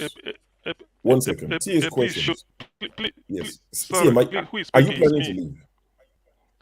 No, yes, I'm planning because what forefather said, I mean, calling me, I mean, something like he said, me and but him you've addressed discussed. it. You've spoken about it, CM. No, I'm coming, but I want to round up and then go. I know, no, it's not. But it's not it. No, okay, say 2 minutes. I just get out. Yeah, I know. So, CM, how long do you need? How long do you need? Say 2 minutes. Let me 2 just minutes. 2 minutes. We'll do it. Hopefully, I should 2 minutes. We'll do I just so 2 minutes. You see, one thing with me is that you see that what the hallmark of scholarship. I mean, everybody is hearing me. If you can bring originality through, you can reference or you put it in a broader context. That's what you learn as a scholar. If you can bring something original, you can reference people. If I say Professor Onigo Tite, Kingsley John Onigo Tite, is an Urobo man. I'm not Urobo. He said we have more than 300 ethnic groups. He had his PhD from University of London, 1969. The thesis, I read it, was The Political Development of Urobo People. I always read that book. It's a very big thesis. I downloaded it. So what I came here to do was, when I'm reading the biography and I will recommend it, Edwin Clark, the thing is called Brutally Frank. The man said, after the Civil War, Ogbemudia is Benin man. Ogbemudia is not Igbo. Brigadier General Ogbemudia, former governor of Midwest, he called Gowon. He said in the meeting, Awolowo was one of them. He said, now that we've ended, we fought these Biafrans, and look at what they were able to accomplish. We let us now pick them up in the way Americans did to bring the Jews from Germany that developed America, Albert Einstein at Princeton University. He said, let us gather these people now, put them in Ministry of Science and Technology. That thing they were doing in Biafra, that is so that Nigeria will take off industrially. they shouted him down, said that they don't want to hear this thing again. What I'm saying, I was not there. I'm only quoting the biography of Edwin Clark, which is a book anybody can go and bring and read. Ogbemudia is not Igbo. So I'm trying to say it as one of Nigeria's missed opportunity. Now, Ogbemudia is suggesting that Ogbemudia is Bini. Ogbemudia would have said, they are not Bini people. But forefathers, do you know what he compared it? He said, okay, if America fought Al-Qaeda, will America integrate Al-Qaeda? I said no. Because if you fought Biafrans, they are waving a different flag. You are waving a different flag. The moment everybody surrender and come together, it's not a Nigerian flag. And you still looking at them at Biafra. He said, okay, how can you bring a Boko Haram? You fought Boko Haram. That's what he was equating them to. All right. So you see, that was exactly. So when you make this type of categorical, something like statement, people will know exactly how biased you are. It's heavily loaded with bias. Ordinarily, I cannot expect that after fighting Biafran war, Ogbemudia made a suggestion. They didn't take it. Fair enough. But how okay, please. I understand, but I'm just saying, the things you're saying now, you expressed them clearly, and a lot of us heard what you said, and we heard what my father said. Hopefully, there will be truth, and we can get back to discussing how to move Nigeria forward. If it's move it forward as a unit, and then let me say. Sorry, let me say this because I'm leaving. Let me say this for the people that came in now. I challenge forefathers to provide the evidence. They came in because they were listening. That two of us. Okay, yes. Okay, yes. So please be my. I will continue asking for this evidence till I die. Don't worry. See, I will everything you're continue saying asking for this evidence. Paul, Thank you. Ify, and Oti were listening. That's why they came in. So please don't leave. Before they please, CM, my brother, don't leave off now. So, AY, please I'm going to let you have your submission. I just want to conclude to say what happened, right? This Biafra issue is something we would always discuss. But I made a suggestion a while ago, and it was shot down by a few people to say, how can you tell us what to discuss? My suggestion at the time was, let's have a day where we'll discuss these issues, your understanding of it. There are people who would shy away from that day. Maybe not shy away. They're not really interested to speak on it, or maybe not very vast on it. I even mentioned CM. I said CM is somebody who said he's read about, is it 40 books or 20 books? And when I was discussing, I said CM is someone that I would like to hear from. I said the way we'll do it, I spoke to Rudolph at length about it. I said the way we'll do it, we won't have a panel where there'll be argument and it'll be chaos, because I know it will be madness. We'll have one person at a time. We'll agree on a day on a Saturday. You get 20 minutes maximum. If it's 5 minutes you can speak 5 minutes. What do you understand? What happened before? What happened during? How do you think we should move on? Speak your piece and go. Now, after we've done that, we'll know ourselves. Now, how many are we that come on the panel? We can now say, going forward, please, if we're not discussing Biafra, don't take us there unnecessarily, so that it doesn't derail the conversation. Somebody said, you can't tell us adults what to say. An Igbo person, you can't tell us not to discuss our matter. I said, I'm not saying you can't discuss it, but I'm saying after we've dedicated a day of you telling us your own version of it, it will be unfair next Saturday that we are discussing Nigeria played a football game and you are trying to drag us into Biafra intentionally and knowing what it would cause to the discussion. People said no. A lot of people said they didn't want it. I said, okay, fine. This is what would happen. Because every conversation, people will try to take 2 minutes to discuss it. Let's just have a day and let's talk up. Forefathers would speak on that day because he has strong opinions about it. I would expect KJ to speak. I would expect CM to speak. I would expect someone like Oti to speak about it. What's your version? What do you think happened? But the most important part of it would be, how do we move on from it? So I'm not your neighbor that have a northern view. Oh, we would love it. In fact, I was saying that I would like someone like Maska, who is from the north. John Abba from the north. Oh, sure. You don't want me to speak today, right? You would speak, brother. You guys are here till 6 a.m. now. This one that please let me finish. So I'm saying if that's something people would want, let's do it. Then we can say, CM, you can't come next week and be telling us about Ogbemudia all over again because we heard it from you last week. But people said no. So, forefathers incident, Rudolph would discuss it. Rudolph would address it maybe better than I have. He has strong opinions about the Biafra matters. I joke about it that, even if forefather was in his 90s and is dead, and they are discussing Biafra issue, he would wake up and give his 2 cents. He likes to educate people based on his own knowledge of it. And that is fine. It's all good and fine. but it would always lead to this sort of argument because it's a very passionate, sensitive subject. I hope that we can move on from it. Not from the Biafra issue, but from this bickering argument. And TA, if you're listening, the question you asked, I want to believe sincerely, I want to believe that you didn't mean what I think you meant. But those questions were very loaded. It was almost like setting us up for what's just happened right now. And it wasn't necessary. It wasn't. Like I said, I want to believe you that you didn't mean any harm. But such questions, I don't know. It wasn't necessary, to be honest. It wasn't necessary. AY, please, you have the floor. Thank God. Yeah, thank you anyway.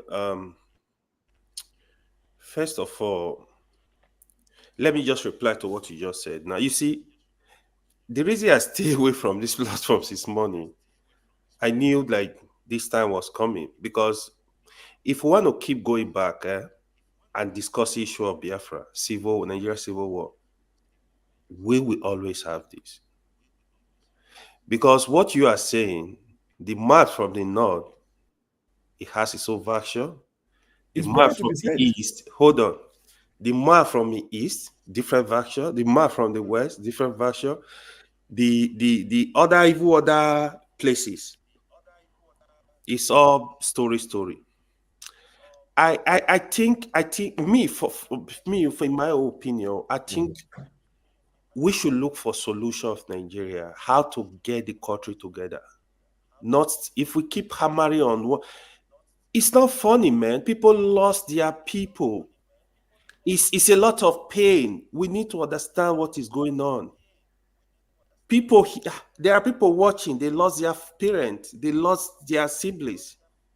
It's a lot of pain. It's not easy. It doesn't go away. When you keep, for me, the solution, what do we do to make sure, okay, this thing, it can't be undone. It was just a stupid mistake from some people. Like, why you killing yourself? So it's just like today when people discussing Israel and Palestine, if you go back, it's not solving anything. If you really want to solve the problem today, it's create two countries. Let everybody live in peace. But if you're not doing that, you going back, you're causing more pain. It's the same thing. It's not easy. It's not funny, man. I have people here, like even their parents participated. It's still, they heard this story. It's not good. So I would say I don't think we should be. I don't just like the discrimination. Oh, these people and people that come here to make blackest statement, like what TA said now. You cannot come here and be telling us, oh, why Igbo have a problem in South Africa? Why they have a problem in Kenya? This is not correct. What actually happened is they had problem with Nigerians. So it was not only Igbo. The Yorubas were involved. Other part of the country were involved. So I was actually shocked when he said it. And the other thing, look at Ale Oyema. Ale Oyema, yes, he's from the East. Look at the work he has done for the Nigerian people. He doesn't discriminate against anybody. I was personally pushing, if I know Tinubu or even Buhari, instead of giving Feso Kiyamu, Minister of Aviation, give Ale Oyema Minister of Aviation. He has done more. He understands the system. He knows what is going on there. You see his passion when you listen to his interview. The last time when he went to pick up people in Sudan, they even attacked his office. I was actually very pissed. I was telling my friend, I said, if I were Leyema, I will make sure next time I'm collecting money from the federal government. So we should not, it's in Nigeria, it's from the East. He's doing very great job. You will not discriminate against this man, or you. I'm not going. If I have utmost respect for Ale Oyema, what he has done for Nigeria, for you to one charter flight is a lot of money. He's bringing out this money from his pocket. So if we see people that are doing good, we should praise them. But what I don't accept on this platform is, don't come here and say, oh, all Igbo are this, all Yoruba are this, all Hausa are this, all this one are this. It's not funny. You calling for more trouble. If you want to point at somebody, point at one person. Oh, this person committed fraud. It doesn't matter where he's from. This is what is going on. Election time, politicians will come, they will play with us. They know we love division. Oh, yeah, because I'm from I'm from the north. Please Because round off, my brother, so we can move to they will succeed, they will move on. This is what is happening, but people don't understand how these people are dealing with us. All of them are involved. Do you know who is here? If you tell me your village people are not involved in the corruption in Nigeria, everybody is involved. So we need to, I mean, come together. We need to understand, fight. Because for me, the first point I raised today, war is not funny. Your opponent will not come to your house and spray you perfume for you to be beautiful. It's not going to happen. All right. So let's have restraint about stuff.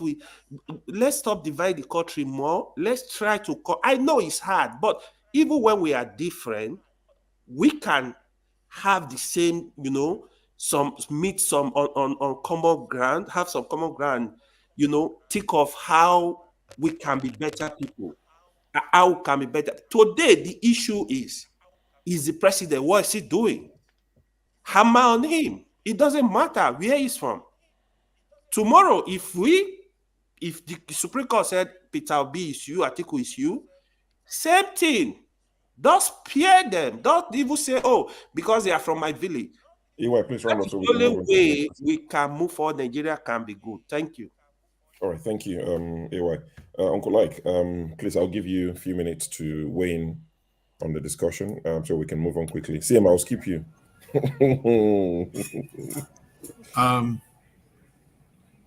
Good evening, everybody. You can see I'm in my office. I'm still working, and most of us,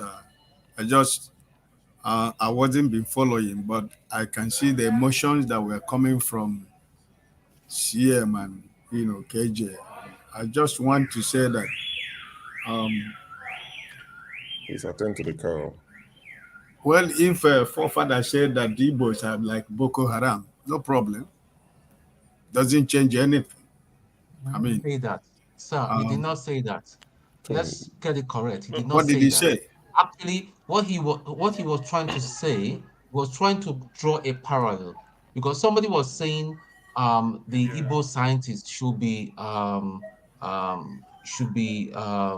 included into Nigerian government. And for me, see, you just finished a war with somebody. You can't just get them in just like that. And that is what some of us do not understand. That's why sometimes some of my Igbo brothers, I don't know how they think. All right. I'm Igbo. Sorry. Well, so that was what he was trying to. Then he drew a parallel and say, just like the Boko Haram are absorbed, and people just took it out of context and started attacking the man. Let him finish his He never said that. You get your chance. Tone is the same thing. Please, Oti, please. Let's just make it flow. Please finish your submission. It's fine. Sorry, we only, we are all Nigerians. We have been opportune to stay out of Nigeria to see how countries of the world that are made up of different people, how they live together as one country. The only thing I really do not like what most of us do is trying to pretend or trying to say that something did not happen, And I don't know the parallel forefather was trying to draw Boko Haram with the Igbos. I mean, I wasn't here, but what my brother Tony is trying to tell me now, I don't know how, in whatever parallel you are trying to draw what is going on in Nigeria with Boko Haram, with a nation of more than 40 million people. I really do not understand that, and I'm not interested to know the parallel, because that parallel doesn't make any sense. Because I hear when he was trying to calm everybody down here, I was a small boy when they fought the war. War was from 1961, 63 or 69 to 67. 1967 to 1970, right? Yes. And I was born in 1962. So how many years was I? But I know that my family, I know how many people were lost in that war. And I was always small boy, and I experienced it. So, but we have to move on. But, we should watch what we say. People should be careful what they say. Because most of the time, people say, let's move on. I'm one of the people who love to move on because I'm an Igbo man. I lived in Lagos. I lived in the north. I lived in the east. I've traveled almost the whole African countries, planting church. And I am not living in Europe. I am living in the Caribbean. So I have seen so many things. My experience in my sojourn in Africa, from Mali to Senegal, to Guinea, to Burkina Faso, to Gambia. If you hear choosing church in Nigeria today, those branches you hear in Senegal, in all those countries, I planted those churches. I never come here to tell anybody I'm a pastor. I don't discuss here like a pastor. But I know who I am. So people should be careful what they say. I was the vice president of Nigerian community in Mali for so many years. I was the president of Igbo community in Mali. Nigerian community, I was the vice president, from social welfare officer to vice president. And I've been privileged and opportune to meet a lot of Nigerian head of state and foreign ministers. So people should be careful what they say. I'm just trying to advise forefathers. He has his own belief. He has it where he stood. But sometimes you have to pick and choose what you say about people. All of us here, whenever we say here, we laugh. We don't know where forefather comes from. If anybody knows where he comes from, he should tell me. All of us here are always proud to say, John Abba never said he's not from Benue State. Even to my village, I say it here in this platform because I have nothing in my cupboard. I am not hiding nothing. But this is a guy who claimed to be a Nigerian, but nobody knows where he comes from. But when we are talking about Nigerian issue, we carry it upon his head. We don't know if he's a terrorist. We don't know if he's a spy. We don't know if he's working with a group of organizations somewhere. He's clearly not a terrorist. I believe that. I withdraw that. He's not. But I don't know where he's from. Why should you, Paul, everybody, we know from where everybody comes from. When you tell me, so, who is not a Nigerian, I'm still having Nigerian passport. Both of you are still having British and American passport, but I still use my Nigerian passport. So I'm a Nigerian. So people should know. All right, Uncle Ike, if you round off, please. If you want to move on, you should first of all, if I offend Brother John Abba, before I can move on from Brother John Abba, I have to apologize and ask him to forgive me. It's not just move on. You cannot move on when you are not ready to accept your mistake and your fault. If I offend you, the first thing I have to do is to apologize. And when I apologize, if you accept it with a good heart, we move on. And we cannot reflect back again. So whatever that happened in the past has happened. But what we are talking about here is, as a country, every day we come here, we talk about Nigeria. We don't talk about Igbo. We don't talk about Benue. We don't talk about Yoruba. We don't talk about Hausa. We are talking about Nigeria. Right? So, but whenever issues of tribe comes here, we should be very sensitive and trying to be very careful on the way we talk about it so that we don't get people offended because, we have different understanding about what happened in the past. So I just want to say, please, let love lead, okay? No matter whatever happens, we should always remember to be brothers, okay? Right, John, my brother, John Abba, how are you? I love you, my brother, John Abba. God bless you. And I wish everybody the best of the weekend, okay? Thank you. Be safe. Thank you. You too.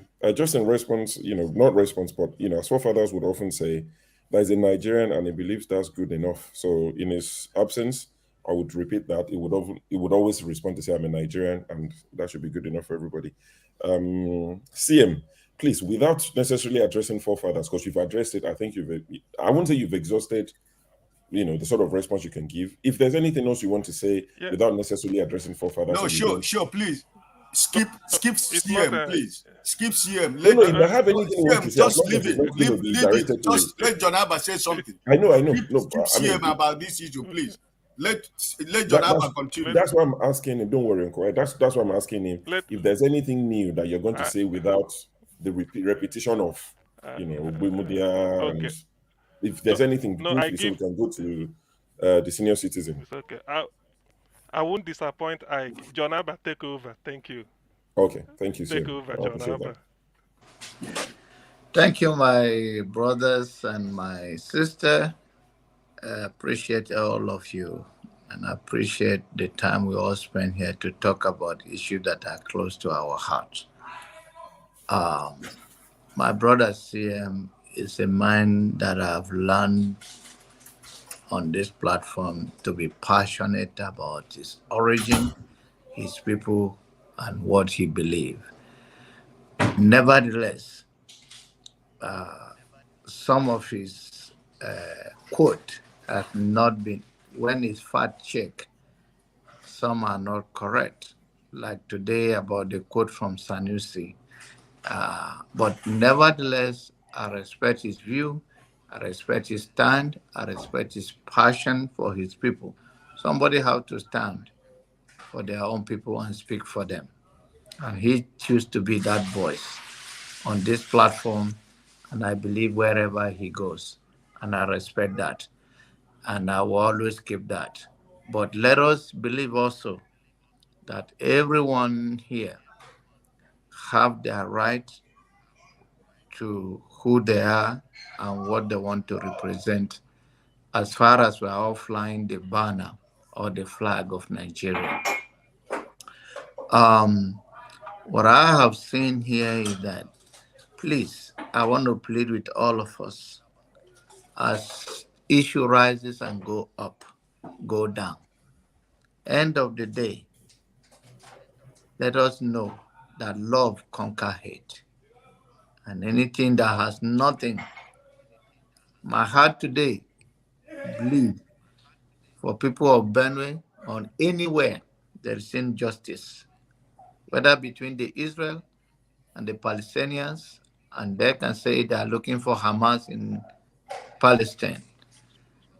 To see these young children being a victim of hate or hatred that have existed for so many years, and we cannot confront it with honesty, even oftentimes being told what to say or not to say on social media, to me is still oppression. Because if we all are born equal and have the freedom to speak freely to what we think, no man, no woman, no nation should tell us that we cannot say this and control the talking point. But it is what it is. That is the century we are still in 21st century. Let love conquer hate. Let all of us speak, whether it happened to Igbo, Hausa, Idoma, Shekiri, Igala, Babrubra, anywhere. Guatemala, one place, village in Alabama, Montgomery, Alabama, or somewhere in a tiny village called Benki in Bama local government. Let us speak the truth. All of us, one day, will be expired on this earth. But what we say, what we believe, what we do is the history after us. It's bigger than us. And that is the world we are living in. And we are in the digital world, especially when we come to this platform. We should know we're in the court. Everything is on record. If you have Rudolph or any other person, or go to YouTube, you can play it over and over again. Let's turn the mirror on ourselves. I've experienced a lot of injustice, oppression, but I do not allow it to consume my soul. I still give love. I still believe in love. Thank you all. All right, thank you, John Abba. I think for a minute there you wore your priest hat and you preached a mini sermon, which is highly appreciated. You know, love conquers hate, and I think we should all embrace that in all we do. Paul, welcome to the show. I'm sure Paul, Ify, and Oti were listening.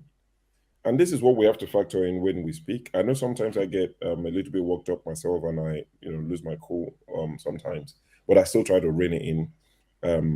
A lot of people are listening to us when we're on the platform. Like John Abba said, let's watch what we say.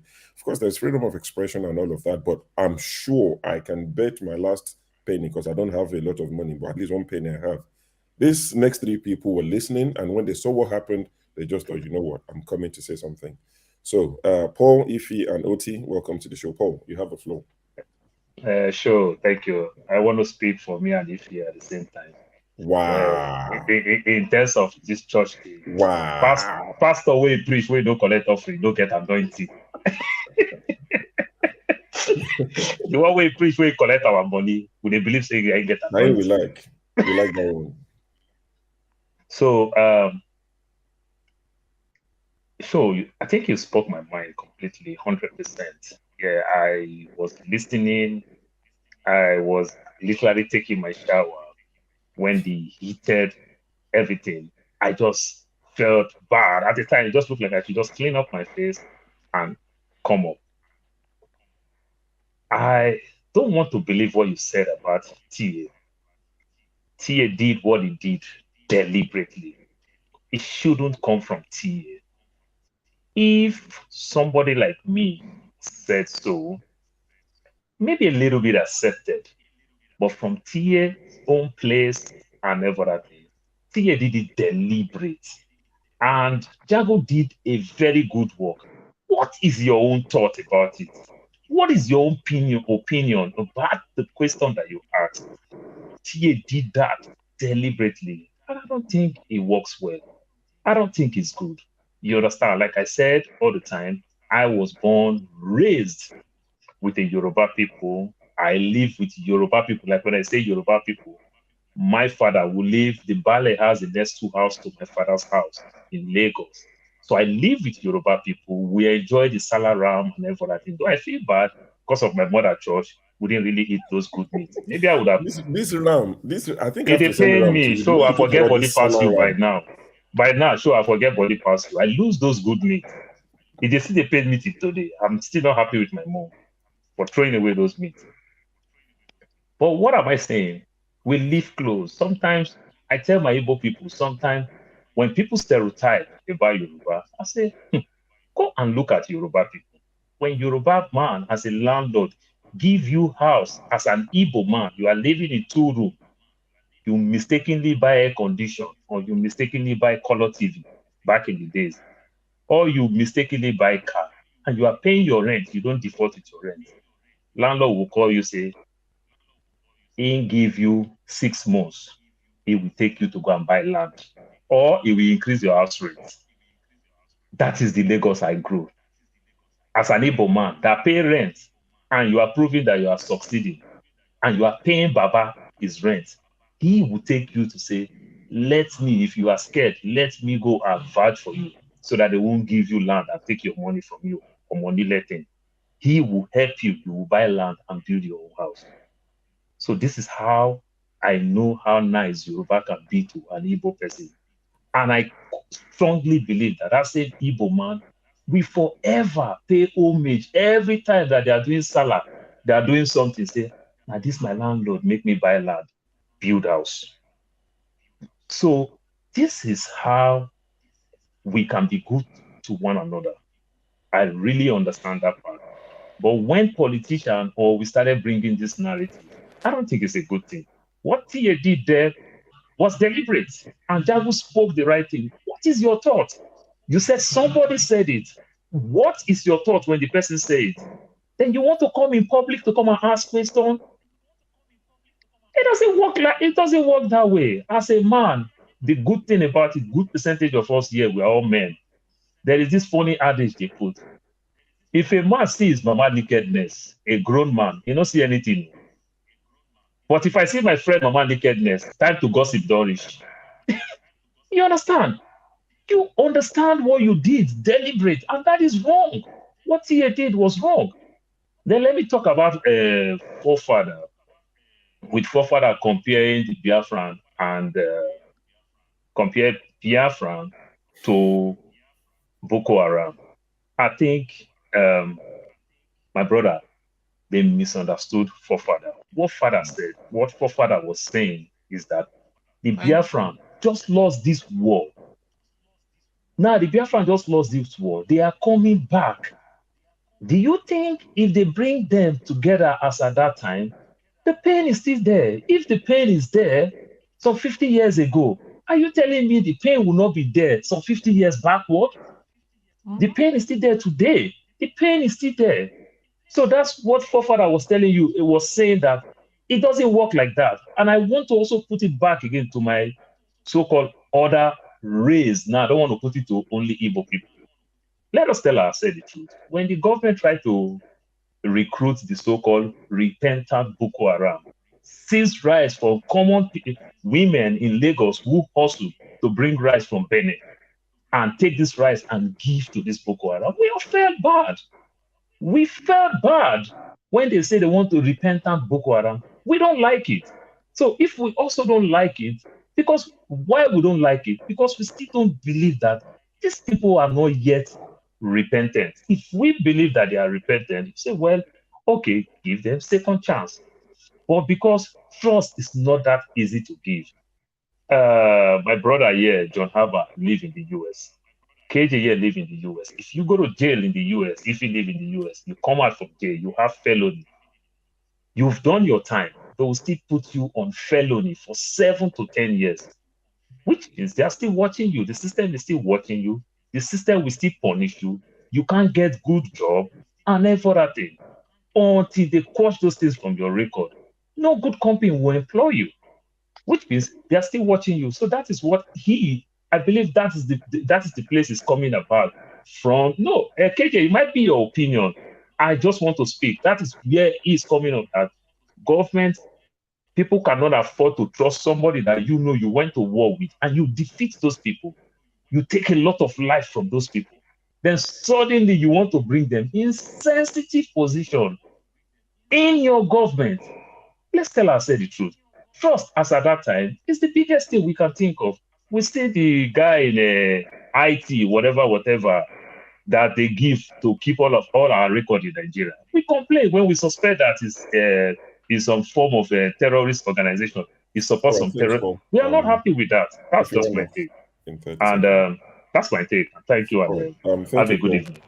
Yeah, thank you. Good evening. So I'll just say something. Sorry, my brother. Sorry. Please, just 10 seconds. I will want to beg you, so when you guys go to your management meeting, please, you might want to ask forefather not to discuss about tribe, because forefather is not a tribal person, he's a Nigerian person. You understand? So you cannot be a governor and go to meeting as local government chairman. Since he choose not to bring his identity, let him don't talk about identity. Let him just talk about national issues. Don't talk about tribe, because we don't know his tribe. I talk about my tribe every day. So if he choose not to talk about his tribe, let us also respect him. But let him also respect us when we're talking about tribe. Please, mind your business. I don't know what it takes to be a woman, so I can't be one. Woman don't know what it takes to be a man. Sorry, they can't be one. Thank you, and have a good evening. In today's world, in 2023. Okay, I hear you. Now fake word. Any other one, fake one. All right. So what I'm going to say quickly on this issue again. Sorry, CM, 1 second. CM, wait now. What I'm going to say again, let me implore the rest of the speakers. As much as you might mean well, I might not see it from the angle of a Biafran, they find it very insulting. Like I said, the intention might be well. What I think a Biafran would appreciate is if you tell them the war's just ended. You were so ingenious that you were creating your own weapons, even without government funding. Now we say the war is over. Somebody now said, oh, these people were able to create stuff on their own. Let us now give them access to government platform to be creating stuff. If you tell them to say, don't you think that would have been risky for the government to do? It would have been stupid for the government because they could have gathered and fought against the government and leave it at that without making comparisons to these terrorist organizations. I think they would probably understand you. The minute you mention Boko Haram, the minute you mention Al-Qaeda, the minute you compare it to a prisoner that just left, they feel a sort of insult that you've compared us to these people. I'm saying it because I see the reaction. So going forward, anybody that would say it, please, for the sake of peace, I think we'll understand what people are trying to say, but don't make that comparison. They are not the same. They are totally different. We get it, but we let's keep that to us. Even if we think, that comparison works, but please, let's not bring that comparison because it doesn't help. It doesn't do anything. It puts fuel to the fire. But if he, please, you're next. I thought. Hey. Oh, sorry. If he, CM, how long again is this? Yes. No, just yes. How long? Minute. If you wait now, let me ask first. How long is it, CM? Just say 2 minutes. It's a minute or two. A minute or two. She don't be vexed. She's the only woman here. Let Ife speak, please. Let Ife speak. I'll come to you. We'll beg Oti. I'm not hoping that Oti would agree, but let's Ife speak first. Whew. Unbelievable. If you don't put fire out. Unbelievable. Unbelievable, honestly speaking. I am shocked. When I mean I am shocked, I am shocked. First of all, TA, if you're hearing me, I am so disappointed. When I mean I used to place you here, but unfortunately you are down here now. And if I say I can stamp you, I can put my leg on your head, yes, I can. That is so, I can't believe that somebody like you can say such a thing. I cannot believe it. I remember the day you came here, you were talking about love. I interjected and I said to you, forget about this love thing. We had a word back to back about it. And this is exactly what you did in a public platform. When I carry Nigerian passport, I carry it because I am in Nigeria. I don't carry it as a Biafra. I'm not a Biafra. I'm a Nigerian, just like everybody's saying. So I am so disappointed in you. And honestly, I'm sorry to say this. I don't have no more respect for you. I'm sorry. That is me. In terms of Biafra, I was not born when they fought the war. But hearing the story, I've said it a long time, over and over again. My father went to war. And when he told us this story growing up, you can see my father, for the first time I saw him cry. The second time when he lost his mother. You can just imagine the pain. And he will always tell you, even though all my brothers are here, none of us died, but this person's son died. This person's son died. We used to go and fetch water from Mileze or Miliamai. All of us used to go together. Now I don't have them. This is my best friend. I lost him. Ngozika came to this channel and also spoke about how her grandmother, I think, lost her only son. And that was, the day she told the story, I can feel the pain. So when I come here, I know Paul is going to disagree with me, but Paul, this is the reason why I keep saying, why can't we go our separate ways? It's very difficult to put all of us under one umbrella. It's not because I like Paul, I love Paul, trust me. I wish I'm very close to Arizona.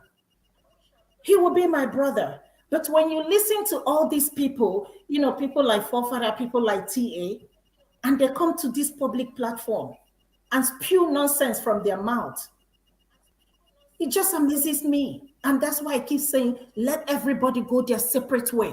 This one Nigeria is not going to work, whether you like it or not. You can't tell me that me, as an Igbo girl, can go to Sokoto and contest an election and win it. It's not possible. So you can't tell me one Nigeria. You can't tell me that me can go to Lagos and contest an election. No, it is not possible. And if all these things are not possible, you cannot tell me otherwise. that we can come together as a country and be one Nigeria. It is not possible. I love Uncle John. Every day he comes here and talk about how his people are being killed. Every day, over and over again. That is the pain he has. We sympathize with him. Why can't we recognize? I mean, I think CM said it here some time ago. Why can't the federal government bring out one day and say, you know what? Let us respect these people. Let us talk about Biafra. Let us bring out one day and say, this is a Biafra day. Maybe people will begin to heal. I don't like to talk about Biafra, to be honest with you. I don't like to talk about that. Because from the stories I hear, my father will always say, Aga Biafra or Ogo Biafra. My house to Ojuku's house is a walking distance. My mother's younger brother is married to Ojuku's younger sister. Wow. That is how close we are. What you said in the story, what does that mean? It's what you said, your Biafra war. Biafra war. It's Biafra war. Okay. Yeah. So we have to be very careful what we say. The pain is still there, whether you like it or not. That's why people keep talking about this Biafra. The pain is still there. Until the federal government address this issue of Biafra, there can never, whether you like it or not, this thing will never go away from Nigeria. Respect people. Show respect to people. They lost somebody. It's human being that died. Look at what is going on between Israel and Hamas. People are dying every day. Then tomorrow you tell me that Palestinians will come up and say, just give us one day to, you know, just remember the people that we lost. And you're going to tell them to forget about it? Who does that? Let us be very sensitive, please. Don't come to public platform and open your mouth just because you can speak English and talk any nonsense you want to talk. Don't do that. If you don't want to discuss about Biafra, then don't come on the show. Just stay backward. I mean, I stay backward and listen all day. There are some things I don't like to talk about and I don't want to discuss about it. I'll keep quiet or log off. But when people come here to show their respect or the pain of what they went through, please respect them. They are human beings. These are not animals. Please. All right. If you don't want to come to the platform, that's fine. Don't come. There are other platforms where you can go. If one man went to show, if he had made that statement, I'd be like, shh. But for TA to make that statement, I won't say it's unforgivable because I don't know him. But I am so disappointed in him. All right. Thank you, Ife. Oti, I'll come to you in a second. But CM, what were you going to say quickly, please? Okay. We have to respect Oti, so please make it really brief. Exactly, briefly. What I wanted to say was, what TA suggested, that's what I wanted to react before he left. He said, why can't the Igbos? Because they get money, so that they can give federal government $5 billion and tell federal government, take this money and let us go. That's an insult. Are you actually going to address that? No, CM, please don't. I'm coming because when people accuse me of lying, every day when we finish this, people should go and listen to it. Find that section. How can you tell people? So which means we are slaves. For us to buy our freedom, we have to look for money. Give to federal government, say, now, federal government, take this money, let us go. TA said it here. I'm not making it up. It's here. It's not wrong. Rockefeller borrow American government money. It doesn't really matter. Excuse me. This is the people you are. I'm coming. This is the people you are talking about. We can't do that. Nobody is holding us. Even if we want to go, we can't give a shish. Why must we give? For what? Give to who? Are we slaves? Are we owing federal government? Borrowing you the contribute government money. Individual borrow the US government. No. Listen. He didn't say borrow. He didn't say borrow. He said we should give just to buy our freedom.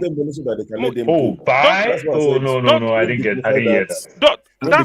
That's what he said, and that is one. The next one, please. The next one is this: when people are please. When people attack this, what I said was, Edwin Clark is a jaw. He wrote it in his biography. He was the person saying, as Minister for Information, Federal Minister for Information, Ogbemudia was the member of the council. Ogbemudia is Benin. He said Ogbemudia brought it up and they supported it. But the rest of people shouted them down. Is that Igbo man? He said, no, they don't want to hear that Biafra name again.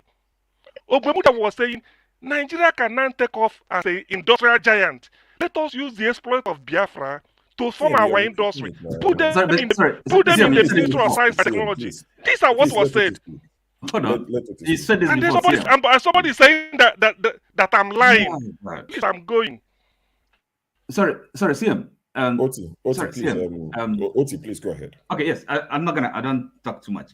CM, sorry. I have to address you. Try also kind of to calm down. You know, it can be less emotional discussing these things. You know, so I mean, even any subject, Biafra, whatever. I'm an Igbo man as well, but you know, we can be. We don't have to kind of lose control, right? Even even difficult subjects now. Right. I have to, as I said, I don't have a lot to say. But first of all, I'll start by thanking Sure, the way he handled the topic of forefathers moderating or not moderating. Well, forefathers, I think well, I don't know. It's yes, you have your style, but I have to say, you've not been doing very well. Okay, I can tell you that. I mean, I don't have to have an argument about it. So, and Yagun here does a good job of standing up to you sometimes. So, don't encourage Jagun. No, I'm not. But I'm just, look. You see, because I listen at the background. So these things. So everybody can be against you. Sometimes you listen, pay attention. And, you don't have to attack everybody. KJ here, or this, So I don't know what is it about, So you seem not to know or maybe understand or accept the role you have to play as a moderator. So I mean, you just try. Everybody, we can all make the effort to make this thing really work for everyone. Okay. Otherwise, people walk away. And if you're here by yourself, you can't be talking to yourself, right? So now, okay, let me go back to what I mean. Everybody seems to kind of be very happy with the way Ovie spoke on the subject of, I mean, the situation of Nigeria and going how we go forward. Yes, a good analysis, and I think it was well appreciated. Okay, but again. When he answered the question put to him by Tone about how do we really go forward? What's the solution? He spoke about two things, but I think some people, for some reasons that are quite obvious, latched onto one solution. He talked about, a long time. Yeah, let's kind of start this process and then start building a political movement or consciousness or whatever, and nobody knows how long this process will take, 15 years or 20 years. Okay, right. Somebody like the Lover Man, TA, kind of, yes, held that solution, this long-term, unending, indefinite solution in the future. And also some people on the comment section. So, now, but then the other thing he talked about, the other solution to the Nigerian problem, the impasse, the problem, this difficulty we have now. He mentioned, I would describe it as if like kind of actually confronting the current regime. There was something that calls for reaction now, and in other words, a resistance, not accepting what we've got now, the illegitimate regime in Nigeria. So he kind of, of course, he didn't say exactly, but people avoided that. Okay, accepting, yes, in the future, we're gonna solve this problem in the future by building our own whatever power, power politics. So that shows you that really, okay, somebody like TA, he comes, talks about love. He has an agenda. You could see, he's not honest. So I don't know what he's a pastor or whatever he is. No, but you can see people the way they talk, and then you find out that really not they're presenting you not not their real selves, not their real intentions. So that's this is you can design that. It's not difficult. So I mean, this is really. I would say, look, we can all come down and discuss even sensitive topics, just with a bit of more maturity and understanding and sensitivity. Forefathers, it don't seem to give a damn or care. Things like this tribe is something is fundamental. People's tribal, identity or ethnic identity, fundamental, primordial. You cannot erase it or wipe it away. Even in any nation building, you have to respect it. You have to be alive. I mean, sensitive, and I mean, just respecting people. You don't ignore or overlook people's pain or their background, the experience that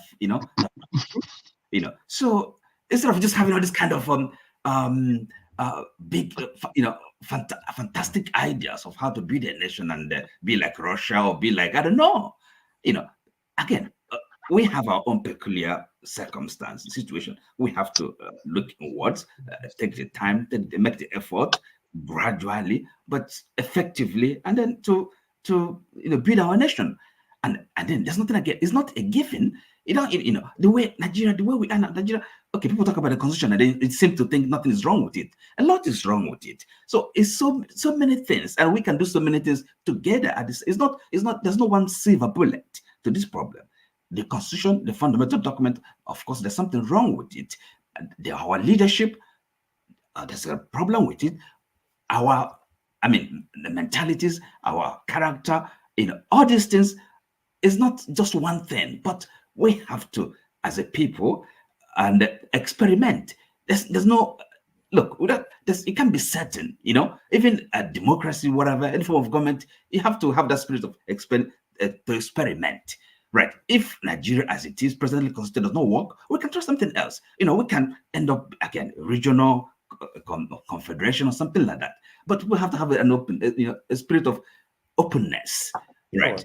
So that is round off in 30 seconds. That is for me really is oftentimes we just talk too much and there's some of these things really a bit of I think humility perhaps that would help us, quite frankly, in any issue we're talking about. I think that's all I have. All right. Thank you, Oti. So from that I got humility, sensitivity, and maturity when we discuss issues. Nothing should be off the table, but we should be sensitive to people's feelings, humble, and all of that. Thank you very much. John Abba, you wanted to contribute something before we go to Jagun. Thank you. When I talked the first time, I did not talk about the forefathers issue. He's back now, so you can speak to him directly. Yeah. As a senior Forefather, citizen. you are a great Nigerian. Uniqueness come by someone know who he is and refuse to cave because of the voice of others. Doesn't mean you should not be sensitive for others, but live to your own value and be your own conviction.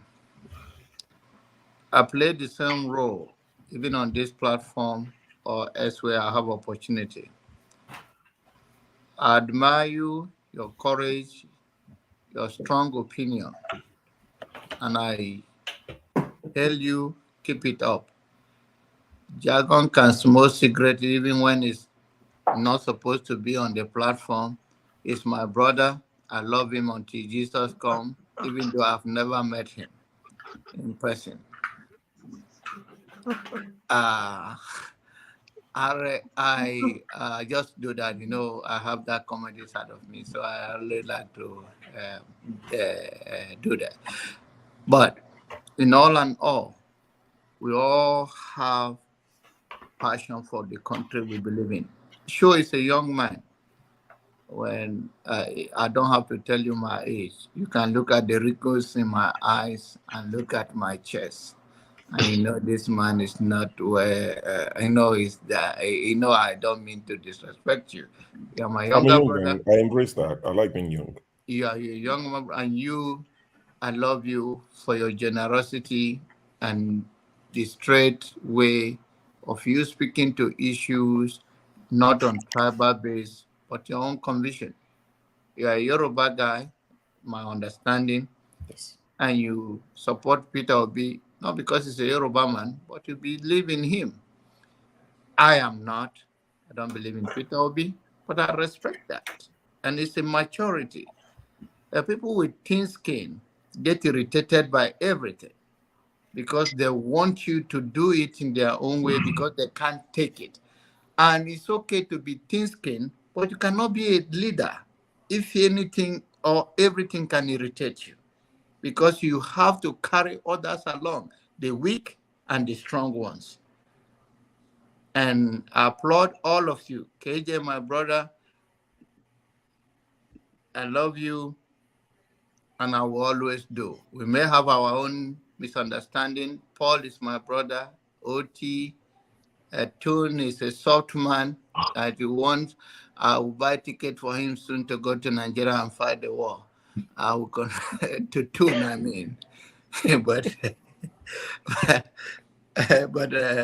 I want you guys to know that we, and especially when I was raising my hand earlier, I wanted to talk on forefathers. But I'm glad you came back. Brother, keep on keeping up. Nobody define you but yourself. And that is who you are. I'm not saying you are 100%. I am not 100%. So I'm not expecting that from anybody. It will be hypocrite for me to say I'm expecting 100% from anybody while I'm not. So, but all on all, let us know that we are in a public domain and people are watching us and this thing is on record. But then, love for all Nigerians and love for humanity. God bless you all. I'm still here though. All right. Thank you, John. Oh, Father, I really know you're from Dallas. See the way you just throw straight bullets to Jago. But Jagan still love me though. I don't. Every time. So quickly, Jagun, just before you speak, it's good to see forefathers back. I was expecting him to come back next weekend at least. I know that he's not a man that would hold grudge and run away from a fight.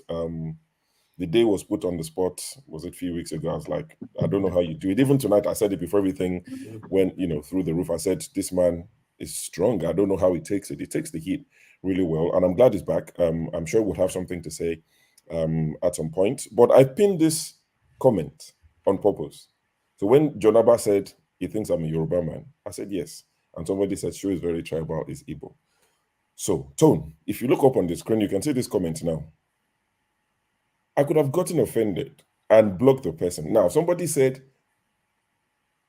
sorry, I know it's deviating, but it's part of all these things. Someone said, Timajek has been blocked and he needs to find how to come back because people like Show blocked him. Now, this is the person that typed, let me find the comment.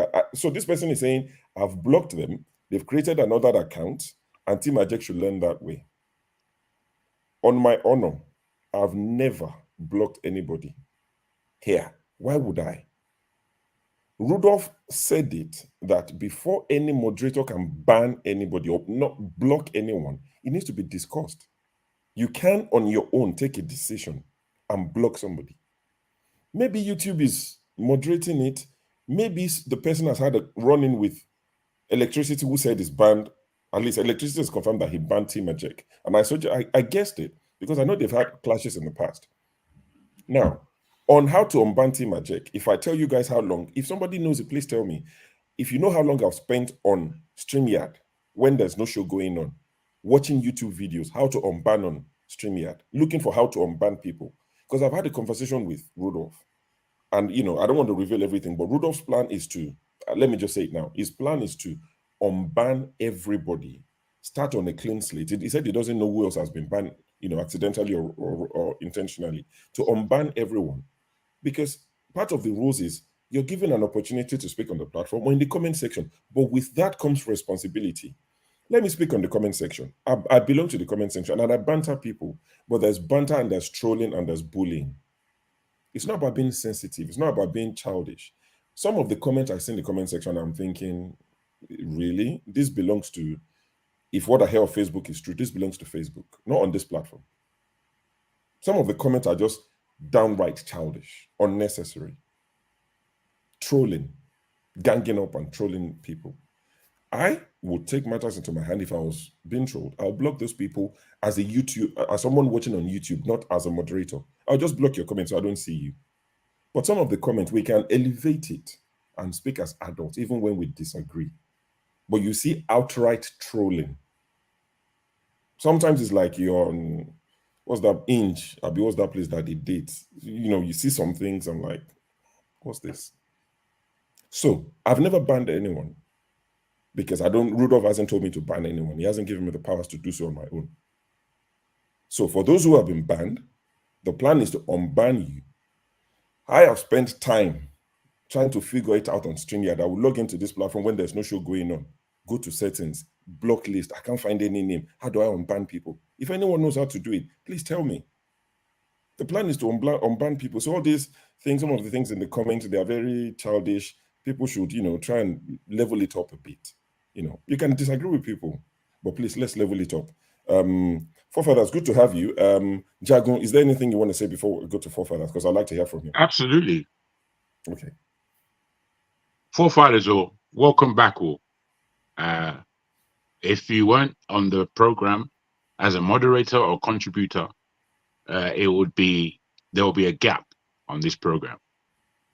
Whatever sparked you, because I didn't fully understand, but whatever sparked you, I would also add that the way you work on this show for God knows how many years now, and receiving pushbacks constantly, it can't be easy.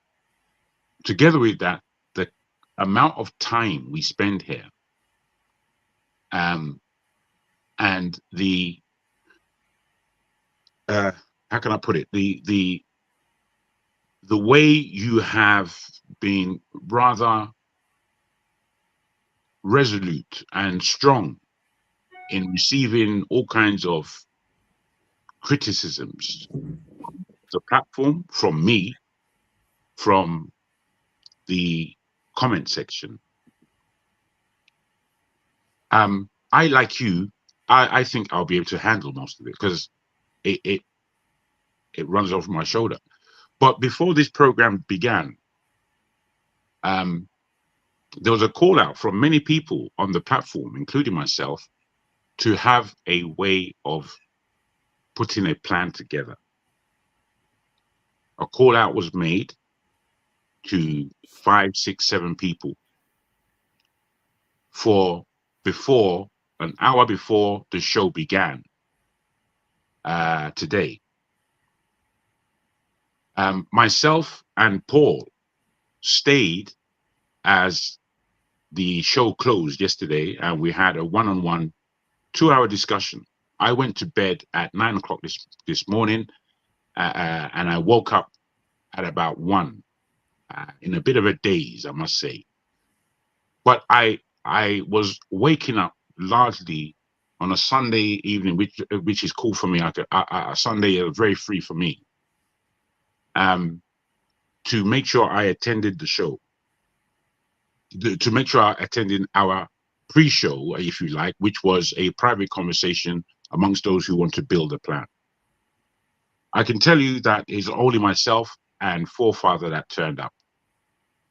And I believe that we had a serious brainstorm and we put together a semblance of a structure to a plan.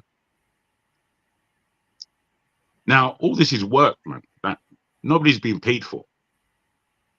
It's through care, diligence, and love, I believe, for our nation, the course that we're trying to tread, and to make sure that these conversations that we're having aren't just throwaway conversations.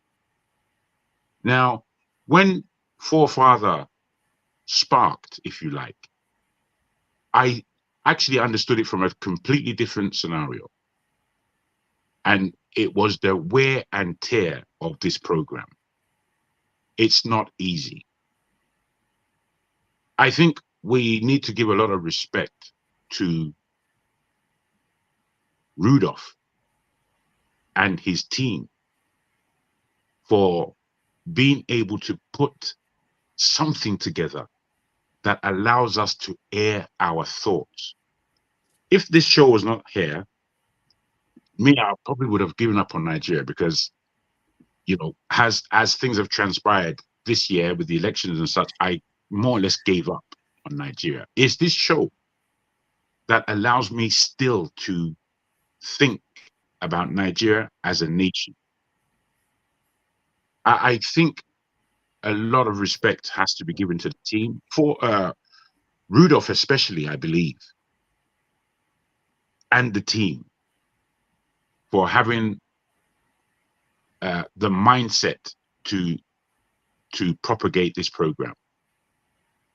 So, Forefather, I'm hoping that whatever is, apart from obvious tiredness that you must be going through, whatever rubbed you the wrong way today, I can actually understand it. Whatever it was, it could just be that small thing that sparked and said, enough is enough. I'm out of here. Tone said something a couple of weeks ago. He was recalling the time that he's been on the show and how many people are no longer here. And I think that's a serious underlining. Both for us on the panel and indeed for the people in the comments who possibly would never have the inspiration, if you like, to come and air their views on this platform, but they are good to criticize. Now, I think today was a very serious day, and it's been leading up to this kind of spark that Forefather had today. It's been leading up to it. Sometimes we lose emotions. Sometimes we become angry at people's comments and what people say. And all these things are allowed. They're allowed because we're human beings. At the very end of the day, we're simple human beings. Now, with all this, I would just like to round up that on my side, just very much like John Abba has said, which is the actual friendship, brotherhood, sisterhood that we are sharing on this show. Mio, for everybody on this show, no matter what I say, and no matter how vociferous I may be at times, Mio, I regard everybody on this show as a friend. If I bumped into Show in North London somewhere where he's living a high level life of snobbery, if I bumped into him, I would recognize him immediately and embrace my brother. And any other of we, John Abba constantly invites us to his neck of the woods to be entertained and to have further discussions. These are deep things of our own humanity and our understanding that we are Nigerians fighting in whichever corner we're in. Many times in the comment section, I'm blamed for my British accent. People are taking me as less of a Nigerian than I am. I keep reminding people I'm a Nigerian from beginning to end. Mio, John Abba said nobody's 100%. Mio, I'm 100% to 100% Jagun, that is. And I'm not playing with nobody. I'm coming with my fullness. I'm not leaving anything on the table. So I beckon all of us to have a sense of things said by my brother Oti, maturity, integrity, and some level of sensitivity for the other person's point of view. I would just like to round up by a big thank you, really. A big thank you to Rudolph, Show, Forefathers, Dr. Kiniko. I'm not quite sure of his name, but I know he's a part of the team. We've really got to believe in each other, all. We've got to believe in each other. So I'll land it there. Forefathers, welcome back. All right. Thank you, Jagan. Forefathers, good to have you back. Like I said, I can see you're not smiling, and that's totally understandable. But obviously, I'm not sure if you've got anything to say, because I mean, I'm guessing, or I hope that you were listening while you were gone. A lot of people had a lot of things to say, which I'm advised that, maybe not to respond to individual, whatever. But people have said a lot of things. I can only commend you for the strength you have to come back. Because if that was me that walked away like that, it might take me a few weeks to cool off and all of that. And I think what Jagon said might be true. I don't know if you agree or not. Sometimes I come on around 5, 6 in the morning and I join the show and I'm like, sorry, what are these guys doing? Are you guys crazy? Like, you guys are in the UK and you are the ones there, 6 a.m. Sorry, you've done 16, 17 hours. And sometimes it gets a bit, pricky. I'm like, okay, I think these guys are tired. Maybe if they sleep, they will calm down more. So it might be the wear and tear of the show. It is honestly not easy to run. People might think, oh, whatever, you just stay there and chat to people. Honestly, it's very difficult to run. I don't get paid for it. Forefather doesn't get paid for it. Rudolph runs away on a Sunday after 6 hours. It's difficult to be glued to a seat and not be able to go away. It's difficult. Jagun, please turn off your camera. The day I interviewed Rudolph, and maybe it's the pressure, maybe it's whatever. Honestly, it's a difficult task and it gets to you after a while. So, Forefathers, if you have anything to say, you have the floor. You have a lot of fans who want to hear from you. Fans, that's a very, very scary term to use, fans. But I have to apologize to Dr. Damages. Good night. All right, good night, Oti. First, I think I owe Dr. Damages an apology because it's his platform and my behavior was not exactly up to scratch. And personally, I don't tend to prefer that we talk about me that much because clearly this situation got to me because I just got tired of people. I felt like people were being, from my point of view, a little bit too obstinate. They don't want to confront the truth. And I just got tired. And, it happens now and again. And it may be because I also have things to do tomorrow. I wanted to close the show early too. And so maybe all those played into it. And people that I feel like I've, to an extent, come close to a little bit. And I feel like they are just, because I don't know if CM was here. I wish he was here so that I can remind him we're backstage, not front stage. I went as far as talking about the properties that we used to live in Port Harcourt that was seized from Igbo people. Some of the things I explained there. And I said, how is it that Igbo people keep getting targeted in these different areas? Why is it that they don't have any warning system? We discussed in details why no warning system in place, because I'm tired of seeing this type of events occur over and over again. That is what really got to me. I was like, this stuff you say is so sensitive and you don't even remember that we had such a serious discussion. I just for the life of me couldn't bear it, because one of the reasons why I feel so passionate about it, because I live there.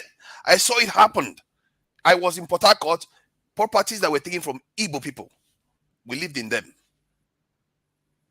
And I told him, look at what is going on. Things are happening in the north. It happens. Why don't they have a warning system? I remember Ike said something about that they even had some warning system that they use whistles. We're talking about it because I said, yeah, those are the kind of things you have to be doing. If there is something within you are getting targeted for certain reason, you have to have systems in place to check how people are reacting to you around your surrounding. Because as Ikadaka Boro, one of the things he said, he wasn't after Hausa people. He was after Igbo people. I was on a panel where a Cameroonian said one of the reasons why they didn't vote to join Nigeria, the Ambazonians, he targeted the Igbo people. And I told CM all this backstage for hours. We're talking about this. And for me, it's something that is so sensitive. So I felt so bad about it. And I just couldn't bear it. And because everybody tends to do that too. They just block and block and block. I was like, how can it be so bad to help your people so that these things don't happen again? You have to, this is the same kind of mentality I have too, that we've been enslaved before. we've been colonized, we've been exploited. We need to fight these things. Because I'm sick of we're gonna have the next generation coming to this world and they're gonna leave these things. We sold our people across the ocean. They are still there. We sold our people across the ocean, and our leaders walk to that UN every year. They don't talk to them. And we think we are the only one that have pains. You people have not heard some of the things I've heard. I've spoken to so many African Americans, people in the diaspora. Some of the things I've heard. Some of you see grown. You see grown. Unbelievable. You know what? I can't do this. I don't know. I don't have enough emotions to handle this. I think you should. I think you should rest the case. It's quite. I mean, obviously, it's quite. You know, a very sensitive topic for you. Let me finish. You see, grown old people complaining that nobody came for them. Our forefathers sold them not that long ago. Some of them even just barely 100 years ago. They sold them on ships. None of us went back for them till today. None of us even bothered to go back for them. And we always act. For me, I feel like all this stuff happened, but we still need to survive in this world. We still need to deal with things. And that's my own perspective. And whenever we're having a discussion, I try to straighten it up so that we have factual discussions so that we can try to move forward. But maybe it's not going to matter, because even one of my understanding is that all this stuff is not going to change until something happens to us. Then our eye will open, and maybe we'll survive it and go on to build, because we'll put our differences aside. What did Ehud Olmert say, the former prime minister of Israel? They said Israel was at the brink of civil war. But one of the things he said was that they are putting their differences aside and uniting immediately to fight a common enemy right now. And this is what we tend to lack. We don't tend to have reasons. We don't see. We have it, but we don't see it. We've been enslaved. We've been colonized. We are poor. We don't have any. We don't control anything. We are trying to fight for territories because of colonial stuff.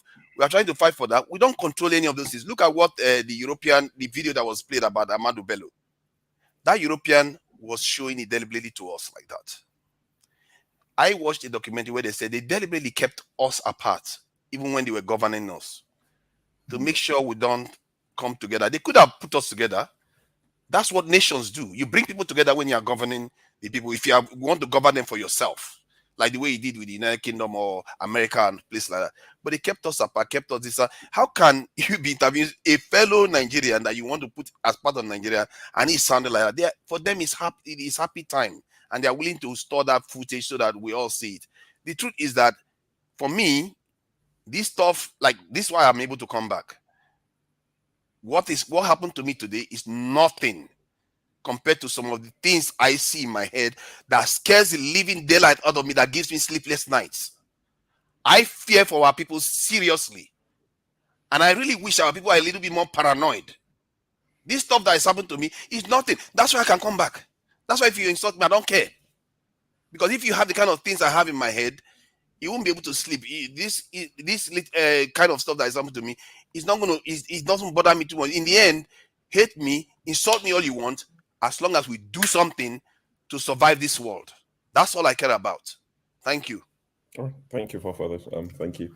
Tone, T, I see you just hang on 1 second. No, Tone is next, please. You know, Tone won't interject, he won't fight, but Tone, you just burst out. Can we all just be civil? Can we all just, before Tone starts speaking English to us, let him speak. Tone. I'm not that terrible. Only that I just can't. Disrespect is something that I can't handle. My upbringing. Anyway, our forefathers, thanks for coming back. I mean, we all understand. It's just a misunderstanding. Like Paul did say earlier, he took the word out of my mouth. You didn't mean it that way. I mean, you're a very unique person. I learned a lot. I mean, like yesterday, I didn't come during the day. I came for the evening shift, which I enjoy immensely. Only that I couldn't keep my eyes open because I had all the rain on me when I was coming back from football yesterday, and I had to sleep on time. And today, I didn't have much to say about Biafra. That's why I didn't join on, but I was listening on the background. So other than that, I mean, what we all like, Mr. Abba said earlier, why we are here every day, every Saturday, every Sunday is because we have a passion for our country. We just want to change our country. We are all brothers. Let all these bickering and all that stuff. Let's start thinking deductively and progressively. To make something happen. Yeah. Thank you. All right. Cheers. John Abba, you wanted to say something quickly before TA speaks? Let Tia go. Tia, I think I need to hear him to let him go. All right, TA. Yes, you've come back, I believe. Yeah, because look, I was you see, I've changed to go to bed. I was looking at the some of the stuff that you guys were talking about, and I said, look, same these guys, you guys don't understand me. So I said, okay, let me come back. First of all, I'm going to tender a sincere apology if I've offended anyone, which wasn't my intention. If you know me very well, you know that number one, I'm not bigot. I believe in one Nigeria, definitely. And in the 4 weeks, it says, is it the truth? Is it fair to all concerned? Will it be goodwill and better friendship? Will it be beneficial to all concerned? What I said today,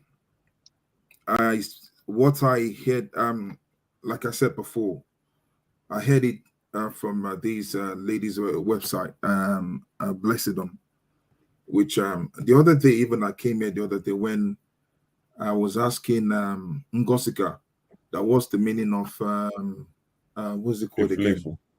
God bless you. Yeah. Ifulefu.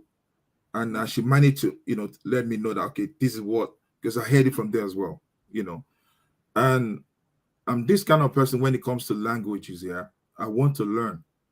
And when I learn, when I don't understand stuff, I ask questions, This lady, the way she was saying that's why I say you guys should go and watch Blessed Dom, is over there. Where somebody was on the chat was saying that, oh, Blessed Dom doesn't like Afrobeat, whatever, but this lady was kind of stating fact, and it was not saying that, look, call it the way it is, and all this whatever, that why is it that it's you people? It's you people. And I was thinking, look, she's Igbo and she's saying all this stuff, that why? And that's why I was asking that question, because I'm not proud to majority of those things that she said. And that's why I asked the question. So asking that question, I didn't ask it maliciously. So if I've offended anyone, please, I tender my sincere apology. I'm not here to come and make people sad or to make people feel less inferior, Please. I hope you guys accept my apology. I'm not that kind of a person if you know me. And I don't want to, say too much. I've come back here to say that, look, sorry guys, if I've offended anyone, about asking that kind of question, which I said I heard from XYZ, So please, thank you guys. All right. Thank you, T, for coming back and apologizing to anyone you might have offended. Can I just add something? I think we have to be careful about telling people not to talk about things, because it's happening in the West right now. They are censoring people not to be able to speak about certain topics now. And I'm not going to live in a world where we are not allowed to speak our minds and ask questions honestly, especially when people are honest about what they are asking. They want to understand. So if you tell them to shut up, they should not ask questions, then how can we understand anything? We will be talking past each other all the time. Forefathers, I will not even go there anymore, to be honest. I will, I've learned my lesson. I'm not scared of this thing, confrontation. We have bigger problems to worry about. If I may, real quick. Yeah, I think just 1 second, Jagun. I think KJ is about to. Let's allow KJ, then we'll come to you, Jagun. KJ, quickly, please. Okay. And maybe this is also going to be my last contribution for today. You see, Forefather, I appreciate your role here and for how far you've gone. But I think sometimes your use of language, should be checked, because look, I was not in one of those who participated in the war, but like I said, I've gone out of my way to speak to people who participated, who wrote about it. And just like our earlier guest was here, I mentioned a person who he knows very well. His name is Carlo Qui. He wrote a lot of the stories, both in fiction and in reality and in history of what happened. So when you come and make such a statement comparing the events of the Igbos with what is going on between Boko Haram or Al Qaeda, I think that's very insulting. Insulting the memories of those who died. And let's put it on record. The Igbos didn't start the war. The Igbos were only fighting to defend their lives. The Igbos until the war ended were only able to move in one direction. One. They only moved out of the east in one direction. And that was where it ended. So when you make such a statement and compare us to that, are we supposed to just lay our heads and allow them to cut our necks off? I think that is totally wrong. That is one. Two, in any which way you look at it, if you had an issue with your wife and then eventually you all decide to go your way, but after some days you decide to come back, does she stop to answer your name? Or do you now say you will not give her what is due to her because you just had a problem with her, you separated for a while, and now she's back? No. So even the mere fact that Ogomodia, whom I have a lot of respect for, why? Because despite all his positions he held, he never was one of those who participated in impoverishing Nigeria. He died almost like any other person with nothing. So these are some of the people who are pillars of Nigeria who stood in the path of truth. And he gave the government a very good advice. If that advice was held to at that time, we will not be where we are today. Because you have decided in your infinite wisdom as the federal government that you don't want to see the East go. Now the East have surrendered to you, and you made a statement: no victor, no vanquish. In other words, nobody is the winner. We are all winners and we are all losers.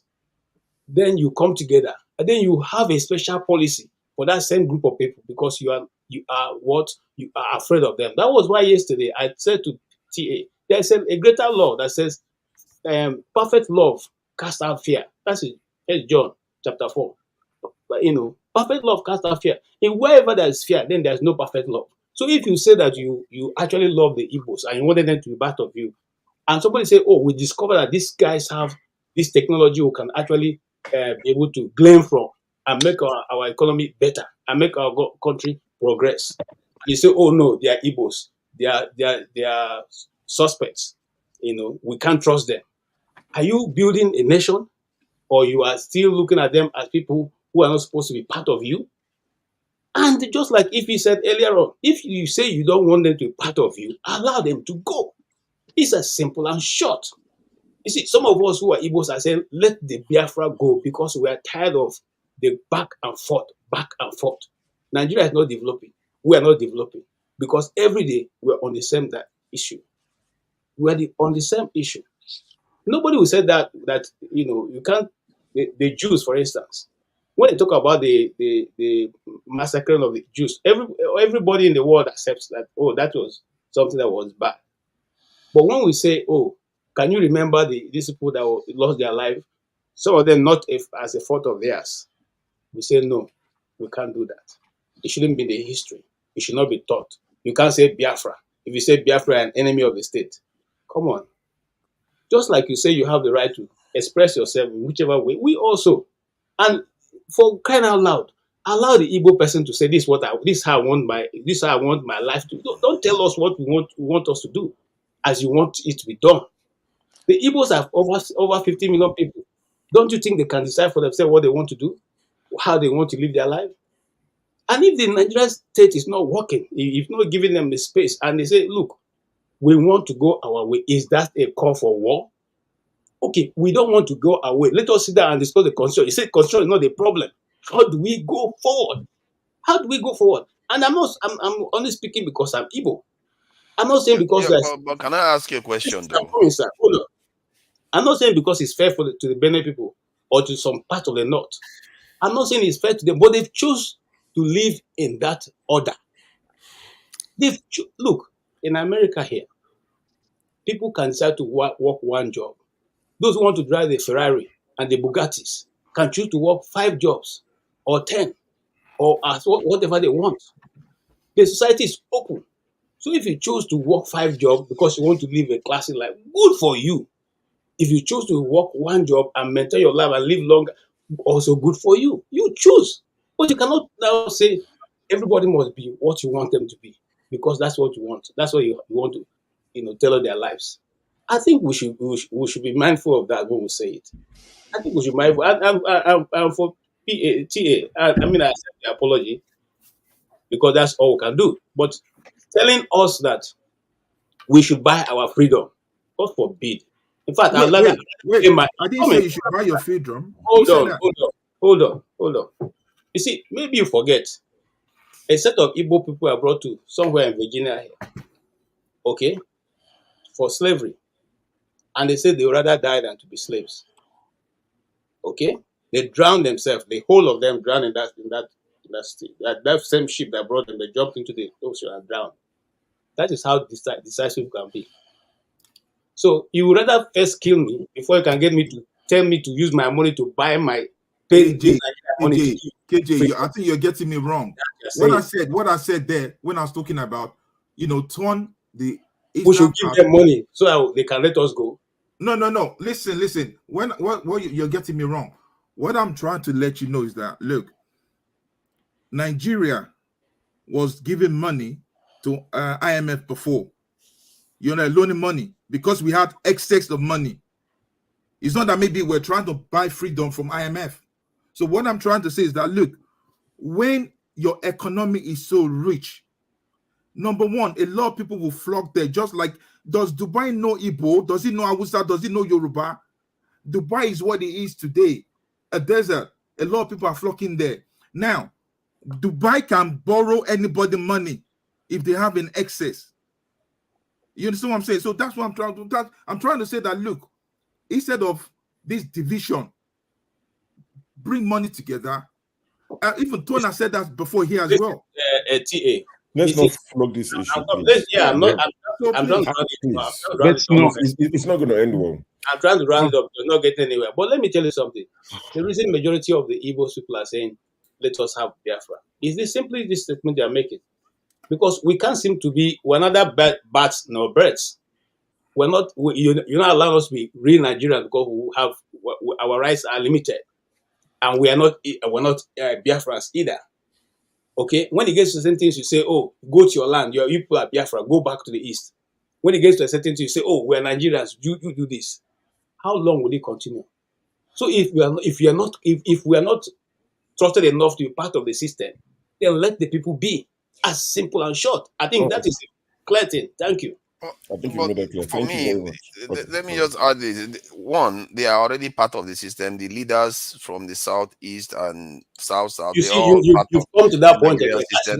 Let me say my piece. You said your piece. Let me say my piece now. Let me say my piece. The south people want to do. You I respected your wish. Now you don't want to respect mine. I respected your wish. You don't want to respect mine. KJ, let him talk. So you see, there's a kind of pall these people are trying to cast. Say you are not allowed to speak about certain topics in Nigeria anymore, and it's very, very chilling. They should not be allowed to happen, because like in the Niger Delta now, when they went and rehabilitated them, you think the government of Jonathan will just bring them and come and it's just the nature of this thing. I think somebody said something about trust. You have to take some time. Look at it. Okay, look at how we are all talking about this now. Even when many of us have not reconciled ourselves with the history, even when we are not even present when it happened. Even I feel so strongly about it because I saw the property with my own eyes. So, and yet somehow people are not allowed to ask pertinent questions and say, okay, how do we move forward with this thing? And my question is, what I always say is that discuss it honestly. If we are stuck in Nigeria, we are not going anywhere.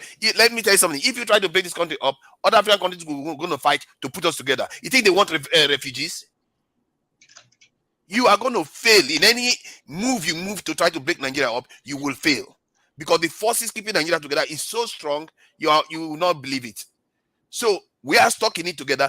We have to make it work like other nations. Germany that you see today was named by the Romans. They are stuck with it. The Romans put them together like that. They are stuck with the nation. That's how it works. With most nations come together like that and they make it work for themselves. Americans, they fought each other. They are superpowers. We fought each other. There's no reason why we cannot do better. And whenever we're having this conversation, the pain will always remain there. It may never go away for our generation, or maybe never.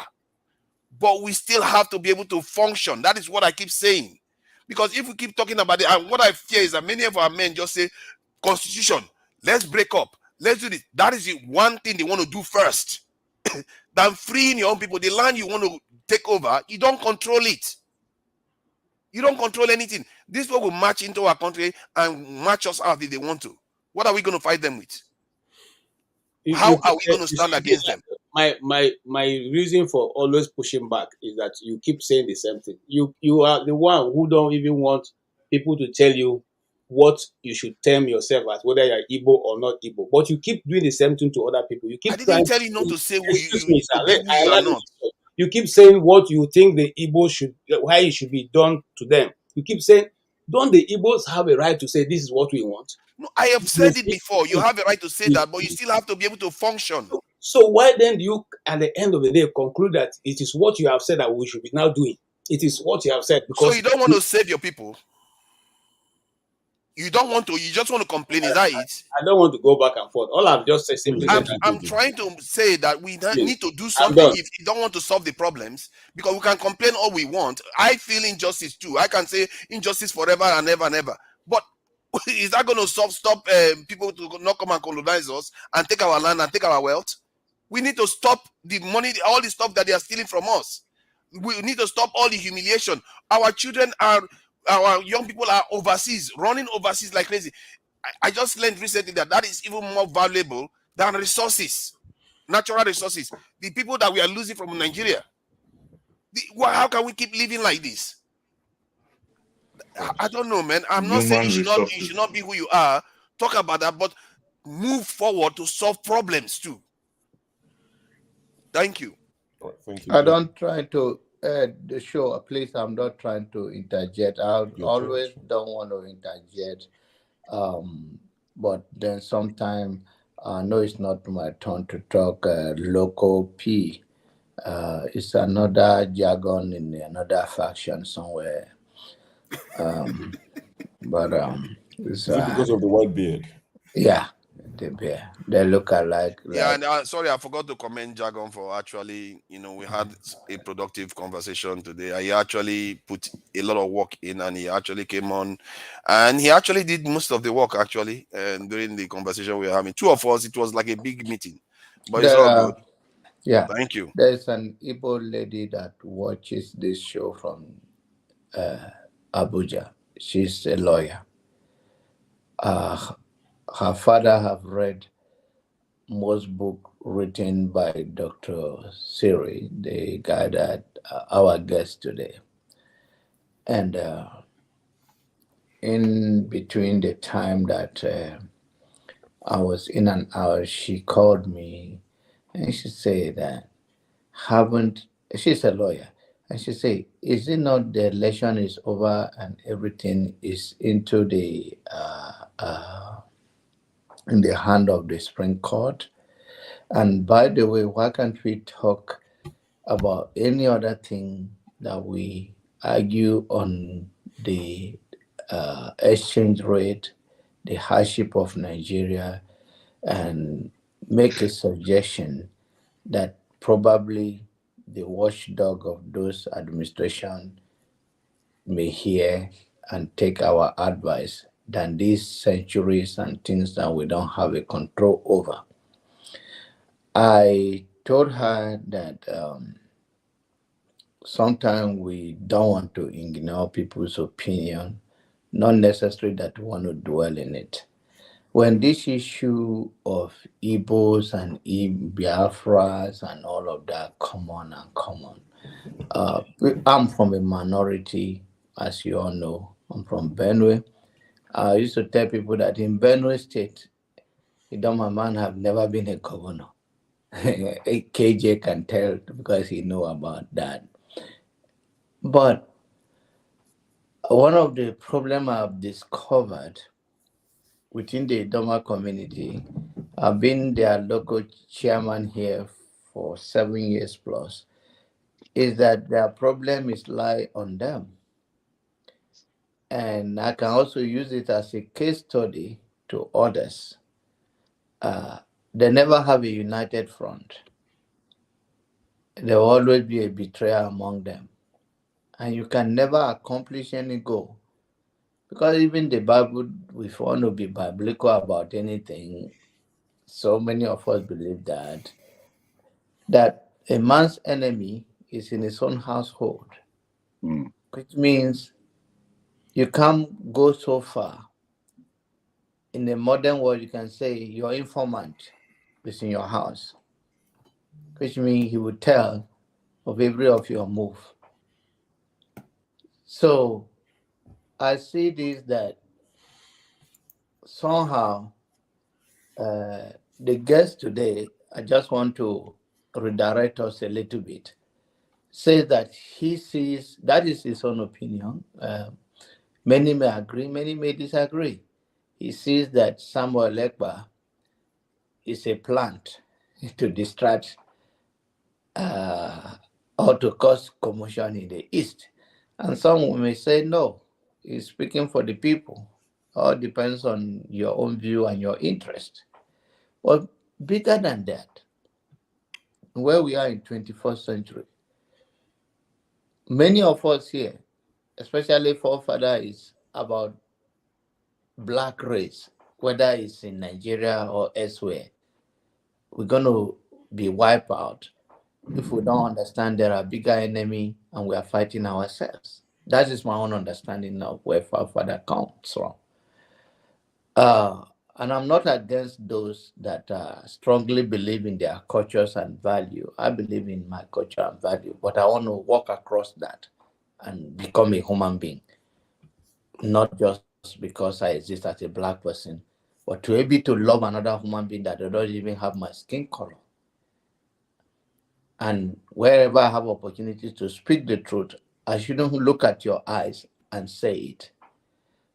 One of the things that our forefathers have mentioned is that even here on last Saturday, when we were talking, Rudolph said it on this platform that they received email that we should not talk about the Hamas and the Israel issue, the UN watchdog. It's not, we are not free the way we think. Because if in my own little world, you deprive me of freedom of speech, and you say the Second Amendment in America, you are being dishonest. And what I ask myself, I say, okay, what I have so much to lose, but nothing better than my life. If I die today, my children will still live. My wife will still live.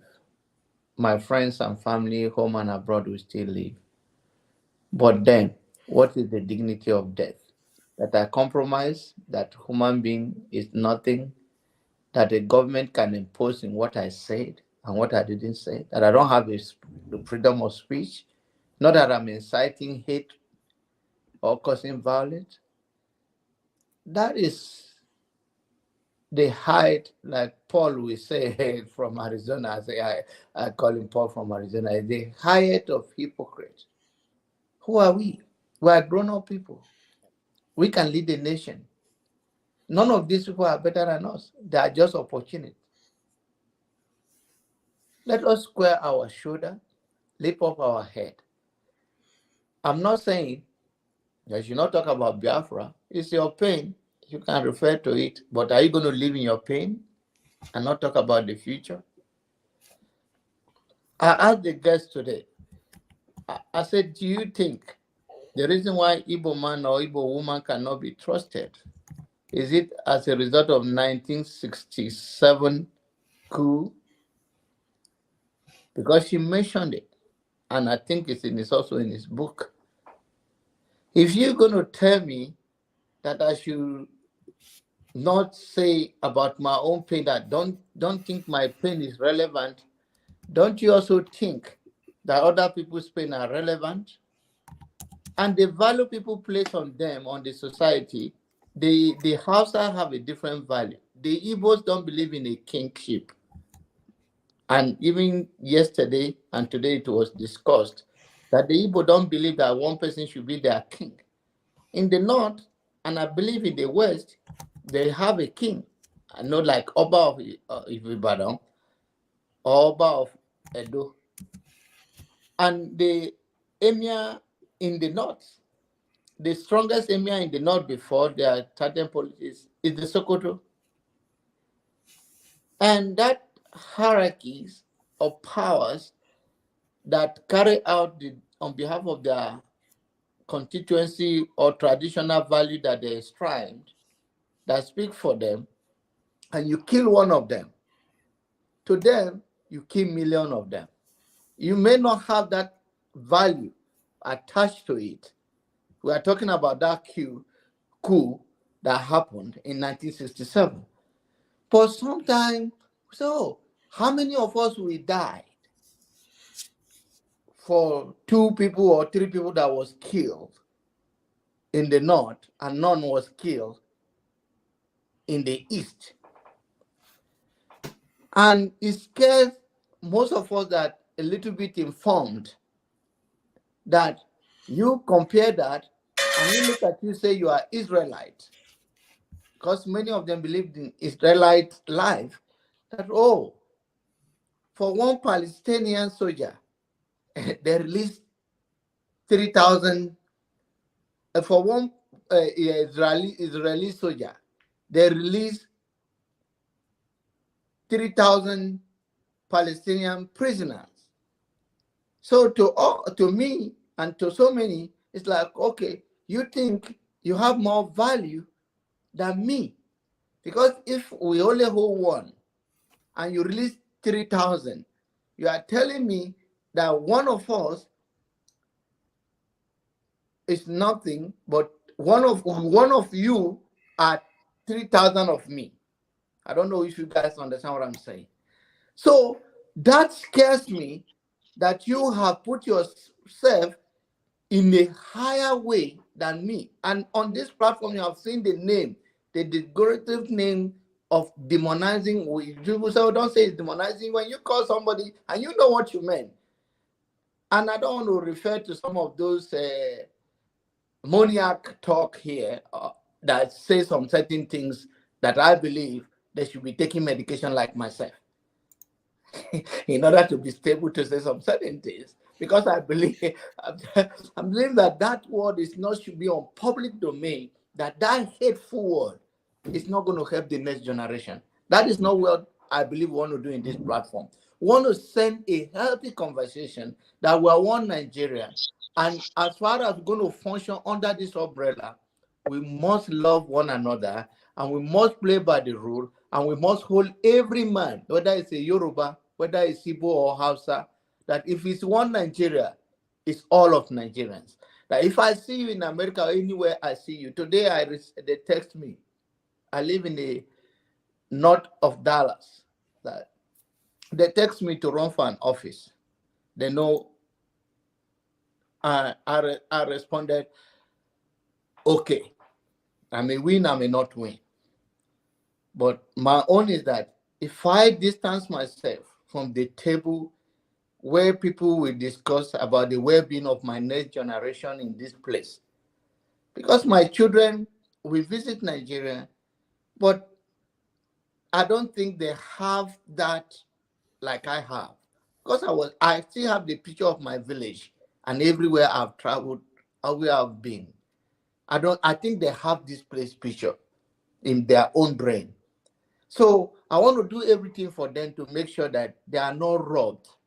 And if eventually, if there's any opportunity, they can go back and know their root and say, okay, my father went through this for humanity. I want to play the same role and not to be disenfranchised. So let us look at it when we make that comment that all lives matter. In America, there's what you say, Black Lives Matters.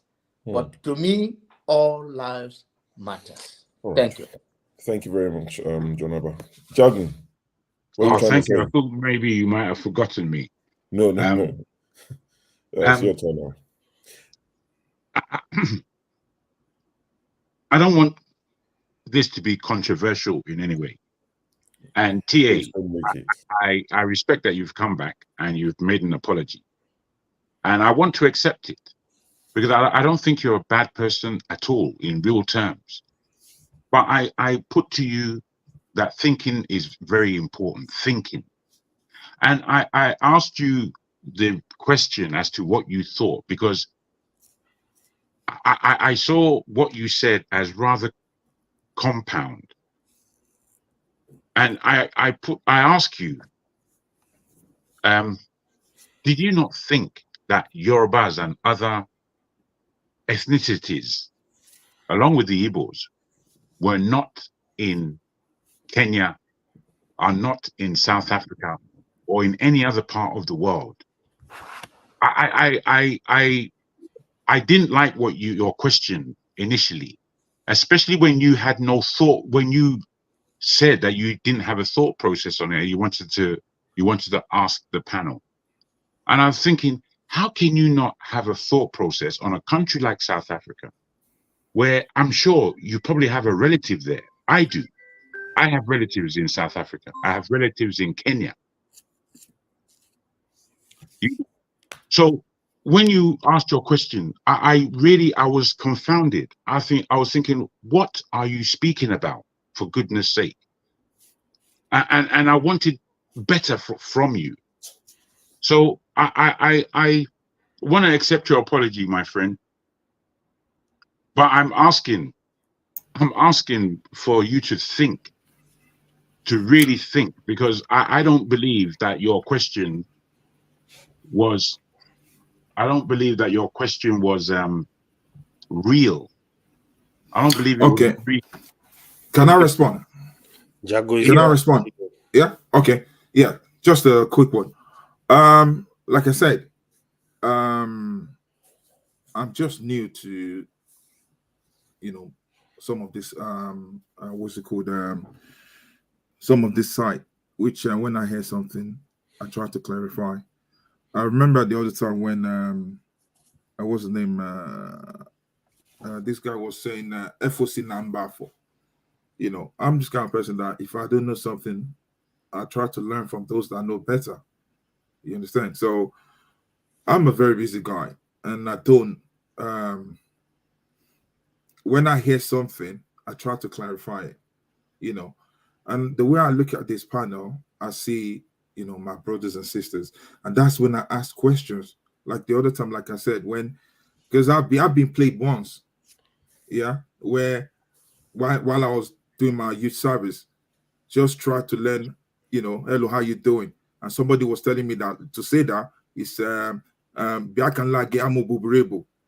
I said that openly without knowing. And it was the lady that they said, "Whoa, did you know what you just said?" I said, "Hello, girls, how you doing?"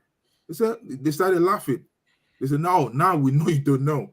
So when I was told, I just walked away quietly, because back then at the camp I was so popular, So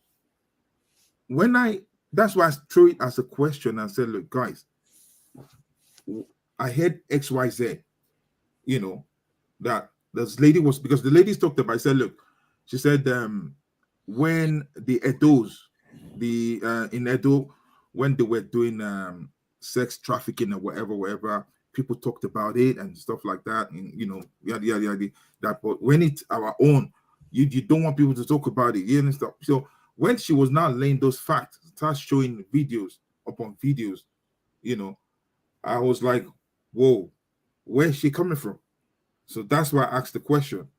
And someone told me that, look, this is the way, the other people here and there, and that's it. And that's why I said, look, I didn't come here to say something wrong. If I may, TA, yeah. I've been very particular and directed in my question. You don't need to go all over the world. What you are saying now, I've heard it before.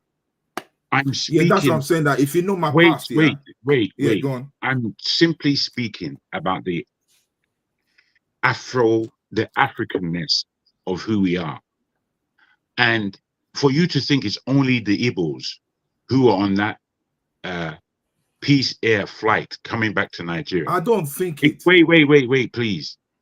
If you haven't heard the news of the people from Zimbabwe, people from Somalia, who suffered the same, if it was similar, hardship or xenophobia from the South African blacks, those were the people that were really complaining about us. And I know that you saw it in the news because you made comment about Air Peace coming to pick people up. This for me, And if this you what I'm saw saying, that yeah. footage, wait a minute, Okay. please. If Yeah, you go on, saw quickly. that, then you would appreciate that it was not only Igbos on that flight. And that's why I say this is my angst with your question. Okay, that's why I said that. Look, Jaguar, I think we should move on from this. Wait, Yeah, you're right. I didn't want it to be a long thing. Wait, let me just quickly finish. And this is why I think that. Look, I mentioned the site I heard it from, and even on the comment section, some people were saying that truly it was that site. But look, those people, the lady is kind of against Biafra and on the rest of it, So, and that's why I've come forward. I said, look, this is my own opinion on it. I'm sorry for coming up, bringing that up from, and that's what I'm saying. If you want to hear more about it, go to Blessedom site. Her name is Blessedom. She's from Germany. She lives in Germany. You hear more of those things, and you hear what I just said. And now, I could see the way people reacted to it. Some people understood that, okay, look, this guy's trying to, get answers more deep into it because, look, I don't know, but now I know. And that's why, guys, I'm really sorry. Let's move on. I know that there's some words now. See, I know that, look, there's some words that are not meant to, that you're not meant to say. Yeah, and not stuff just like that. okay. So, All please. right. Thank Thanks. you. Forefathers mentioned that he wasn't planning to do, an all night because he's got stuff to do early tomorrow. So we'll hear from Loco P, we'll hear from AY, we'll round off with KJ and Forefathers, except Forefathers is willing to stay. So we'll just touch. Quick one. TA, don't be deterred from asking questions. People are allowed to ask questions. I don't like this idea that I know. See, because I watched programs. See, hold on. I watched programs in Ghana where I saw Ghanaian officials talking down to the head of Igbo people in this thing in Ghana. And you see the Ghanaian, the Igbo men, wearing dressed like Igbo people. He's settled in Ghana, married and done everything in Ghana. And they were talking to the Ghanaian official that's on the news as if they were like, they were not like themselves. They were like kind of censored. I didn't like that. Then you go to then there's another one that happened in this in Dubai where they were fighting over price of this thing, beer or something. I didn't like that too. And I had this type of conversations privately with CM, and I said, okay, what is going on here? We need to start being aware of what is happening around us. Because see, when a fellow African is telling our fellow Africans to pay $2 million, was it $2 million or so, or $1 million to trade $1 million in Ghana? In Ghana. That is outrageous stuff. And the Igbo people couldn't shout at them because it's their country. And Nigerian government is not doing anything about it. Forefather, that amount is $300,000, not 1 million. It's 1 million, no, not 1 million naira. What $300,000? I follow this. Dollars. 1 million. Yeah. Actually, $1 million. That's what they were asking. Now, the reason. Let me tell you again, speaking from an Igbo perspective, the reason why most Igbo people, when they are outside, kind of take it easy. Because whenever they have an issue with the government of that state or that nation, Nigerian government do not come to their aid. So for you to be on the safe side, that's why most of them have community meetings. Because when you go to the embassy don't answer you. And so they have to form a union that can help them through any situation they get into. And that's why you see most of those unions almost in everywhere they go. And in the case of the Ghana one, the government of Nigeria was rather siding with Ghana. It was only when it was brought to the news, and people like Arise picked it up and said, "Look, why will you be saying this kind of thing?" That people stepped in. Even at that, those traders still paid that. They coughed out those, and those who couldn't cough it out had to move out of Ghana. It's a horrible experience. I saw that, and I keep seeing these sort of things, and that's why I had that conversation. And I think it's good for people to be able to speak freely and ask if they're honest. Because when somebody is honest, when you tell them the truth, they'll say, "Oh yeah, that's it. Okay, that's it. That's it." You see what I mean? Forefather, exactly. That's what I came for. Because, like I said, on Blessed Dom, just find time, go to Blessed Dom and see what this lady is saying. You understand? She's Igbo, and she's saying all these things. But now, I know a lot of Igbos here, so why can't I ask them questions that, look, guys, this is. But now I've learned my lesson. There's some things that I don't say when it comes to. And that's why even before, to be honest, this Biafra stuff today, I didn't want to join it, to be honest, because I know that, look, it's going to be kind of touchy. But now, looking at that blessing, because every time the thing just pops up, because I'm following that now, just to get an update. But what I'm trying to get is that, look, is this woman lying? But she's coming up with facts, showing videos, exactly like you do for fathers, that, okay, this is the video here and stuff like that. There's another guy's, a lot of people, kind of following this woman. But fine, you guys are let me know that, look, when it comes to some certain tribe, don't go there. You understand? Okay. But so if you're going to make an assertion, if you're going to take advice for Igbos, you don't go to Joe Igbokwe who is in Lagos, the one who is speaking for on behalf of Lagos State or on behalf of Tinubu. You don't go to Loretta Onoche, who that cannot go back to her village because of what she has said concerning the Igbo. These people are not going to speak. What do you want them to say? They have been collecting money for their positions, and they've been there. So if you want to ask a sincere, honest question, the platforms can go. Rudolph is not far from you. You can ask Rudolph that question. But if you go to Joe Igbokwe or you go to Rita Onoche to go and ask about, what do you think she's going to tell you? I understand what you're saying, but that's why I said that the woman is just like what Dr. Damages is doing as well. Let me even say on this platform, the government has right now have a situation room set up for the files that will be released the coming days. So if you run into one of those platforms now and you have read the release document somewhere and they are telling that it's not true, are you going to take their own and run with it? Vis-a-vis the one you already know that you've seen on the internet downloaded. Okay, quick one. Just quick one. KJ, one thing that I noticed here? Anytime, for example, if I come now and say, look, guys, you guys can come here and bash Tinubu anyhow and say, look, Tinubu is the drug baron, Tinubu is this, nobody get offended. You'd say. But the moment I come up now and say, look, have you seen Obi's result? How did Obi get into Nsukka? Now everybody will start, you see that, what do you mean? You see all emotion flying up. You don't need that. You understand? I know there's a photo of you. I know you man. I'm not Tinubu. Okay. You guys, it's factual. So KJ, is what I'm saying. What I'm saying is right. The moment you mention Obi and say, look, somebody was saying, okay, you get to be from this. I'm not saying general that, look, guys, let us not be tribalistic. You understand? Let us love one another. I think they are allowed to be. I think the trick is when you make your point, they give you answers. You give them like they don't. JKJ doesn't like me. Some of the things I say back, I will say what I think back. He will tell me what if we are whoever is correct. When we go navigating the world, the truth will be revealed. That is why you speak honestly to people. Yeah, thanks, guys, and thanks for accepting my apology. Yeah. Thank you, guys. See no more. Go and see no more. Hey, thank you. Good night, TA. Please, I want to have on Local P. Sorry to have kept you waiting for this long. I can only apologize. So, Local P, we'll go to you, then we'll go to AY, then we'll close the show. I can't see anybody. Local will not speak on this platform. No, show. No, Local P cannot. Who is this person with this British and Canadian flag? Who? I can't see this person. Tech Loco member P. describe. I beg Anyway, you. so Before these two Loco people will P speak go and will put change the show. I don't know about this person at the top. Mazi what? Scribe. Oh, it's you. How's paternity?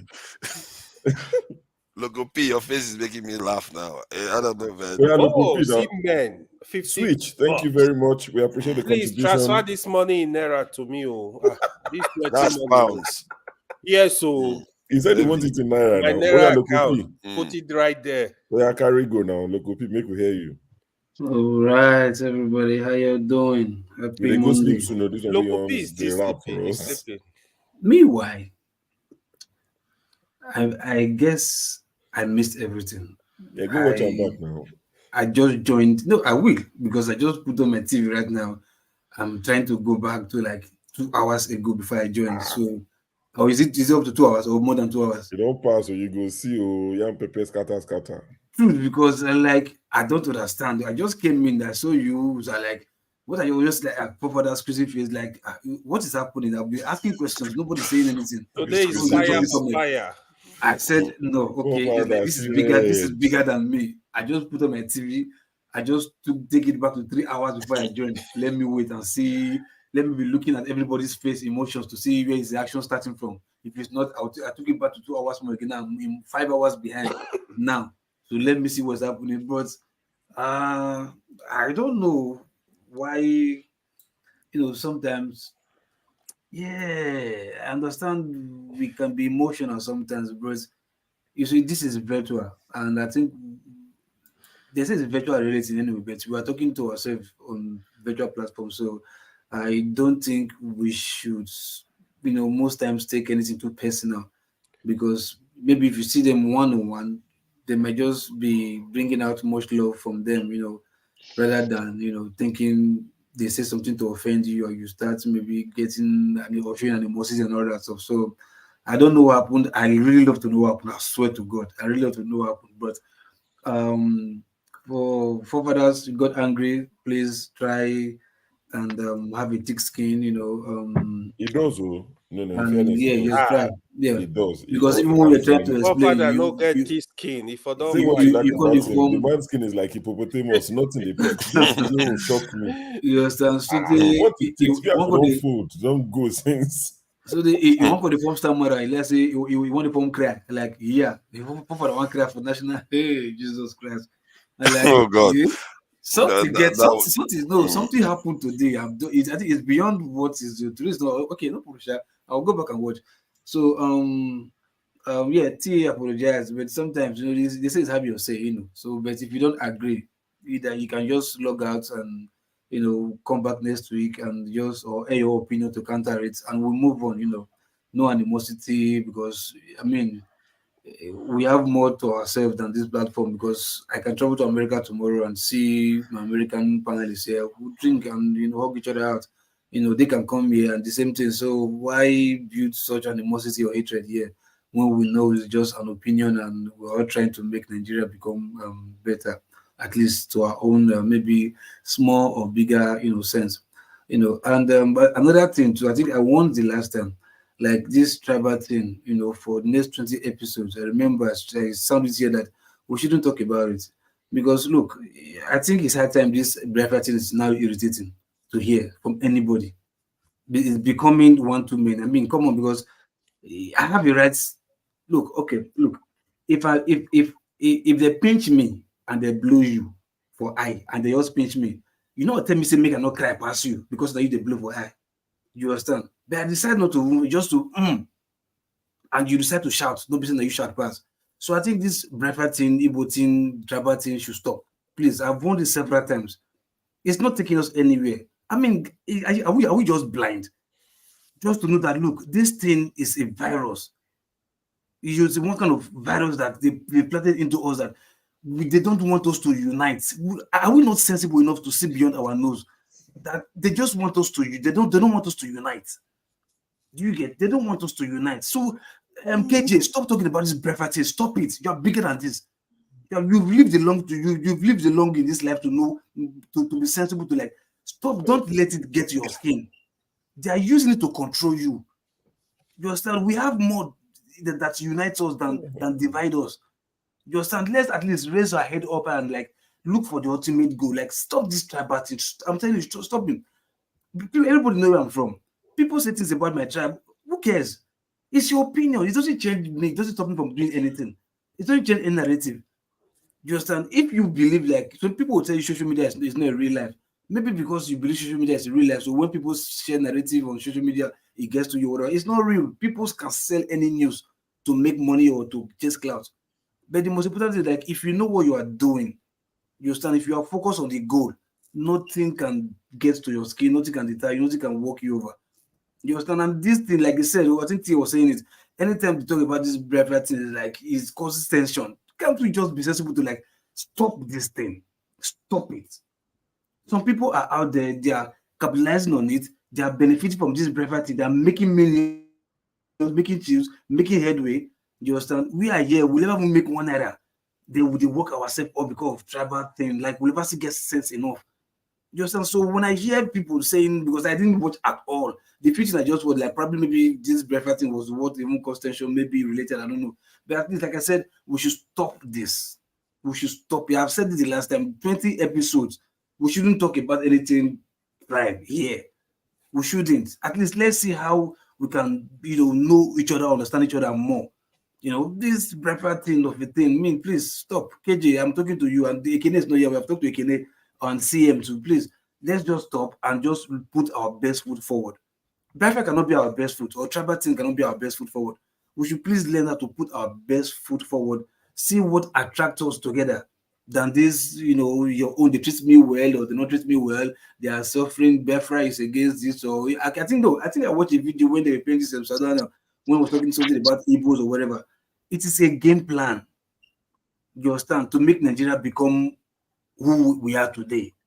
You understand? So at least you guys should be sensible enough, beat them in their own game. If you don't have sense to beat them in their own game, confront them one-on-one and challenge them. You understand? They will submit. These guys were more than them in numbers. You understand? So please, that's just I have to say in case of anything anyway. All right. Thank you, Loco. Can I just quickly say something to who is speaking? My good friend. Who is speaking? What time is it in Canada? It is in my part of Canada. It's almost 12. Okay, now you go run the show till later then. No, I'm going. Please. I have to go to bed. Loco, what you said, yeah, I hear you, but I think there's something you're missing. Trauma. You haven't really factored in trauma and its effects. There's one, if God helps me and I'm alive, and nobody does it before I do, there is a story that needs to be told about the aftermath of the war that nobody's actually telling. You see, the White Garment Church in Igbo land, and I've done this research. I can share my screen. I think I can find the Excel sheets. The trajectory of the White Garment Church, I'm speaking about the Sabbath churches.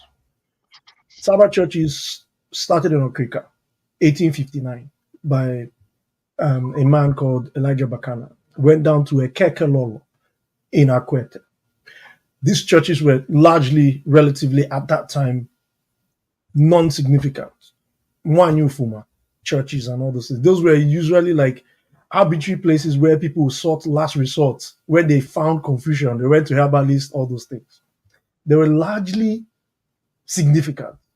But all of a sudden, 1970, 71, 72, becomes this hot rise in these places where they would go and sort and they will heal mad people, supposed mad people. There's a term in Igbo called Ikwega, that is to change somebody. It became very, very popular. The stats suggest that. Now, what I'm suggesting to you is that we have a very big trauma that has not been sorted. Don't get me wrong, I'm born in Lagos. I'm probably very isolated from these things, right? And I see where you're coming from, but I think you're not being, because you lack the empathy, so you can say that. You see, when I've been around a lot of people my dad's age that were literally in the war, that fought that war, it's not that easy to just brush it aside.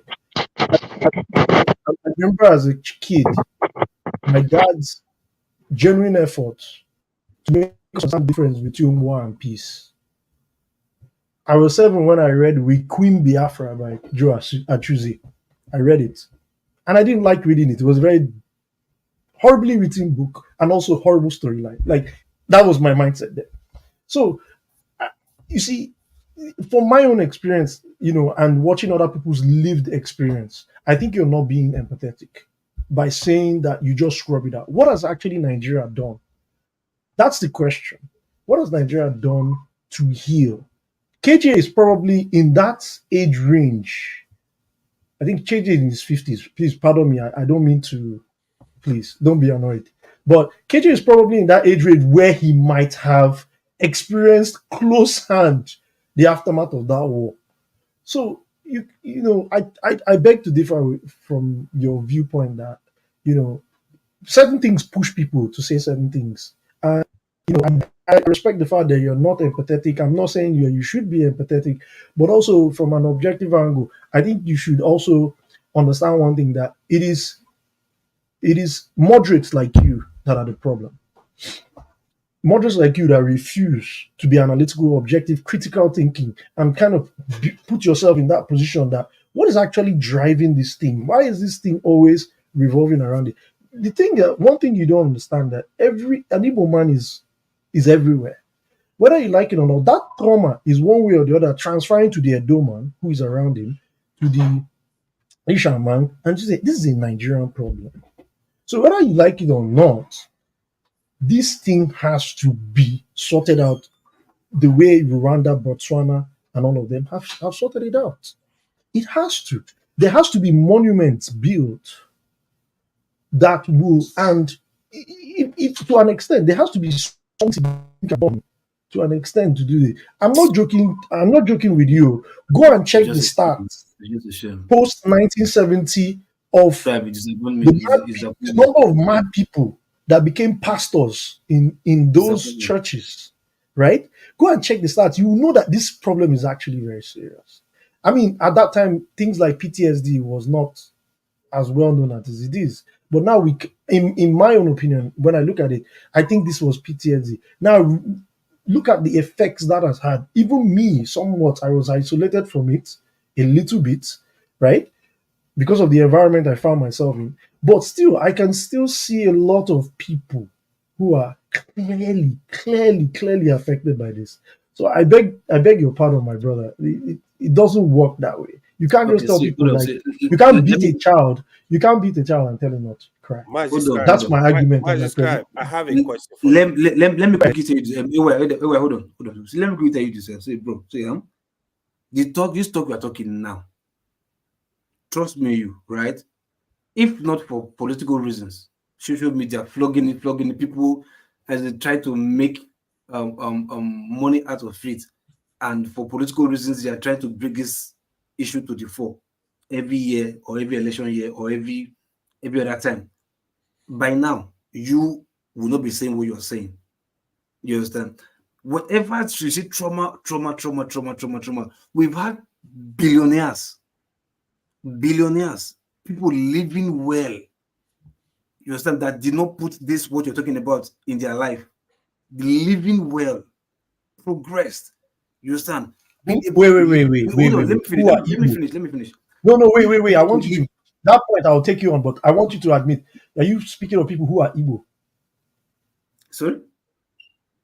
I think of billionaires who are Igbo or non. You said these billionaires, are they Igbo billionaires you're talking he's about? talking about Igbo billionaires. Of course, I'm talking about I'm talking about who you are talking about. You see, we're talking about the same people. They've gone past this stuff. They've been able to, like, hey, bro, I have to relate with you, not because of what happened in the past, but because I have to put it behind me and move forward. Not, which that doesn't mean you will not correct what happened in the past, for it not to repeat itself again. But bringing this before you all the time and make it an issue between you and somebody else, my brother, is like the person also has his own one or two issue that he's having. That he said, like, no, this is past, this is long gone. I'm not saying we should forget it, but let's not make it an issue. that hinders progress. No, sorry, that issue you are. That's where Just we making differ. that issue to hinder progress. No. You can talk about it No. in It's an issue. It needs to be you treated. can talk Sorry, about it KJ. in, Sorry, let me let me just say finish one now. Okay, Let me but finish. Let me finish. there's one thing I just want to. Just let me I just want finish. to. Oh, Please. Let Lugo finish. Then let's What? you address him. Don't worry now. I want to just add a sentence. What Scribe is saying, local, is very real. It cannot be put behind. I even sitting here now. If you go to my village, you still have the part that it was destroyed by the war. The walls are still standing. The primary school is still standing. The clinic is still standing. The hospital is standing. The women's college, Ozuakale Women's College, is still standing, grown with bush. It has not. We have Oh, not. look at it. That's where the war ended. Now, hold in on. his town. Let me tell Uzuakon is where the war ended. Hold on. See, let me tell you something, right? There was war, right? War destroyed a lot of things. You understand? If the people decide to leave that as part of history, as just for remembrance sake, for educational purpose and this and that, and refuse to develop it, because you can't tell me if that place that is destroyed want to be developed, that we don't have billionaires in Igbos from Igbo descendants who cannot build that place and turn it to paradise. We have more billionaires who can do that on the price. So if it's still there, it's a choice that you people made, maybe for a reason, for like historical reasons, or for I beg to differ. educational reasons, or whatever. Innocent. Okay, wait. No, hold on. Listen, let me finish. Listen. See, look, you guys just have to face reality. You guys just have to face reality. You understand? Because look, I can't be in a place I'm thinking of progress. I want people to unite because I know what unity does. People to unite and let's have a common fight, common strength to fight an enemy, common enemy. And somebody is bringing a personal stuff like, hey, no, I am this, I am that. And I know if you are bringing that, it's affecting what the unity that we are supposed to, collective unity that we're supposed to have to fight this common enemy. I have to complain. I have to say, no, you have to stop it. Either you fight it on your own, and let me fight it on my own, or whatever it is. But I know that's not going to work because these guys have played into our psyche, playing into our mentality for years, and we are playing their script. I'm trying the situation where we will come out from their script and look, this has been what is being used to put us apart from the divided. Like we should put this behind us so that we'll try this and come together. You guys are Scribe. For how many years now? This thing have been talked over and over and over and over and over and over and over. Tell me an ounce of progress that this has brought. Not even only to your region, to other part of Nigeria. Just tell me a progress, an ounce of progress that this has brought. None. But you people keep flogging it because they want you to flog it so that they will get into your skin and you fight amongst yourself. That's why I said, let's not talk about it so that we'll stop fighting ourselves. No, you can't. No, sorry, sir. Sorry, sir. I beg to differ. You actually saying, like I said, you actually said something very, very good. You said, let us put this thing behind us without saying how we should put it behind us. Now, let me break it down for you in case you know what I mean by behind us, right? History can never be swept away because it is left for educational purpose, for historical purpose, and whatnot. That's what history is meant for. You understand? So bury it is not better because like use that as an obstacle not to move forward is what I am against. That's why I said we should not talk about this Biafra or Jabba thing for the next 20 episodes. Let's see the kind of progress we will make. No, I said it a long time back, like maybe 2 or 3 shows ago, or 4 shows ago. I think Dan was here, Papadas was here, and Fiera was here. You understand? That we shouldn't bring anything tribal issues, discussion about issues or Biafra or whatever. Biafra is not tribal. No, sorry, sir. I beg to differ. Biafra is a question. No. Wait. The Biafran question is a Nigerian question. The Biafran question is a question of citizenship rights. Please, wait. Look, you are too intelligent. Wait.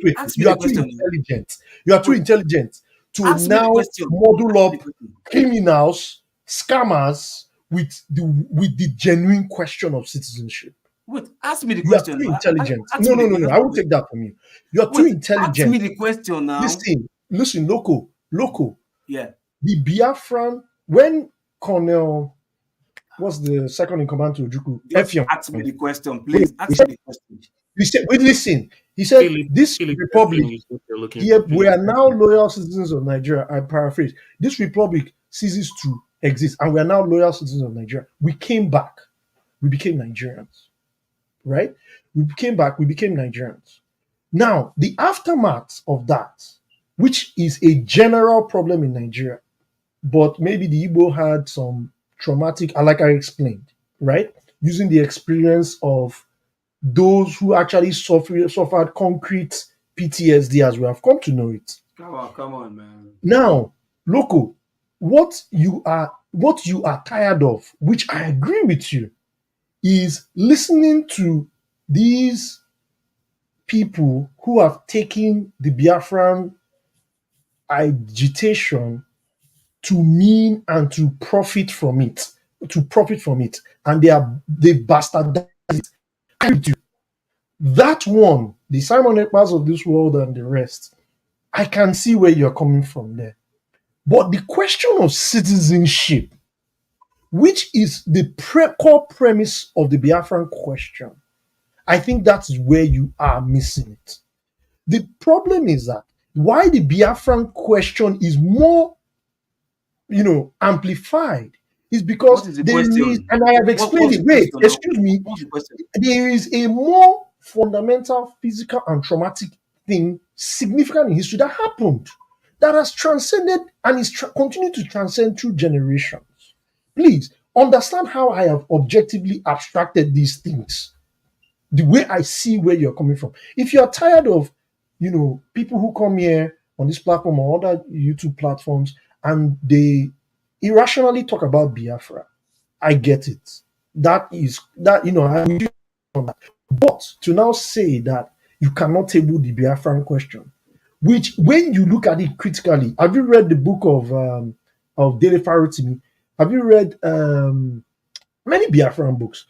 Look, all the whole genuine work that has been done around Biafra centers on the rights. If the Igbo man is treated genuinely as a citizen of Nigeria and what it means to be Nigerian, and what it means to be Nigerian. I'm not treated genuinely as a citizen of Nigeria. I think there are new people that have come on. I think I think Scribe, you are coming across. Play back everything that I've said. I think I'm going to repeat myself. I'm not going to say anything else. Loco, God bless you. Hold on. I'm treated as a citizen of Nigeria. Okay. Answer that question. Who is my region? It's my region. My people treated as a citizen of Nigeria. I will answer that question. I will answer that question. Local. Are we? That is the plan. Hold on, no, KJ, hold on. You ask the question now. Let me answer it now. No, I'm not. Hold on first now. Okay. You said something, right? You said something. You said after the Civil War, right? They went. People wanted out, and they decided they dropped their whatever, and it's okay. We're all Nigerians, right? Then you're not saying after then.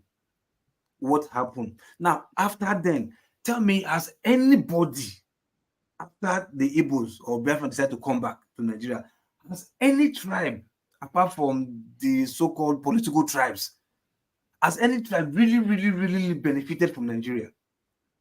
Has Nigeria not been in a nosedive since how many decades back? Have we not been in a nosedive? If the country is in nosedive, then who has really benefited? All right. Who has really benefited? I'll take that as a rhetorical. So let's move it on quickly to AY.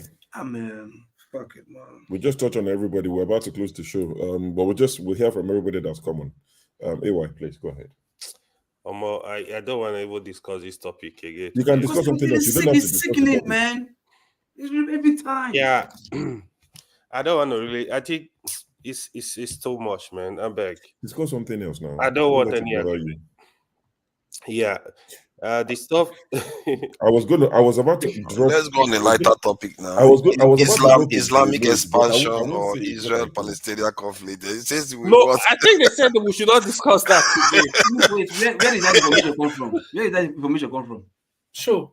Which one? Somebody said it now. What's that? Can you hear me? Where is that information? Brother, Can you let's hear me, discuss Joe? about Nigeria. Forget What about information? What something that information? doesn't concern No, us. say that Let's talk about this thing. We're supposed to be closing anyway. About Israel Palestine. Sure, can you? No, it's a joke. Oh, it was a joke. Oh, Oh, it No, was no, a so joke. I no. think what Rudolph- I think Rudolph.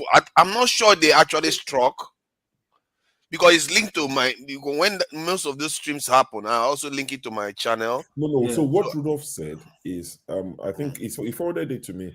So someone sent him a BBC link. What actually was said is that when the conversation, so BBC headline was that if you are seen to be supporting Hamas, which a lot of people can mistake for Palestine, that in the UK it will be treated as a hate crime or something like that. So you can't predict what people would say on your show when it's been discussed. So that's why a lot of platforms said, you know what, we don't want to discuss it because next minute somebody will say, I'm with HAM, and all of that. You say it now, then they come for your show to say on your panel, on your platform, it was said that they are supporting these people. If you wave the flag in the U or whatever, they are whatever in the UK, But that's you'll be I arrested. beg to differ. Like if they said that on the BBC, that's a disgrace because It's on BBC you website. don't have I a checked it right. myself. No, It's on BBC website. Not I Palestine, don't care. Hamas. No, it doesn't matter because the thing here is I'm not saying it whether matters. I'm telling you what is on wait, BBC website. get me right. I don't want to get this show because I will speak figuratively. Whether you're on the left or the right of any argument, right? It does not matter. I'm with you. It But I'm does saying not that's what matter. BBC It's a disgrace that the BBC will say that. I'm But you sorry. shouldn't be surprised. I don't care. It's I don't You give a can't bullock. you can't believe how when you watch them on the news, I don't give a bullocks even the because reporters, everybody has to come to the table. We have to listen to everybody. even the reporters, if you look at their face, they feel constrained. They know what they are doing, and many of them are not happy. The women, you can see them, they are asking, they will not even let the opponents even speak clearly. Like they know what is going on and they can't even speak freely. Everybody know. Oh my God, Everybody know what is going on. this is supposed to be a democracy. Unbelievable stuff, man. It's not democracy. Oh yeah, you right now. What do you want to talk? Yeah, okay. This Anything you can. actually, Let's go to Tinubu certificate. let's go Just- back to our just pick country. something. Let's go back to our country. One That's Nigeria. why I said pick Tinubu certificate. AJ, by fire by force. You see that country. All the tribe join spoil them. All of us must die here. You know they go anywhere. Okay, joke apart. So I'm really concerned about the government, right? part? How many government you now get for And I Nigeria? didn't say which go. I said which part of their Okay, shenanigans they first are of not all, I'm see that was 60 million they want to collect for SUV. money we don't reach Japan. Hold on now, hold on. To be honest, I really wonder why Nigeria cannot organize protest. Because these people, hold on, these people, they are jokes. You see? That's why I don't share the idea we will come here, divide ourselves. Now, Yoruba, Igbo, Hausa, Edo, Shekiri, Ijo, they gathered together, collected 60 million. No fight. Silently. The country, we as people are suffering. 60 million, we repair secondary and primary school. It will go a long way fixing the issues we have in schools. Even if to get students new chairs, even if to renovate buildings, this money will go a long way. And Nigeria, we are just looking. Right now, the government are kind of complaining they are struggling to pay salary. I think Nigeria is supposed to go for a protest. Now, look at the so-called our new brand, Labour Party. Even when their chairman said, don't collect this money, don't collect the SUV, they said, no, who are you?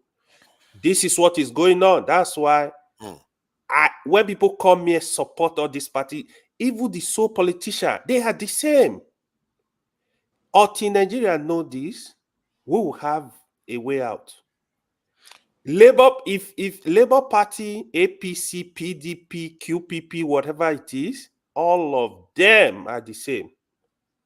Until Ewa, so let me ask you quickly because there was this stuff that I saw. Did OT of Abia State, did he say he wasn't going to take salary for 4 years? I saw the video too. Yeah, he said it. He said it. I watched Yeah. it. He said it. You see, that's the kind of stuff we were supposed to be seeing from Labour Party. Yeah, good. You know, if 40, I saw the video. Good. That is a plus. Because the state, see, the money these people are stealing, they don't need the money. The action, no, not well. We want the action. Hold on. If you interject me, that's the kind of stuff that can win you an election, and I don't know why. Yeah. And they say they know politics. So now, these people, they don't love Nigeria at all. They don't take up, because what baffles me is a white man will make their money, they will give the money, they will use it to help university institutions, research institute. They will use this money to help their community. Why black man will steal the money? They will take it out. They will buy gold they don't need. They buy cars they don't need. They buy stuff they don't need. That is the problem. That's where the country is struggling today. All over. Again, those people, you defended your tribe. Tell me, your tribe men were not among these people that participated in this corruption from 1960 to date. So Nigeria needs to come together. The other issue, the poverty rate in Nigeria is going up because the cost of living is high, salary is nothing. If you earn $500,000 in Nigeria today, you are struggling. You are you are among the poverty. You are below the poverty level, because by the time you buy gas twice a month for like 100,000 naira, let's say you have 2 children, that money is nothing. So less than $500. Remember, dollar is going up 1,160. It's not a joke. We need to know that people back home, it's not funny anymore. I mean, I don't want to I just want to point this out. Like, it's not issue of, I'm not going to come here to insult the president, to insult. All I'm saying is we need to push these people to do what is right. If the people can go for protest, honestly, they should go for this. They should go for this, because if they love this country, these people, they need to make sacrifice. There are House of Rep members that have been there for 10 years, which is like 16 years. They will collect new SUV. Senators, the same thing. It's a lot of money. They should have pity on Nigeria, on Nigeria people. People are suffering. Now, if people in abroad, if we are not sending money back home, maybe by now people will be eating sand. It's a lot for them. So there are issues I think we need to really tackle and discuss. You know, if we can provide solution. These are just Nigeria is going down. Like, it's not a joke anymore. This is our country. He's going down. So before you know, like, the country will pack up. So let's think about that. Let's think about that, and let's stop dividing ourselves. You know, let's leave the issue of civil war alone. Let's leave it there. We'll find a way to describe. We discuss that later. Bye bye. Thank you, AY. I agree with your 2 cents. The politicians are criminals. Most of them. They've lost touch with the common man. I'll tell you something that's quite funny or sad. One of the lawmakers has been re-elected from Oyo State as House of Rep member. The cars they got 4 years ago, I remember vividly, the cars they got 4 years ago, he said that, I can't remember how much was allocated or budgeted for each car at the time. It's always been SUV. He said the car was substandard as far as it was concerned. He didn't use that word substandard, but he said it wasn't up to his taste. So he added money to it for them to, to even add more to the car when it was being built and all of that. That's the sort of people we're dealing with. The car they were going to give him, wasn't good enough. So he added. Sorry, let me say this. If they really want to, if he says they want SUV, the federal government should make agreement with NOC. There are other car makers in Nigeria. Not just provide us 360 SUV bulletproof. NOC will give you a good deal. It will stop the money. It will apply more Nigeria. They don't even need it. How that are will they help the economy? Why must they need every 4 years? Why must they need every 4 years? What do you worry them? Someone said Why it in must the they need comment car? section yesterday. Someone asked in the comment section yesterday that these Toyotas have not been purchased. How are they getting to office today? How are you getting to work? We've not bought the Toyota SUVs. But anyway, Dan, welcome to the show. Yeah, thank you guys, and thank you for keeping up late. Wow, 3. Anyway, that's Biafra something you people were talking about. Who is laughing? No, I'm laughing at show. I beg your pardon. Because I said sorry. 3:30. I'm going to shut this down. Sorry. I was thinking something was underground. Anyway, this Biafra system that my brother was talking about, that we should drop it. He has a point there, you know. I think we should drop those type of things. The man who wrote that book today, I told him I was not interested in that book. That was my first statement earlier today when I joined, because I think it's high time we drop that issue and see what we can do to help this country. Of course, many people believe Nigeria dividing maybe could help us, but from most of you said something here. Most of the people who are eating our money to destroy Nigeria, they're from all parts of Nigeria. No one comes from one side. Look at our Labour Party something. You know, none of them has refused that car, like you people said. But I think everything goes down to the leadership. You understand? When the person at the top is corrupt, everybody will be corrupt. Peter Obi said it. If Peter Obi was at the head of affairs in Nigeria, I don't think that they will approve that car issue. You understand me what I'm saying? That's my own view. Anybody has his own view. But be it as it may be, there's nothing we can do now. Going to protest, we know the result of protesting in Nigeria. That is going to be loss of life. They do not even allow us to celebrate the sacks. You understand? So going to protest, people will die. People prefer, because you cannot be changing. If you know you cannot change something, why do you try? We cannot change the system. You understand? As it is at the moment, because people have called for different system. I've been calling for revolution. When I mention revolution here, I know many people who have, if say they see me physically, they feel slap my face. Oh, don't do this. Why revolution? They don't shoot you for leg before, this and that. So how can we change the system in Nigeria today? That is what we should be talking about. The court is not helping us. We ourselves, we refuse to die, smiling and suffering system right from time immemorial. I was a young boy when Fela was crying for Nigeria to rise up. How many people follow him? That was far back. You understand? That was when I was in my early 19, 18, 17 years. Fela's song was telling us, rise up. Nobody refused. Everybody left that matter till the man hustled and died. Now when they listen to music now, say the man is a prophet. So for me, I don't want to waste much time, because to be honest, Nigerian issue, I'm tired. It gives me headache. I feel sometimes I feel dejected. People who are in Nigeria, they think they are the only one suffering. I'm suffering bitterly myself. Depression it scatters my body. How can I leave my country for more than 30 years? I cannot even go and visit. Can you just imagine that kind of thing? That alone gives me depression. That kills me every day. My family here, they tell me, so Daddy, when are we going to your country? Wife, don't try. I tell them, say, I can't take you there. There's no guarantee that you guys going to come back. Wow. You understand? So all those kind of things is really destroying me. So if Nigerians back home are crying for hunger, we are crying for depression. And depression is even worse than hunger, because you can drop dead anytime through depression. So I don't really know the solution to Nigeria now.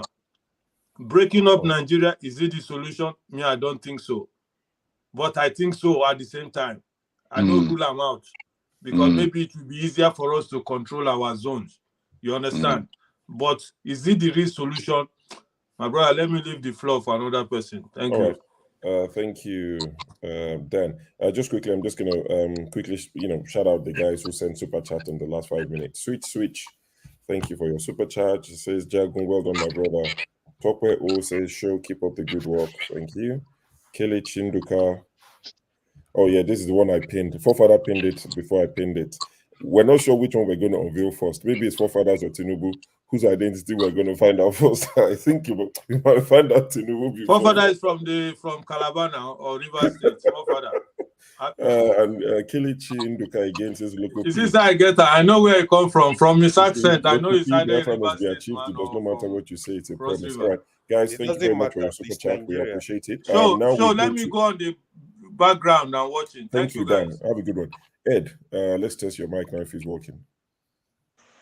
Can you hear me?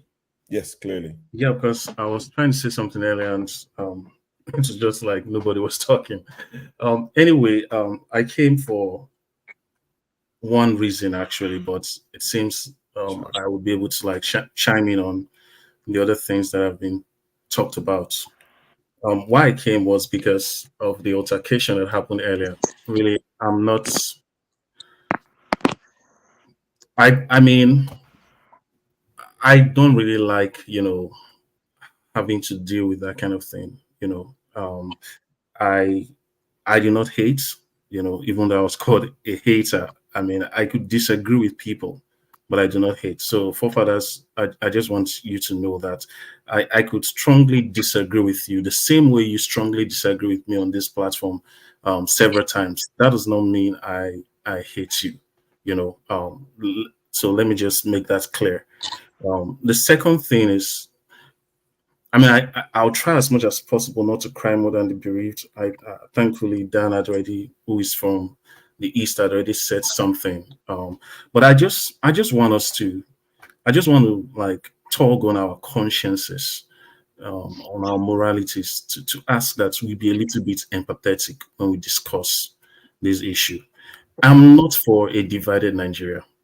I believe that Nigeria's greatest chance is if we're a united group, and a united group where everybody feels like they are citizens, and that's why I always preach about true federalism, where people feel like they're in control of their destinies and their resources, But having said that, none of our regions have been pillaged by war, right? None of our regions have had to deal with 3 years of civil war going on with us. I know we all have individual issues as sub-nationalities, but we have to be willing to, and this is where our nationality comes to play. The reason why African Americans were able to make some sort of progress that they made was because there were people who were not African Americans who decided, well, we'll march with these people. We'll see. We've seen what they are going through. Yes, among those people were poor people from places like Mississippi who are still poorer than the average black person today. But they were willing to say, okay, we have our problems, but these people also have a collective problem, that they are facing. So let's also empathize with them. And that's what when this issue of Biafra has been talked about, I think it's even getting too much and exhausting. But I just want to tug our consciences to say, yes, we all have individual problems. We are not going to stop Nigeria because of Biafra. Nigeria has come to stay, at least for now. But let's be able to say, well, these people went through something and nothing was even done to rehabilitate them. To Mazi Scribe's points, there was really, as in, trauma is a real thing. Being a child soldier, most of the older, and I say this with all due respect, most of the older folks in that part of the country now, their childhood was them having to face a war as a soldier, as a child soldier. That's something that we should think about and say, our parents didn't go through that. Our grandparents didn't go through that. So if these people are crying, yes, sometimes we might feel it's getting annoying. Yes, we want to really focus on the national question of Nigeria, to say, Nigeria, we need to all get together. But it doesn't help when you just shut them down and say, oh, you're crying too much. I also have my own problem. Because that way, they don't feel like they are they have a broad, as in that they are holding hands with someone that, you know, has some sort of sympathy to them. You know, the idea of being in the military, whether you're black, you're white, you're Hispanic, is that you feel like your brother that's next to you in the battlefield will be willing to pull you out if there's a problem. You won't feel like, oh, this person, when it comes, when push gets to shove, you will remember that you're a Yoruba person, you're an Igbo person. You will remember, you know, things that are not very complimentary to you, right? So that's why I just feel like, I'm not saying we should bow down and start worshiping every Igbo person. I'm just saying, let's try to know where this is coming from and try to explain our own points from that point of view. That yes, we know you've gone through this, but to be honest, our greatest chance is in our unity. I don't know if that makes sense. So that's what I'm really hoping we do when this kind of topics come, and not just to maybe just shut them down. And let's even be honest, it's not like the Igbos, we keep saying they've not moved on and all of that. The Igbos have embraced Nigeria more than Nigeria has embraced the Igbos. Till today, I served in Gombe. You know, we used to do this thing called rural rugged evangelism when I was in my NYC, you know, and we would go to like the most remote part of Gombe. In that remote part of Gombe, you see an Igbo man with a shop there.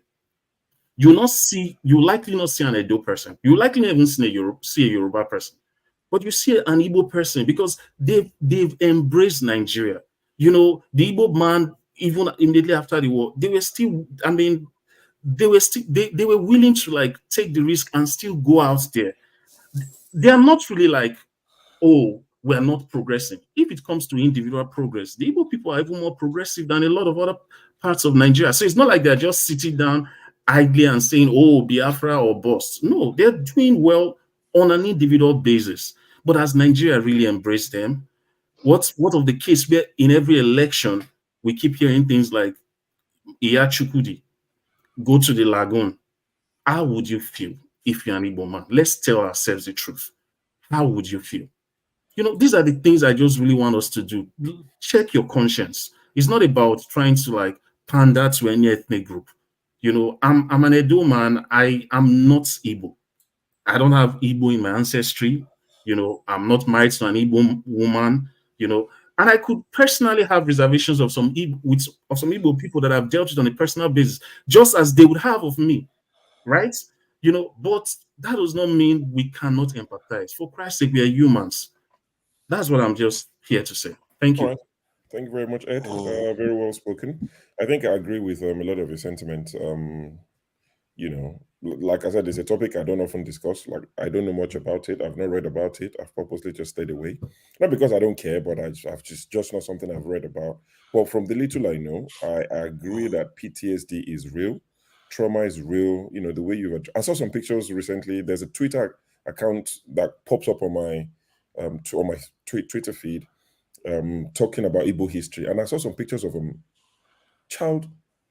children soldiers, you know, young boys.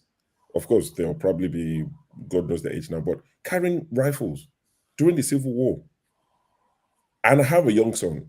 The way that struck me, and I'm talking this, I saw this maybe like 2 weeks ago. The way it struck me, I just thought, fuck shit. Like, sorry, imagine that was my son, like an 11-year-old, 12-year-old.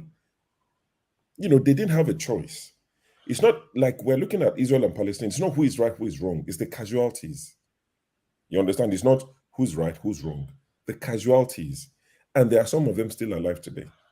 Imagine them hearing a bang. Some of them they'll be jolted. And these will be old men.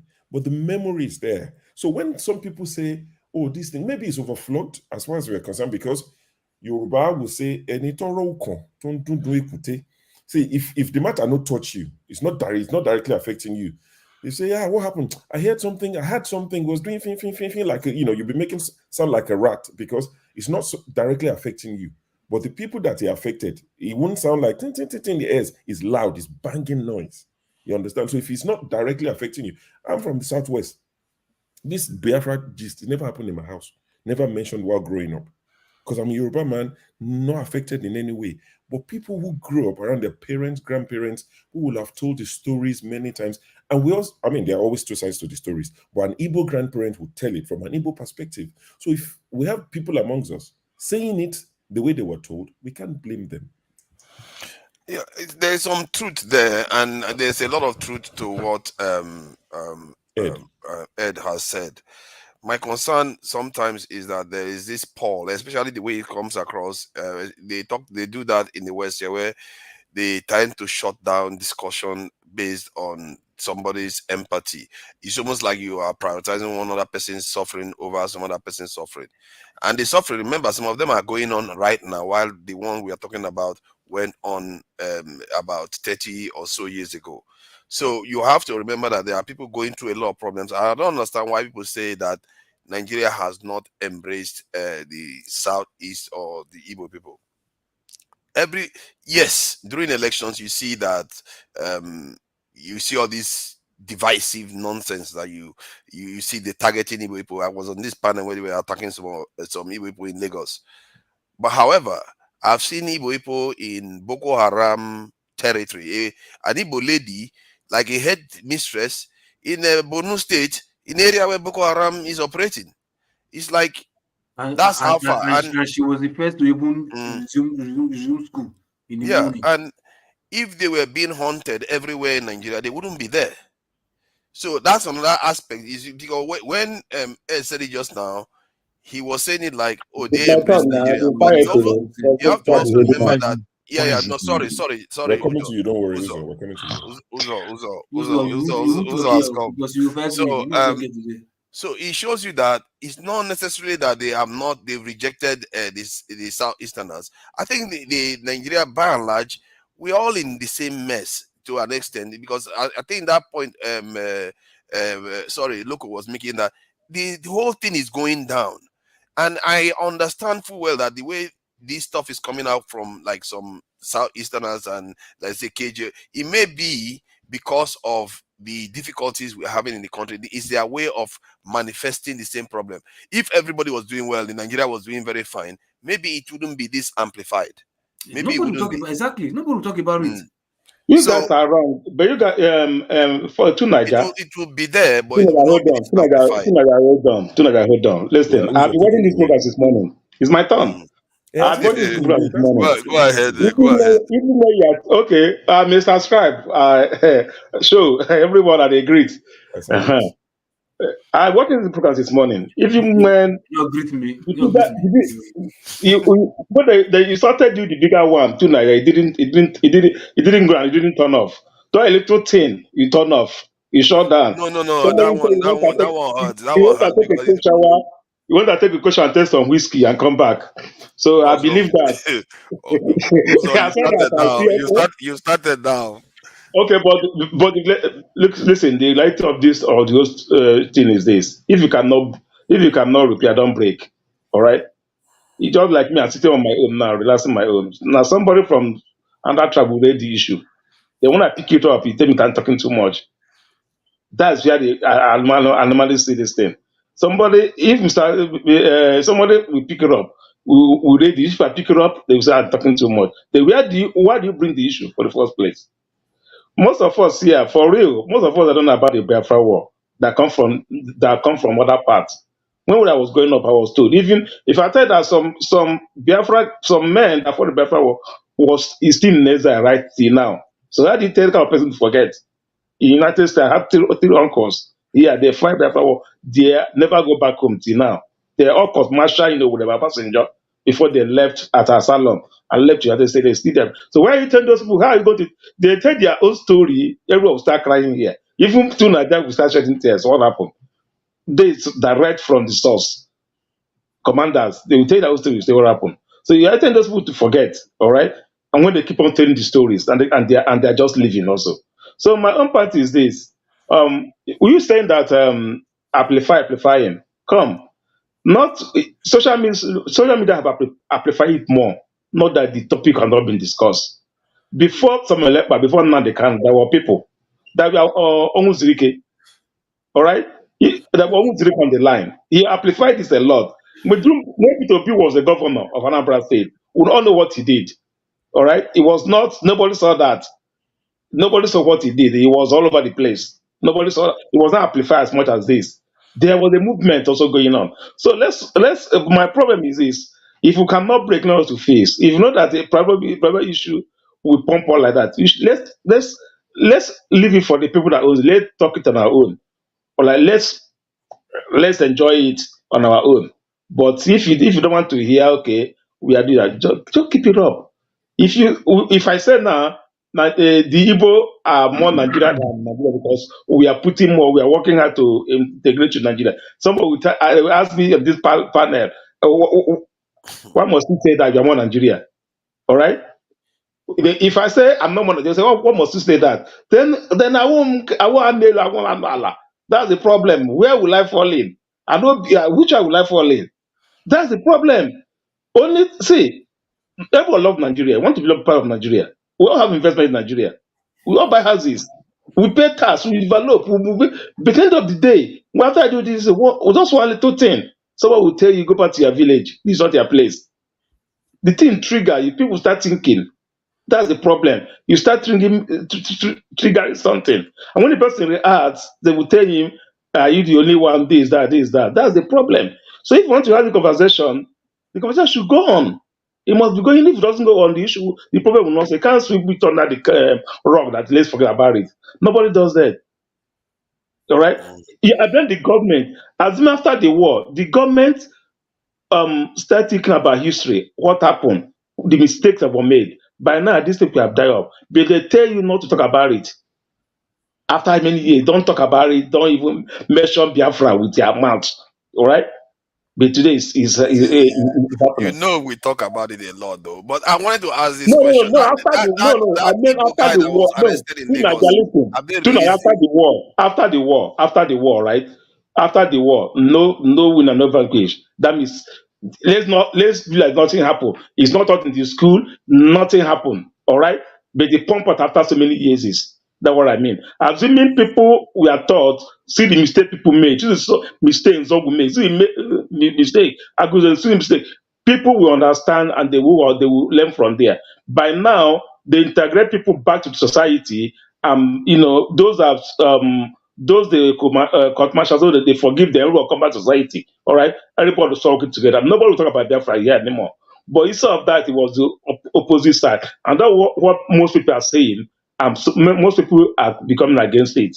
All right, why must that be done? You don't know the effect of it. Like my part of Friday, where I got like from my village, I can't build a house here without going above 50 feet to dig out the effect of the bomb in that place. I'll go above 50 feet to get a good soil to build a house. You know how much that will cost me? All right. So the effect is still there. All right. So I don't want to talk about that much, but the only thing I want to do, how do we put Nigeria together? That's the most important thing. All of us are Nigerians, all right? Before we get our Biafra, before anything happens, how do we work together as Nigeria? Then when we come together, I still say it, we cannot do anything without having that 2014 national confirm, who Jonathan set up. And some people saw it that it's going to benefit more on the side, it's going to be more on this side. And they didn't allow it to have a light of the day. If you can go back and say, okay, why do we fix Nigeria? Well, everything about Nigeria is wrong. Let's start from there and start. Wait, if I had that copy, I would send it to so that I will send it to Niger. There is this military guy in Borno State. I know someone of us seen that video. The guy said he had been there for how many 6 months? Not that he don't want to go, but from where he is to his village is 35,000. Coming back 35,000, 70,000. His salary is 70,000. How is going to go from where he is to 35,000, coming back 35,000, then salary is 70,000. How is he going to go and come back? The guy decided to remain there and die there. Is that the country all of us wish to? It happened to anybody. So my point is this: sure, you are doing good. Everybody is doing good. What Passad was doing is a good guy. Very good also. So, but copy as a copy enter. Man, come straight to baby, come run, come go tension shepherd, kai, come go snap, come back, and then here they wait. Eh? All We right. go, when we meet for under three, we go start our differences. Sure. Can I say Personally, something real quick? I wanted to ask a question, and let me just ask this question quickly about the Igbo leader that was arrested in Lagos by DSS. I hope he has been released. I don't think know. so. Nobody ever broke that I don't information. think so. You know the way And they keep him for a long and time. I don't subscribe to the idea. People just laugh about some of the things Pansa says because he antagonizes other smaller tribes in Nigeria, and people shouldn't be taking that lightly because, like we have all been talking about right now. Why are you riling him up before he speaks? No. He needs to know. No, it's true, man. Don't do that, It's man. quite accurate. It's quite accurate. But you said that, Let him say to his own other one. people. Oh. No, When you react I have now, to you speak know my that you're mind. talking I too have to much. speak my mind. That Calm just down. as Calm much down. as you shut other people down, Please calm down. just as Let me much play. as you Let shut me other play people this. down, you need to also Let me question him play when he this. says Let me that play too. this. Wait, guys. I just Let me wanted play to this. Please, support wait. what just this KJ, is all, Why is it that okay, we support only one let's side to let's have discriminate? an No, icebreaker. Jagun, why are you supporting one side to Wait, discriminate guys. against form other of groups? government based upon the principle of majority rule. Period. End of discussion. Now that's not very complicated. Majority rule. It's easy to understand, easy to sell to the masses, and I might add, deadly. For example, what would you call a lynch mob? That's majority rule. There's only one dissenting vote, and he's at the end of the rope. Now that's pure democracy in action. Now, but wait a minute, you say. The majority should rule, yes, but not to the extent of destroying the rights of the minority. And now, ladies and gentlemen, we are no longer describing a democracy. We are speaking of a republic. A republic is a limited democracy. It's a form of government based upon the principle of limited majority rule. Limited so that the minority, even a minority of one, can be protected against the whims and passions of the majority. And how do you protect the minority from the majority? You write down a set of rules on a piece of paper. You say, this we can do, that we cannot. At the top of the paper, you write the word Constitution. And then everyone agrees to follow the rules no matter what the temptation. And when you're finished, you've created a constitutional republic. Scribe, was that from you? Yeah, that was for me. Let me just say that doesn't look like That a was proper well said. material. No. I Let don't me like just say that the something. Igbo man is teaching us, but it's well. Hey, I think it's now, well No, said. wait. I knew it If wasn't but you it's don't okay. like it, but please, Yeah. can I just say something? The reason I Quickly, please, so played we this can go is to that Pansat. we have, and this is what I was trying to make Loco and the rest of the people see. Biafra is a tag. It's a cover, right? It's real. It's a tag. But the aftermath of it, the trauma and everything that we've done, the failure of Nigeria is that it has not been able. Igbos are minority compared to the rest of Nigeria. Is that Nigeria has not when we became a republic in 1963, we never became a true republic, like the man over there was explaining, in the sense that yes, democracy means majority rule, but the truth is that in a lynch mob, as he said, that's democracy, that is majority rule. But the guy on the minority on the lynch mob is not going to be happy with that, right? So technically, you still need a way to define citizenship. And I want to be very deliberate in extending it beyond what he called a republic to extend it to citizenship. And this is my main context with everything that has to do with Biafra. No, what people are annoyed with is those people who are vile about it. And I agree. Those who are vile about it, who lack and do not understand, who've not been trained properly to present their argument, I can totally understand with anybody who feels like it is too much. When I hear them say it is too much, I think that's where that's where they are pointing to. But as a the complex of Nigeria with diversity and everything, have we really sat down to actually make Nigeria, or what it means to be a Nigerian, reflect through limited democracy or republic that it's supposed to be? That honors and keeps and insists on citizenship rights. And I think if we shift the And that argument, affects everybody. That affects every citizen of Nigeria. fine. If we shift the argument that way without attacking the Biafrans, get me right. Get where I'm coming. Wait.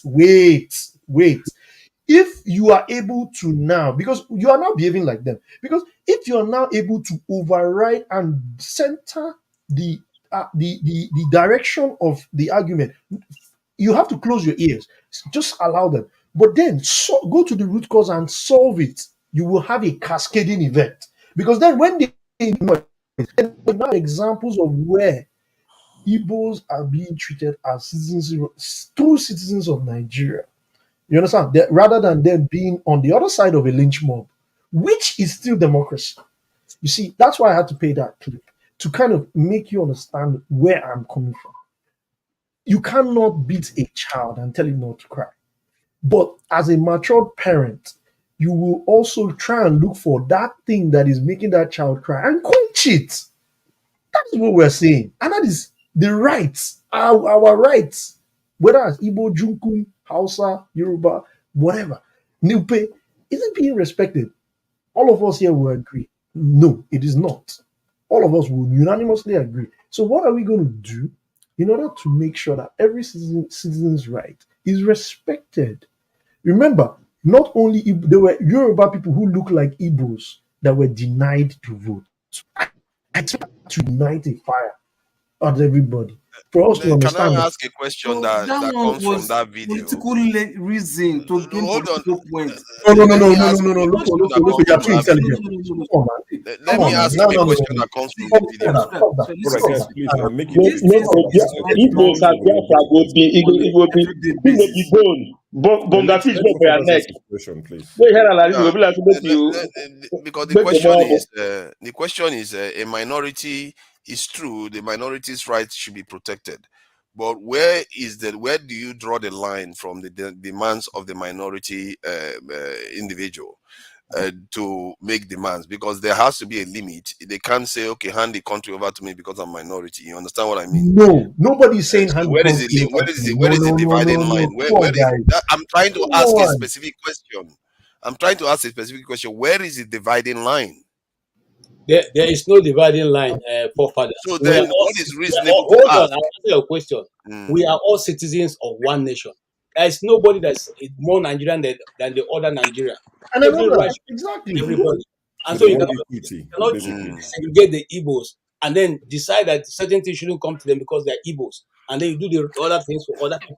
But do you really believe that is happening? I don't believe that is happening. Just saw what P2B did. You want me to We'll come back to this. We'll come back to Who are the other people? Who are the other people? I say we'll just wait. We'll come back to all of this. Pansat, you're back. Good to have you back. I'm not sure if you've been listening, but obviously the floor is yours. Chime in, please. Thank you very much, Joe. And I believe that forefathers, the last question he asked was sincere. He lives in Great Britain. It's a bloody monarchy. They don't have written constitution. Chris, man, he was talking here. You're talking nonsense from the very beginning. He was talking So let here. me This guy. give you the answer to that. Please let him speak. It's a genuine question. It's a genuine question. You're talking about minority rights. It's not special rights given to the minorities. It's the same rights that everybody has, but the minorities' own right as well is protected. Do you understand? So it's like you're creating special privilege for minorities. You protect their rights, just like the majority has the right. There's something called tyranny of the majority. But I came across earlier. I was gonna go on a beautiful date with my baby doll, and I heard Dr. P talking about not talking about Biafra, and then he used KJ and another Igbo guy as an example of people who are talking about who should cut it down, and that was irritating to say the least. And then to come back and first of all, let's say what was Biafra in the past. Let's forget about what's coming in the future. the past, Biafra had a geographical boundary, their own boundary, the Biafra, the country, had their own currency, had their own stamp, had their own, they made their own electricity, built their roads, took care of the So government. it seems Passat is driving Which, you. How can they be driving? Like, can people even see? Is this inside the car? I'm Pansat, not can you driving, I'm drive? not here. There you are. I'm not driving. What's Let's be serious here. Don't Let's worry, be all serious. our politics is I saw you now. Let's be serious here. So when you're talking about Biafra, think about what has your tribe done? When we come to you talking as Biafrans that own Nigeria itself, original, right? Got independence. We succeeded from the country, built our own country, manufactured our own ammunition. Go to the museum, you see it. Okigwe, right?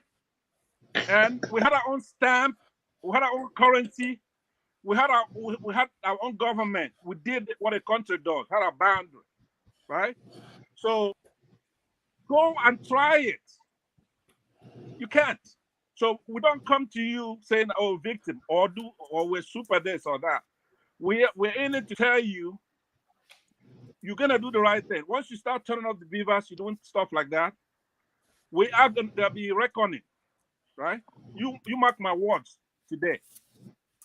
So it's abstract. We've done it before. We've succeeded for 3 years, fighting you while we're doing it, manufacturing our own gun. Or maybe 4 years ago. You cannot do it.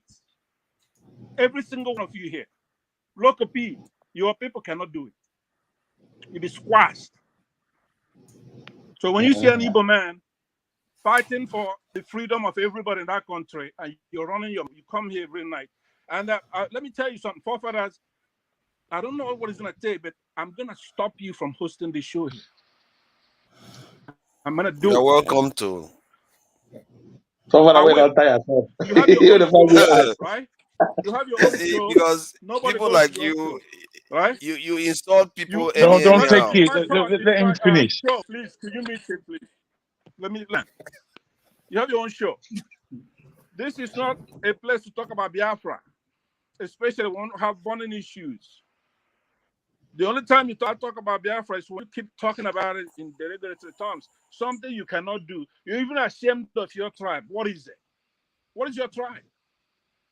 So you keep talking about Biafra, and then people like Scribe will just let you, and they say, "Oh, look, you're building a child. Who is the child and who is the adult? We are the adult. You are the child. You sons of a bitches, they turned off the beavers, and you don't do anything about it. So we're just gonna sit there and wait for you so we could go together. No, we want progress. We want Nigeria to do very well. But if you're not ready, you do what the Sadona did many years ago. He says that we're not ready. We're too stupid to get an independence. That's what you should say. Stop talking about Igbos. We're a mighty tribe. I also describe there are more Igbos than all other tribes in Nigeria combined. So that's not a minority. We're not begging you to respect yourself. Be nice. So when you assemble here every night and you're insulting the Igbo, we're just supposed to be listening. Or like somebody said, you can't go left, you can't go right. Why? Who the hell are you? This is not a place to talk about Biafra. There's no need to go that far. Thank you. Time up. Okay, thank you. Time up. Thank you, Pastor. You're going to go for conversation, right? I'm going to make sure that you're out of here. Can I just ask Pansat one question, please? Jesus Christ. Why not, man? I know. Why not? Pansat. He's driving, man. How are you, mate? Go take off in baby, please. He will late. Pansat, how you doing? I'm no good. Yeah? Can you hear me, mate? He said he's okay, well done. Can I just ask you, would you like for the rest of Nigeria to be censored from speaking their mind where the issues are concerned with Biafra or Igbo? Shall we be censored? That's the only question I have.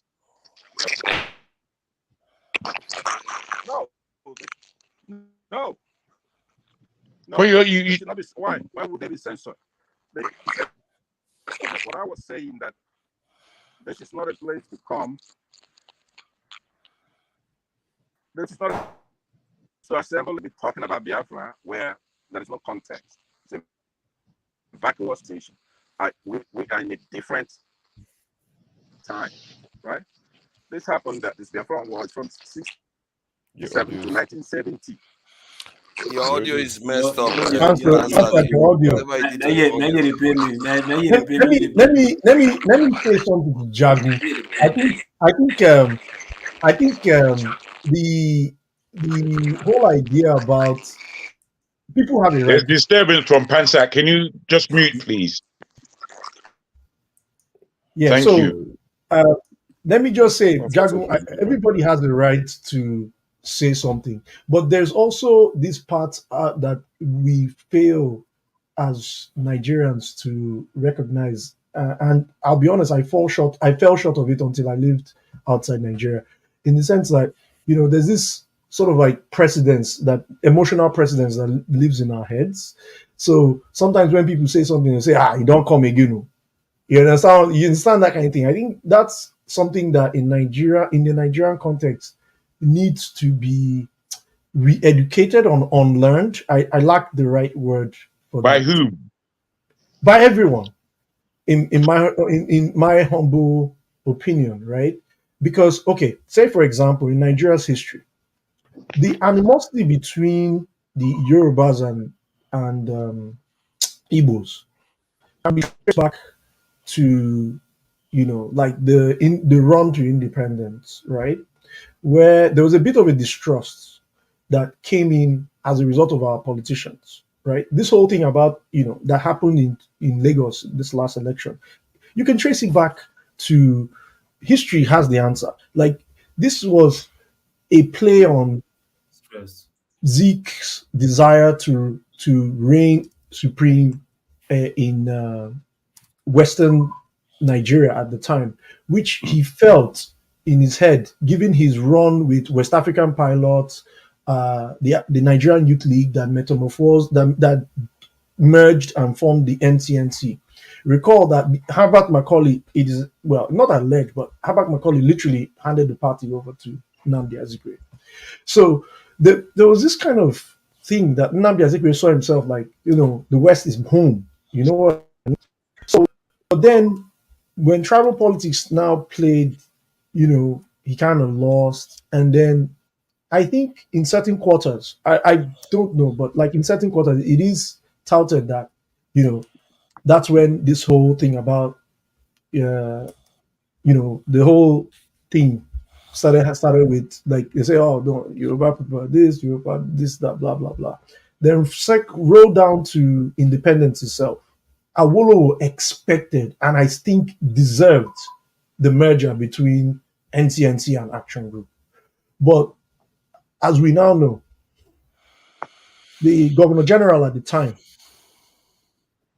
lobbied, funded through Festus Okotie-Eboh. I think you're going far. No, wait. I'm coming. Wait yourself. I'm coming. Hold on, my friend. We can discuss it. We can discuss it, my friend. Now, why I say I think you're going too far is because you're not educating anybody. The history you're speaking about is very clear to me. What I want to understand is whatever emotion is going on with our people in Nigeria. If the rest of our people in Nigeria cannot discuss every and anything in Nigeria, then, you know, for me, I think we should actually break up. No, I really do. No. Absolutely agree with you. We should I'm trying to get to the crux. Wait, my brother, I'm trying to get to the crux. I don't like too much flim-flam, and I don't like history being spoken to me like I don't know. The era of Nigeria is Awolowo and Azikiwe not coming together. This is the initial, original breakup of our country. Yeah. All this round and round explaining what are you explaining to me? What are you explaining? You're not explaining anything. I'm trying to let people know that we need to take responsibility. We can't keep pushing blame. We can't keep doing that. We can't keep doing what Pansak does. Pansak comes here, and what he's saying, it seems to be okay with people. It's not okay. Period. It's blatant. It's blatant that this man is bringing his pain and lambasting on anybody, on any and anybody. I mean, he doesn't statistically. He doesn't even say the truth. Igbos are more than any other group. I mean, what's that? What is that? And you just allow it. You should caution him. You Igbo should caution rubbish. We Yoruba should caution rubbish. You see, it frustrates me when we're not getting to the crux of this thing. It frustrates me because we want to pretend. We want to have emotion more than another human being because we are not emotive. We are all emotive. We are human beings. You are not more human being than I am because you're Igbo. You are not. So when you put in this thing, you must understand how it sounds in another person's ear. You're talking about sensitivity. You're just explaining yourself into innocence. Nobody is innocent. So please don't pull my strings. Yeah. I'm here listening and I'm just hearing bullshit. Yeah. To add to what Pastor just said, I love that phrase. Nobody is innocent. In Nigeria, that is why if you want to keep going back to history, you are gonna get to the point, man. Hear what you don't want to hear. The whole tribe, especially these 3 tribes in Nigeria, none of them is innocent.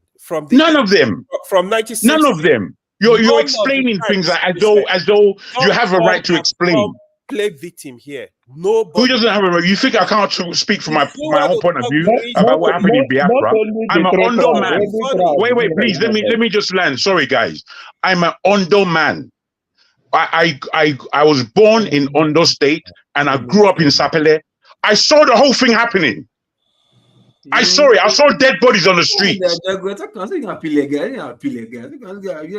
I saw dead people in the streets. I saw planes going over, dropping bombs. You're talking about this. What are you explaining? What are you explaining? All right. Sorry, my brother. I know I can be vociferous because I'm listening. And what I'm listening to, wait, please, I beg you guys. I haven't spoken for an hour. No, I haven't spoken. Excuse me, guys. I haven't spoken for an hour and a half, actually, if not more. I've been listening. And in my listening, I'm just hearing things being explained away. I'm hearing people not understanding what took place. This is what happened was war. It's war. There will be a loser and a winner. This war was taken, people took up arms against each other. What now happens after 50 years? If we can't understand that war is going to be traumatic, it's going to be traumatic. Nobody's going to leave out skipping. You're not leaving out skipping la-di-da. Not you or I.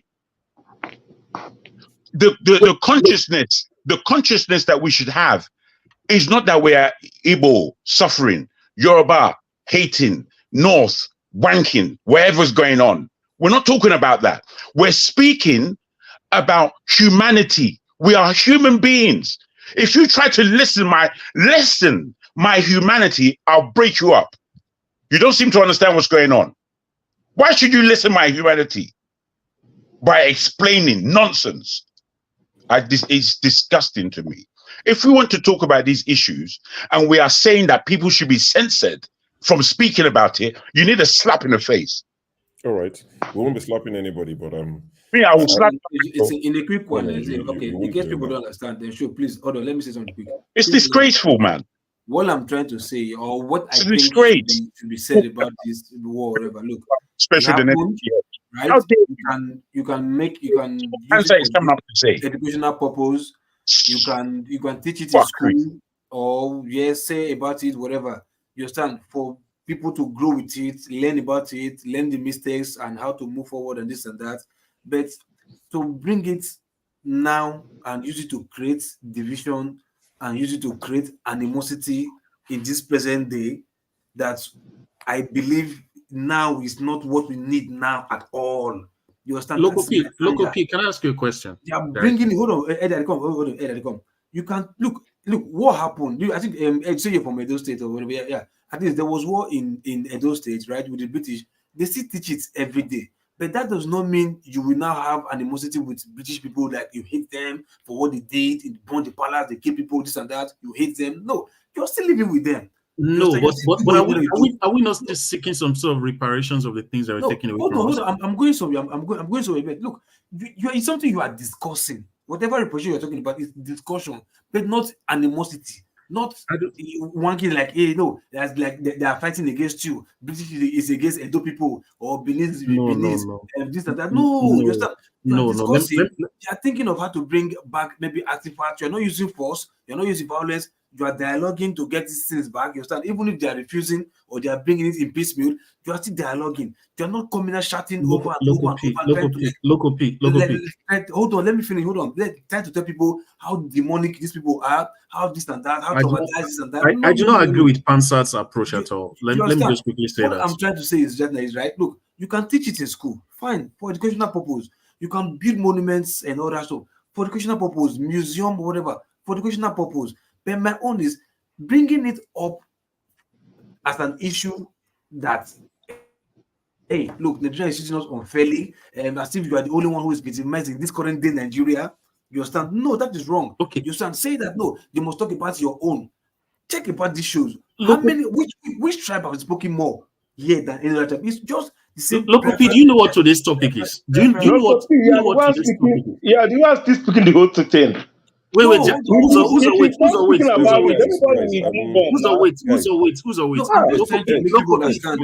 not saying they should forget about it. They can teach it.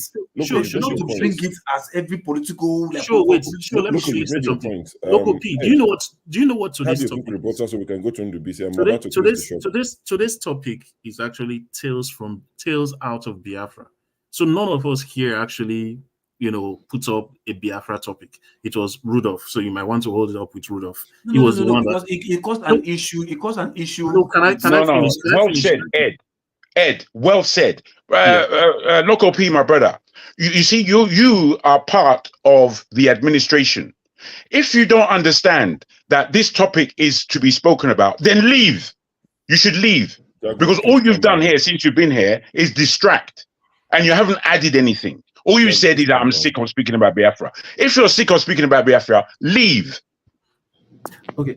Thank you so much, Jago. The point I'm trying to make here is that the kind of I beg your pardon for shouting. No, Jago. I don't want to shout. It's okay. We're very. It seems to me that we are not paying attention. We are coming with our own idiotic logic and bringing it to this table. All right, cool. These things can be, sorry, my brother, but I have to speak how I'm speaking. These things can be discussed by everyone who calls themselves a Nigerian. If anyone of us who is asking ourselves to shut up about the subject, it's none of your business. What do you know? And they don't know the lives of the people in the group. They don't know the lives of the people in the group. Right. I'm telling you, I was there. I'm older than most people here. I was there. I have memory of it. Okay, I guess my people in my family, my auntie married an Igbo. This is my mother's sister. My other auntie married a Hausa. My mother's sister. They were living in Ifon in my house. Both of them had to disguise themselves as Yoruba people as we were traveling. I saw all this thing happening. I'm a perceptive person from birth. I really hate when there's a certain area of our Nigerian community that you want empathy, but you give none. How can you not see this? You're not giving them empathy yourself. You think we don't know what happened? We think we don't know the pain. You think we haven't seen the pictures? You think that we haven't read, for goodness sake, that you will start explaining to me my history? Complete nonsense. The first era of Nigeria was Zeke believing he's more than he is. All right. That's what the first era is. All right, Jago. Take responsibility. Take some responsibility. It's not all right, my brother. You don't. You see, my brother. Show. You are a good 20 or more years younger than me, and well, it's not possible. I don't mean to belittle you at all. It's not belittling. I'm just stating facts. It's But not possible. let me just put this to you, please. Mr. Jago, please let other people speak. You've been speaking a long time now. Please, show. Let me. No, please. Take 20. I beg your pardon, sir. Please let Please, others show. speak. Please, my brothers. Please, my brothers. And Mazi. Sorry, Fofada, are you staying? Mazi Scribe. Mazi Scribe. We are gonna be rounding up. I think. Yes, I know. Mazi Scribe. Please. You guys are speaking over me. Mazi Scribe. Please don't let me irritate you because I'm a bit annoyed. I'm a bit annoyed because when I ask questions, I ask really questions. Appreciate your perception. No. I don't take you gave me your own side, and I totally appreciate it. I don't undermine it in any way. I carefully listened to you. I picked what I felt I could work with that. I know you're a reasonable man. I know you're reasonable. I can hear. The only part I disagree with you, I'm willing to listen. Let me just land. I won't be long. Let me just land. I won't be long. I really just want to land because it's in my head. Yeah, go ahead. I want to make sure that I'm apologizing. No, don't apologize. No, to the group, stop, for my outburst. No, you've not done me any wrong. I wouldn't. I don't think you should to the group. apologize. No. To the group, not just you, my brother. Not just you. One mic. Bros, let me land. Please, guys. I've been listening for a long time. Brother, please wait. The reason we are here is for iron to sharpen iron. So I don't think you should apologize for airing your opinion, how you felt it.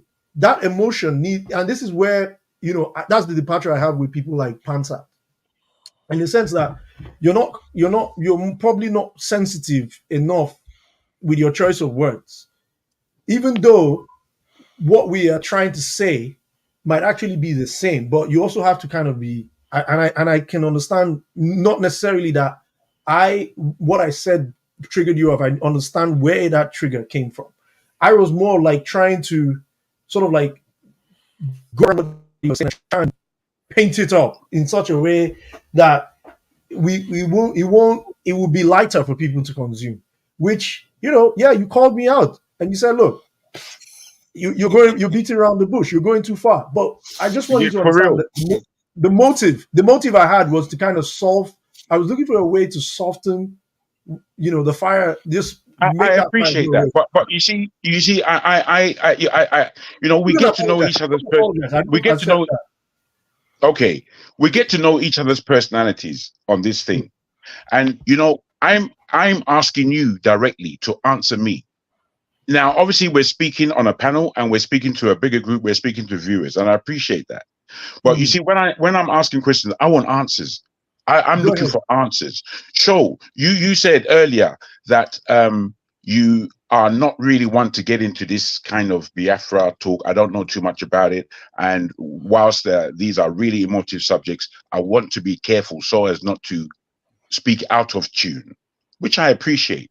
But you see, this thing called Biafra, it belongs to all of us. We created the dirt. We created this. So we have to understand that we are involved. There's no, that's over there. Oh, I'm afraid or whatever. No, there's none of that.